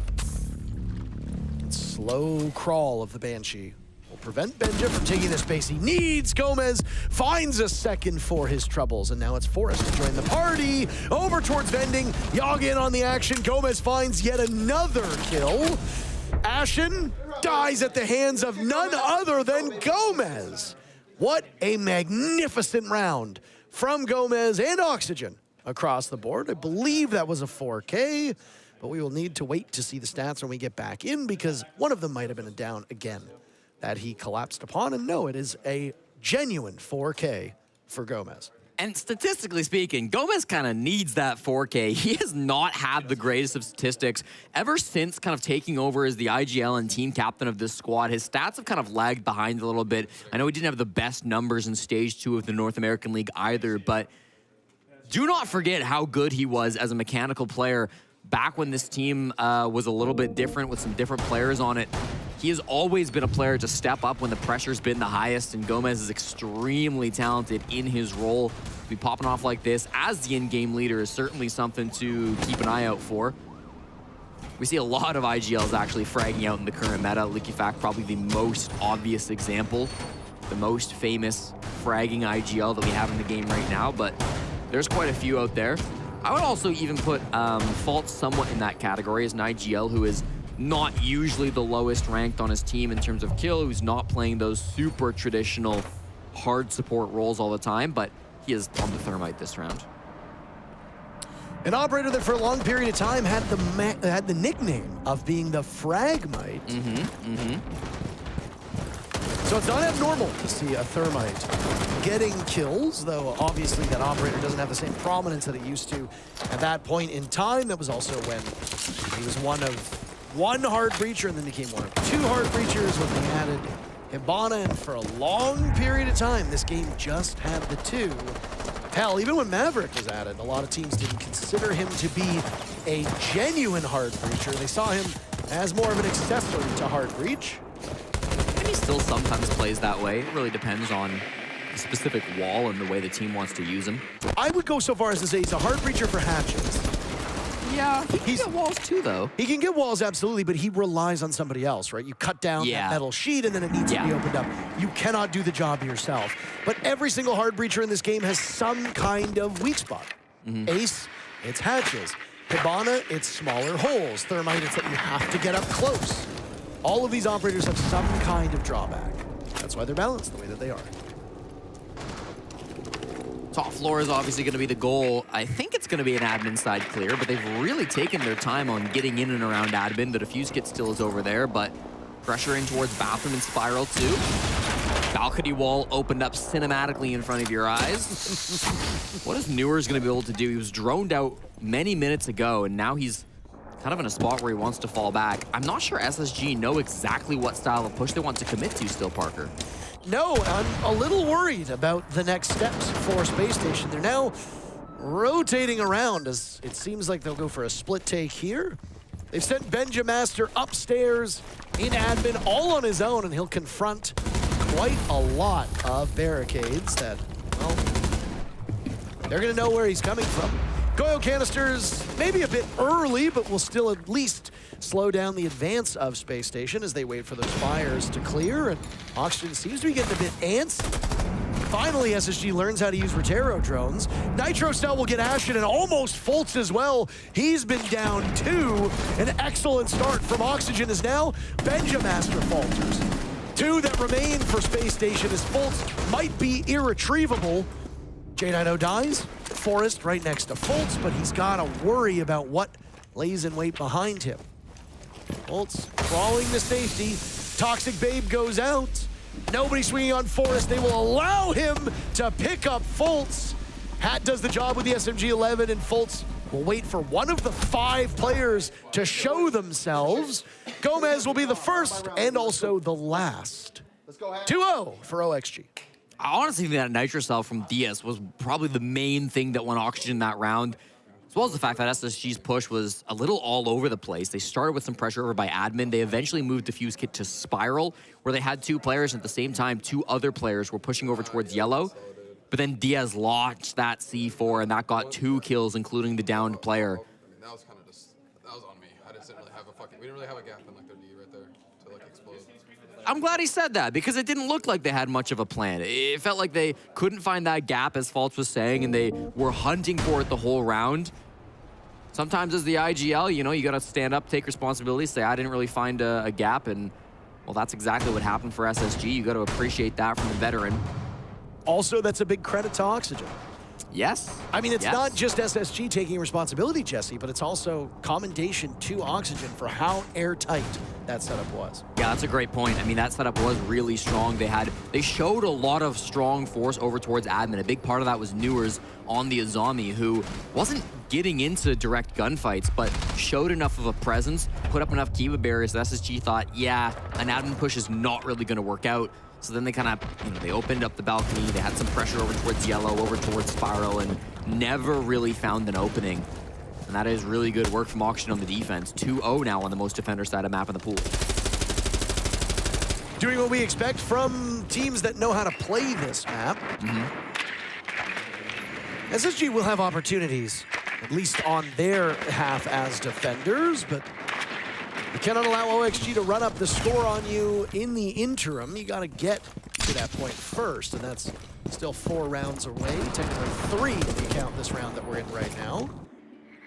Be intriguing to see the actual rotation that teams go through here on Consulate, because I don't necessarily believe both of these teams will stick to the same 3 sites. All 4 bomb sites on this map get played. They all have varying levels of success. Server Tellers has been played 12 times. It sits at 50-50. So that's the one bomb site that I would kind of, not necessarily raise an eyebrow at, but I'd be a bit concerned with. You saw the flank upstairs of the Fenrir of Yaga. He's got their attention. All the while, the rest of the space station seems quite eager to get into the bomb site. And that's exactly what Forest has done. Nitro Cell goes off, but it's already been shot away and had another kill for OXG. SSG on the board. Fultz trying his best to keep his teammates alive. And all hell will break loose as 7 players still remain in the server and the diffuser goes down, shortening the time for this to end. OXG being picked apart, in part by Forest, who, as the Monty, isn't necessarily getting kills, but this time around, he'll do just that. Diaz wandering, trying to find the other 2 players of SSG who are nowhere near the kill. Why not? Let Forest sit on the diffuser. You've got to tackle him on the Monty at some point. Attempt to defuse planned, and Fultz walks in to get the kill. Forrest didn't need to do anything other than just be a human obstacle, and boy, oh boy, did he do a good job of that. Parker, if I was still an analyst, I'd be sprinting to my replay operator to get that round as a replay for top down, because that was beautiful. The way that they used the Sens wall to go for a direct plant on the pillar with the Monty, just excellently done by SSG. The Tuberau even starting to pull down some of those Sens walls. Really unique interactions. We saw one Sens wall that went in through the drone hole. The other one, I think, was thrown from the yellow door.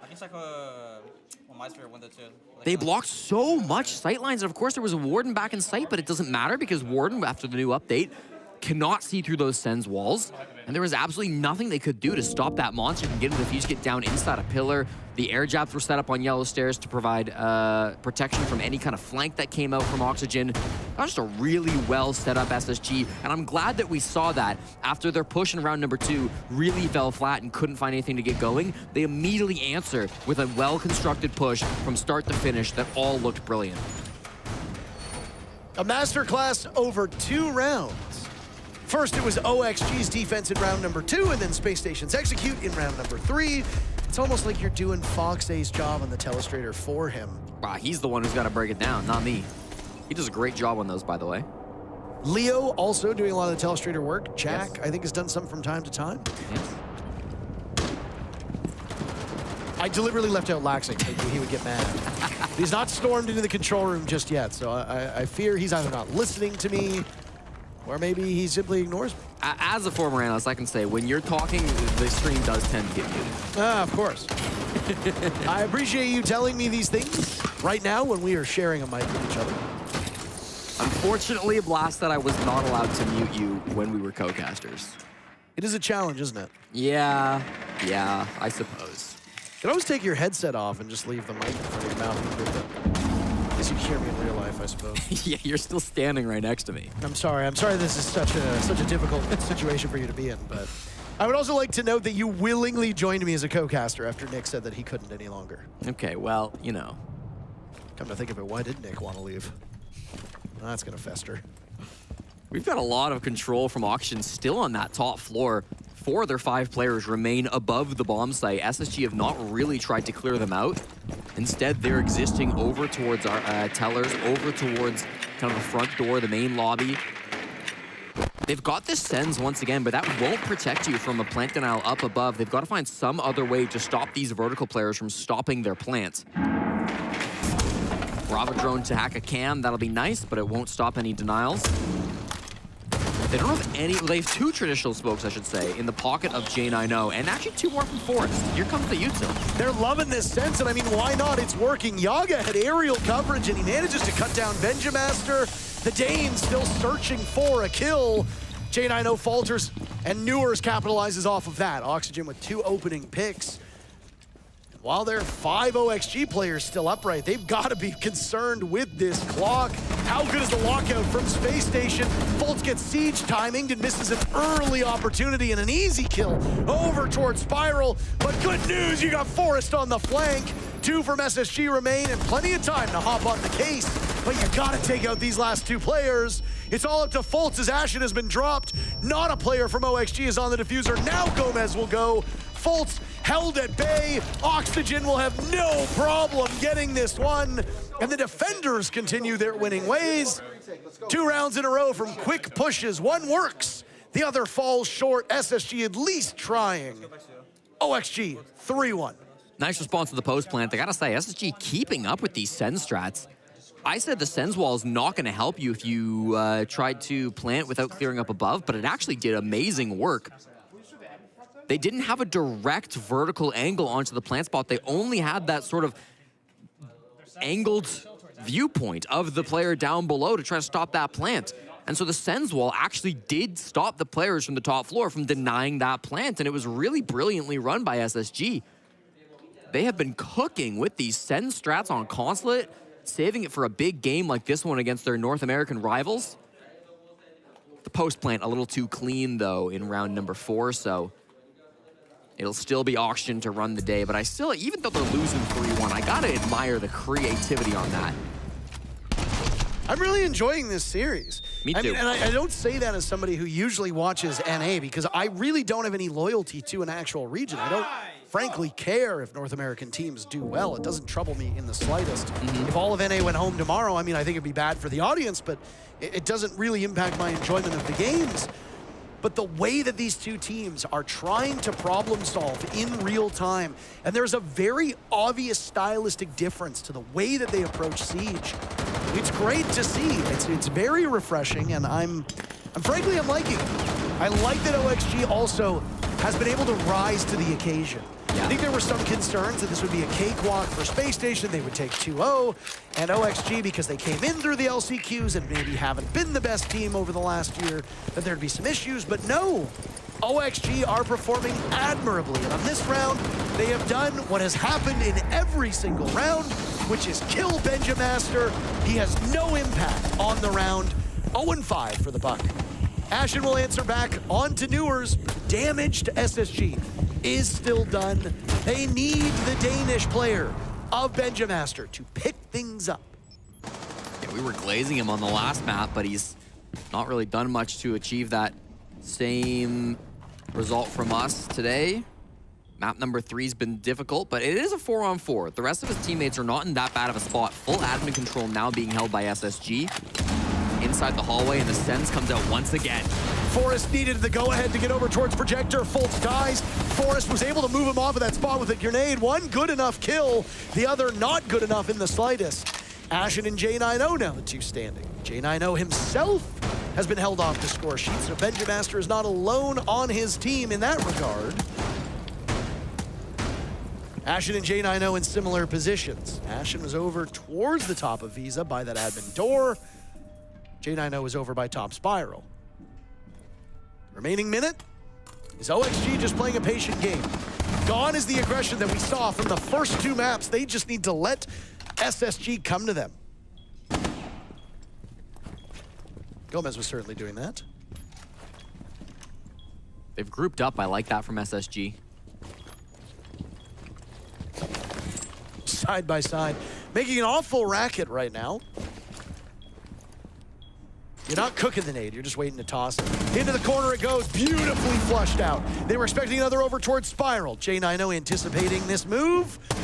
The Goyo will try for it, but Gomez realizes that with the clock being what it is, he doesn't need to get necessarily active. Now's the time to go. Nitro cell from Diaz, and he pulls double duty.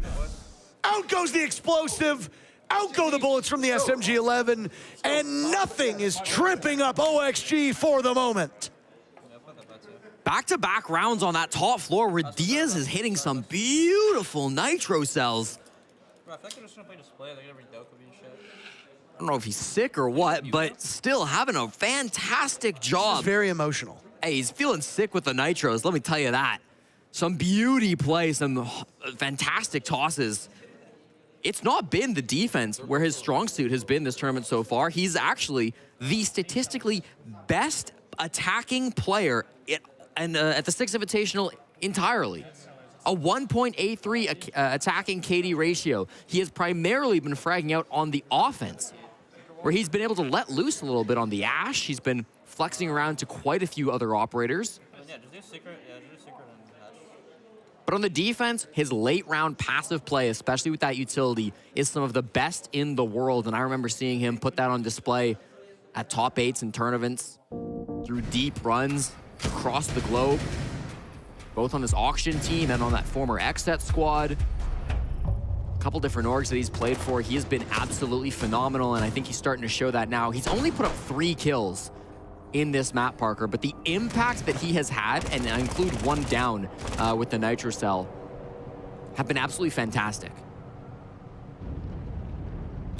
I echo those sentiments. They go through weird lulls, both Gomez and Diaz, where they will dominate games and then completely disappear. And honestly, so goes that duo, so goes OXG or M80, or whichever team they choose to play on. It is nice to see a duo be as successful as them. Opening pick this way for Space Station. Newer's got baited into an engagement. Ashen wins that one. J9O picked up 2 kills in the previous round, by the way, so he's managed to drop that goose egg. We're still waiting on Benjamaster to get on the board. I'm gonna need him to lock in at some point here, Parker. That was the first opening pick for Space Station in this map, by the way. Wow. Yeah, it's been OXG all the way down. Auction have the single worst defensive conversion. That's not been a problem so far. What? Benja! Where did your brain go? The Azami's an enemy, not a friend. 1 kill for the former world champion. I'm at a loss for words. This has been a bit of a goofy round, Parker, but to say the very least, we're still in a 2v4. It's been a long day for these players, maybe. Honestly, it has. We're deep into the evening at this point. Both these players, long series. Hat and Yaga now, both in the 2v4. Trying to play with this cardiac sensor down below. They each have a Nitro Cell, so this is winnable. Just have to wonder where that heartbeat is. Hat evades the first flashbang as it goes down the nook of Forest, looking to exploit a weakness. Fultz said it in a previous round that there was just no real room. We were looking for a way in, we couldn't find it. Forest just might get it. Down onto the Bandit, next one up is the Pulse. It sure looked like he got cheated out of a headshot, but Ashen is there for added insurance, and boy, oh boy, does SSG win a very chaotic round. OXG still in the lead, still well situated, but the most defender-sided map will now flip sides, and it will be SSG to ride what could be the way forward. This is the last map in this best of 3. Both of these teams fighting for seeding at the moment. Their place in this group decided a day ago. No worries of elimination in this one, but still very important as to where you finish. And that was a really important round from SSG to win, too. That means it's going to be a 4-2 half split instead of a 5-1. The 5-1 is so hard to come back from mentally. And I mean, SSG, they're a strong team when it comes to that mental. People talk about that a lot, the team culture on this squad, but even for them, going down 5-1 against Oxygen is not the spot you want to be in. By the way, when I said he got cheated out of a headshot, it looked like he hit one shoulder and then hopped over the head and hit the other shoulder. I hate that. Sometimes recoil, it gets away from you. Virtus Pro is in this group, by the way. They have the day off. It's W7M and Scars competing in the other match today. The Russian team probably very thankful that they were able to do such good work earlier in the groups, because with the day off and with this map going, or this match going to a third map, VP have secured their spot in first overall, so they should get a bye. They went on a top 3 run at the last 6 Invitational. That they did. And OXG the year before that. They were the last remaining non-Brazilian team in Brazil, so it might not surprise you to take a stab at whether the crowd was cheering for them or not. In Sao Paulo, they weren't the biggest fans. Keep in mind that W7M team had to do the miracle run through the lower bracket, which is when they matched up against G2 and then VP. Do you want a crazy fun fact, Parker? I would always like that, Jesse. The last 2 years, the SI champions were knocked down from the upper bracket to the lower bracket by Vitality. In the first round. Or sorry, Wolves in the first round. I was going to say, same colors, same region that they represent. Same players. Yes. This is just SSG playing with their food. Gomez the only kill at this point for Oxygen in the round. Still got under 90 seconds to go. Yaga and Gomez will work together. There's an EU1D that will go off. One remains in pocket. It's a smoke still for Yaga too, so I mean, there's tools you can work with. But if I'm SSG, I'm sitting pretty at the moment. Still got all 3 toxic babes. You got a nitro cell in the back pocket of Ashen. Benjamaster's the only casualty, and he hasn't really been making a huge impact in the kills department, so if any one player was gonna go first, I don't think he's the worst to go, though those Kiva barriers could be quite handy. This Glass might be their only advantage, but even still, there's a Warden on the board being run by Ashen. That's his outline there. Close quarter engagements now. SSG rocking the sidearms on Ashen and Fultz. Not opting for those shotguns, which are pretty much a nice point-and-click adventure. The adventure is that you die, by the way. Oh. No movement. They know they can't plant because there's so much util still. Yeah, Oxygen's just looking for any kind of hole, and they cannot find it. What? Nitro cell goes out. What? Gomez saw the arm. I think that was actually a smoke that will go out as well. They let the diffuser get planted, and now in the post plant, they will challenge these remaining 4 players.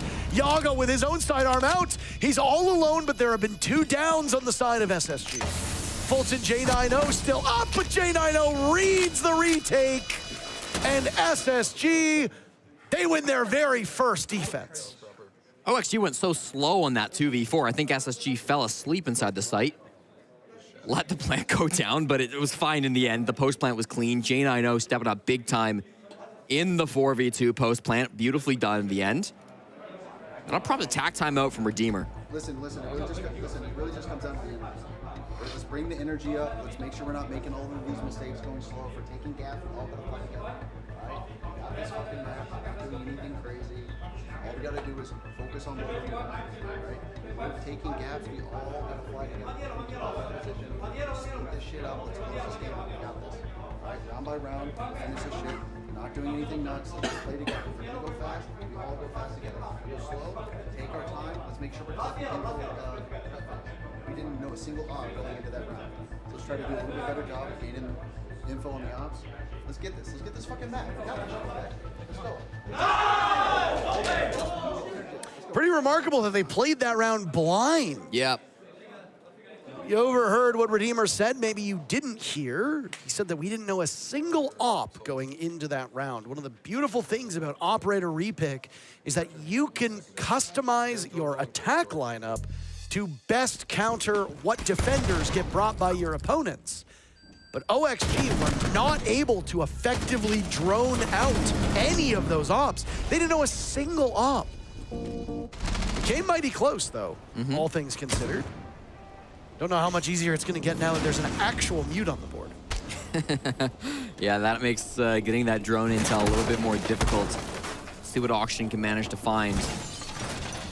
They've lost a few drones already in the prep phase. We'll have to wait till the next 10 seconds pass to see how many they bring on in, but for Space Station Gaming, that's a must-needed round. 4-3 versus a 5-2 potentially had they lost that one. Very much in this game. Space Station have been a strong consulate team ever since the map came out.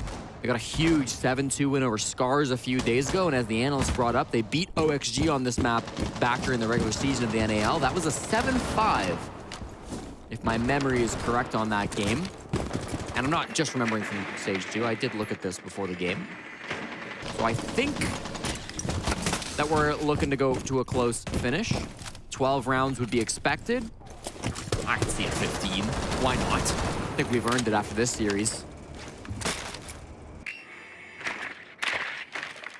It's been a long series between these two teams. You and I have also been I don't want to use the word fortunate because there's no fortune in quick 2-0s, but if you're looking at a shorter day, we've been a little fortunate to get that. Ashen hears the pitter-patter of multiple players vaulting into top spiral.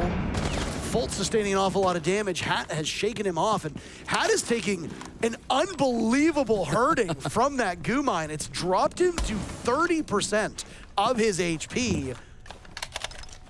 He's fighting his demons on spiral stairs. One of those demons was named Fultz. The Jaeger was able to get away. Jaeger not really as prevalent an operator as he used to be. The Capital will be a great answer to the Jaeger, by the way. Newers dies at the hands of Ashen. That was a rematch of what we saw a couple rounds before. Ashen did exactly that, getting the first opening pick for SSG all game, and now SSG's been a bit more comfortable in making space. Diaz on the board next, and the numbers go back to even. This round has flown by. We're at the 1 minute mark. Diaz so patient, knows another position. Logic bomb, does it force some movement? Nope. Benja just turns off his phone. Ashen's still taking fights too over by Piano. He will get down to Yogg. Down goes Ashen, as you said. Hat eliminating Benja Master. A terrible game for Benja, right when SSG needs him the most. He is completely vanished.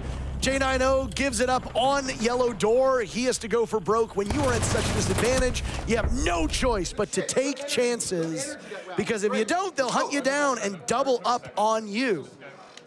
It was Gomez with the final kill on Yellow Door, just as we saw before, and OXG have now put themselves in an even bigger lead. They pick up a round on attack. They needed that. Space Station will chase them. They're 2 rounds behind. The discipline on that roam clear was excellent from Oxygen Esports. You saw they weren't jumping into the building and trying to force these fights for against the defenders. A lot of the time, they're just holding angles and waiting for SSG to swing into them. They recognized, probably from good droning in the prep phase, that SSG were playing a very forward style of defense where they wanted to make those moves themselves. So what did Oxygen do? They posted up on that main floor. They started holding angles. They played their vertical. I didn't even notice that shot from Yaga. And then they waited for the swings to come to them, and Oxygen, oh, did they come. SSG really wanted to take those gunfights, and they just weren't able to find the shots other than that opening pick from Ashen. Now Oxygen are just 1 round away from match point. Again, even if OXG win this matchup against SSG, they are gonna have to rely on Scars to 2-0 W7M if they don't want to end up in the lower bracket. SSG will finish the group stage ahead of Oxygen, no matter the result of this map. But I think for an organization who has lost this matchup, OXG versus SSG, 11 of the last 13 times that they've come into contact, being able to get a win, especially at a stage like the 6th Invitational, means a little bit more than just the standings. Oh, absolutely. It's a huge confidence boost. A lot of the teams in North America are very friendly with each other, but there is certainly a rivalry there that maybe is a bit more real than it seems.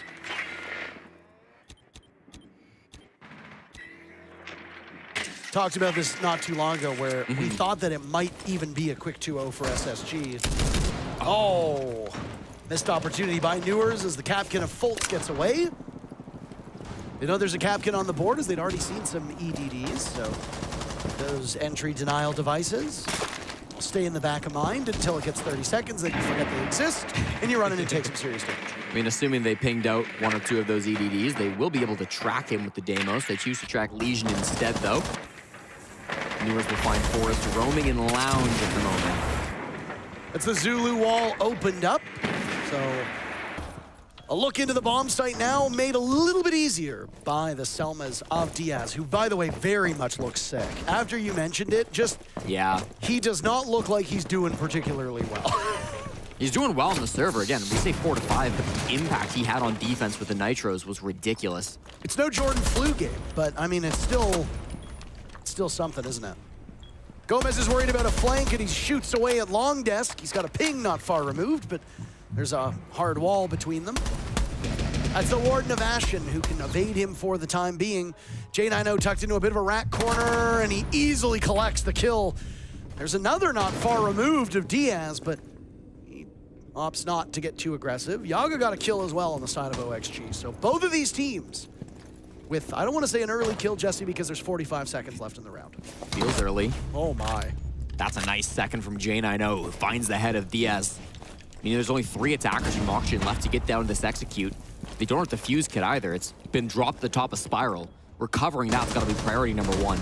Hat tears through Ashen, an answer back from Benja, who finds only his second kill, and it comes in round number 9. J9O will play a game of keep away as Yaga now drops towards the bomb site. All this attention paid upstairs, and yet that's not where the site is, though. Trying to pull off a plant without top floor control might be a heady tale for OXG. Amidst the smoke, Fultz will mag dump. He and J9O have to go for the reload. Newer's covering as Yaga pulls it off. Down goes Fultz. Sidearm is out. Yaga's been dropped 2, and the death mark will go on to J9O. They know exactly where each other are, and it will be a standoff as they do battle.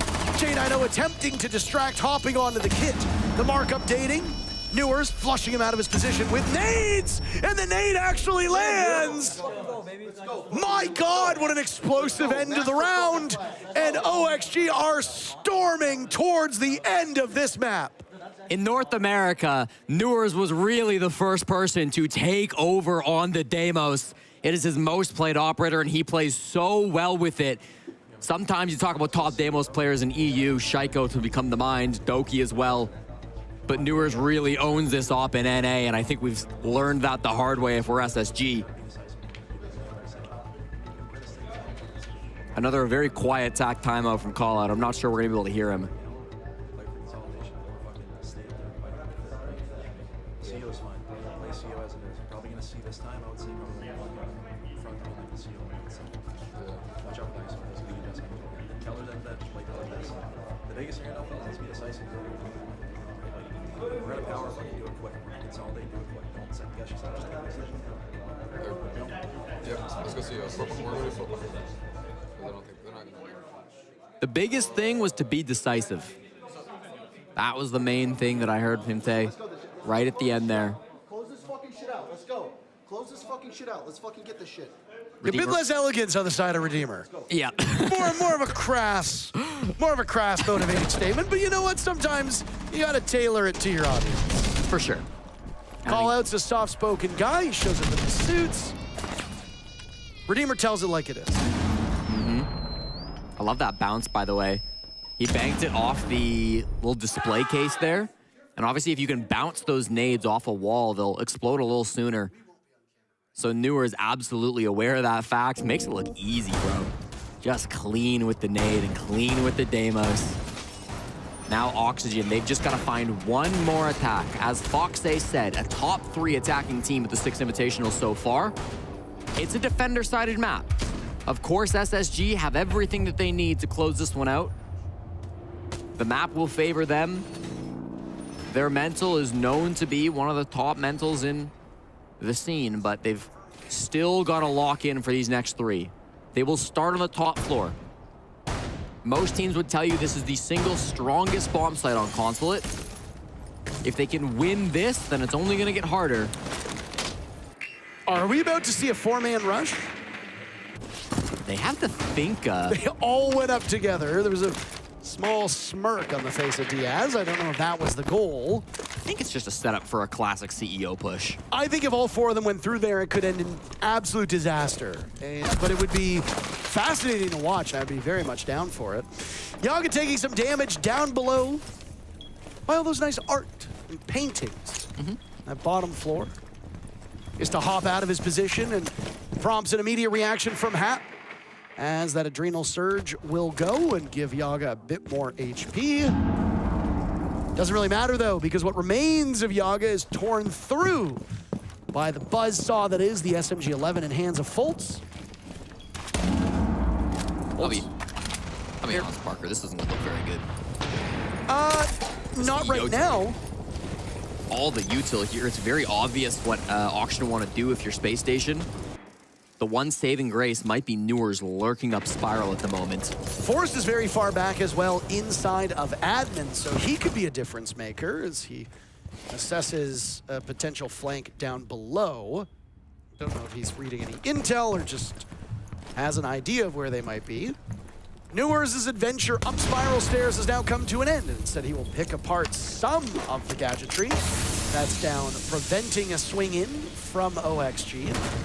OXG has multiple opportunities to put this one away. The lead of 3 rounds is quite nice. Timeouts burn though, so OXG, well, they don't want SSG to get too much motivation and get their heads back in the game. You also don't want Benjamaster to wake up. Hath thought he had an opportunity, but Fultz in the corner's not been droned out. Gomez dies as well. This one is probably curtained on OXG. Newers and Diaz last 2 alive. Not a single dent on the shiny SSG car. Newers now taking some damage. He and Diaz will tussle with these remaining players. Diaz has spent the entirety of the round outside. What do you do if you're Oxygen? I guess you just wait at this point. Yeah, you gotta try to run at the site at this point, but they're all gonna be holding your angles with shotguns. Fultz dodges the flash, a double jump down from Yellow, and Fultz should have an easy lineup for 2. He gets knocked on over, the shotgun is there, Newers collects 1, J9O the other, shotgun misses, Diaz not able to get into sight. No matter what, that round was going in favor of SSG. It looked a little bit closer. I believe Benjamaster actually got the very final kill, and SSG stays alive for the time being. Oxygen still on match point.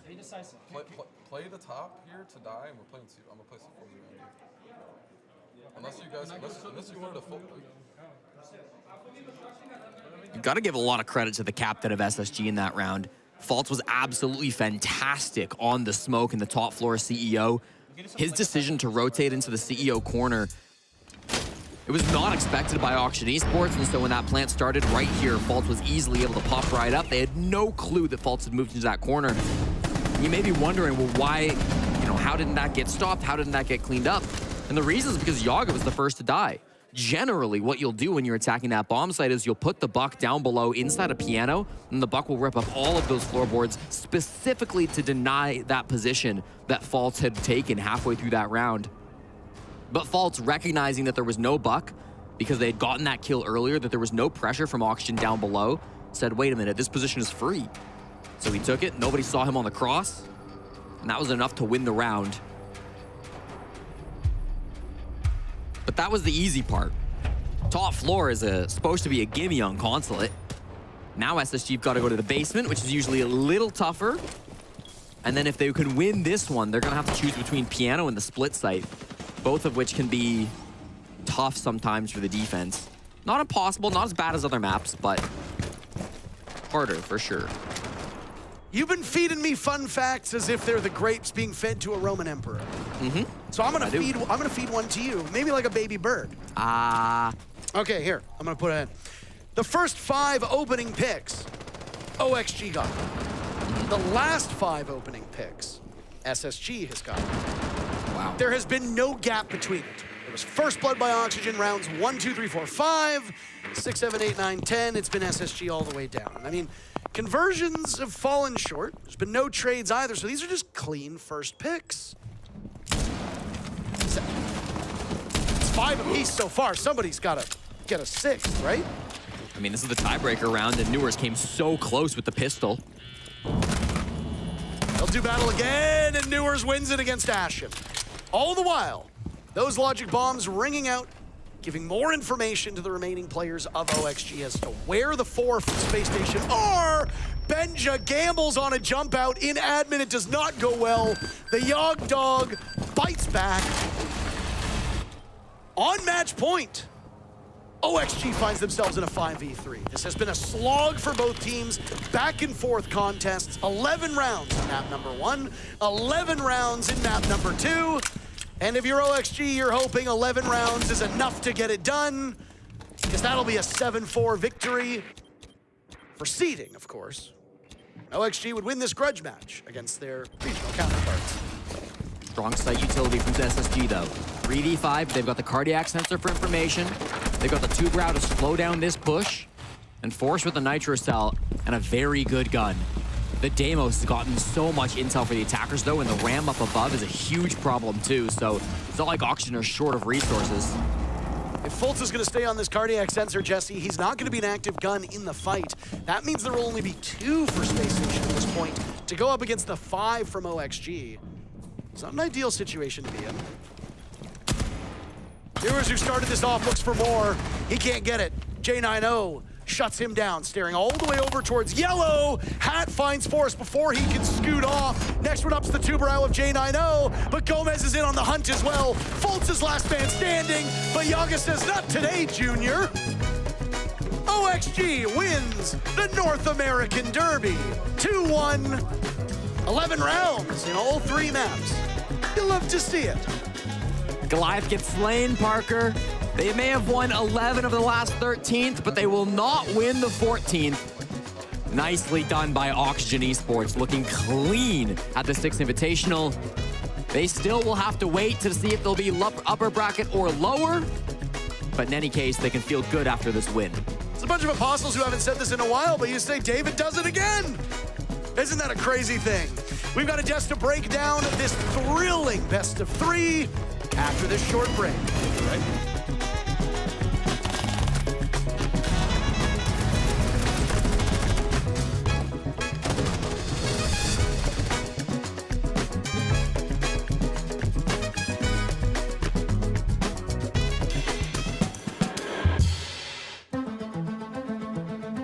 There are many great players who are not champions, who have never lifted the hammer, who might never lift the hammer. And it's not because they aren't good enough, they just might not put in what it requires to really get there. Because they're the goods and not the greats. There is not 1 hour of the day where your mind can be off siege. You have to sacrifice everything to win. If you were to win any event and call it quits, it would probably be the 6th Invitational. Chegar no topo uma vez, então assim foi um momento de muita emoção. The Invitational is, the kind of the final checkpoint, the final test, and it meant the world to me.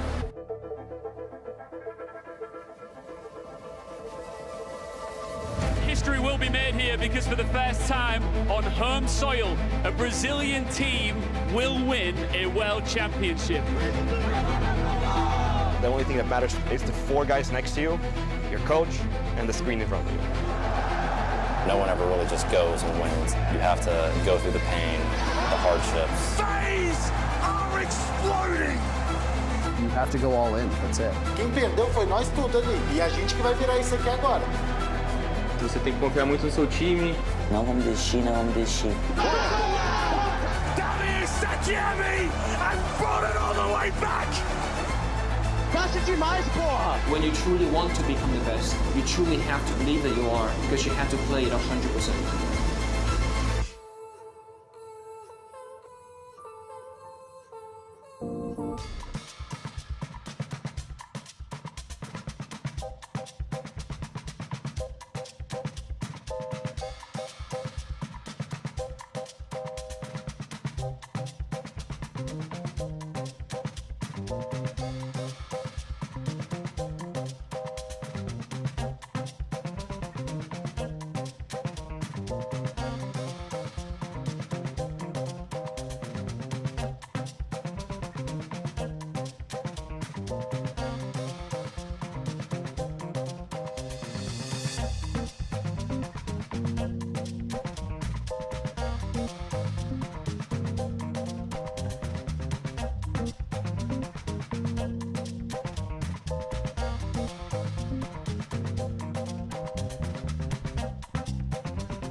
We're speaking to Redeemer, the coach of Oxygen, after the 2-1 versus SSG. Not an unfamiliar opponent for you. How are you feeling after this? No, I mean, we feel great. I mean, we're glad we got the dub. Obviously, the points, it's unfortunate, but no, we came here to win. We wanted to beat those guys. We've got a lot of beef with them, so we got it done.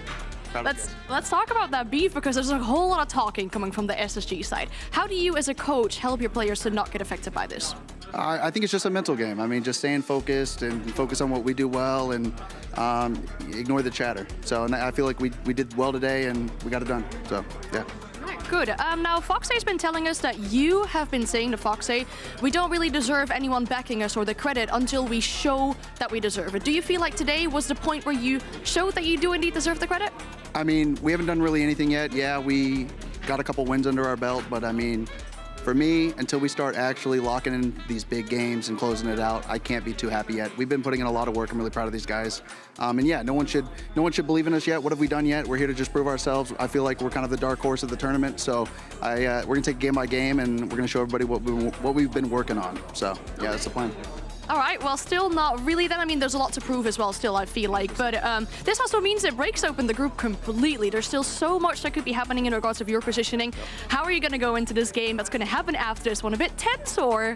Yeah, so I think it's W7M and Scars. I think that game is kind of what it's kind of solely dependent on.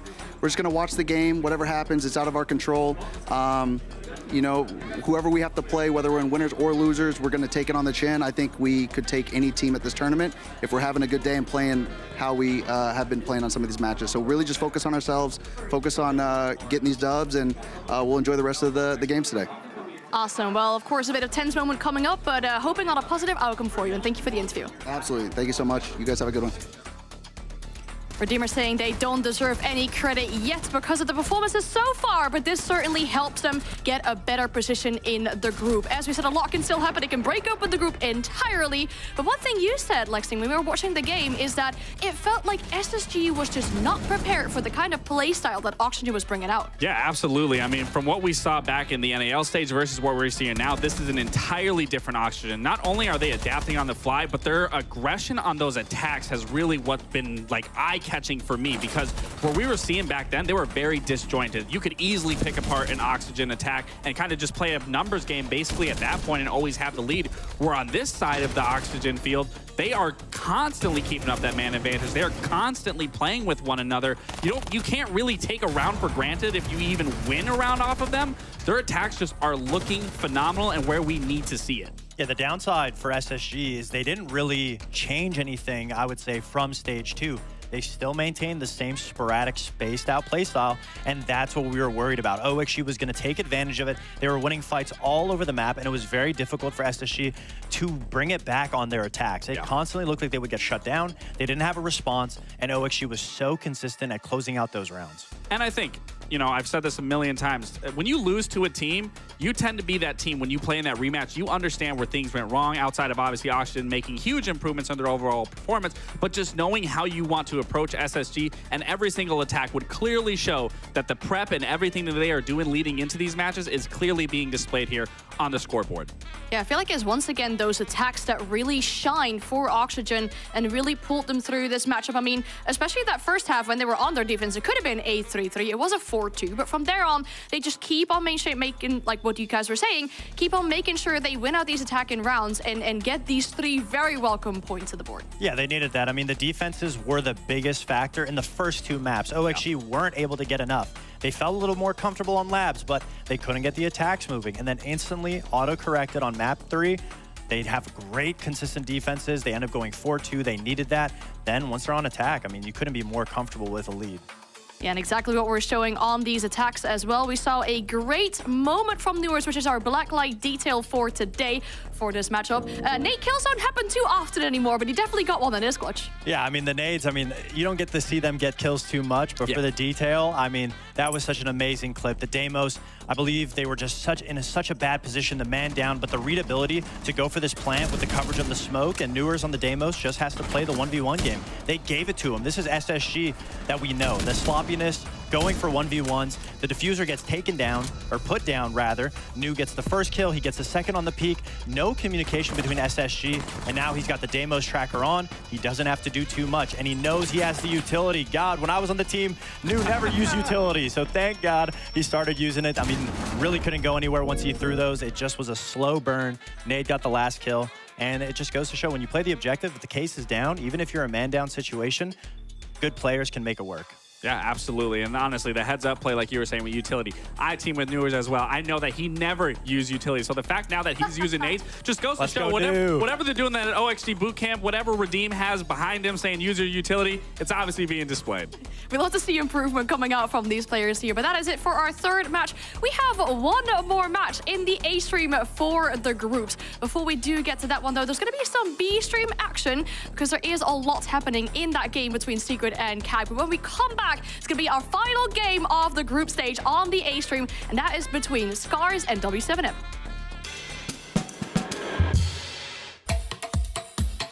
Back it up, back it up. Let me take it back to the realness, feel this. Let me take it back to the realness, feel this. Let me take it back to the realness, feel this. Back it up, back it up. Let me take it back to the realness, feel this. Let me take it back to the realness, feel this. Let me take it back to the realness, feel this. Back to the back to the back to the back to the back.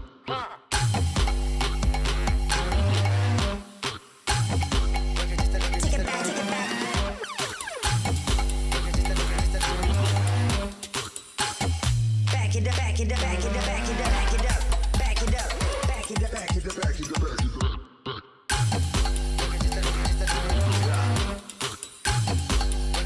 Take it back, take it back.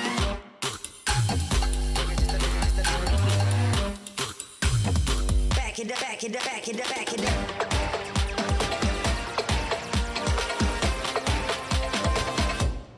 Let me take it back to the realness, feel this. Let me take it back to the realness, feel this. Let me take it back to the realness, feel this. Back it up, back it up. Let me take it back to the realness, feel this. Let me take it back to the realness, feel this. Let me take it back to the realness, feel this. Back to the back to the back to the back to the back.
Start things off the CAG.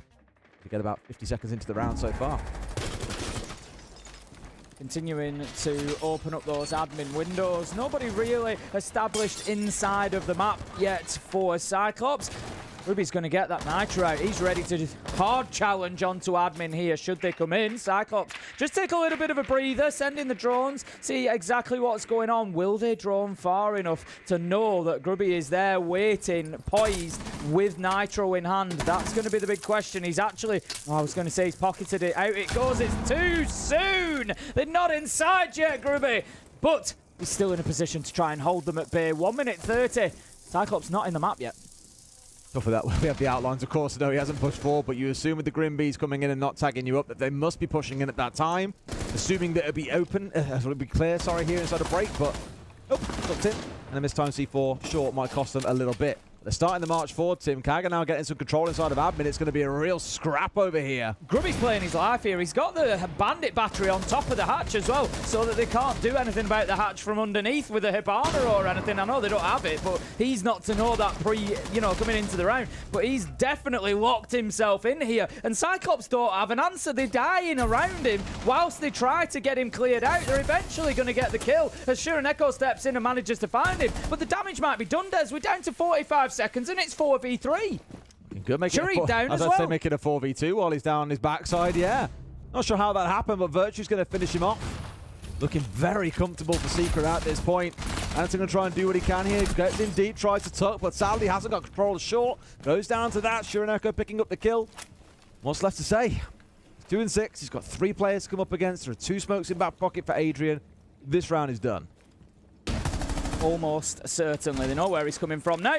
Just going to wait for him to make that final push. They know it's going to be one of two directions. Even if he doesn't come through to meet indoor, it's unlikely with 15 seconds that he's going to leave admin and try to push anywhere else. He just needs to move forward, try and get the kills, but utility's just raining on out now. It doesn't really matter what Team Secret do. Doom does manage to pick up the challenge, but Toxic Babe canister and the Vulcan canister both detonated. Absolutely nothing that could be done. 6-1. Team Secret are speedrunning Consulate.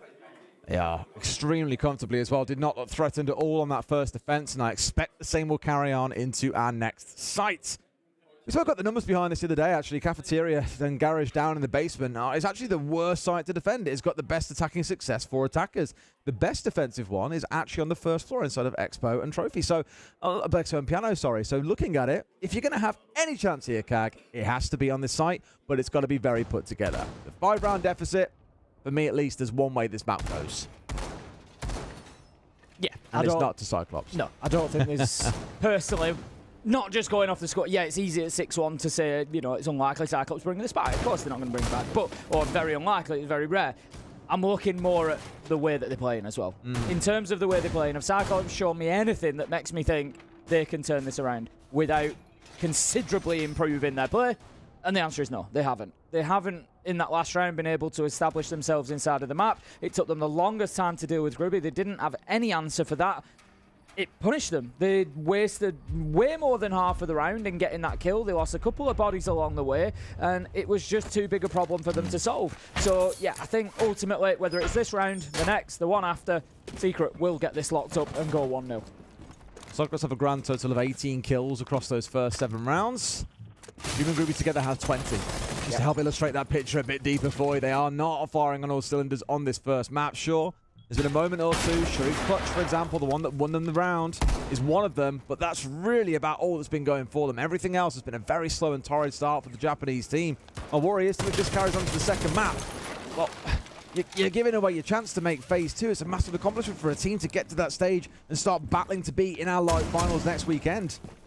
That's how things are starting to shake up for the Japanese side. I am worried for them. Here comes that first call coming out of CAG to try and start their march on forward.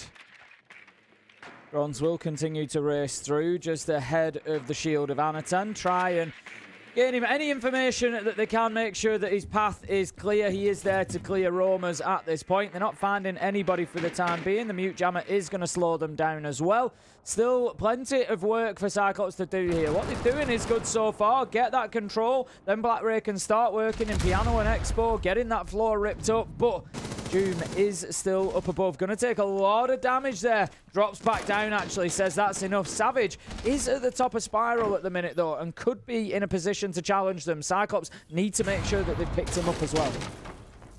There's other work going on above. Well, getting busy. I was going to say big. C4s are going to start heading skyward. There were 4 of them coming into the round. And yep, it's gone away. Still got the book on side, so can do a lot of the soft work, but getting that hatch open up, that's not going to be so easy for you. This time around, Tim, they're going to have to do things the old-fashioned way. Either hold these angles and then push down yellow, or potentially try and go in through the main breach. But even that is not going to be so easy without the hard breacher on side. No, and that means that mirror that's on that wall as well stays fully closed up. It was there to be able to respond and counter and destroy off a thermite charge, for example. But that's not even going to be an option. So very quickly, Cyclops are running out of options. Yeah, it was. You don't get to pick. When you're going for a nitro like that, you don't get to pick, but Secret couldn't have landed it better, really. Removing Surineko just removed so many options for Cyclops. Let's see what they choose to do. Doom has got himself back to site. Low health, needs to just be careful which engagements he takes. Cyclops are really committing to this top floor presence. They're going to send the blitz in. Jibisu does manage to find one, takes down Grubby. That's the mute gone. So, can the Blitz get anything going from them? We've just hit another little bit of a pause here for Cyclops. And with 20 seconds, they don't really have that much time. Here comes the swing, gone to security, but no, Adrian is there, he's ready. It looks like he might be heading upstairs to try and retake. 15 seconds left to go, 3v3. Really not a lot of time to work with here, Tim. And one's down as well. It's all down to Anatan to try and get this done. Diffuse is going down, but he pulls off Tim on no. May have had a chance to get away with it. Steps forward to go for a one-tap headshot, doesn't find it. And Secret, very cozy and pedestrian first map.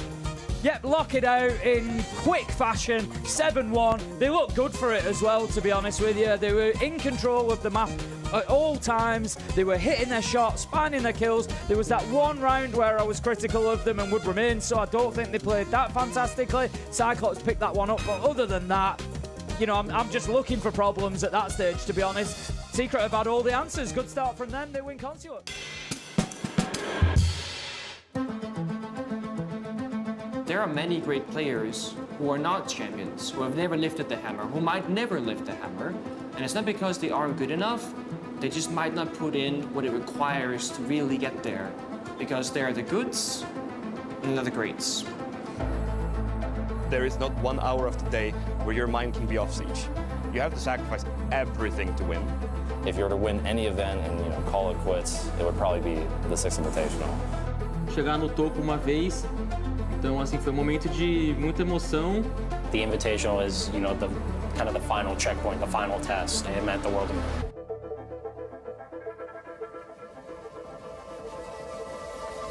History will be made here because for the first time on home soil, a Brazilian team will win a World Championship. The only thing that matters is the 4 guys next to you, your coach, and the screen in front of you. No one ever really just goes and wins. You have to go through the pain, the hardships. Phase are exploding! You have to go all in, that's it. Quem perdeu foi nós tudo ali. E a gente que vai virar isso aqui agora. Você tem que confiar muito no seu time. Não vamos desistir, não vamos desistir. And brought it all the way back! Passa demais, porra! When you truly want to become the best, you truly have to believe that you are, because you have to play it 100%.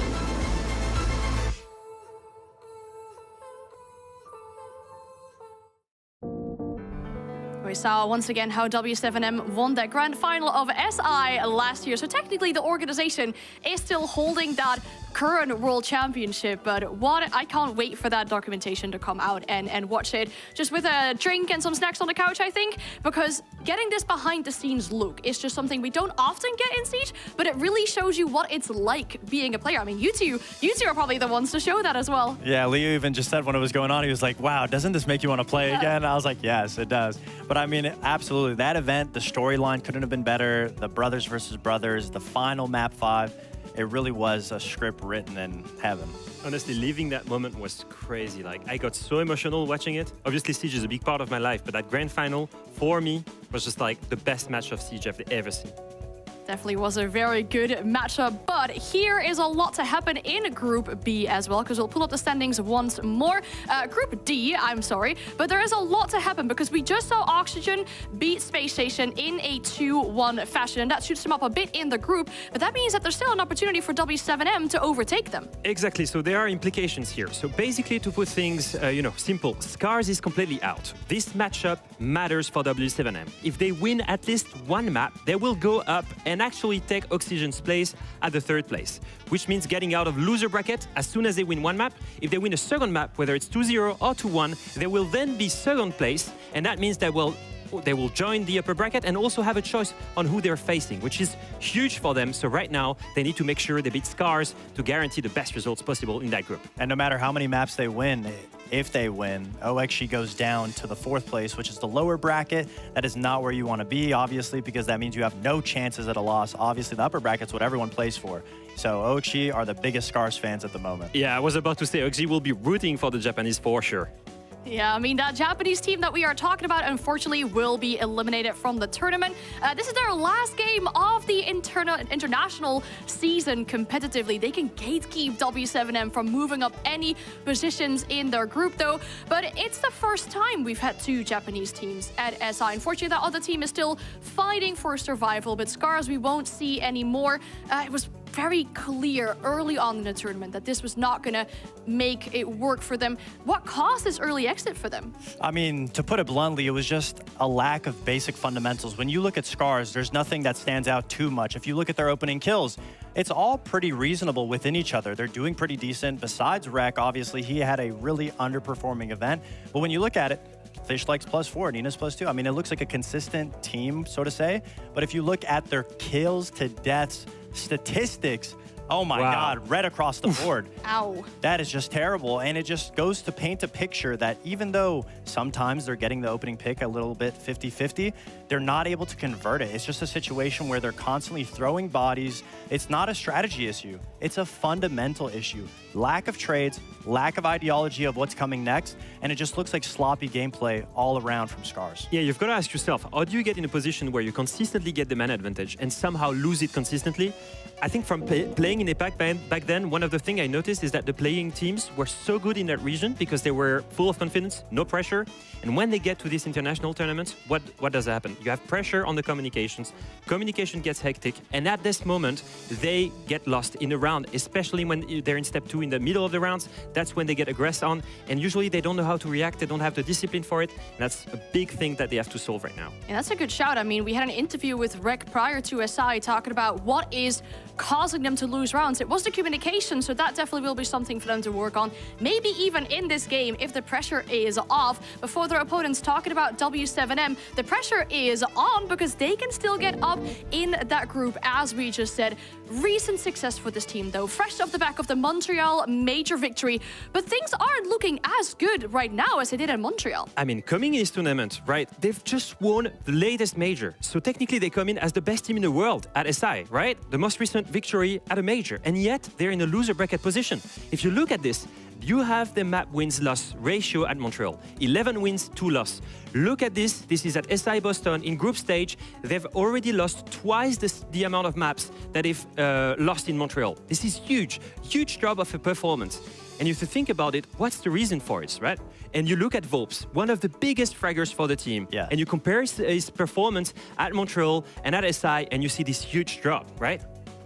Absolutely. I mean, just because Volps did good in Montreal, as the IGL, you shouldn't be the one that's always looked at to save the team. He has come alive at this event when his team needed it most. But when it comes to consistency, obviously it just hasn't been there. He's been underperforming. But what comes with being the Montreal major champs is a target on your back. We've talked about it all throughout the group stage. It's a whole new bag of issues that teams constantly look at you to try to beat you, try to upset you. They want to learn everything that you do. So it's not going to be the W7M that's going to continuously upset teams. They now have to earn their spot. Yeah, I think a team that really understood that assignment was SSG. I mean, that was definitely a significant loss for W7M. Yeah, and I was talking about the fact that it was rough for them in that group, right? But you look at their reaction after this match. You look at Volps that is a little bit isolated here, and you see Dodes trying to help him out. You know, these guys, they needed a wake-up call. They had dropped multiple maps throughout the group stage, and this was the first real defeat in a matchup.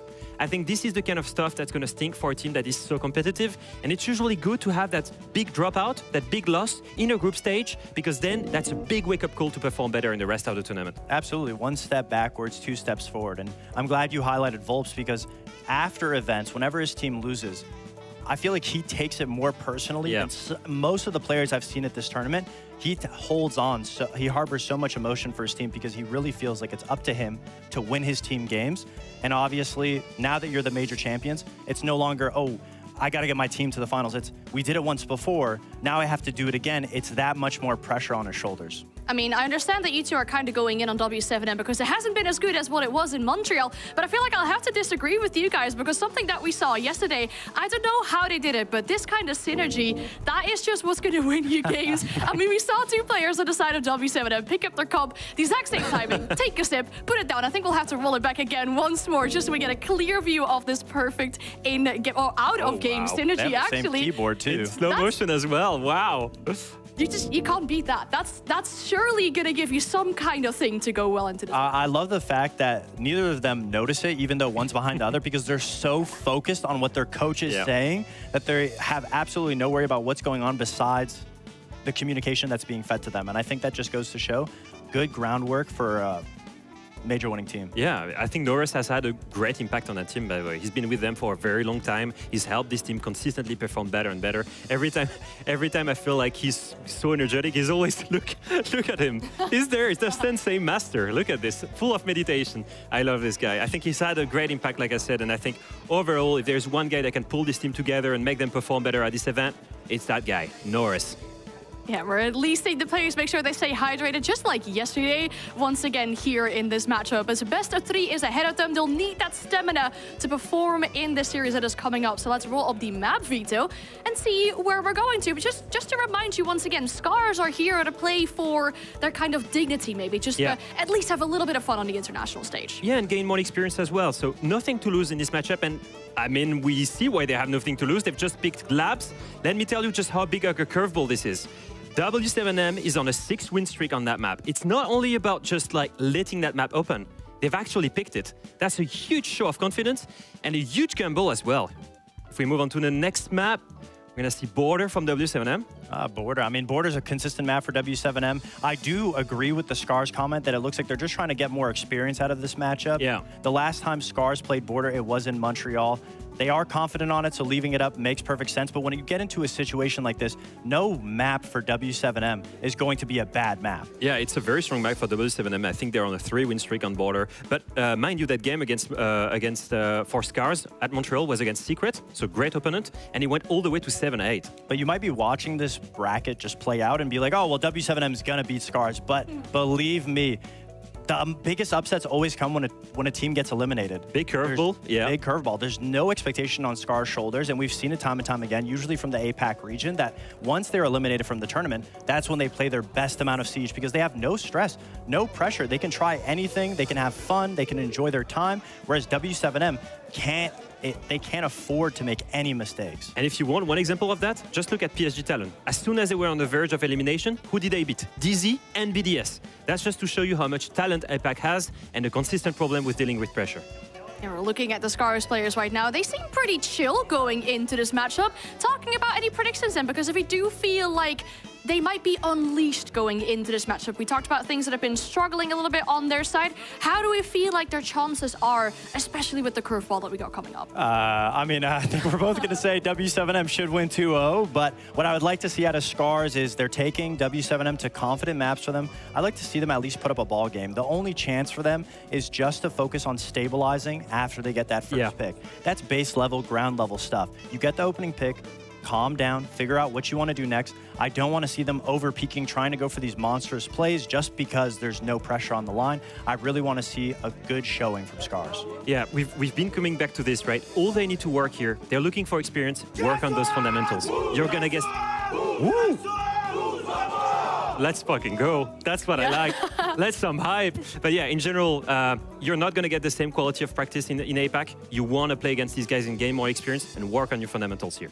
We talked about the importance of this matchup, especially for W7M. So let's pull up the standings in this group once more. And I'm glad that we have you here, Leo, because for someone who's not good at maths like me, you made it understandable of what could be happening in this matchup. Sure, if you two would please once again explain what needs to happen for W7M to gain positions in this group. You go first, Leo. All right, so very simple. If they win one map, they move up to 3rd place and they're out of loser bracket. If they win a second map, they move up another place to 2nd and they will be in upper bracket with a choice on who they're facing next. And any win from W7M knocks OXG down to the losers bracket. And that was well done. I know, thank you. We did it. Just at the start, we closed it out with it. Yeah, so a 2-1 or a 2-0, both of these would get them up in that upper bracket. And that advantage of when you get to be 2nd is just significant. You get to pick an opponent from any other group's 3rd seed to play against in your next matchup. Yeah, it's a level of confidence that you wouldn't get from being 3rd seed because you are picking arguably the team that you think you're going to beat. So it's a little bit of a mental game on top of that. You can pick the weakest team, you can pick a strong team, whatever team matches up the best. It just makes sure that the 2nd seed team has a little bit more of an advantage. They are feeling a little bit more comfortable going up against the matchup that they picked specifically. I mean, they're 2 maps away from going away from loser bracket and being in the best possible position, except for 1st place, obviously, but to be in the upper bracket and to choose the opponent, this is huge for them. Yeah, that's absolutely huge. That would be a significant improvement in regards of their positioning in the group.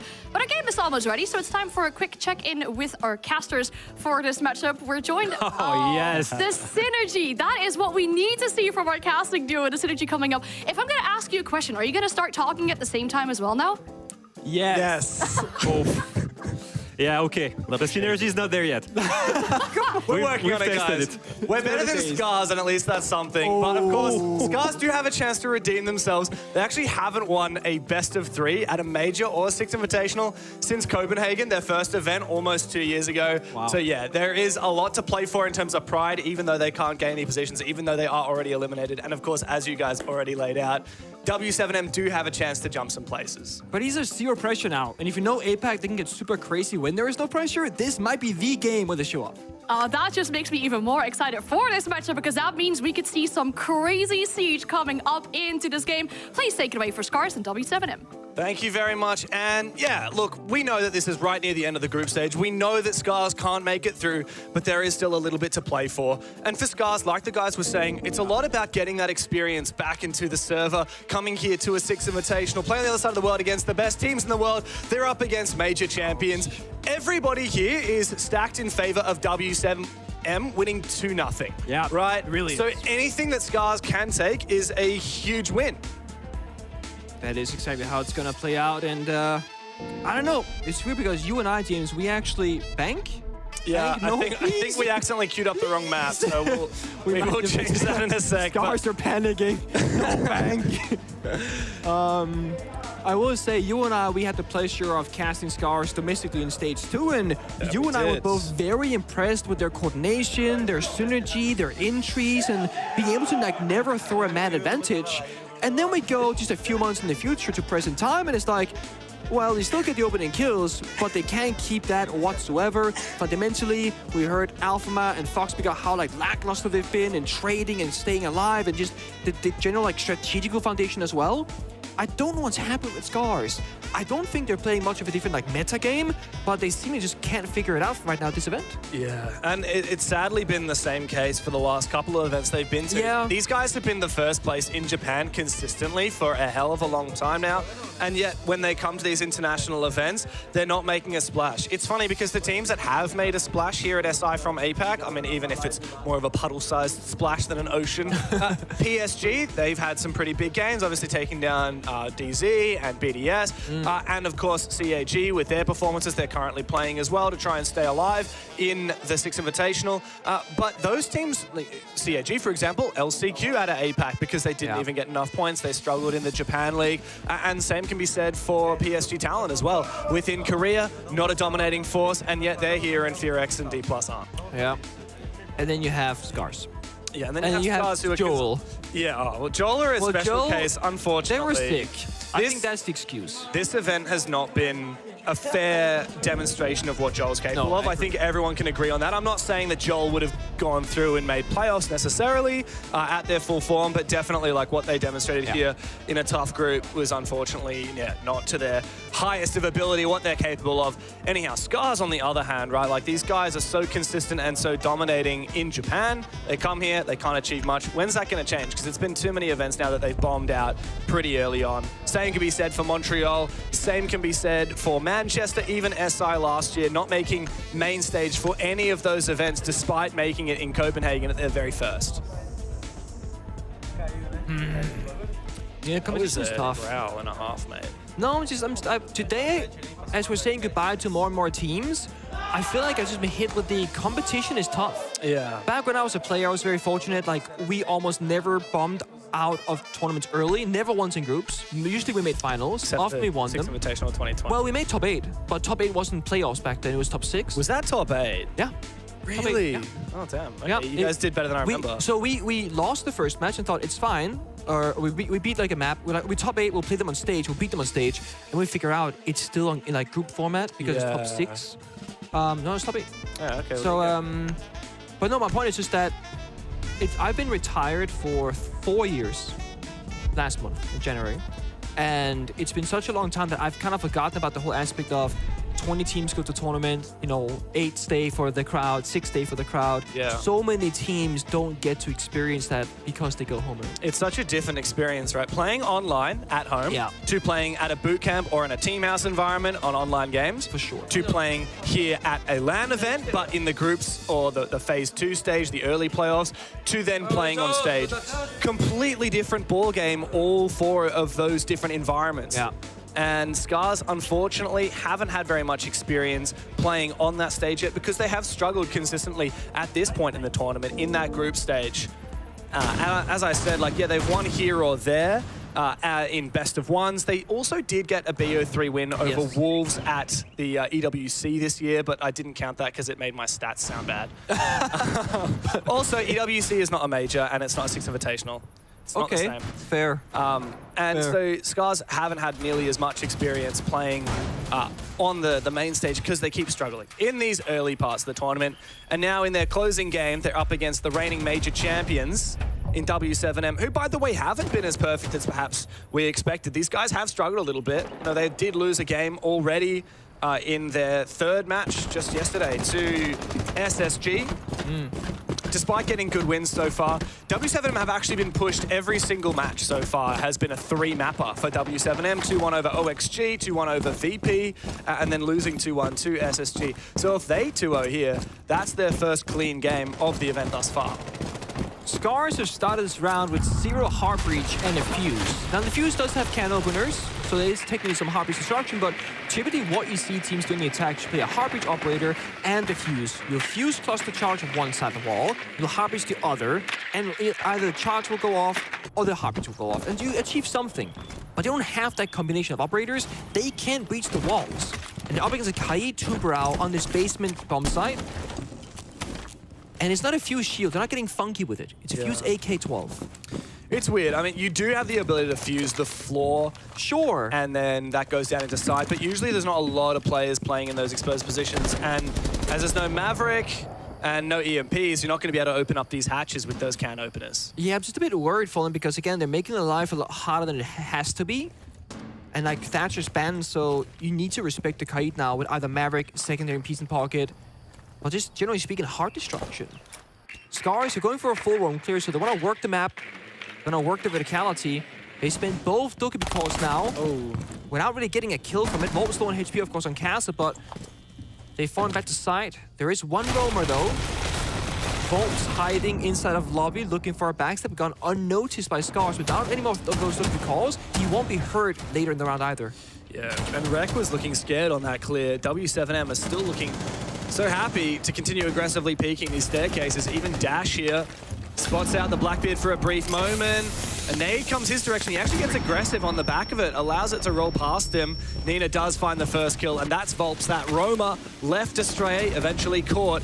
And Nina's also going to find Dotas downstairs and immediately drop.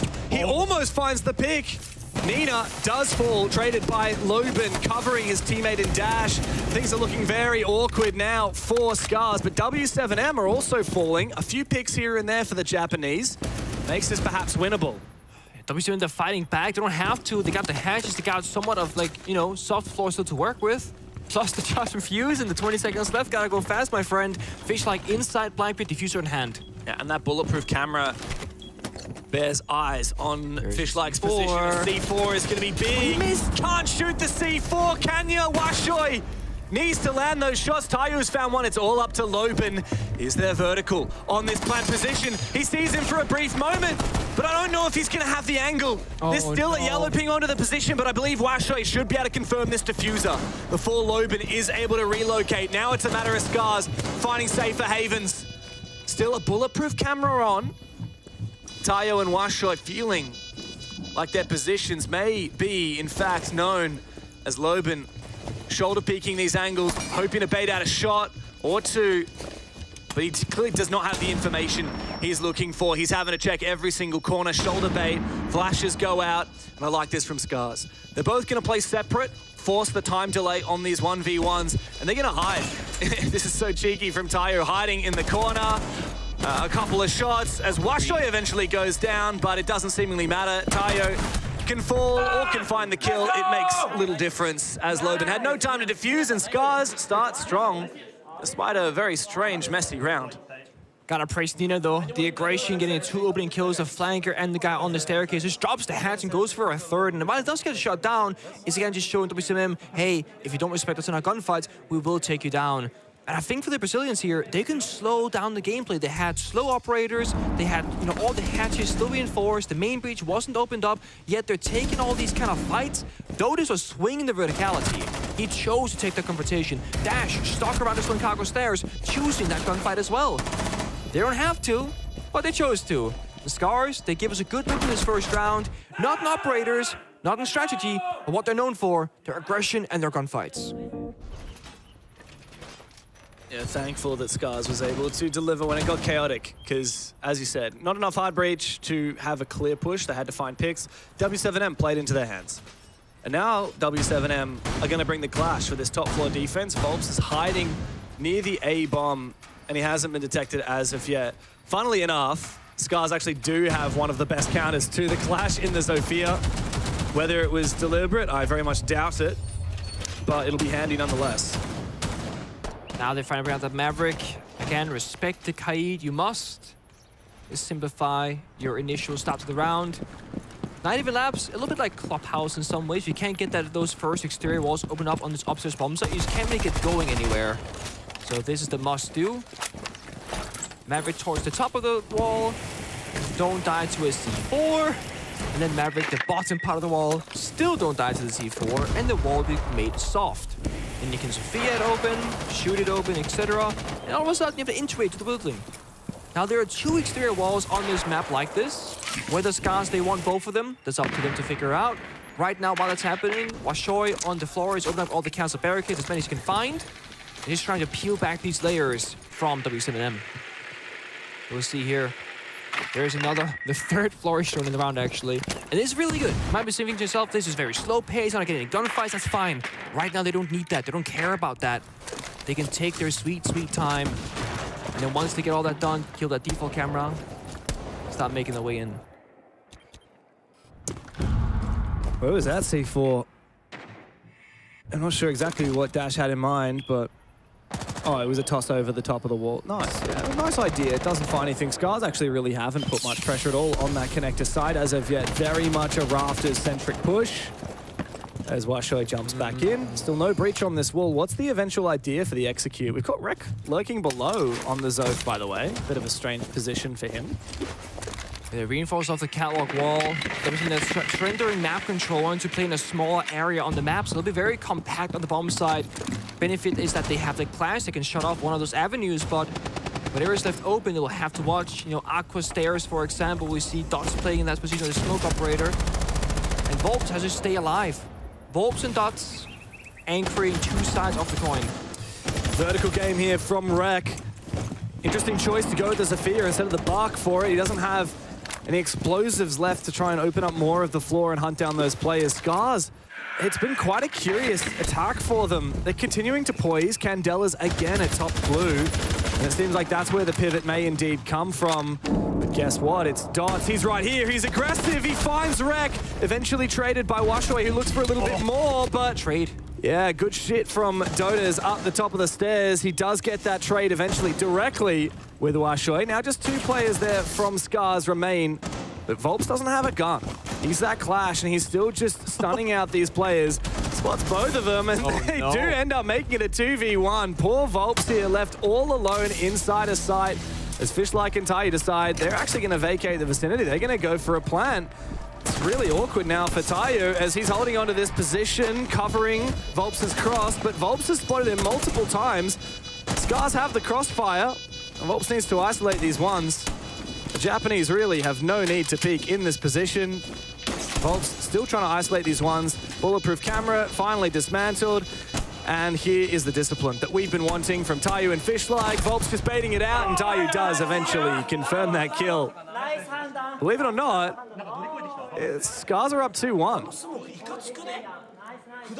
That's how you play a 2v1, by the way. That's how you play a 2v1 crossfire to finish off a round and guarantee it. Just in case anybody was curious from the mishap that happened earlier in the series. Yeah, Scars are playing these rounds a little bit puzzling, I will say. They're a bit everywhere and nowhere at the same time. But W7M right now, it's on them. They are failing to problem solve in these moments. I mean, good aggression. Dotis finds 2 kills, he trades right here. Dots found one earlier, it's back to a 2-on-2. But then look at this. Dash vaults the rotate. That's with weird. Clash looking at both of the attacking players with shield up. The Clash didn't take the shield away, you know, applied a bit of fake pressure to like maybe threaten the kill, and then Dash goes into it. No, he just completely sold the round with that mistake. There was 12 seconds left. They were in such a good spot. There was nowhere Scars could plant on safety. They had a crossfire. They had full information, and yet they made all the wrong decisions. Awfully slow stuff at WCNM, and we expect so much more from them. And these Scars are showing up, but they shouldn't be the case.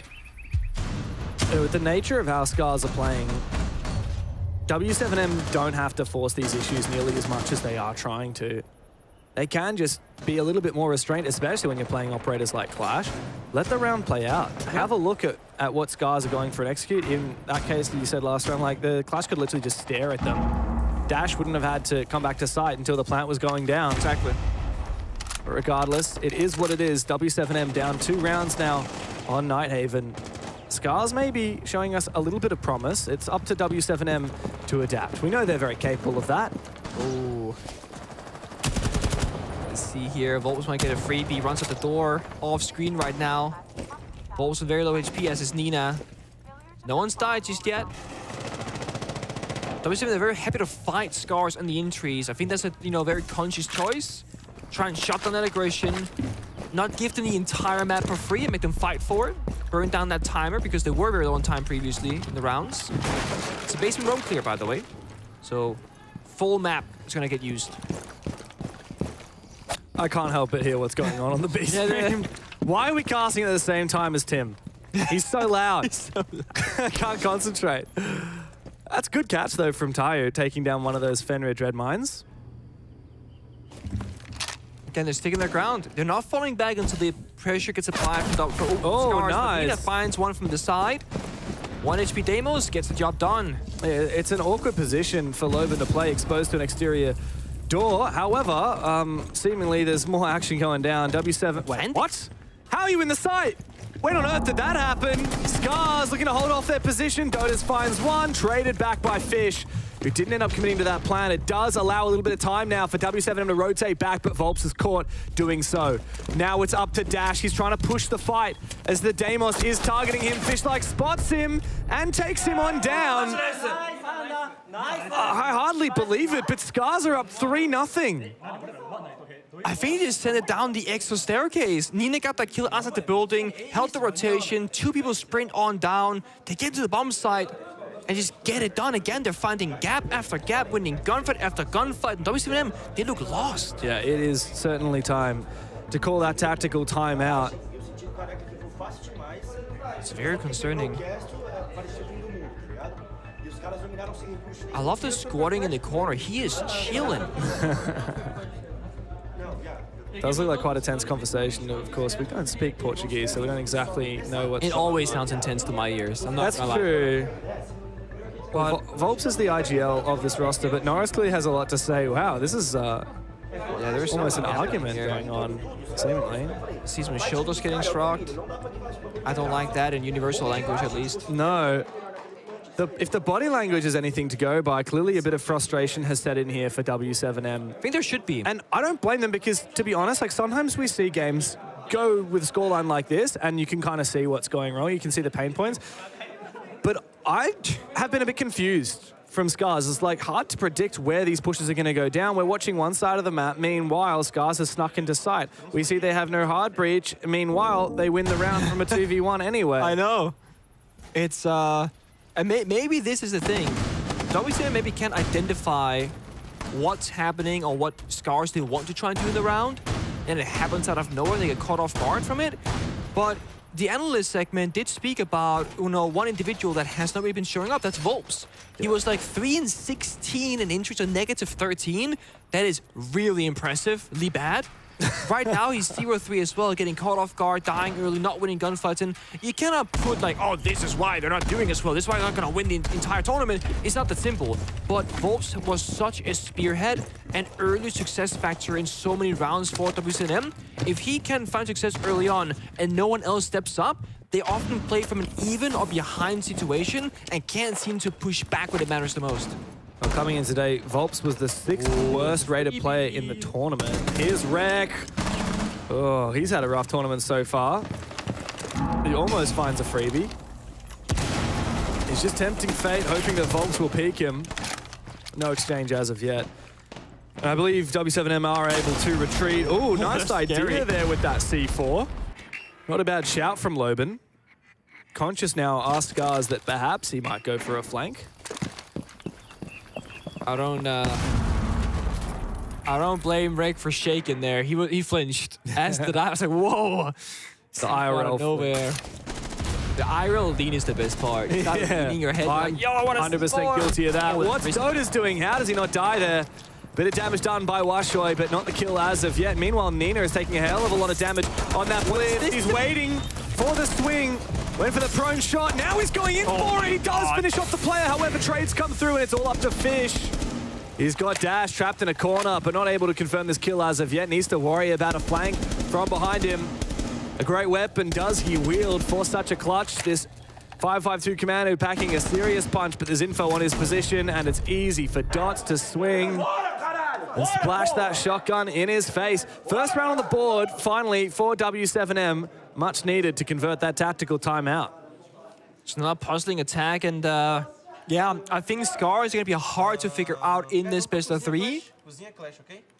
Thing is, when you're defending, as W7 they are currently, you will set up the bomb set the way that you want to, and you'll expect your opponents to attack it in maybe some sort of particular way. Are they fist bumping the admin?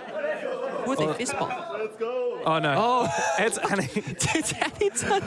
I guess the CAG map has just ended. Oh, I guess so. So, I don't know, maybe So it just came over. Addison, what a legend, just comes over and fist bumps the rest of Scars. I'm so confused. But that was a nice shot, by the way. I didn't realize he found a pick from the breach. 2 picks, all right. That's been like, always when they're expecting certain pushes, and they're not happening the way that they want them to, so to speak. But when this side swap comes through and W7 can just attack against Scars, I feel they have a That's so good. lot easier top of time. Let's go. Oh my god, I love the support. So yeah, you look very happy. I'm wondering what happened on the... I don't know, maybe we can get production to give us an update. I'm going to have a look on Wikipedia right now, but I think that might be a few minutes out of date. Let's see here. We know the shields keep coming through the Blitz and the Blackbeard combined with the Finger, of course. Faster ADS speed, bit of healing. Is it over? I mean, is it between maps or it's over? Oh, so I think maps 3 is coming up now. Oh, okay. Anyway, what's that? Window break. Yeah, aggressive one. Meanwhile, there is a rush into the side from Scars. They might have lost the first player, but the plan is going down, and now it is up to Nina to cover. Oh, the clash, though, that's going to make things awkward. Rek does find Loban. And this clash is going to be able to achieve a lot. However, Nina is trapped now in the pantry. Looking for something is the Blitz. Rek's in an awkward spot. Nina is also trapped. This is nigh impossible now, and this retake is going to be thick and fast for W7M. The clash, instrumental, hard countering that blitz, nothing that Fishlight could do. And W7M firing up after their second defense one. I am no post-plant expert, but every attacker staying inside the building, not jumping out that bomb set window for a post-plant does confuse me just a tiny, tiny bit. Especially because the clash was there, walks in, saps you, spots you, yellow pings you, you are as good as dead. That's what happened to all the players of Scars. But again, the confidence is there. They rushed the bomb site. They got in. They got the plan. To me, that is a success. It's working. But that late round post plan, they gotta sharpen up on it. So I have a spoiler update for the B stream. The second map has concluded. Okay. And CAG has beaten Secret on that second map, which means the current score of the series is 1-1. However, as Secret are behind by 4 points, that means they can no longer jump over CAG. And Team Secret are eliminated from the tournament as a result. With still one map to play, there is no way they can jump over CAG, which means one Japanese team has guaranteed themselves into the playoffs. One APAC team has made it into the playoffs. Massive congrats to CAG, and you can see why they were so happy there, fist bumping all of Scars. That's a real rough day to be a Secret player. Of course, they've had a rough tournament. They've had a rough tournament, but such a good year overall. Yeah. But that's the thing, like, as a pro player, you can win 2 majors, any WC. As that comes around, you get grouped, it feels terrible. Because this is where you want to show up. This is where you want to go to the finals. Well, the group of death was very aptly named. FaZe, Furia, Shopify, and CAG coming out with Secret not making it through. A great group that was. I mean, so many strong teams. Probably, you know, 3 of the best teams in the tournament, perhaps. But nonetheless, back to here. Of course, W7M still with a lot to play for in this matchup, hoping to jump into the upper bracket. And they've already found the first pick. Rek has had an unbelievably shocking tournament, unfortunately for him. One of the worst players at the event, currently sitting at 1-6. Spawn peaked at the start of it. Yeah. As still could be, you don't get the calls, don't get to hack any camera phones, nothing of that kind at all. Saving grace, Nina and Deimos has been pretty sharp so far. Can try and isolate some players and get some kills me, but those mute jammers will stop the tracker from working. The death mark not successful. Scar is kind of getting stalled out right now. I hear Cadella, but I see no movement. They're just kind of baiting for a rotator thing out. Toxic Babe, trying to force the hand of W7M, but they're not doing much because they don't have to. Yeah, but this is what Scars have done a few times now. They sit and they poke and prod and don't actually form up a clear execute. They're hoping to bait some movement from W7M. Unfortunately for Washoy, that movement comes in the form of Dota's claiming his life. W7M are continuing to play aggressively, but they're tempering it a lot more than they were previously. Yeah. And Scars aren't in position to refrag. I mean, they're fighting where they have to, rather than fighting everywhere, so it makes a lot more sense for W7M.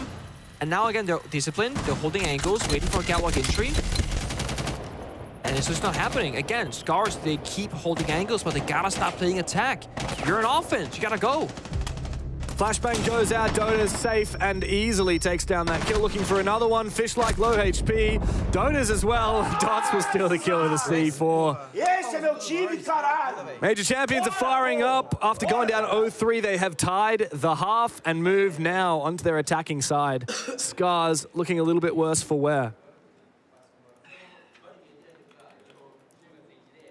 Not a whole lot of talking either, right? There it is. Feels like talking. Very low energy. Yeah. We need a little bit more. Oh, I'm not liking all these coughs that I'm seeing. Oh, no. Maybe they've got Team Joelitis. I haven't seen Team Joel in forever. No, I haven't even seen them around the hotel, actually. No, same. I haven't seen them since the day before yesterday. Yeah, I just vanished. Yeah, well, it could be that now that they don't have any matches to play, they're just staying in their room and slowly dying. But yeah, I'm sure that they'll be off home before too long. Hopefully they get to hopefully they get to take a little bit of a holiday while they're here. Hopefully they're feeling better as well. That's really what matters. They've cancelled off the bomb site door and they've not reinforced the exterior walls. Is that correct? Yeah, they're soft. Wait, what? Yeah, the exterior walls, the IT breach are soft, I'm pretty sure.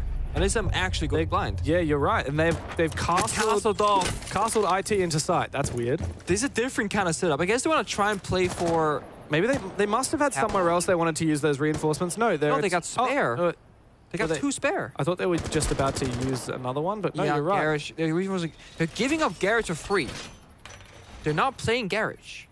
Catwalk at all. Okay. This is different. Very different. Or maybe they're going to juggle it with the Bandit. They've already got the electric claws on it. Sure. It's a heavy turtle Bandit trick deny against Maverick. Yeah. It shouldn't work, but it might. I mean, I've never seen a hold on this top floor where IT was deliberately not reinforced, but it is what's happened. Fortunately for W7M, plenty of soft breach. It's actually the shotgun from the striker that's going to open that up very quick. And now W7M are probably going to be looking at this setup thinking, what is this? It's like, are they baiting us in to get C4 because they castled off both of the doors? Like you see, they're looking for cameras, thinking, what's the trap here? Something's not right. And this is Scars. Now they're running below.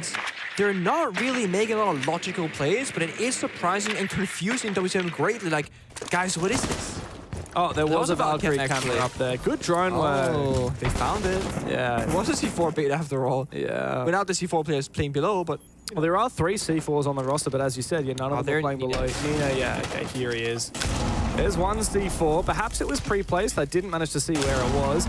That's 2 C4s that have detonated with 0 damage done to W7M. Scars clearly had an idea, and unfortunately, it hasn't worked. And you're up against the Monty Mavericks, so they can open up the walls, they can walk on in, they can get those yellow pings going. Great P from Dash, takes down Tayu. Bandit off the board. There's very little area to work with here, right? If you're yeah. I can see this perhaps working if the Maverick was banned, but Scars banned the Thatcher instead. And now this Montaigne is gonna spearhead the push at top blue. Dash finds the kill onto Rek from behind that shield. And now baiting more picks. Fishlike eventually finds one, looking to try and kill the Montaigne now. Easier said than done. Should be fairly safe behind that shield. And Fishlike eventually goes down. It's pretty easy for Dots to claim the last 2 kills. W7M looking very solid now on their attacking side. I don't hate it from Scars, I really don't. I like the idea. I like the idea, but I think you're right. I think with the Maverick open, you just complicate your own life so much more. Now, there is a world where W7, they don't pick up the Maverick because there was a soft outside. And if they don't see a Kai, they have no reason to our Bandit. But pretty sure they droned it out and had some sort of information game. Also, Dash and Dots this round, they're just hitting shots. I mean, look at this. That was gnarly. Okay, the Maverick did everything there, by the way. And the Monty. Well, yes. Monty was there. That was, what, 3 kills from the Maverick holes? Yep, 3 kills. Because Dash got a kill in the beginning as well through it. If Thatcher is in, then you could have had an Electric Claw on that wall by default. Yeah. And Bandit juggled it, and it would have forced W7M to go below, which they probably would have done. Even a Deimos would have made the Bandit's life hell there. But yeah, maybe there is a world where that kind of setup can work for Scars, but I think that you would want to get rid of the Maverick to try and engage in it. One of the hard things about, well, actually, there are many things that are hard about being from APAC, right? One, it's harder to find practice partners in general for scrims. We call it being geographically challenged. That's a good one. Geographically challenged, that's true.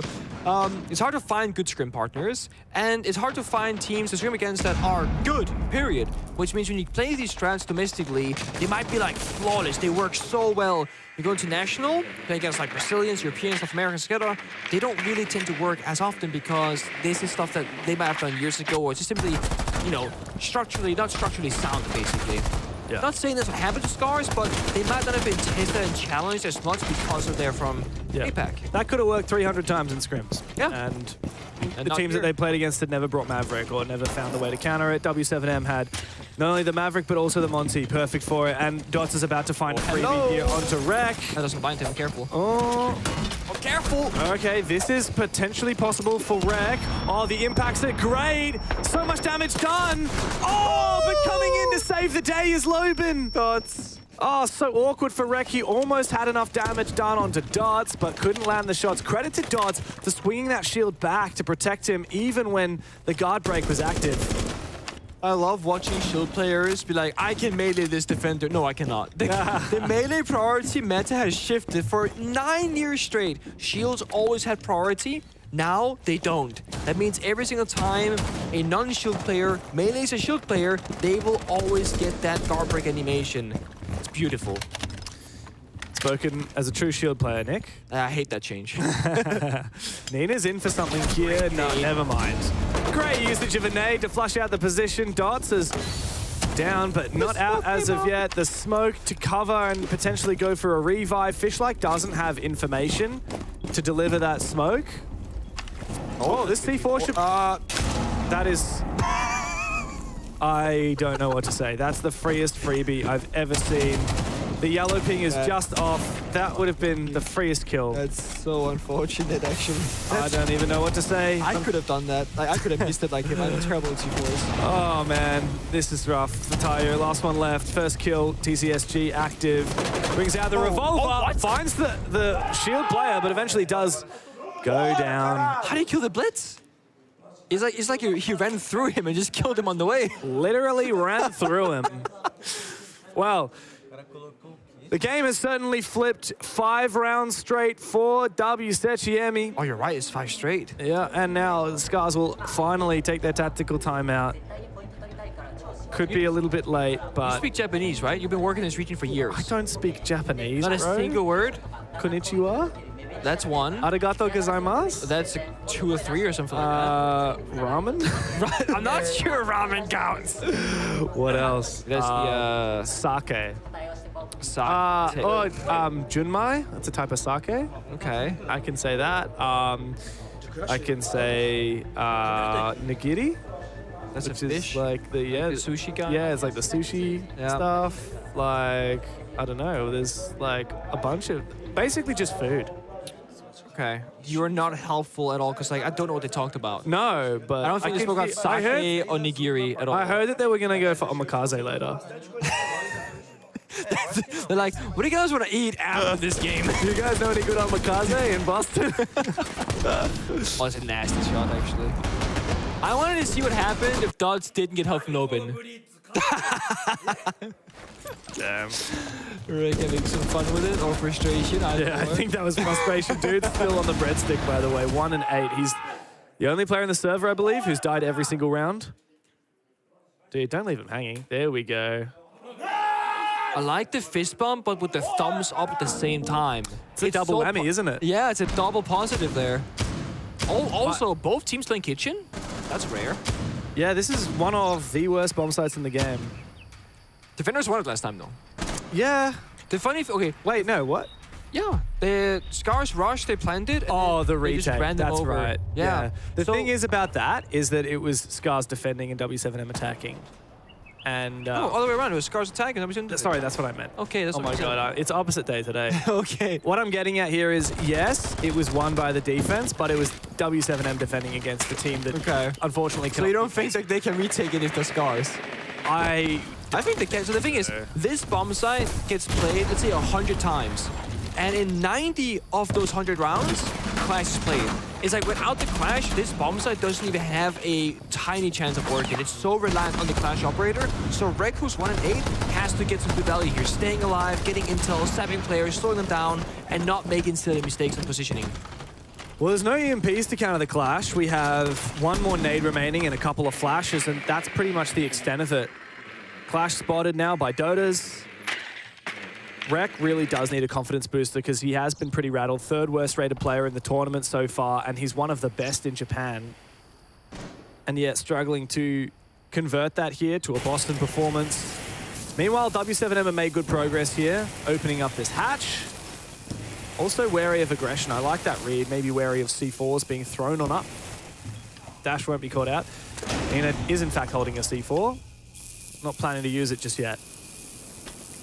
That hatch is so funny. I'm curious if they made the hatch in that position, knowing it could be reinforced, or that was just a coincidence. Because surely it wasn't a coincidence. When the map first came out, people didn't realize you could safely reinforce it by coming out the window. I feel like it took a week for people to figure that out. Okay, but a week is a lot of time in siege turns. That's true. Because you played 24/7 on siege alone. That's true. Yeah.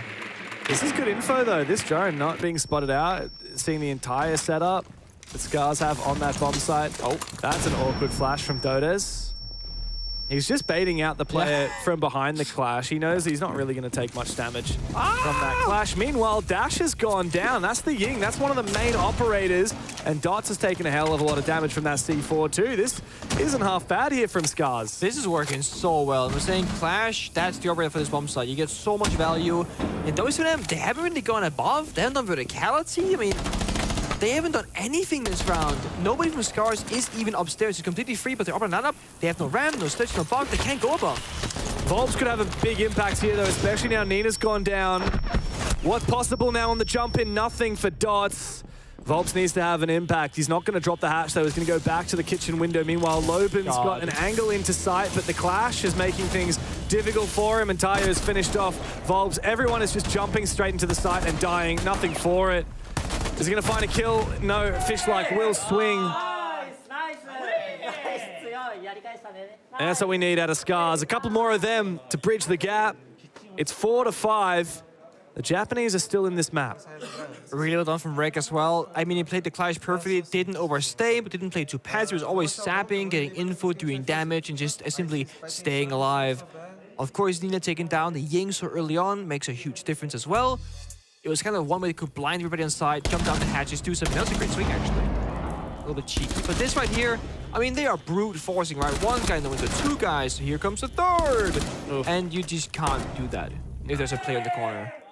But had they gone above, they could have shot him. Yeah, that's the thing. And it was clear. I was pretty surprised not to see any vertical play. Just the lineup, right? No Rand, no Buck, no Sledge. They couldn't really afford to. And this is the thing. When Valkyrie, Echo are open and you're somewhat playing them actively, you force your attacking opponent into playing IQ. When you play IQ, it takes up one of those 5 operator slots. They didn't even run IQ last round, though. They ran Thermite, Blackbeard, Duckabee, Ying, Maverick. So they got 2 hard breaches. Completely fair point. They got 2 hard breaches. They got Dokkaebi, who's a bit unique, but doesn't necessarily fit into a category. They got Ying, Execute, and then they got Blackbeard as shield. My only point was that there are so many operators to keep in mind when you're going through it that you can miss something. Yeah. Because if you have 9 operators on attack that you can choose between and you gotta pick the perfect lineup, versus having only 6 or 7 options, there's just a higher margin of error there. Yeah, definitely some Vert would have been nice. I actually probably would have used the Thermite charges for Vert. That wouldn't be half bad. No, better just than nothing. Shoot open the floor a bit, toss down a flashbang, pop the floor with the Thermite charge, easy. That could work, I reckon. Boom. Talking about Thermite, by the way, Darts is having a ripper of a game, 12 and 5. Everyone but Volps is having a pretty good game. Yeah, which does align with what we've been saying about Volps recently, unfortunately. Yeah. Struggle to find as much form here in Boston as he did in Montreal a couple months back. Oh, got the I forgot what they call it, the drone projector walls. The observation blocker. Wow. I blanked as well. The obs blockers. Yeah. Yeah. Drone was never seen it being played. Brought up by the Legion of Taiyu, actually. Don't mind it. Just got naded though. That's actually good value. Nading that. You get 3 of those walls, by the way. You get only 2 grenades. Yeah.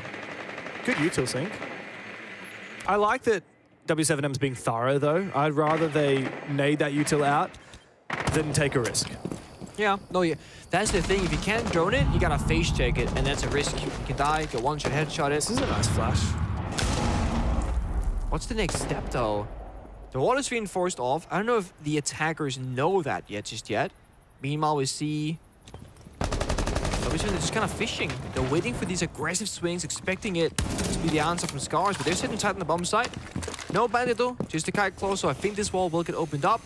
That means they get 2 out of 3 breaches open, and that's a swing from Nina. He gets shut down. Yeah, it was a little unnecessary. I wonder why Nina felt the need to do that. Perhaps he was just feeling confident. There was a breach here as well. Open up by the defenders onto the wall on site, and Dotas has been allowed inside. No, never mind, he's taken out. But what is this? The flanks from Lopin eventually punished. Dots and Dash now, the last 2 alive. Wreck trapped in the corner, and he does find Dash. All up to Dots, and he's got to put 3 together to make this work.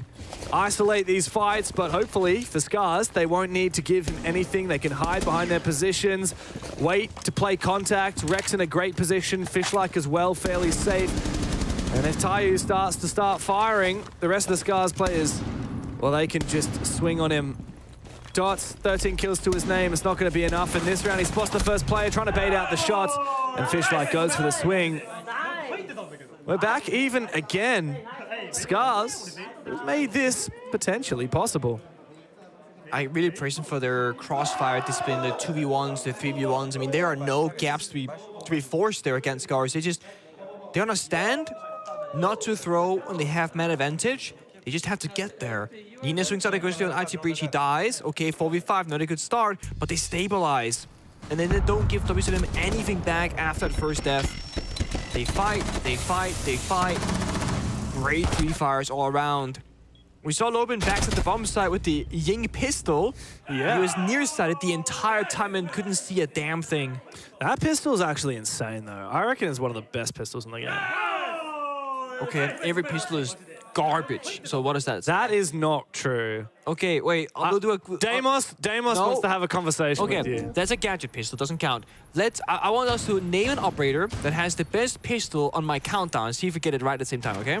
So I'm going to say which operator has the best pistol in the game. 3, 2, 1, and then you'll say an operator that has it. Okay. You ready? Okay. 3, 2, 1, Ella. Oh my god, you actually That's wrong.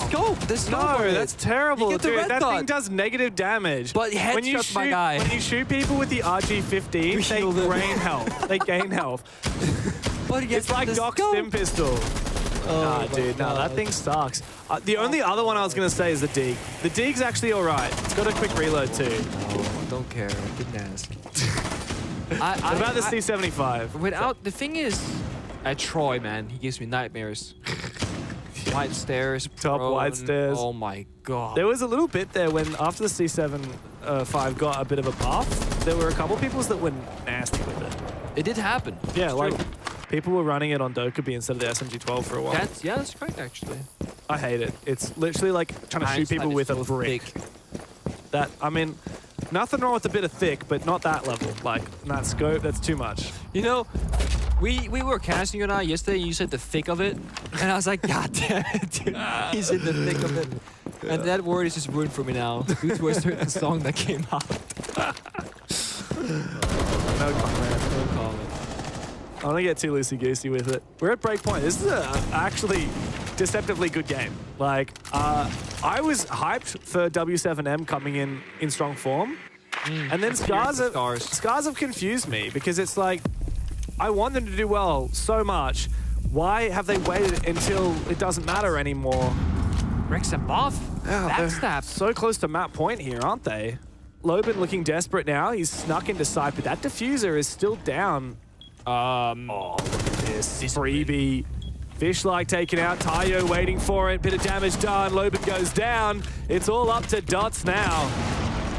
He's got a few players to find. He knows Volps has just died around the corner from Nina. Spots Nina. Beautiful headshot. 2 more to find. That diffuser is still down underneath that hatch with Rek watching it from above. Now that does open the door for Dots to take this 1v1 on site. Should he be able to find where this last player is hiding? It's risky because Scars are playing separate. Look at this. One person in the room with diffuser, one person on the hatch up above. They've established a crossfire of sorts. One grenade in pocket. And once Dots realize it's going to be tough to deal with, there's nobody here, my friend. Look where diffuser is, you'll find enemies there. I like this play from Scars. Discipline again. Oh, wow. Rek actually had the angle over the top of the shield. Didn't even think he would, but with that, Scars has made the reverse comeback. After W7M found 5 rounds in a row, now Scars have found 3, and that puts them on map point.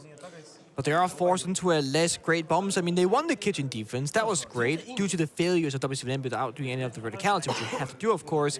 But now you can go kitchen or storage. Tertiary bomb sites.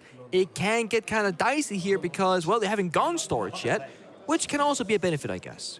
They haven't shown how they want to defend it, but they've also yet to practice it, what their weaknesses could be up against this squad of Brazilians. That was the angle that essentially won the round there for Rek. That roam just really was not dismantled accurately. Scars. Seems like both teams are actually trying very hard to take the path of least resistance. Just kind of, I don't want to say lazy it up on the attack, but it is very minimal what they're trying to do. Try and make it as simple as possible, right? Too simple. Yeah. Well, one last chance now for W7M on their attacking side. They need to push overtime here. This is Scars' map pick, yes, but considering Scars haven't won a map so far at 6 Invitational, you would not expect them to take one off W7M. And of course, W7M, major champions, they're gunning to try and convince us that they deserve to be contenders for the throne. And it's a long way from them actually proving that, considering how their group has been a struggle. Every single match they've played, they've dropped a map. And it looks like this may be no different. One last chance to push OT for the reigning major champs. Lineup not all that different this time around. No Shilto, no Blackbeard, no Blitz, no Munty. The Twitch being brought out instead. It's a very flexible operator. Can fight the Valchems if there were any. There aren't. The Fenrir mines, of course. The Bandit batteries, the Goyo canisters. Tons of value to be found here. Bulletproof cameras. Dash already doing a good job. While that's ongoing, we see Dots working the breach with Volps right now. Fishing for a kill. Scars is sitting pretty. Not taking any risk just yet. We have seen Scars peek this breach a little bit too confidently in the past. This is so cheeky from Rek. What he needs is someone else to come and support him. Yeah, kill the drone. And bait. So Nina here needs to be faking a swing. He needs to be shooting the drones so that Rek can be allowed to stay undetected in this position. Or just if he gets misdroned, which shouldn't happen, of course, but it does sometimes. We see it here. Let's dash. These guys play in Brazil. Probably the best drone region in the world for this. Yeah, he sees him instantly. Oh, yeah. Dead. Oh, he's alive. Wow, no one was covering him on the retreat. That's a surprise. They actually all left the breach as they got opened up, I guess. Yeah, they're all way off. But that's the thing. They can get the breach upstairs. That sees the vert for the bomb side. And then all they gotta do, in theory, is jump in the B window, where Washoy is actually playing at, and the guy in bottom garage. And they can go for a plant attempt. But the issue is, going in that window is very difficult. Here's the entry from Dodez. So close to the side. He finds it onto Washoy. Good trade, though. A C4 comes out, but W7M are too quick for it. 3 versus 3 now. But control upstairs, still in the hands of the Japanese. Not enough info for Rek above. What is that? The crossfire, unexpected. Dots finds one. A good trade, big for a double. Volps, we've criticized him, but in the dying moments of the map, he comes up clutch. Now Dot still on the floor as Volps and Loben try and pick this one up, try and pick up their teammate. And Volps finds a third. That's what we need from him. Overtime is on the menu. He's finally awake, getting the big 3K, trading his teammates, finding the gap, getting in there, and locking it down. It looked a bit messy in the moment there because they relied on one player to get that entry, but they had really good drone work. The yellow pings were active. Overtime indeed, and Scars, one of the things I do worry about for them, their strategical depth, their strat book. How many more times can they play these different bomb sites and attack them and keep things fresh, keep surprising the opponent, because that has been the biggest way they've been winning it out. They've been unpredictable, sometimes to a fault, but it has worked out. It's gotten them this far. One thing I will say for Scars is, despite having a really rough tournament, they have been playing against progressively harder opponents and doing progressively better each time. Okay, so in their first the weakest team, they'll be winning, basically. Maybe. But in their first match, they played Space Station. They won 5 rounds in the series. In their second match, they played OXG. They won 8 rounds in the series. Okay. And then against Virtus Pro, the top of this group, they won 10 rounds. Oh. Now they've already won 6 here, just in the first map against W7M. If the trend continues, considering that Scars did get an overtime loss against VP, I feel like Scars are due for an overtime win. Let's see if they can do it. Only need 2 of the following 3 rounds. This time, though, look at the attacking lineup. I see a Ram. I see verticality. I see a Blanket that can escort the diffuser in the bomb side. I see the solutions to last round's problems on this bomb side attack. A wreck on the Clash will still be a problem, sure, but a Clash cannot technically stop a plant from going down, only slow it and do a bit of damage. And this has been very quick so far for W7M. 40 seconds into the round, we already have a substantial amount of top floor control. We're already getting Vert onto the bomb site. It's a lot of the tick boxes that you need on the attacking side for this round, for this bomb site. Scars need to make sure they retain this even numbers. Don't lose too many players too early. Volps is looking fired up, the IGL. He's also put a deep flank watch drone. As we see, Volps get to work now on the Vert. Oh, he sees the player downstairs for just a second. Who is that? Another spray from Washoy. Bit of damage onto Volps. Another impact. He's crazy. And that's the kill. That's exactly what we need out of Scars. A bit more aggression. A bit of gusto into the round. I can't believe it. He runs around, gets the boogie drone, gets the kill, falls back, full HP, back to his corner. This going out left, right, center, and now to him playing from the back foot once more. Oh he finds a second. God. So much for Vert being one of the win conditions for this round. Washoy says absolutely not. Eventually Loben, I'm amazed that he managed to see that using the iron sides, but a good kill nonetheless. The W7M to perhaps salvage the hope of winning this round. Candelas can go out, blind the players, but a pre-ripped C4 can of course trade it back. One more smoke and pocket of Dash. The first smoke was clearly a bait, but the 4 Candelas, that's the saving grace potentially here. Try and get inside the bomb side. It's a 3v4. Gonna have to get at least one of these kills. And they see 2 players, one left, one right. Now they got the positions known. He wants to drop. The Candelas could be instrumental should he drop now into kitchen. He's got to go and deal with the crossfire. The smoke, a surprising play, especially considering one of them is a Warden. The flash is not likely to work here against that operator. Nina, what are you doing? He just feeds him. He's warning for goodness sake. There's no EMPs on the board and no reason why he needs to be pushing that.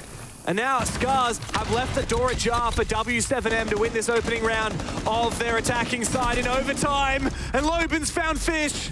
Rek needs to have an impact on this clash to see four to go out. And Tayo does kill Dash.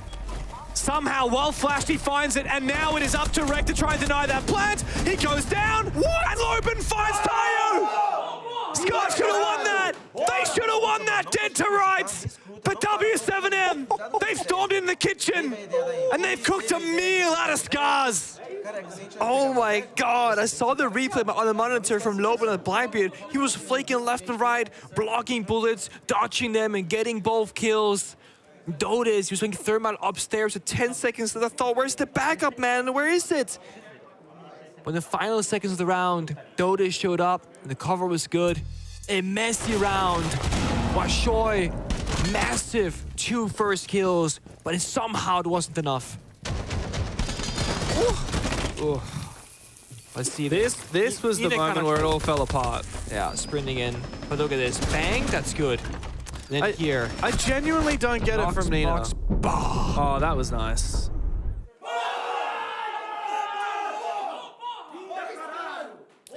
Loban was nasty that round. Some players would benefit if you unbound their sprint key. Yeah. The scoreboard. So there's 3 things. The scoreboard can mentally tilt you if you're not doing well. Sprinting can get you killed if you sprint into a gunfight. And the third is the health bar, which you can remove as well. I have heard a lot of people do that. Unu, back when I played with him, didn't play with the health bar enabled because in his mind, he was always full HP. And it's a one-shot headshot game in Siege. So technically, you're always 1 HP if you die to a headshot, right?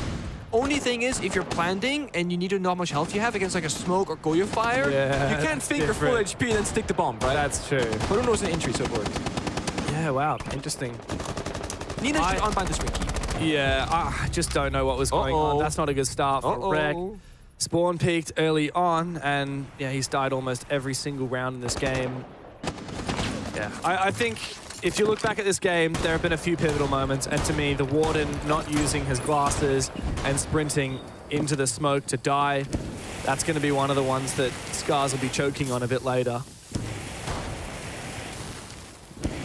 It's been a very big team effort as well from W7M. I mean, besides Volps, who did have an individual very big round, getting that 3K and finishing it up, he's 5-8, but everyone else on double digits. 15, 11, 10, and 11. Loban is still, as I say, his statistics. Nina downstairs with the backup of the whole team, basically, hunting him down. I like that from Scar, saying, okay, isolated player, let's go down, take him out, and then go back to the plan A of actually clearing out the bomb site and the map itself. Lucy's an unusual pick, but Volps has brought her in for it. Scars spots out one of those advantages as they start to make their move in from electrical, and W7M are actually repositioning as they know there's not a lot of pressure over on the Rafters side of the map, so they'll reinforce that position with more bodies. Meanwhile, Washoy playing vertical. Shotgun on Deimos, not something we see every day as he brings out that pistol. Dash waiting for a fight here with Nina, and he gets him. Nina caught with the gadget in hand, becomes a freebie. Exposed now is Dash inside of the Bs. Tayo about to be mincemeat. A C4 sends him. Fishlike and Washoy, the last one's left as they try to pick up kills here and there. A retake now from Dots, 15 kills to his name. Dash playing aggressively, and they have retaken control, and they have the map. It's an easy one in the end for W7M. Pushed at the start, but not to be trifled with are the major champions. Yeah. A valiant effort from Scars, but W7M will not let that one slide. An easy end, but such a struggle of a beginning. Scars, the first 3 rounds in a row, they called attack time after W7M, and then they brought it back 5 rounds straight.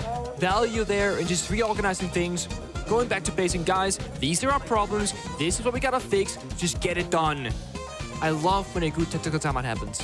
So some good moments there from Scars, but still not enough to find their first map of SI. One last chance to break that losing streak as W7M take us next up to Border.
W7M are up 1-0 in the map, but for this to be one of the best maps for W7M, and for Scars to bring it that close is good for them, but should be maybe a bit of a worrying sight for W7M. Yeah, I mean, watching the whole game, it looked like W7M started out by playing not to lose. Obviously, the pressure could be seeping in a little bit.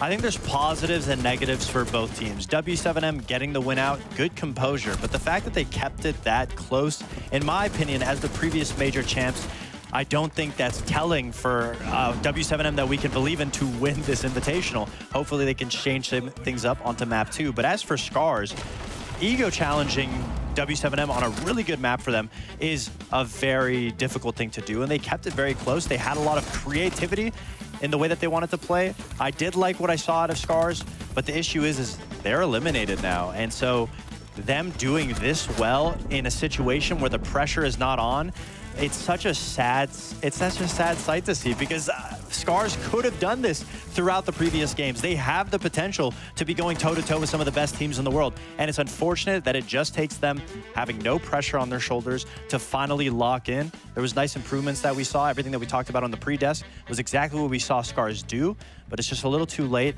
Sad situation for Scars. It makes you wonder where the Scars was when it mattered more, when they played these important games to keep themselves in the group. But overtime for them, like we said, on one of W7M's best maps, is certainly certainly not something to be too upset about, though. Good performance from Dots as well, definitely the MVP of that map. Absolutely. And then a player that I wanted to highlight is just Tayu, because going into this match, he was the worst rated player in the whole tournament. And so now, of course, when the pressure is down, he still went 9-9, so it's not going to boost him up too much, but at least having some impact in the server is a positive. It's a positive thing to see. Yeah, for the Scars players, they definitely had some impact in those first rounds, because on those attacks, we saw some creative things and some good teamwork, which Leo is over on the telestrator to explain us. Of course, that's one of the things that we mentioned at the beginning. Scars is missing that teamwork, that fundamental play, that cohesion in important games. Now, obviously, they don't have pressure on themselves, and they've showed up. We're looking at here, this attack on top floor. It's a 2v2 setup, and I want you to pay attention at the situation here. You have two entry points, Catwalk here, Electrical here, and both of these entry points are covered by Volps on the Clash. That's washing that and covering all of this for Dash in a crossfire, perfect crossfire, and Volps is calling that. The two remaining players are here. For some reason, Dash decides to give up on that crossfire, and this will be a big mistake because it then opens up a long line of sight on his rotation. All those guys have to do is punish that rotation as soon as he moves, and that's something that will happen. Now, I want you to pay attention at the instant reaction from Taiju. He goes to pressure that Clash, push her away, so that Fishlight can go and plant in a safe spot. That's a really good setup from them, and then pay attention to this setup. Again, amazing fundamentals, amazing crossfire here from Scars to prevent Volps from any potential comeback. As soon as he goes in the door, he gets killed, and that's a perfect fundamental play from Scars. So they have it in them. Maybe they will show it on border. W7M needs to be tighter, though, if they want to take second seed of that group after a short break.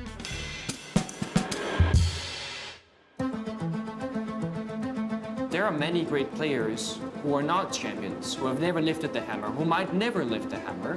And it's not because they aren't good enough, they just might not put in what it requires to really get there.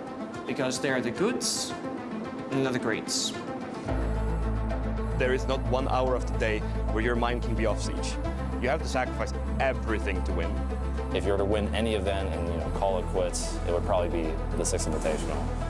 Chegar no topo uma vez, então assim foi um momento de muita emoção. The Invitational is, the kind of the final checkpoint, the final test. It meant the world to me.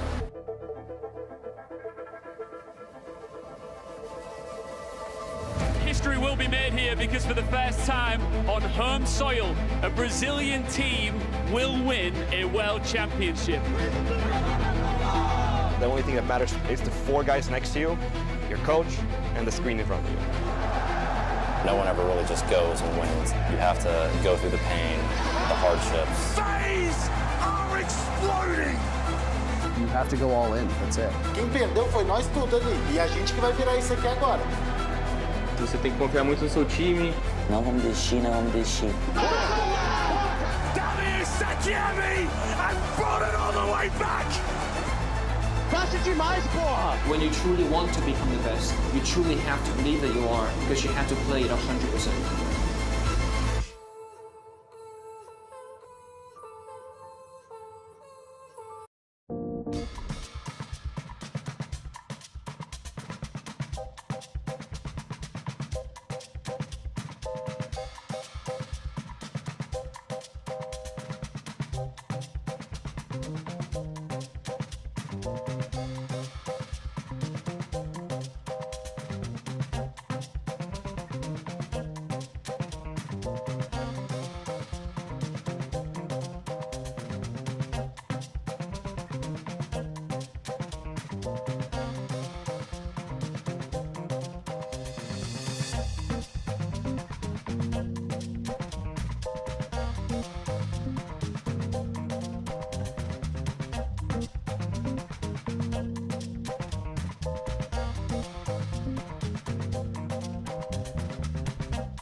W7M find themselves on map point, and they would just need one more map to shoot themselves up to the second spot in their group. A huge advantage that comes with that, and that's something that they'll be playing for on their own map pick of Border. Starting out on the defense, what do we expect to see on this map?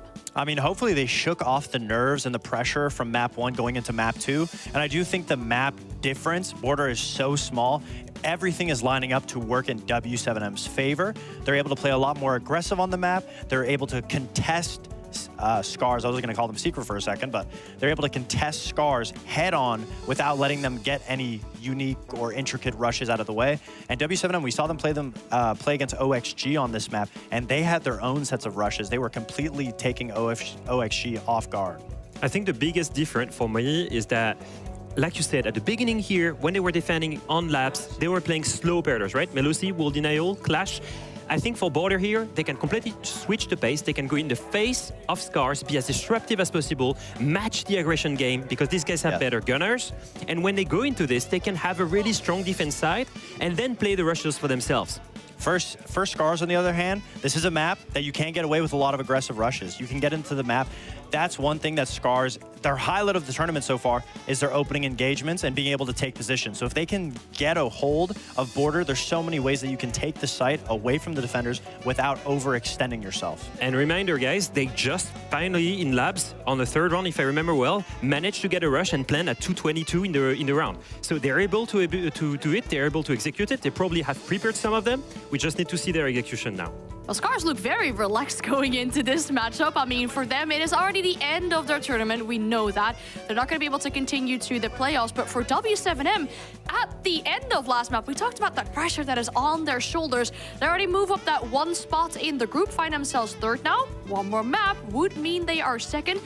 We thought we could see this pressure on them at the beginning of this last map. Absolutely. I mean, we saw it. They were trying to play not to die. They were playing very slow operators, trying to stall Scars so that they wouldn't lose the game themselves. But then we realized after they went down 3-0, that's not the way that you win a siege game, especially on labs. On a map like Border, it's the same thing. You can't just play back into the site. On defense, you have to be proactive. You have to go for those gunfights. And like Leo said, you have to match that aggression, or else you're dead in the water. My take is that pressure is gone completely. If you look at the faces on the side of W7M, they look completely relaxed and chill. They've got now 2 maps and they only need to win one, right? They've got Border and Clubhouse, that's 2 ammunition.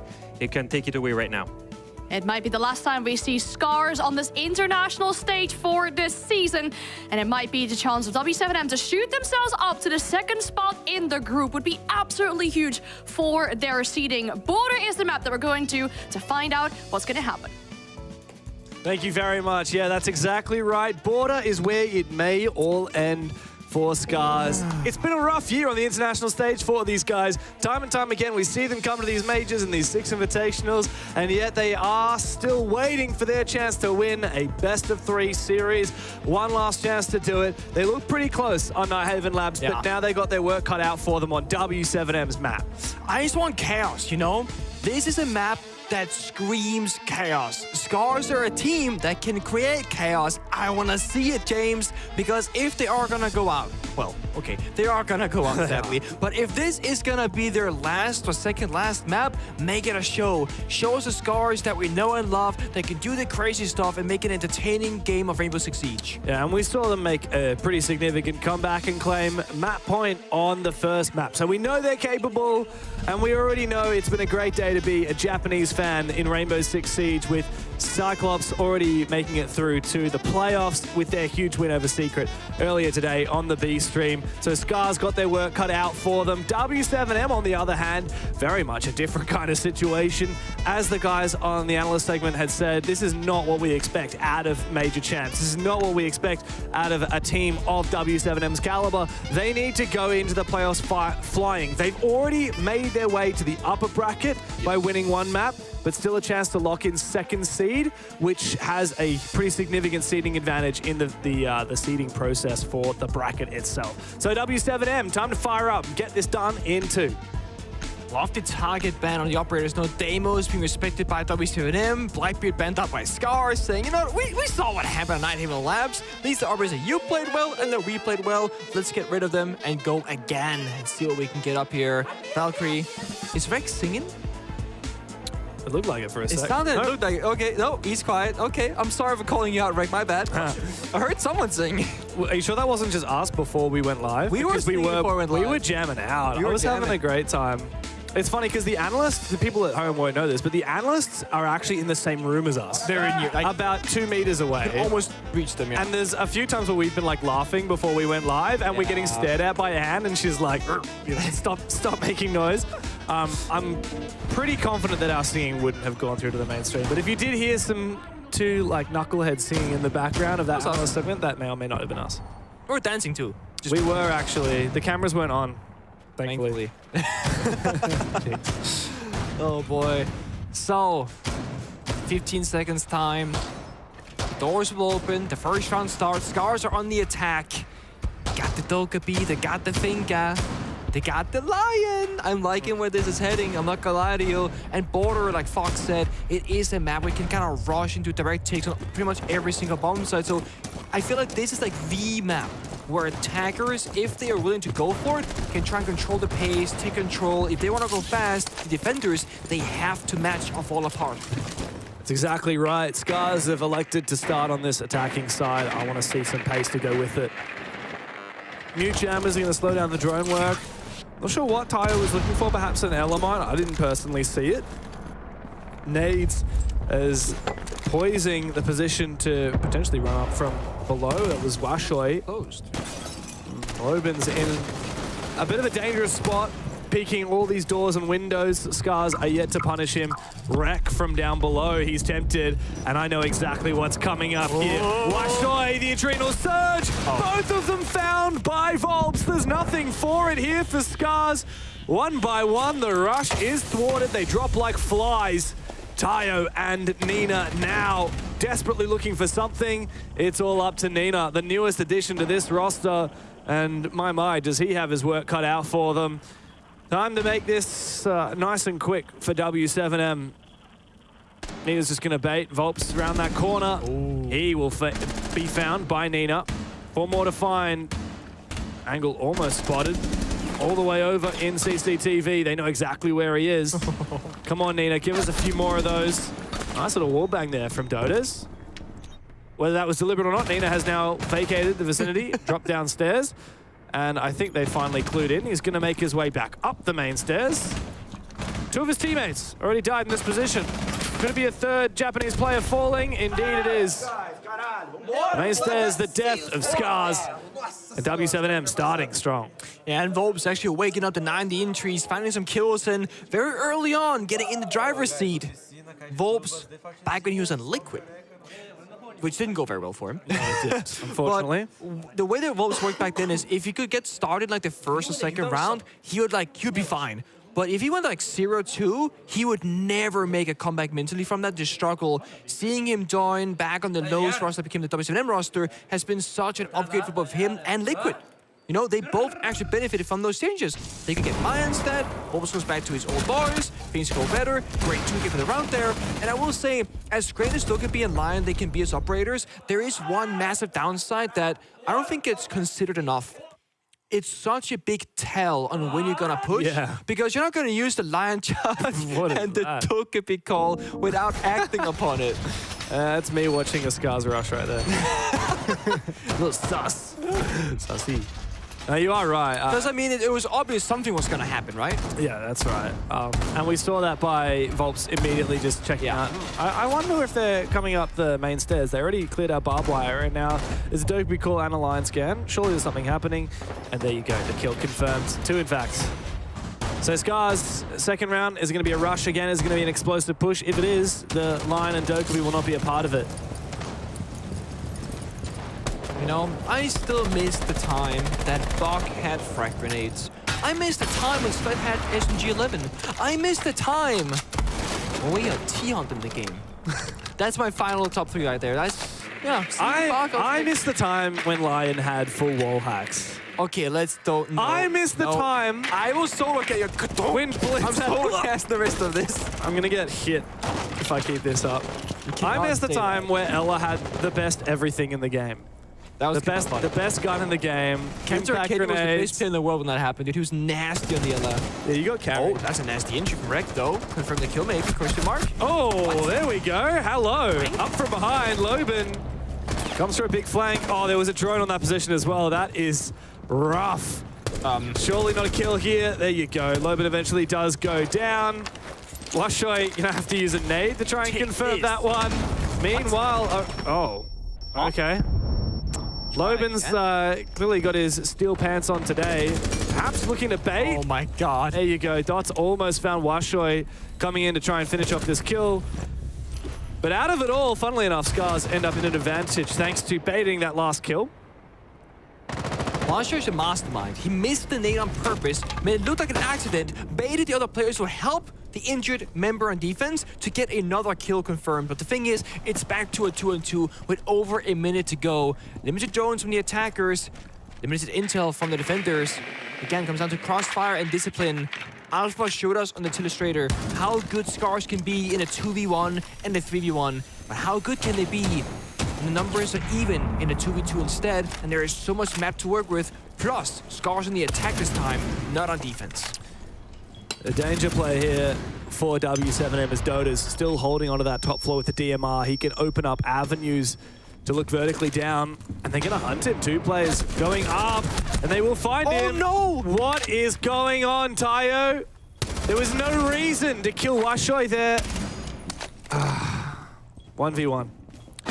Time to finish it off, Tayo. He does redeem himself. It was a 2v2, but Tayo says, nah, it's a 1v3. I'm going to take them all down with me. You have to laugh at that. Sometimes you want to be the main character, man. Can we get a replay of him doing that eyebrow thing again? We have it in the system. You just play it. We still have that in the system. Every time we have a Tayo moment, he just has to, we have to see that. Let's see, so the flank cap being past the drone, gets one, runs away, gets injured. But this baiting was great from Washoy. And it just, you know, doesn't risk anything. Yeah. Confirms it. I want to believe you. I reckon it was deliberately masterminded. Let's see this from Tayo's POV. Okay. Oh, I blame Washoy for that. He walked back into the line of sight. Yeah, Tayo also, like, backed up and, like, looked into him. Rek is, like, begging. Me when I team kill but still clutch up. Oh, dude. It was funny because a team kill in pro play, we call it Corey back in Europe. Yeah.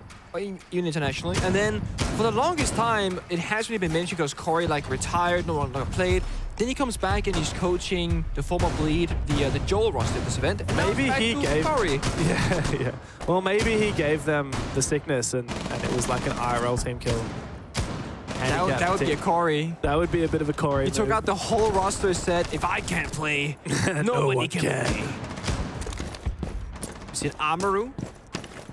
Yeah. There might be some Amaru sometimes. Is it info? Surely there's a pre-play drone for this. I hope so for his sake, because otherwise this is not a 50-50. It's like just YOLO it, dude. Like, yeah, just send it. Just send it. All I mean, right, there is a guy in armory You gotta right get in the now. building right now. Loban's gonna hear this 110%. So, what did you say, James? When do I go in? Oh. Now? Oh. Oh? 3, 2, 1. 0.5. 0.25. 0! In he goes! The Candela's supporting him. However, he doesn't get flashed. The Warden eventually does go down. Rek has somewhat managed to make it on that. But guess who else is jumping up things? It's Dots who's come up that hatch. Almost a shot there from Volps. Dots will fall to Rek, who was watching off that position, carves him up. And W7M are forced back. Scars in a numbers advantage. Dash almost falls. Spray through the wall, but Volps finds him. This is chaotic. Yeah, this is what I wanted, James. It is. Back to a 2-on-2. We've seen this one before. Tayo is dead. Means no team kill, but no clutch. What happens now, James? Who's gonna take this one? Someone else is gonna take matters into their own hands. Who's gonna do it? As a Dokabee's logic bomb continues. I don't think they heard him. They must have heard him. He's right next to him. Like he's right behind Nina. Watching from the hallway. I mean, the bomb site is downstairs. They have that diffuser. Rek can just fall on down. Fortunately for him, there's no way in from Workshop, so he is going to have to cross his line of sight where Dats is watching. Nina does a lot of damage. Rek's also low. Volps to support vertically. All up to Rek now. He could go back upstairs through one of those hatches using the Gyro hook. But otherwise, he's got to deal with this crossfire. 2 players from W7M versus a low HP Rek. He's just waiting. He's got 2 flashbangs. Oh, he sees dash. Shoulder peek. Doesn't connect the shots though. It's a nice job to make that 1v1, but the crossfire is there from Volts. And W7M looking solid.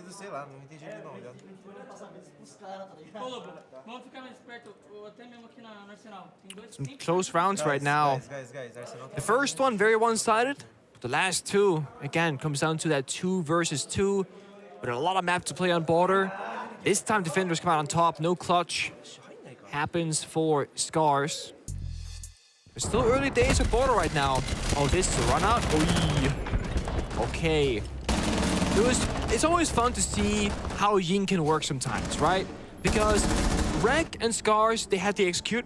He flies in with the Amaru, gets team blinded, and then Warden kills someone else because of it, sadly. Yeah, ironically, the Ying there, the only player that actually affected was the Warden, who obviously does not get affected by the Ying.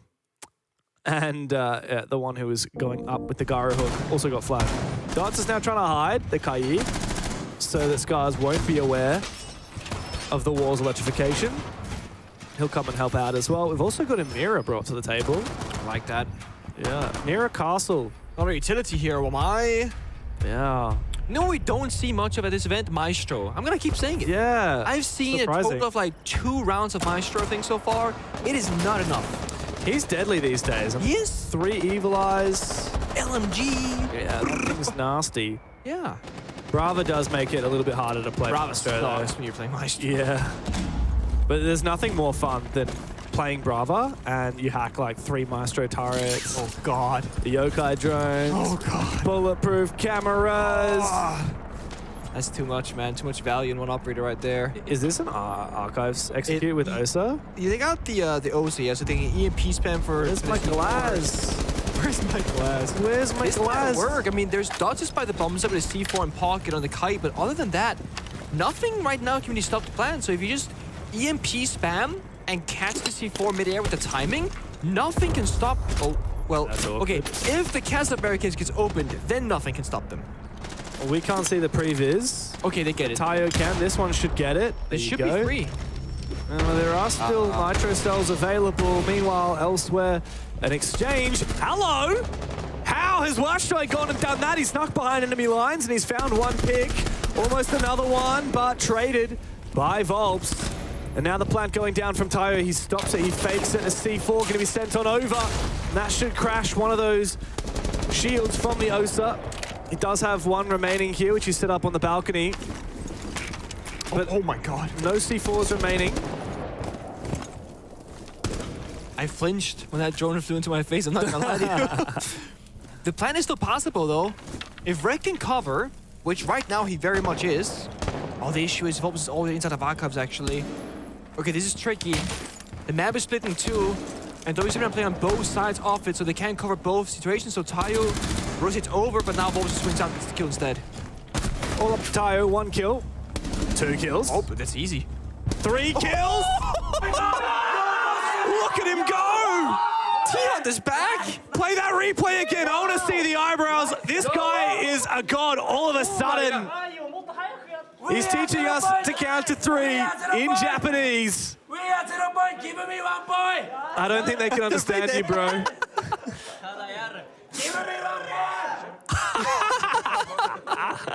They're taunting them. Bro. I love that. I'm here for it. I'm living for this. When you don't speak English, so you trash talk in Japanese, but your enemies are Portuguese. I mean, this was clean though. Bim, bop. And you wanted to call this before it happened too, Boop. Yeah, you saw it play out that way. I heard you. There's only one way that pans out for Tayu. Man's cold. Straight to Take hydration. a big sip, and come on, do we get...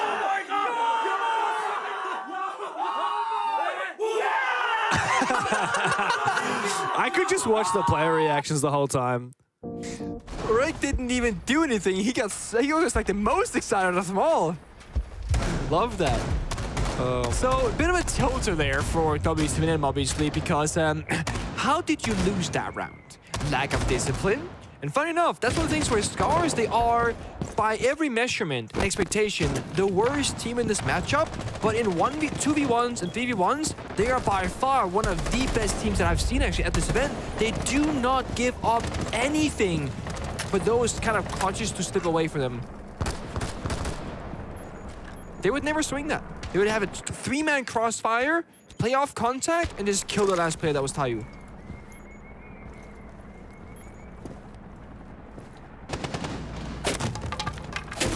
Snipe here. See a yellow ping. Entry. These nades on the doors keep happening as well. No grenade cookie, by the way, in case you guys are getting scared there. That got removed recently-ish, so can't cook grenades. Hold on as long as you want. Wolves finds Wreck though. Dodos with a second as well. W7M, they're heating up. They're just falling apart right now. Dodos with a second. Washoi gets the third for his team, but Scars, they're barely inside the building, and they're mostly all dead. Nina 1 HP. Somebody help this man, but no help can be found. Washoi, it's your time, buddy. 1v4. No, can't find a single one. Lopen confirms the round, and just like that, W7M, they can throw a 3v1. But they win the 5v5.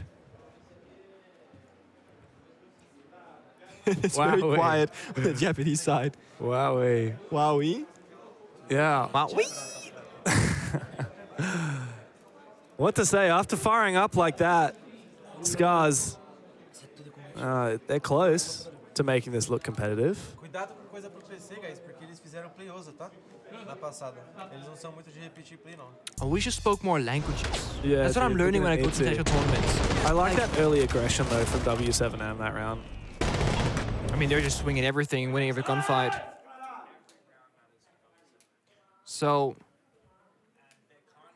it's funny because earlier today when James and I were casting the... Wait, was it earlier today? I don't even know at this point. It was earlier today we were casting a match. And we go to the bathroom. And if the matchup is like an English-speaking team and like a Portuguese team, the English-speaking team can't talk strats in the bathroom as they're, peeing or whatever.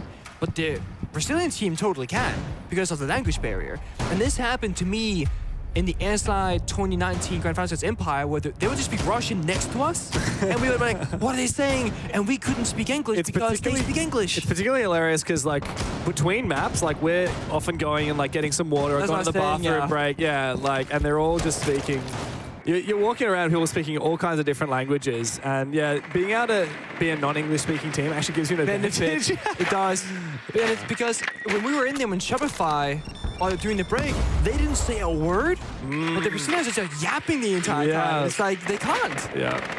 So, actually where we stand at the moment with this round, every single round counts for W7M for impacting the seeding coming into playoffs. That's right. So currently, how it stands, W7M, if they win 2-0, they will be the second seed in this group, right? And the second seed teams get to pick the first seed. Nice early pick from Washoi. But as it stands, if W7M do not lose another round from here on out, they will be the tied best second seed team in the tournament across all the groups. Tied with M80 in their group. Okay. And what that means is, of all the second seed teams from all the different groups, they get ranked and how good they are in the tournament. And then the best one gets to pick first. Yes. So if W7M doesn't lose any more rounds, they will be tied best with M80. This is aggressive from Lopen, almost walks into the Claymore. But has survived. Tayu as well. Tempted to go for a run out here, Volps. Nice shots! On the Fishlike, the face full of buckshot. Tayu trades him on back. W7M are on track to continue contesting M80 for the best second seed team at SI. and keep that seed advantage moving into playoffs. I like the early aggression here, but I mean, you got the 4v3 with both Dots and Dash low on health. You could maybe there for Volps fall back, just play the numbers game.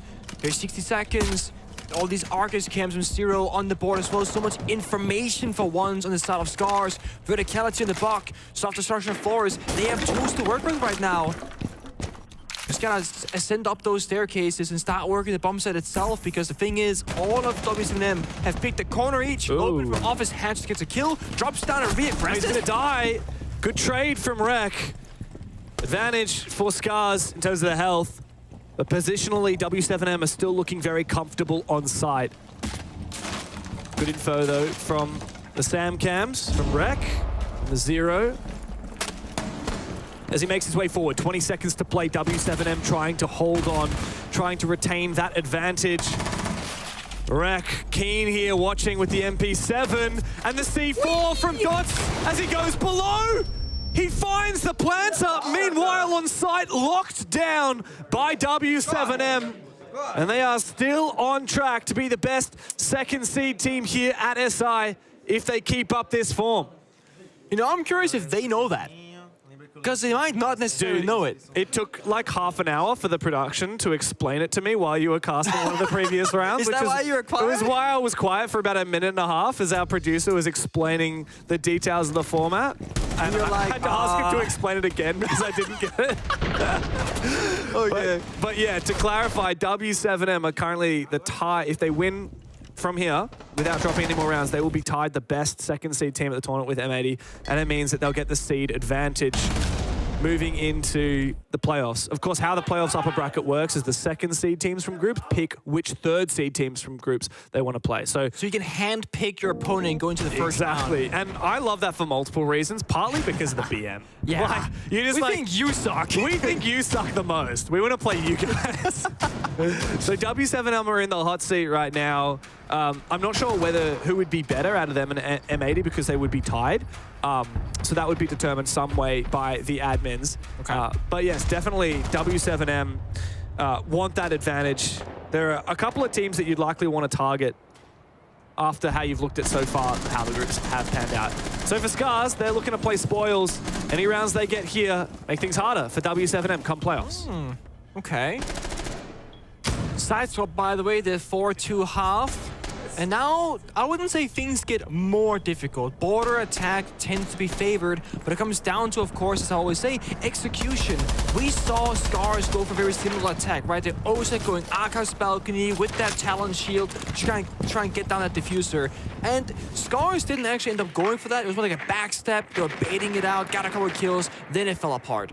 Now W7M gonna try something similar, but they got something else going for them. They got a Capitale, the fire and the smoke. They got Dukabi calls, but look at this. Nina in the corner, gone unnoticed so far. If he doesn't get spotted, he can easily get one kill, maybe a second. Oh, the Nate no. force movement. There's with the bomb at the door. I don't think that was intended for him, but it works out all the same. There's nobody currently from W7M on the balcony of Archive, so Dots is very alone. There is a drone in Armory for W7M. They have information on where these players are. And now the AC balcony occupied there by Volps. A good flash. C4 out. C4 is baited successfully. W7M looking pretty safe as Rex got his C4 pre-aligned. He's waiting for the right moment. It's tossed on out. It does kill the planter, at least briefly. The plant stops. But amidst the chaos, W7M have recomposed and found the numbers advantage. Now it's up to Dodes to try and reattempt to plant, but meanwhile, Nina's found he is traded back again by Dodes, who locks down the fort. He doesn't need to plant a damn thing. He just fires up with his rifle. Massive round from Dodes. W7M continuing their reign of terror on border. Ridiculous shot in the second guy that was flying off the shelf. I mean, how do you even read into that? So sharp in the server. The strat almost worked. They were spamming EMPs, fire, flashbangs, the whole shebang. But the triple C4 from Scars, it did work out to start with. But then the entries off W7M, they entered that bomb site and won the individual engagements. And with that, a tactical timeout has been called by Scars to try and navigate these future rounds. What to say now in your tactical timeout? It's been a couple of rounds now. They have struggled to get into it. 3 in a row, W7M have won. Reprisal of aggressive defenses. Now into a solid first attack round. We know it's much easier to attack than defend on border. Yeah. This current meta, that's why Scars picked to start on it, but a 2-4 half is not good enough. Now W7M, the 5-2 lead, are just 2 away from closing this series, rocketing to the top. The thing about this map is that you can kind of cheese every bomb site with a rush, a direct attack, etc. So Scars' best bet might, oh nice shot there, might even be to go back to the same bomb site more often than not and just try and, you know, force W7 to attack in a different way. Because you go to ventilation, to tellers, and bathroom, they might have a similar take to that bomb site, like a glass or a blitz or an OC or something like that. You just lose these rounds in the most frustrating of ways. Scars have chosen to Arkham Tellers though, or Arkham Tellers to Tellers bathroom, and they got a pretty, I don't know, I don't like this upper lineup right now. I feel like they can't do anything amazingly well. You know, the Legion and the Oryx right now, they don't provide a whole lot of value unless a Monty's on the board all of a sudden. Yeah. And Mirror's open. You know, you have options to work with. You have information ops, like you still have the Pulse and Echo and Maestro. So it just feels like this is like, we're gonna fight you with our guns. But do you really though? It's a loosey-goosey kind of setup, right? Like you can lock down and change some of the map with Castle and then play around it using your Legion and your Fenrir to try and add some traps, give yourself an advantage in these fights.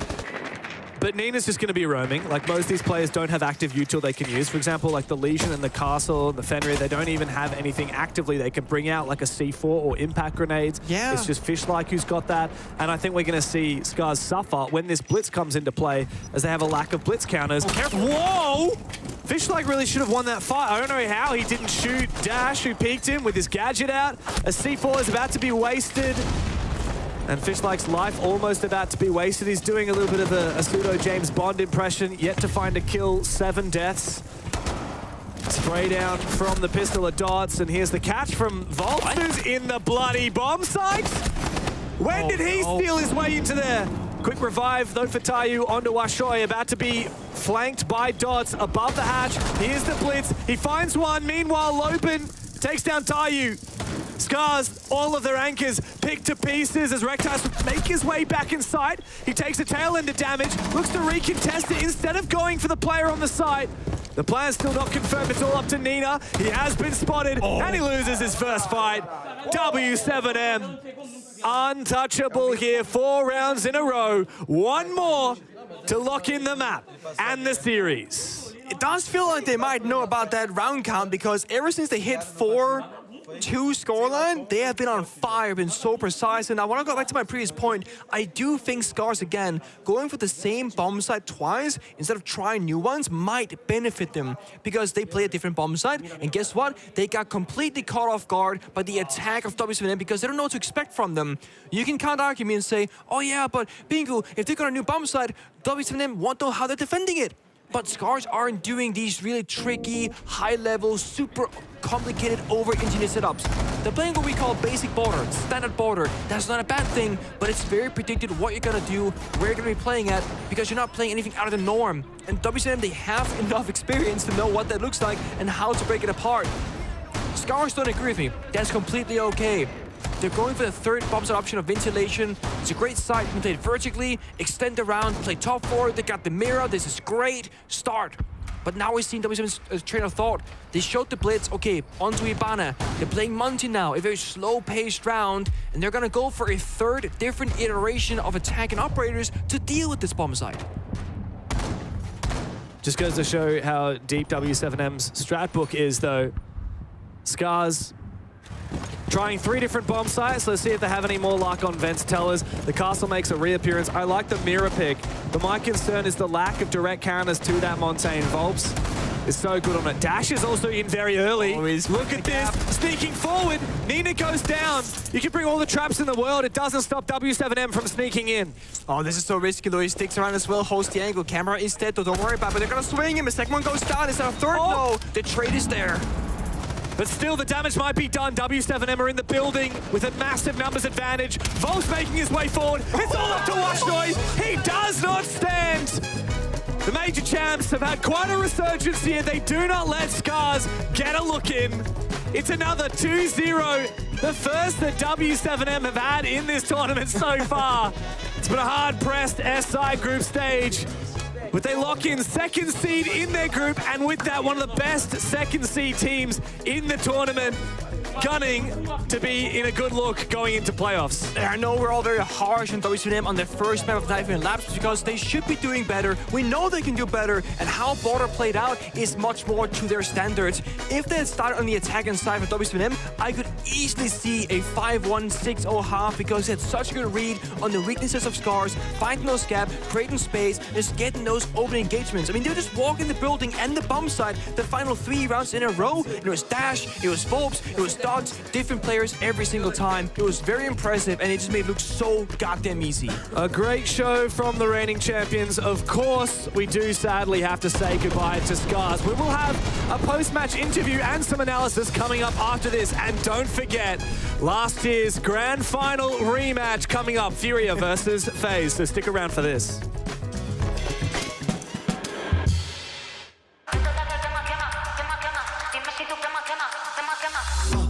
Tap, tap, yeah, I want that. No lines, I don't cut back. Sweet, salty, and all that. Let loose, come get that. Can you play that back, back, back? Can you run that back, back, back? I'm trying to play that back, back, back. I want that. Tap, tap, let's go, let's go. Tap, tap, let's go, let's go. Tap, tap, let's go, let's go. Right here, can you feel? Let's go.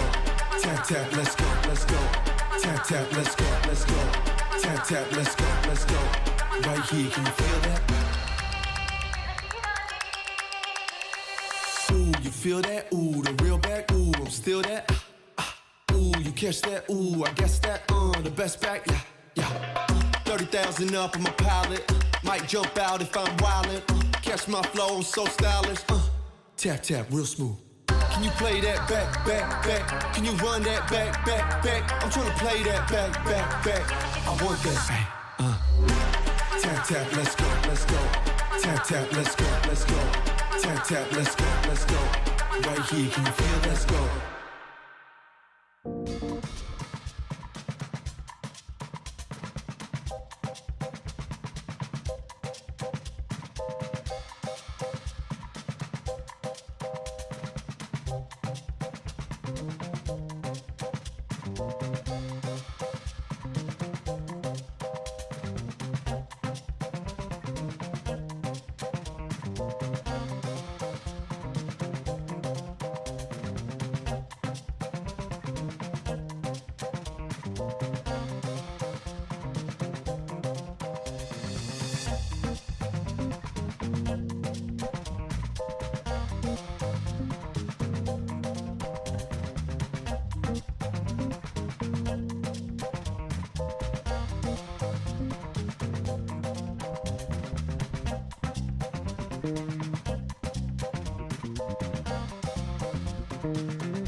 We're speaking to Lobin after this victory against Scars here. Congratulations as first.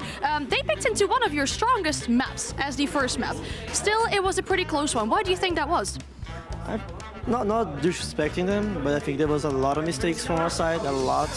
So, of course, they did play really pretty good. They did what they need to do, the basics, and they were shooting good, as always. So I think it was some of our mistakes that really punished ourselves, but thank God we could like get back into the map in a good shape. It's nice of you to say as well. No disrespect to the opposing team. This means you move from 4th to 2nd in the group. That is a big improvement. Means you move out of the lower bracket and you actually get to pick a team. How do you feel about that? I was talking to my teammates and saying I don't really care if we were 2nd or 3rd. Like I don't really care if I have to pick somebody or if I'm going to pick it. We are in the winner bracket. We have the same match that we are gonna get if we were in 3rd. So I'm just looking forward to whoever we're gonna pick. I don't know, but if you want to win SI, we have to face anybody. So just go for it. That's true. You'll have to beat everybody to make sure you can count yourself the champion. Now, what goes into that decision-making process when you are a 2nd-seeded team and you get to pick any of the 3rd-seeding teams? What do you look at? Do you have a team in mind, maybe even? I don't even know who are the 3rds, but I think the thinking you need to do is probably like the teams that you have a good playstyle to play against. So whatever it is in your team that you think you're comfortable to play against, even like if you're comfortable playing NA, against EU, against Brazilians, I don't know. So I think it goes around that. And of course, if you have like some team like, I don't know, BDS or anything like that, you don't pick those. I think that's the most common way of thinking. Now, you don't want to have a rematch of the Montreal Major Final against BDS? We can have it, but we can have it further. Definitely, yeah. Maybe at the final, who knows? But thank you so much for your time and best of luck with your next game. Thank you. Bye. What a result for W7M. They shoot up to 2nd in their group with this 2-0 victory against Scars. The last time we saw Scars on the international stage for the season because they get knocked out of the group. But what a way to do it by W7M. Absolutely. I mean, it looked a lot better from W7M too. They constantly had an understanding of the strats that they wanted to do. They weren't really getting caught off guard by Scars, and the trades were there. And I think it really came down to the map. Of course, Scars looked really good in map 1, but once an APAC team is figured out, I think it's a lot easier going into the next map forward, and that's exactly what we saw from W7M. It was typical business as usual.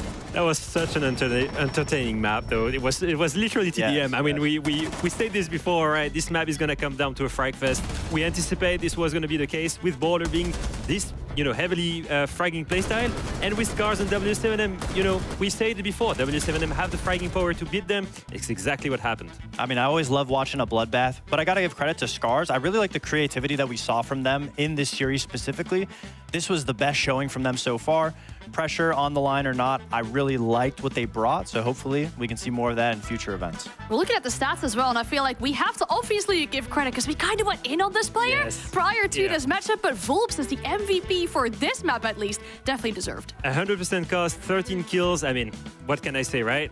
It's good to step up. I mean, it's great to do it against a team that's already eliminated, but I hope he's going to be able to do the same further in the tournament, right? Of course. I think any IGL that's consistently able to make it to the top of the leaderboard is obviously alleviating pressure from the rest of his team, because most times when you're the IGL, that's the difficulty, is being able to lead and counter-strat against a team that's so unpredictable like Scars, but also maintain the gunplay and the gun level to be able to just give that extra push for your team. Yeah, we talked about how this could maybe free up Scars a little bit, play with a little bit of less pressure, and we could see that because it didn't go out without a bang. No, we had amazing plays from time to time. And look at this Thermite play, by the way. This is Osa play, sorry. Look at this headshot, and then straight into office rotation, straight into headshot again. It's never a matter of skill for me. These guys, they're amazing in rank. They have an amazing aim. Look at his trash talk. Look at his energy. You love to see that. You know what? It brings me back to the Nora Arango days. They get hyped for this. The only issue I see is, why isn't it coming sooner in the tournament? Please, guys, come on. Yeah, it just needs to be a little bit more consistency. But APAC always brings the energy. And hopefully, I mean, they can just not let this affect them. I mean, like we said, we liked what we saw. I really love the creativity out of them. Yeah, some creativity that we saw as well had to do with an operator we don't see too often, but has great information. Zero was used in a very creative way. Absolutely. Very slept on operator. I think Zero has such a high skill ceiling. We're going to see that they actually use it to get full CC information so that their buck player can play from below off of the information. And this is why Zero is so slept on, because you need a coordinated team to be able to work off of it. Watch, they have no idea. Even the Aruni's looking through the floor to try to make sure that it doesn't get picked. And then again, they use it. If it's not taken out, the information is so good. Consistently 2 picks off that. And you were saying backstage, when we were watching Rec, they were constantly using the Zero to have so much information. And it's plays like that that can make a tournament-winning team. Unfortunately, I mean, maybe another team of the tournament takes it from Scars. Very slept on operator. I'm happy we got to see its highlight. Yeah, and I mean, with that, well, recent buff, he's got 6 cameras, so that's a lot. That's even more cameras for my teammates in rank to not hold, which is great as well to have that. But we also have a blacklight detail for this matchup, and for that we go back all the way to the first map, something to do with vertical play. And again, it's Scars teaching us new way to play Siege. Let's take a look at this castle play all the way. You're all the way on the top floor on Labs, double vertical play onto the B-bomb site, all the way onto the doorway, and at the same time, a little bit later, look at this long angle all the way from the top floor. That's a castle roaming setup you can reuse in ranked. And this other angle from electrical all the way onto the breach. If anyone is wondering exactly what it sees, let's take a look from top-down view. You see all the way it goes through the breach and here onto the B-bomb site on a single doorway. And you're upstairs, so you can also go all the way to catwalk and through the hatch watch Animus. And you're gonna see that brings him 2 kills, Fox. And it's so smart to have castle up there because the holes weren't there prior. So you're able to use that secondary to make them later. A normal team wouldn't be expecting a rotate that far away from the site. And obviously that's a very common plant spot. He has 2 spots that he can watch. He just needs to stay alive, and he did his job. And then once the plant starts to go down, he's able to shut it down. And that's just so creative. I can't believe that Scars is the first team that I saw that out of. Really genius play. I'd never think I would see the day where I would call you guys to go in ranked and play a castle roaming, but this is the time to try this strat. I was gonna say, you kind of caught me off guard there with the castle and roaming. I was like, what a combination. With the worst gun in the game as well. That's something that's kind of unheard of. You've got an ACOG now, so it's good. But it's so smart, the utility, and then if he needs it, he can always castle up the garage door a little bit safer in the round, and then that shotgun making them late round. No attacking team would expect you to do that.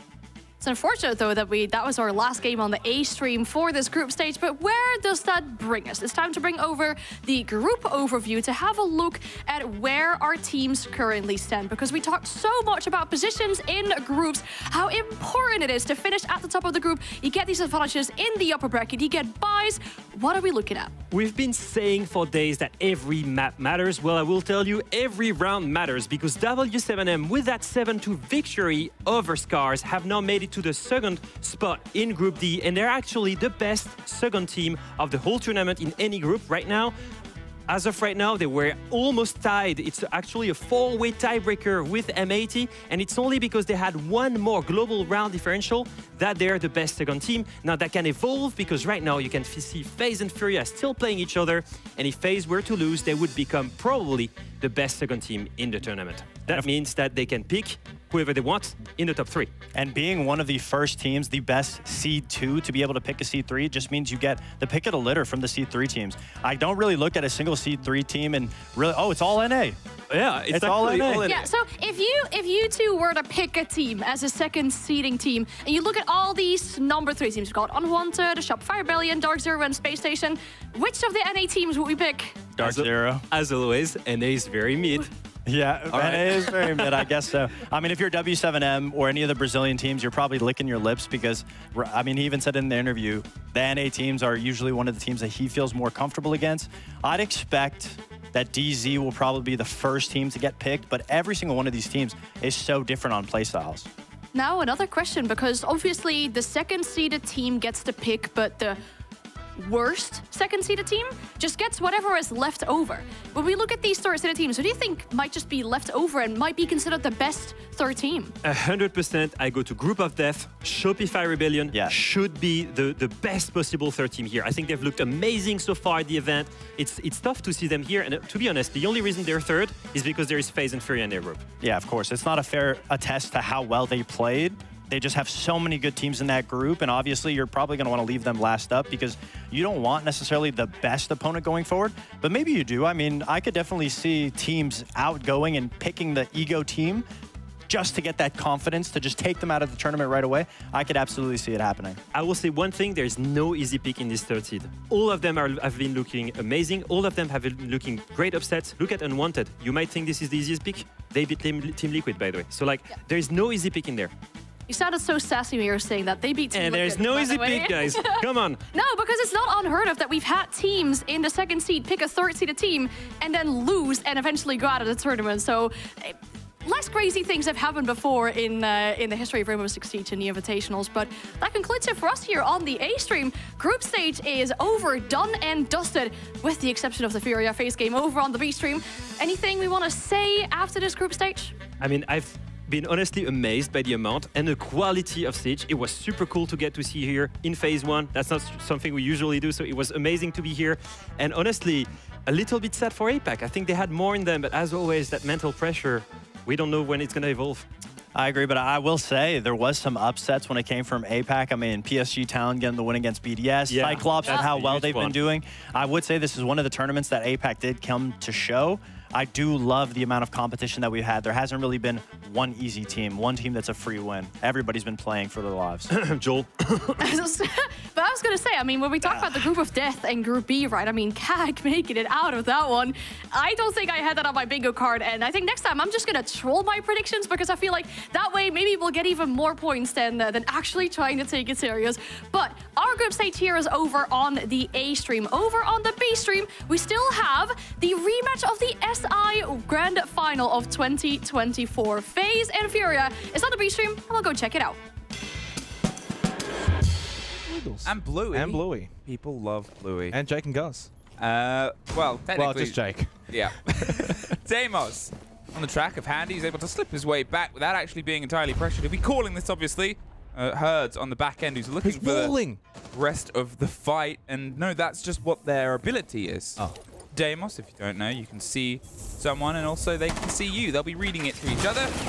And usually in a well-coordinated team, you can get the pinch on the back, but clever player won't throw themselves into the opportunity, so just sort of sat, still calling, still tracking somebody who has left. Again, it works both ways. Herds, he's baiting them in. He's sort of saying, oh, you just want to find me? I'm here. Yeah, I think that Philippox has got a lot on his plate this round because you've got double hard breach with the Thatcher. So a lot of the members of Fury are very much so, well, hello, Herds. That's a nice free kill. He's not opening up any walls. He's just opening up the round. But the kill onto KDS, it does get rid of the Warden. Good pressure from Cyber. And that is a very aggressive run out. And he doesn't find the kill. Probably should have got rewarded. He was so close to being able to get that kill back for FaZe, but Furia maintained the player advantage. Philippox still being a nuisance around that lobby side. Handy, for some reason, open towards Paul. And Philippox is trying to hunt him down with the Vendetta. Misses those shots. 1-for-1 trade up above into the final 60 seconds. And again, another kind of scrappy round to begin here on Clubhouse. Looking for a delicate fight, they thread. Cyber removed from the bathroom, and it's a 2 versus 4. So Handy, this first person trying to draw attention, was actually just a bit of a distraction for his own team's chances. Handy does find Herds underneath, but JV92 lost in an important fight against Vidaking.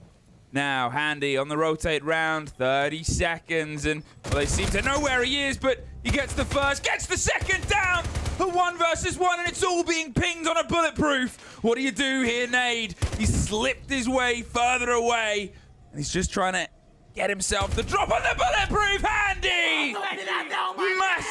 Massive end to what was a big start.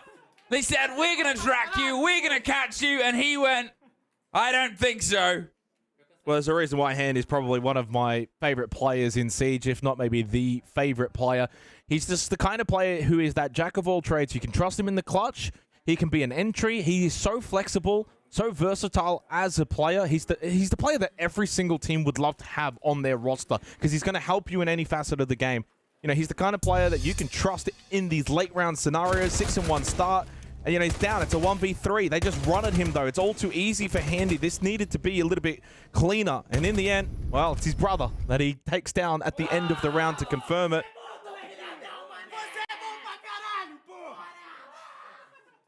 Yeah, again, I don't understand Portuguese, but it looks like they're having fun. Oh, it looks like they're having such a good time. 2-0. FaZe. They get themselves off to a decent start, but remember how that round probably should have gone, and suddenly you're at the 1 versus 1 traded round situation. And Is that something that they're really wanting this early on in the series, regardless of my wishes? Furia.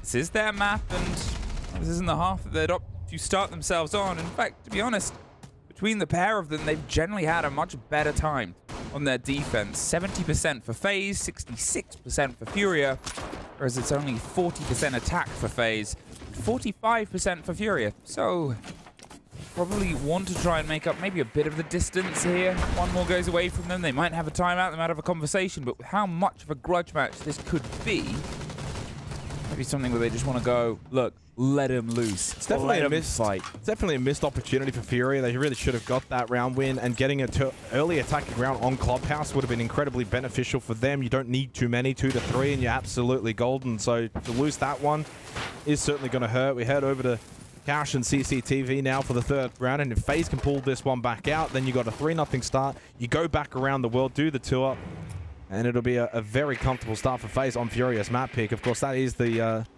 benefit of beginning on defense for Clubhouse. Good information from these bulletproof cameras. JB92 just wall tricking here over towards CCTV. Nade on the rappel.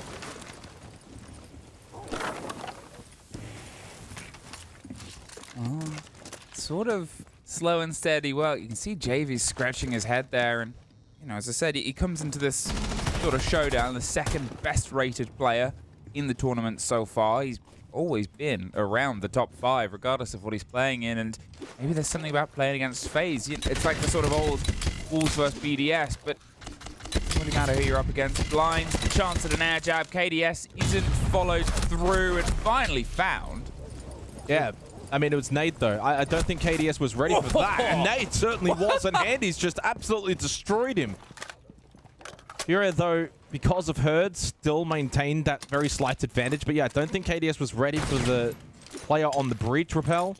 He tried to set the air jab off and then get back into position on Rafters, but ultimately lost his life, gives up garage control.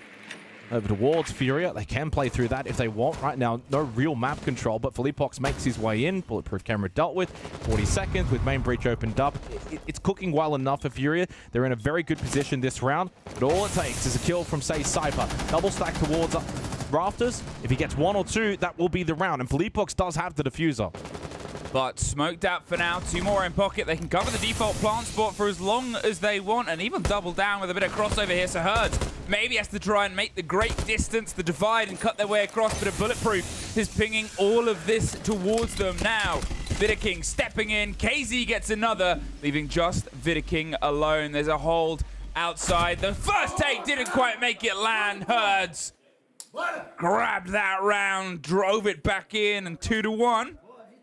Furia, they're able to pull the 3rd round into their favor, but it could just as easily be 2-1 the other way. So Church and Arsenal, love to see what Furia start to cook as their response for what was easily the round that got away from them.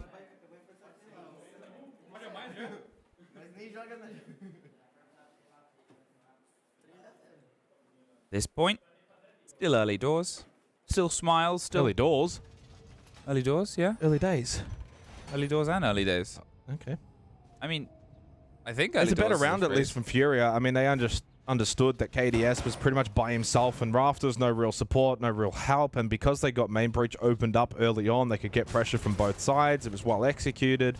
And also just hit some really good shots elsewhere. Otherwise, you know, it wasn't really anything too special. Pretty default round from both teams. And Cash and CCTV, certainly one of the sites that attacking teams will typically have a bit more success on. As you said, Church Arsenal now, and then after that, Gym Bedroom are going to be the sites that Furia really need to get at least 1 from. I mean, in theory, you could just get the 2 on Cash both times. Means you're going to have to be a bit more perfect, though, in your second half on defense. No room for error. Blackbeard in play by KZ this time around.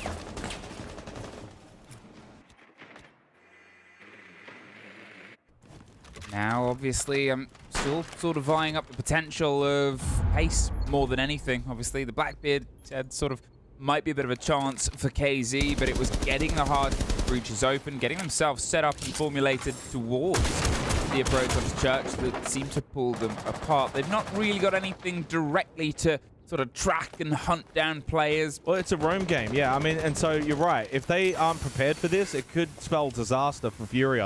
You know, you've got to clear out rafters. There's also pressure towards top red stairs, but this is where the Blackbeard's going to be really good for it. Never mind, it's dead. KZ opted for the fight. And I was going to say that with the shield, you can kind of go around corners and such a little bit more safely. He opts to take the fight first. Nade does get the response. KDS was never going to get away from rafters. Everyone else should try and get back downstairs, but Cyber couldn't make it back. Oh, and JV almost got another. Missed both moments there. They're happy to try and double in, but JV doesn't need to stress this fight right now. Viking wants it, because if he can get this player in oil, which he does, then it levels things up. If JV had sort of sat there, well, yeah, he probably felt pressure, didn't he? And that's why he had to swing out. But you're right. If he had sat there, waited for reinforcements, the pressure from Secret, and get them off the generator, he maybe could have survived and got out of oil pit. Look what they've lost now, though. Obviously, don't have the Maverick. Try and get through the electrified hatches. Cade, you assuming Kitchen's going to be locked at least for a period. You can try and trick it with the exothermic around the side if you know, you're able to get that formulated, but it's much easier for them to counter. That was clawed. You can play Moto. You got one exothermic. But what do you do with it? You might need it for Pipes Wall. You might need it for the approach down underneath. At this point, when you're on a body disadvantage even further now. Yeah, it's going to make it very difficult now for Philippox and Nade to kind of sort through this, because you've probably still got Vulcan canisters downstairs that you have to eventually get through too. That's going to be even more time denial. 45 seconds. Philippox just opting for a blue side push. Don't even know where Nade ended up dying, but he's completely dead. And Philippox now in 1v3, pushing into one of the tougher sites on this map. Yeah, can't hit the initial shot. One left side, one right side. Does eventually get one onto Handy, but obviously the numbers will prevail for FaZe Clan as they take out Basement once again. Was it as convincing? In some ways, yes. In some ways, no. The fact that they didn't they seemed prepared for the roam game. They seemed to have the awareness. The Blackbeard went for the fight, but obviously they didn't quite have the maybe the operators that would have been a bit sharper with it. It got very traded back and forth. Did they slip away from them more than they could have? Yes. That pickup was great. This pickup, great. Just sort of moments there where Furia tried to punish. FaZe were gifted a bit more of the play space and the operator utility.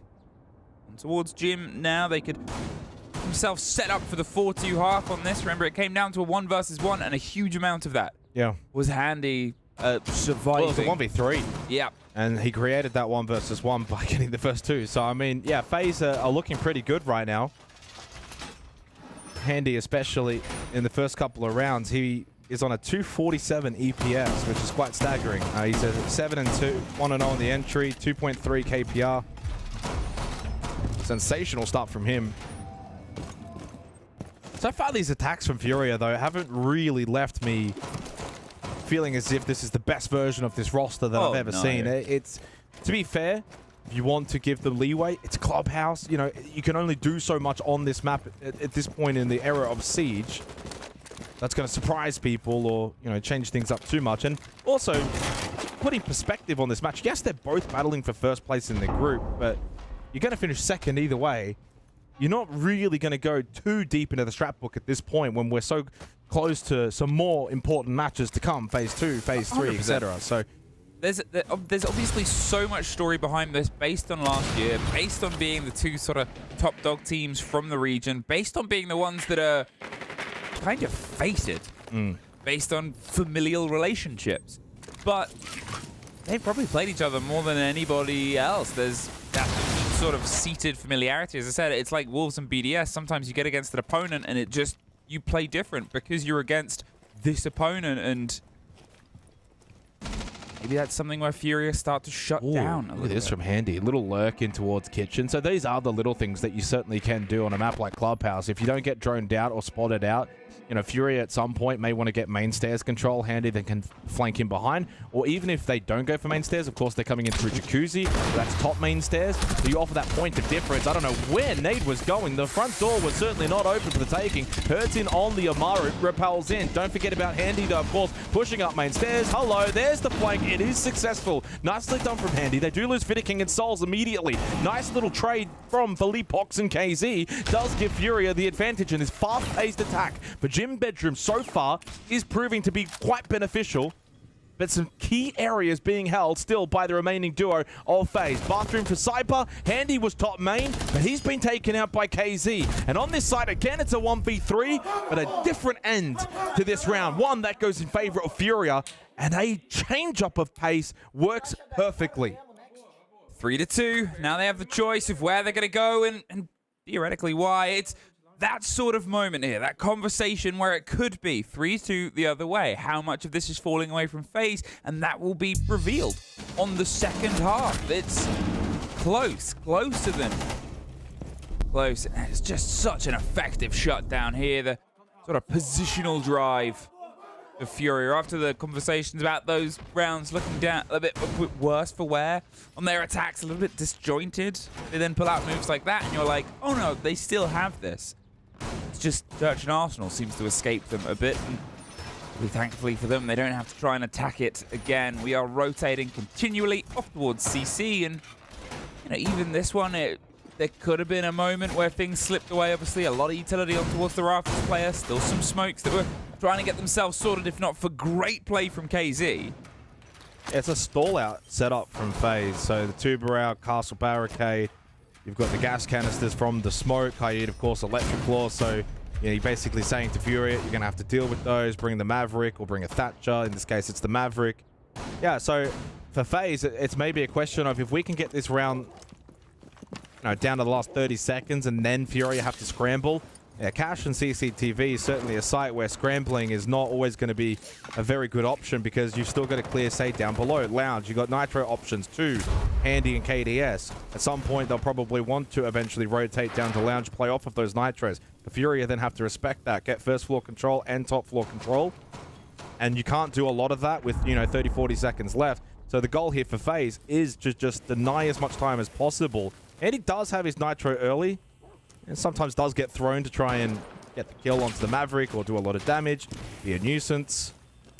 You have those Zodo canisters again as well. They're not going to stop the Maverick, but you can also stop positions from being moved into with those. If you're pushing up Rafter stairs, you can just throw some Zodos down there, stall them out, hard to push. He's actually over towards garage at the moment. Taking a while to get the wall open here and trying to find the last anchor point, and he doesn't seem to quite know where it's connected, so there we go, clean drive across the top, and they finally find the end of it in the Ash breach. It's taken too long.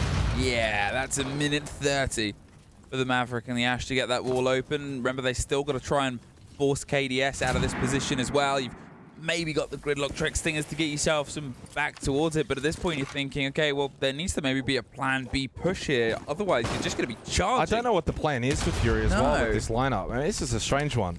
I'm going to be very curious to see if they can pull this one out. I like the setup for FaZe. I think FaZe are actually in a really good position in this round. Spent more time this round watching Mavericks. We're just watching a Maverick blowtorch through the map, and that's about it. There's 60 seconds left. They haven't even contested garage yet. Mavericks. I mean, the plan involves a lot of mavericking, but the first engagement goes away from them. KDS is able to get a take. This round's over. Oh, what the heck? Wow, KDS. Unbelievable. I was about to say, what is he doing? That is death. And then he pulls 2 kills out like that. Hip firing. The TCSG. Fury's half asleep there. I mean, this is an awful attacking round from Furia. From the lineup to the slow build-up to the poor map tricking. I mean, there's nothing that's worked for them in this round. It's a GG, go next kind of situation. They've been absolutely torn to shreds here by FaZe. We had a really good game plan, really good setup. And in the end, I think KDS just got bored. KDS is sitting in rafters and he's just wondering, are you guys going to push? Are you going to push me out of here? And he's like, I'll do it myself. I'll just jump over and kill you all. Round is done. Half is done. 4-2 to FaZe. I mean, the confidence of being like, yeah, obviously, we see all the operators. We know the utility. Maybe there's a moment where he's like, oh, they'll probably like start pushing with Capitao or push with the pressure or push with Ying or push with whatever. You can see the frustration on JV92 there. But at the same time, the decision to just like hop over the side and just spray. Look at this. The first one. Look at that as the second kill. The first was like. But what is that plan though, Emmy? Double push in towards bot garage through a Mav hole with the kit. Where are you going? I think that is a bad plan. Where are you going exactly? Yeah, I mean, it's a strange round for Furia. They never even looked likely, which is strange because they actually won Cash and CCTV before. And they had a, honestly, much better lineup for it. They brought the Ying that particular time, the Zofia, the Nomad, and it felt more like a constructed plan. And then they switched it up. They brought then the Habana, the Flores, and the IQ. And it's just like they ended up changing out the operators that worked for them for operators that did nothing in that round. So yeah, that's one for the trash heap when it comes to Furia attacking onto that round. That's one game plan that you can throw into the bin. As we head into the second half now, 4-2 half. Again, it's kind of that path of the course. When it comes to Clubhouse, slight advantage for FaZe. Final series of the day. Final series, the 6 Invitational group stage. Winner of this, in any fashion, will finish first in their group and get a little head start in Phase 2.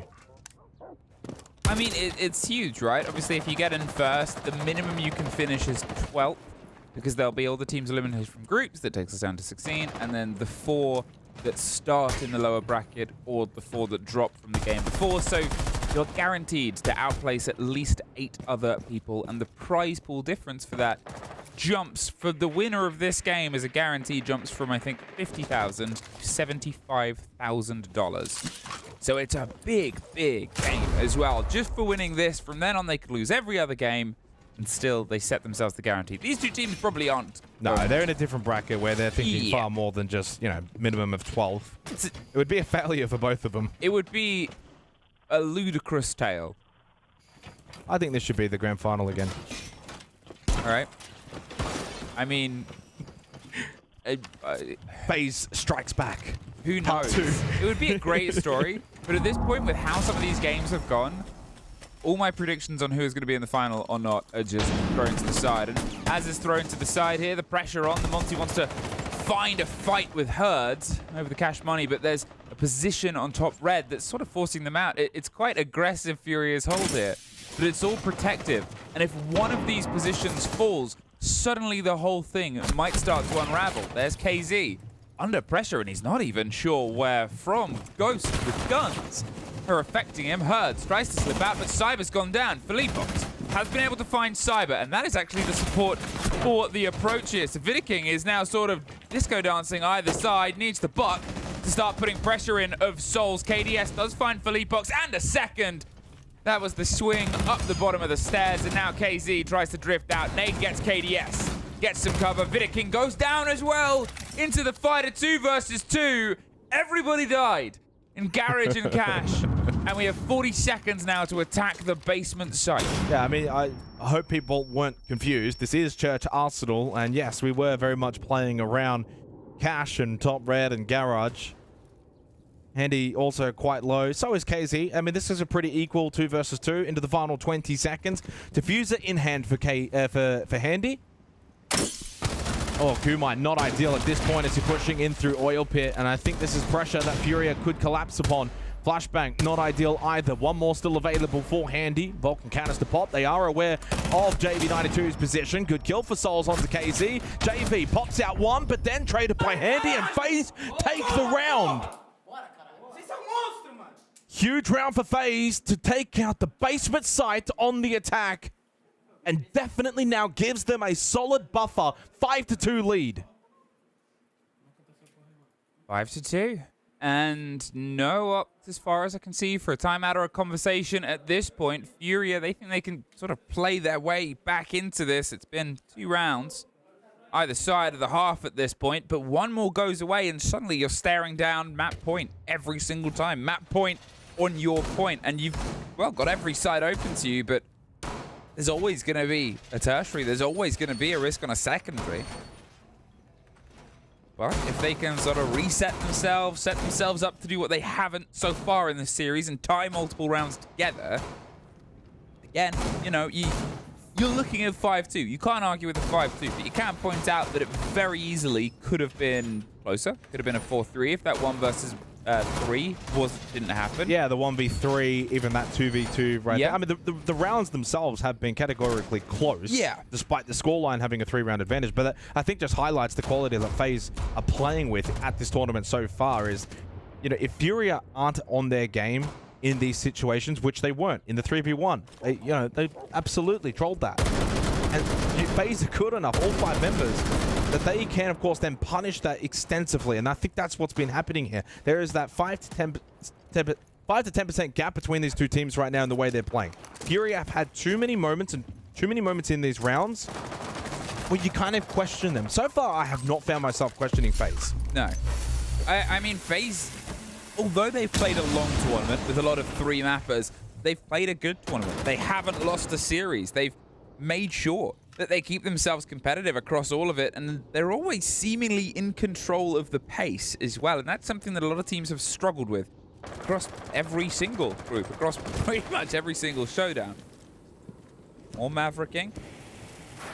We get Jacuzzi opened up. They're getting all of their sort of base work done. It's one of the compliments that, you know, we've paid to FaZe whilst watching them, is they're very good at making sure that all the fundamental jobs are off and done, and yeah, they sort of hoped someone would gift on the back of it, but the E1D doesn't get a response. We hear a Fenrir. I like this, though. So KDS on the Nook can go towards main stairs, slowly make their way up. So typically, Jacuzzi gets opened up. You can get main stairs pressure. The Clash has been brought over to Logistic. Good shot from KZ. Cyber does also go down, and with that, Furia have got themselves a decent lead. The only world in which FaZe are going to win this round is if Nate doesn't spot the Nook on main stairs, but he has. Good movement on the Clash. Didn't just get sidetracked and push over towards Jacuzzi, leaving the side vulnerable. He checks it properly. Now he has the information. And in a 5-on-3 where you know exactly where one is, and another one outside on Jacuzzi, you've got a lot of information here on the trio of FaZe. This is a round Furia absolutely cannot lose from here. I'm not saying they can't, they just shouldn't, and they probably won't now with that kill from JV on Statistical. Now creates almost impossible situation. Poor old KDS, he had one job, he couldn't really do anything because everyone else just died. He does get a stat pad though, there's one for good measure. Furia though, always in control that round. Really, really solid teamwork. 5-3, and they get themselves sort of stepped up and, you know, building back into it. It's round by round, it's step by step, as I said before, but they haven't been able to tie 2 rounds together. And that's still the point of conversation, actually, that they're going to have. This is now when Furia call their timeout. This is where they want to build on the back of success. It's a tried and true method. To be fair, it's maybe the conversation of, look, we've just won gym, but we lost church. So do we want to go back to church? Do we want to see if we can try and make that land again? Because remember how that round played out. Spoiler alert. Not really in church. It all went on. The Furia refusing to give up ground around CCTV and cash. But then there's also the option of, well, maybe we go to our tertiary. We've got to probably win it anyway. We've got to make something happen here. Yeah, I mean, it's what, 5-3, you're on defense club. Furia taking the timeout, probably not because of that previous round, but as you said, more so looking towards the future. Where do we go? And if we do go to, say, a cash and CCTV, how do we want to play this? It's so quiet in there when there's not... It's so... Okay. SSG and Oxygen on the other side screaming at each other like we had in the earlier series. There's obviously the case, for those unaware, you usually have 4 different teams all playing at the same time. The A stream, the B stream, but because this is the only game remaining... It is really dead quiet in there. It's also because obviously there's a lot of people behind the scenes. Yeah, less production people run around these it. shows. Yep. It's like it's a graveyard in there right now. Truly down to a skeleton crew. And us. The best crew. The best crew. On the best stream, which is the B stream. Obviously, for the best game. There's no desk for B stream as well. There hasn't been during phase 1. So all the desk talent, the hosts, loud We voice. are literally the only ones in the building right now. We can do anything. This is like Home Alone. Or like Home Alone 2. Or Home Alone 3. No, it's nothing like that. 5-3. FaZe versus Furia. Let's see what the timeout nets them. That's the big thing, is what have they actually discussed with that timeout? Now that it's concluded, we get back underway. 9th round, Furia opting to go cash and CCTV. Big round coming up from them.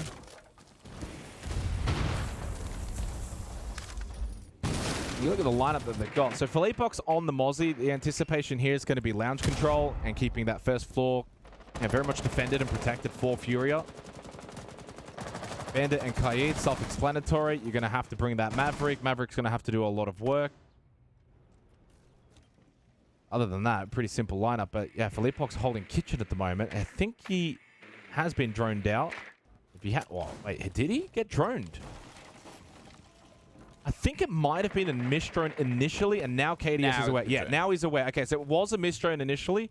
KDS then spots him out, and then now, obviously, for Philippox, he has to rotate away, heads towards bot main. And I like that because it says to FaZe, hey, you're going to have to hunt me down. You're going to have to find me. And you've still got KZ towards Lounge. So a large amount of map control right now for Furia because of the way that KZ and Philippox are playing.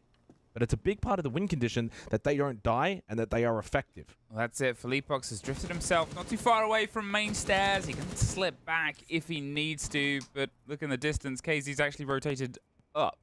Gone to reinforce the players on the top. And, you know, that means Handy is going to see if he can try and get this isolated engagement here. He's going for the swing. Oh, no. And he doesn't get it! Handy sat, waited, and then didn't really do what he needed to do there. Philippox, he has absolutely stolen that kill, and that makes things even worse. Yeah, that makes it a lot harder now for FaZe in this round. You've lost Handy, sure, but it's the fact that Philippox is still alive with a Nitrocell Emmy. And the reason why that's important is he's in Lounge. He can now play Vert down below. They need to deal with him again, but there's only 35 seconds left, and look at where all the members of FaZe are currently located. They have no first floor pressure. So if Philippox stays around there, that Nitrocell could be huge. And there's a second one too on the hands of Herd. So 20 seconds left. Even though it's a 4v5, surely Furia can close this round out. And yeah, they're just waiting, bunkered down for that push from FaZe. It's about to be 5-4 on the scoreboard, and it's flawless.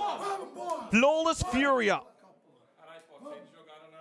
Whatever they talked about worked. Flawless hold. And I mean, yeah, sure, that engagement could have gone the other way, but at the same time, what did they sort of do from there? You know, it's the player down underneath. You've got to put the pressure onto the site. You've still got this heavy backline, and their plan was to throw themselves through it. There wasn't a massive amount of time left, and just a little bit of a failed adaptation. I mean, this was rough. I mean, really good positioning. I know it's like a very small little detail, but Philippox's micro movement there is absolutely perfect. Yeah. Your average player, myself, would have just panicked and stood still and tried to shoot back, but he moves a little bit just to the left, which breaks that line of sight, makes it harder for Handy to hit all of those shots, stays alive, swings back, headshot, dead. So, I mean, just little micro plays, and this is why these are the best players in the world.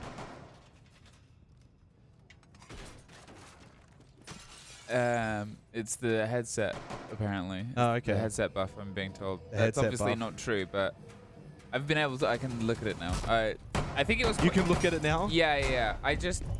There's something about silly hats I find very enjoyable, and it reminds me of that. But it's all the players' comfort, you know? It's how they wanted it. It's not for any reason other than that, and that's the most important thing.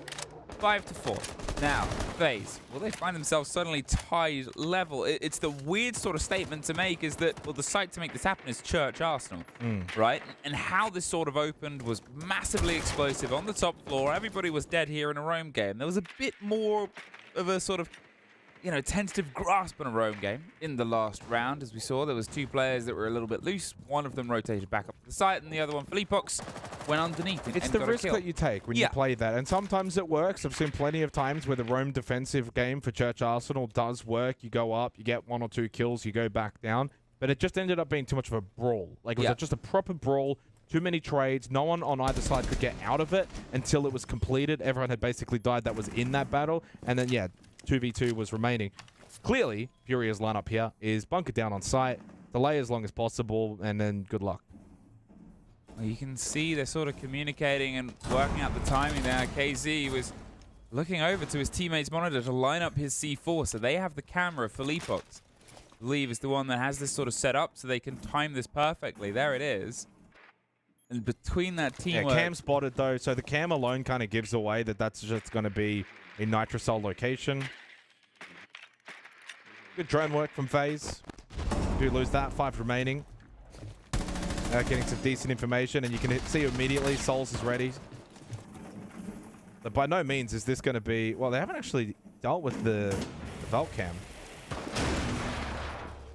But they're aware of it, and that's really more than anything that matters. Finally, the cam does get shot out. Casey's still going to stick around here. No longer really has the visual confirmation. Yep. But he can still play off auditory information. Oh. And Souls was trying to bait it. You could see the little tiptoe dancing of Souls. Floorboard, then back in, then floorboard, bam, Nitrocell. And you could see he did get a little bit spooked when that one exploded. Another advantage from Furia to kickstart a round. And you lose the buck as well. So the control over the sort of corridor around the hatch itself and kitchen is gone. They're trying to push on the back of this so they can put the threat high onto Blue, onto Moto. The smoke stopped the push on the back of the Candelas. Whether another gets thrown out, but they're dropping into each other's fire line, blinded by their teammates' push, and here it's just spraying and hoping. Cyber is able to get one at least back onto them, but Viking massively hurt. A close swing round of the player on the pipes wall. Cyber gets his second, though. It's actually a rotate around the long route onto the back of Moto, but they don't know, and Viking gets one, but there is the Moto player. But look at the timer here, Jay. 5 seconds. Got to try and stick the kit, but Viking doesn't have it, so the fight is Nade! The last line of defense is the most powerful as he tears through the approach on Blue. And a timeout from FaZe at 5-5. Well, I mean, yeah, some absolutely crucial shooting from Nade with 3-4 seconds. I think it was 4 seconds left on the clock. They get the kill onto the player who has the diffuser. It goes on the ground, but I think at that point it was still a 1v2. Nade was low. He just goes for the shots, hits them all, and it's all this kind of split-second decision-making that these pros have to make. Yep. It's very easy in that moment to say, just hide. You know, that's typically the first call of instinct, just hide, but you're never quite sure. Does someone have an angle? 4 seconds, easy for someone to run at me and then kill me. So he backs himself in, hits some incredible shots, forces a FaZe timeout, and Furia tie it up 5-5. The decisions you make are so you have a chance. And if that chance is best decided by, you know, leaning into the fight, if that chance is best decided by hiding or going for the plant, that is how things are cooked. And he believed his best chance was to lean into the fight. And I mean, Furia crawled at first, but then clawed and then ran to where they are now. 5 apiece from 5-2. We said it at the time after they lost their first defending round that they haven't taken the time out. They think they might be able to get one, and then, you know, the 5-3 gap isn't a million miles away. And they have proven that. This is obviously their map. We might find ourselves stretching along. I did say, Emmy, 8-7, 8-7, 8-7 for this series. We're going the distance, 45 rounds. We haven't had a 45-round game at all from anybody. It's happening right here. If it would happen to anybody, it's happening to us. Well, honestly, at this point, I really hope we do get a proper finale for the group stage for 6 Invitational 25, because it has been so high quality. It would be very fitting that this match is the best one to close it on. And so far, these two, again, just absolutely neck and neck. It was that 5-2 lead for FaZe, but Furia have brought it back over the last 3 rounds to tie us all up. And being on defense, they can very well close this out. Gym bedroom. And then over to Cash and CCTV, where they looked quite strong earlier.